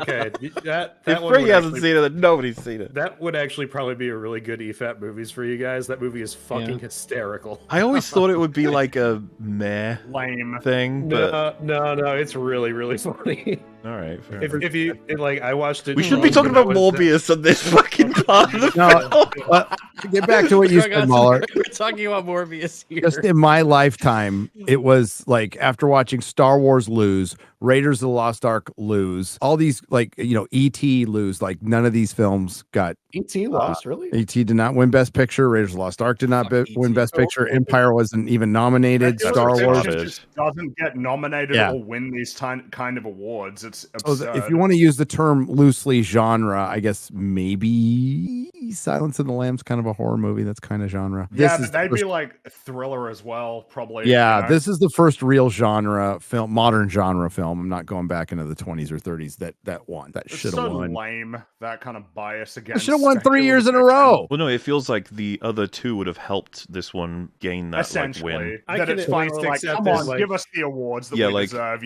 Had this come out, so to speak, on its own, without it's culturally speaking, people were fucking talking about this. This was not avoidable. Yeah. And that has to be accounted in what was once a legitimate Academy Awards, which are a joke now. Dark Knight should have won. Star Wars should have won. Raiders of the Lost Ark should have won. E.T. should have won. You can make an argument for this might be controversial to some people. Spider-Man 2 could have made an argument that at least Superman should have been nominated because they were critically acclaimed and immensely popular. I don't know what else you need. Oh, a bunch of slow English dudes running to Vangelis music. That's it. That's the Lord of the Rings trilogy extended. A beautiful, incredible, incredibly difficult to defeat trilogy of quality that stands the test of time, more than likely always will. Inspirational, fucking incredibly created. My God, the writing, the effects, the performances, the production design, editing, cinematography, soundtrack. Everything. It's the greatest film trilogy ever made. Took a lot of work from a lot of passionate people, and it's forever going to be remembered for those reasons. You're sad when it's over. You feel lost because you're like, oh, I'm not going to see it for the first time again. But I remember going into this movie going, it's ending and I don't want it to end. What do you even do now? Like, it's over. And it's just, what do you do? It's like we said before, we figured it out. We nailed it. We got it. It's only down from here. It's like, oh. Seriously, this film has some of the best special features ever committed to a DVD or a Blu-ray. Yeah, they not only made the greatest movies, they recorded the entire process and like painful detail, all of it. And it's that Reunited Apart video that they did during the pandemic. John Rhys Davies said something that I agree with, that I think you'll learn more about the process of making films from watching those special features than you will from going to a university to learn about it. As is often the case. Well, remember, Chris Stuckman said that he learned how difficult it is to make films from having been on a set. He didn't know that it takes effort before he went to a set himself for some reason. Really? He thought what did he That's think? what he said. So like, I magic obviously happened? all of us sort of gathered it from any behind the scenes, but a lot of people can gather it from watching a film. You can kind of see all of the shit that goes into them that's incredible and difficult. And the Lord of the Rings. The directors go through. Every director like balloons in weight or loses all their hair, or it's crazy. Stressful as hell. Yeah. You juggle everything. You don't know that things are going to work, but you have to behave as though they will. You have to keep everyone going. And yeah, what's so endearing about the behind the scenes for Lord of the Rings is just how much everyone seems to be on the same page. You know, we know what the fuck we're doing, and they're working hard, and the passion of it as well. I'm pretty sure like every time you hit the final scene for any character, like the entire cast are like tearing up knowing that they won't be seeing them again. Meanwhile, I don't know if you remember, but it was like a viral thing of the guy who was filming his last scenes as getting killed as Admiral Akbar, and then they were just like, okay, you could leave now. He was like, yeah, I'll just go. That's just it. See ya. Bye. It's remarkable that these films exist and that they are as great as they are. In a certain sense, from a timeline perspective, we got lucky. But then that's the thing, it wasn't luck, it was hard work and dedication and passion. Oh, and you can do nothing but hope that future generations would learn from it and create more. We want to see more stories. Continue to be inspired by it. It really is like an easy thing to point to of you want to introduce somebody to and then set very, very high expectations for films as a thing that you get to partake in as a human being. The Lord of the Rings trilogy is pretty quintessential. It's got action, it's got romance, it's got comedy, it's epic. Bit of horror. A bit of horror as well. It's actually quite a bit of horror. Astoundingly well balanced. And incredibly inspirational. Absolutely. Oh, absolutely. 100%. So many amazing characters, so many great arcs. Thematically, it's incredibly poignant and meaningful and universal as well. It's a very universal story, hence why I think it's an easy one to recommend. It's like, here, this is storytelling. This is this thing that we like to do as people. What else can you say? I mean, if you do it, you won amazing task. Not to say it was easy, but here we are 20 plus years after it was all, shot, put together. And we're still watching it, still loving it. It's still super iconic. It's still incredibly popular. It's always there. Yeah, it speaks for itself as a creation, stands the test of time. In another 20 years, people will still be watching and talking about how much they love these movies. We certainly will be. Nowadays feels so disposable and like it's just trying to get the butts and seats for the first couple weekends, and then after that, it's done its job, whatever. And that's kind of the irony of it, right? Like if they were to take the time to make something like this, they could make a hell of a lot of money. Even if you thought it was unreliable, it's like you might as well make something good while you're at it. Yeah. If your goal is just to make money, might as well make something good. Well, on that note, I hope you all enjoyed that. Very happy that we were able to pull it together. And hey, you know what? Make sure you watch Lord of the Rings at least once per year, the extended editions. That's, once per year, once per week. Your moral obligation. It'll keep you sane too. What do you say after all that? After all we've been through.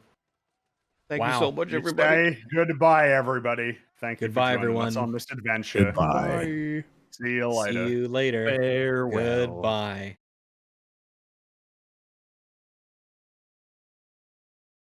I'm gonna animate you falling into a hell portal, and that's how you're going to exit. Why it's got to be a hell portal? Have him falling with Gandalf. Can I fall into the portal from Event Horizon? And it's just. Oh my goodness. If I can find a green screen video of that happening, then sure. But as of now, the only green screen hell portal I found is the one that I used to signify Robert leaving. So, okay. The implication, honestly, to people will be that we did it all in one, and the drinker could only survive so long, and so could Robert. If I ever go into a portal in one of these, I want it to be to a nice place. Have it be to the Shire or.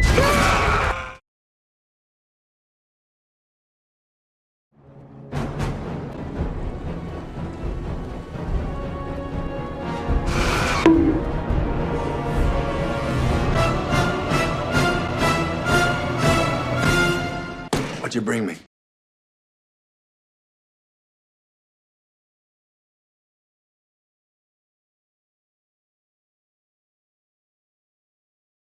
Oh my god, look at this. Bonus. wow. You thought it was over. Whoa. You saw the Oh, end of no, Return of the it's King, and you're like, oh, that's it. never It's done. over. It's over. It's But then never this is happening. What's happening? What is But this? like Well, Return of the what's happening? King, there's multiple endings to this there's stream. a little thing video that got made once upon a time that I thing. sometimes reference, realizing that I'm the only person that would have any fucking thing with it because it's very specific to Britain. Now, French and Saunders, Dawn French and Jennifer Saunders, are two British comedians who I loved growing up. Did a lot of sketch comedy, some stand-up, and did acting then as well. They popped up, both of them, in Coraline. Both of them were in the second Poirot movie with Kenneth Branagh. There's some stuff. They just appear together that sometimes they have their own shit going on as well. They're rather funny. Now, something they did back in the day, and of course, I mean, I guess early 2000s, they did skit comedy, and one of the two main ones I remembered were Harry Potter and Lord of the Rings. And there's some jokes that they basically get a budget to, you know, in a parody way, recreate the film's standard sort of sketch stuff, but also try and make some form of a narrative out of it, and then it's for like, you know, children need sort of thing. It's pretty scuffed, but it's also just kind of fun. It's the kind of parody you love where you take something really good and then you just poke at it in the best ways you can, trying to make some jokes. And I thought I'd show you guys, as well as those at home who have no idea what this is. So, Right. How many warriors does the director want to see in the big battle? About 500,000.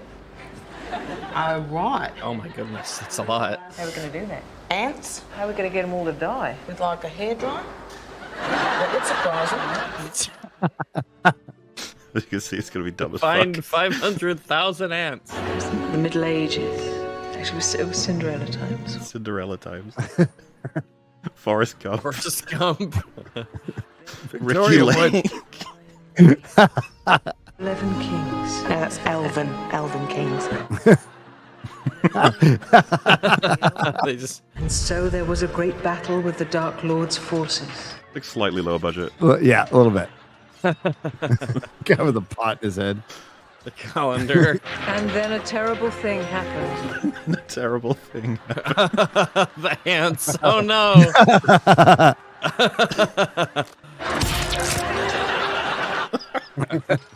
He's on fire. Endeth.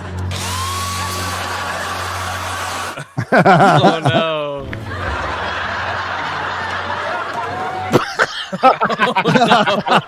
Oh no. That's horrifying. It is.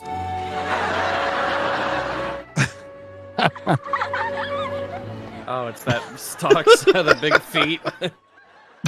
Just like how shit it is. Yeah.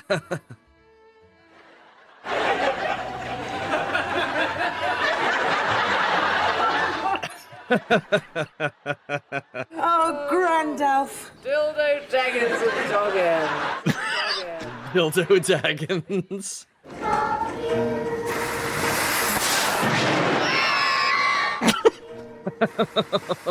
What the hell? Shitty model. I'm afraid you won't see Bilbo. He doesn't want to see any more well-wishers or Malaysians today. That's Bilbo. Would you like some refreshments, Sir Ian? Perhaps some cake and monkey poo? What else do you...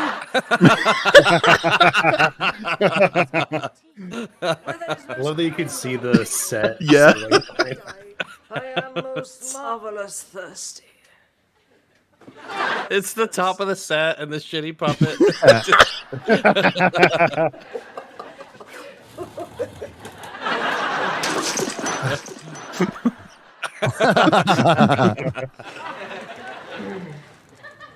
Delicious.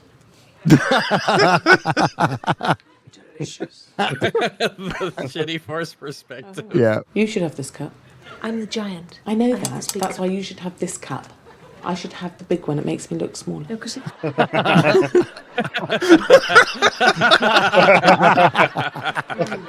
Fetch it for me, young dildo. You're closer. You fetch it. No, little diddly do. You're closer. No. All right.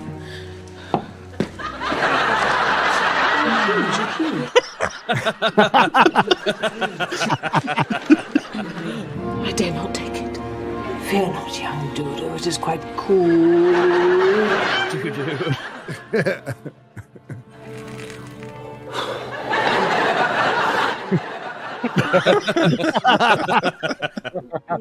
There's nothing written on it. Look more closely. Golgareth, Juan Drobleth, Juan Go Go Go. Oh, That's the joke I always really reference, long- yeah. The Welsh one? Yeah. Oh, great Lord Saruman the White. Is that just a snow globe? Yeah. That's the Palantir. What are you talking about? Tis I, Vilcom of the Amberley, Randolph of the Grey. Welcome. Those look like the same lamps that they actually had on the set. For $20, it's pretty good. Twixt the valleys of Timotei and the mountains of Toblerone. Mountains of Toblerone. Try and stay with me, darling. Could you just try? Don't try and look so bored. Don't try to look so bored.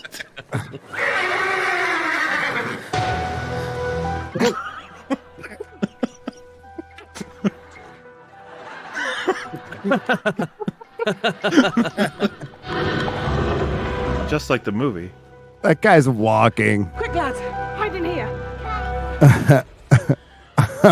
Oh god, they're gonna do the shot. Is that paper mache armor?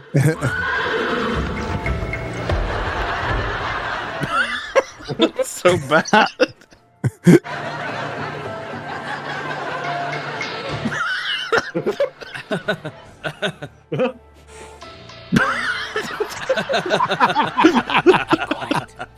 Keep quiet. He's sniffing my ring. Oh no.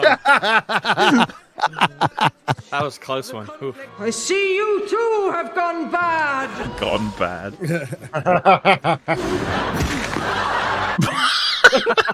The sound effect is good. You just don't understand how do they achieve these special effects?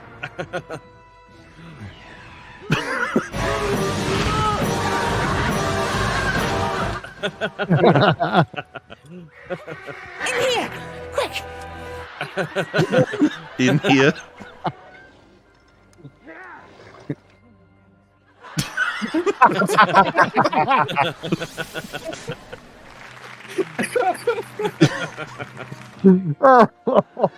Elrond, born in the first. He looks exactly like the Gil-galad actor. He looks very similar to him, yeah. He does. And thrown into the fire of Mordor. Past alliance of elves and Sticky toffee pudding. Please, will you be quiet? I'm going for the salad option, and then a pudding. Very difficult. At least you're not working with a hat. Shut up! Never in my life. Now look what you've Zoom out and the unfocus. No, I think it's very Harry Potter what he's doing. Well, it's just that I play Harry Potter. No, I haven't seen it. I think you're marvellous. Did you? Absolutely marvellous. Did you? You did very well. Oh, thanks very much.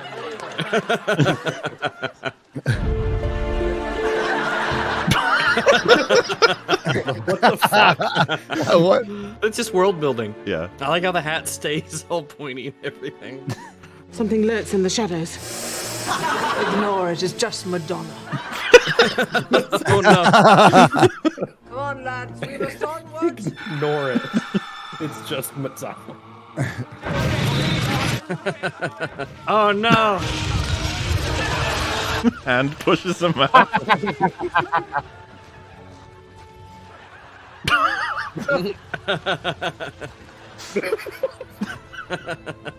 Marriage of physical and CG. I like the little perspective of the art. What's his name? All right, take a step out of the way now, darling. Who are you, great sphincter of light? The Lady Galadriel. Sorry, I can't understand what you're saying. Why? Speaking to you telepathically. Telepathically? To my what, sorry? I am Dodo. I am Dodo. Nephew of... You said Gilgo-Gaggin. of Arwen. And auntie of Jordan, dwarf princess of Nymphomania. Nymphomania.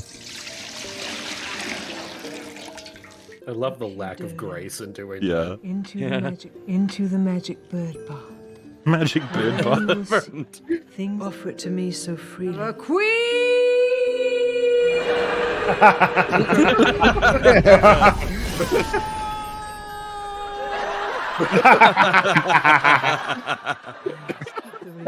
And now I will diminish and go to the west and remain Galadriel. You were what, sorry? I don't understand. It's in the book.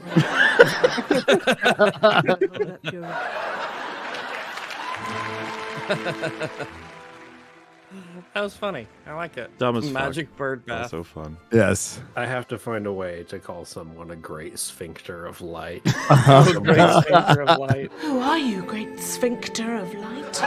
Well, she was gonna pronounce was it Gilgo? And it's like, how do you do that if you can't close your lips? It's just like Gilgo. Gilgo Gaggins. What are you doing? Give me funny eyes. I haven't got the funny eyes in yet. Oh no. What are you doing? They're not funny feet. I haven't got the feet. Oh, I don't know where you begin or end anymore. Good memes. Good memes Is what that indeed. was. I liked it. That was good. From a better What do you time, think of where making fun of good things was what you did. that was funnier Yeah. than all of Love and Thunder. Yeah. It was. And that movie was Yeah, trying yeah, of course it was. hard. Was that movie really trying hard? Because I don't feel Yes, like it's right it at was all. trying very hard, I think. I don't. What, you don't think that when he wrote "Eat My Hammer," he wiped the sweat from his brow? Like, fuck, that was really fucking hard writing that line down. Oh, well, he thought it was good. He thought Infinity Cones was good. Yeah, they Yeah. made like a whole thing. They made I a just say, set. yeah, it was really bad. Well, on that note, I hope you enjoyed, everybody. That was fun on the bun. Little bonus. Hooray! There you Now go. we can diminish and go into the west and remain EFAP. We shall. What was that noise? I don't know. Oh It's my goodness! interpretable. Yeah. Okay, bye bye. Sounds like somebody violated your. Now that it's done, I feel kind of Sphincter. sad. Goodbye, Bye. everyone. Bye. Goodbye, everybody. Bye.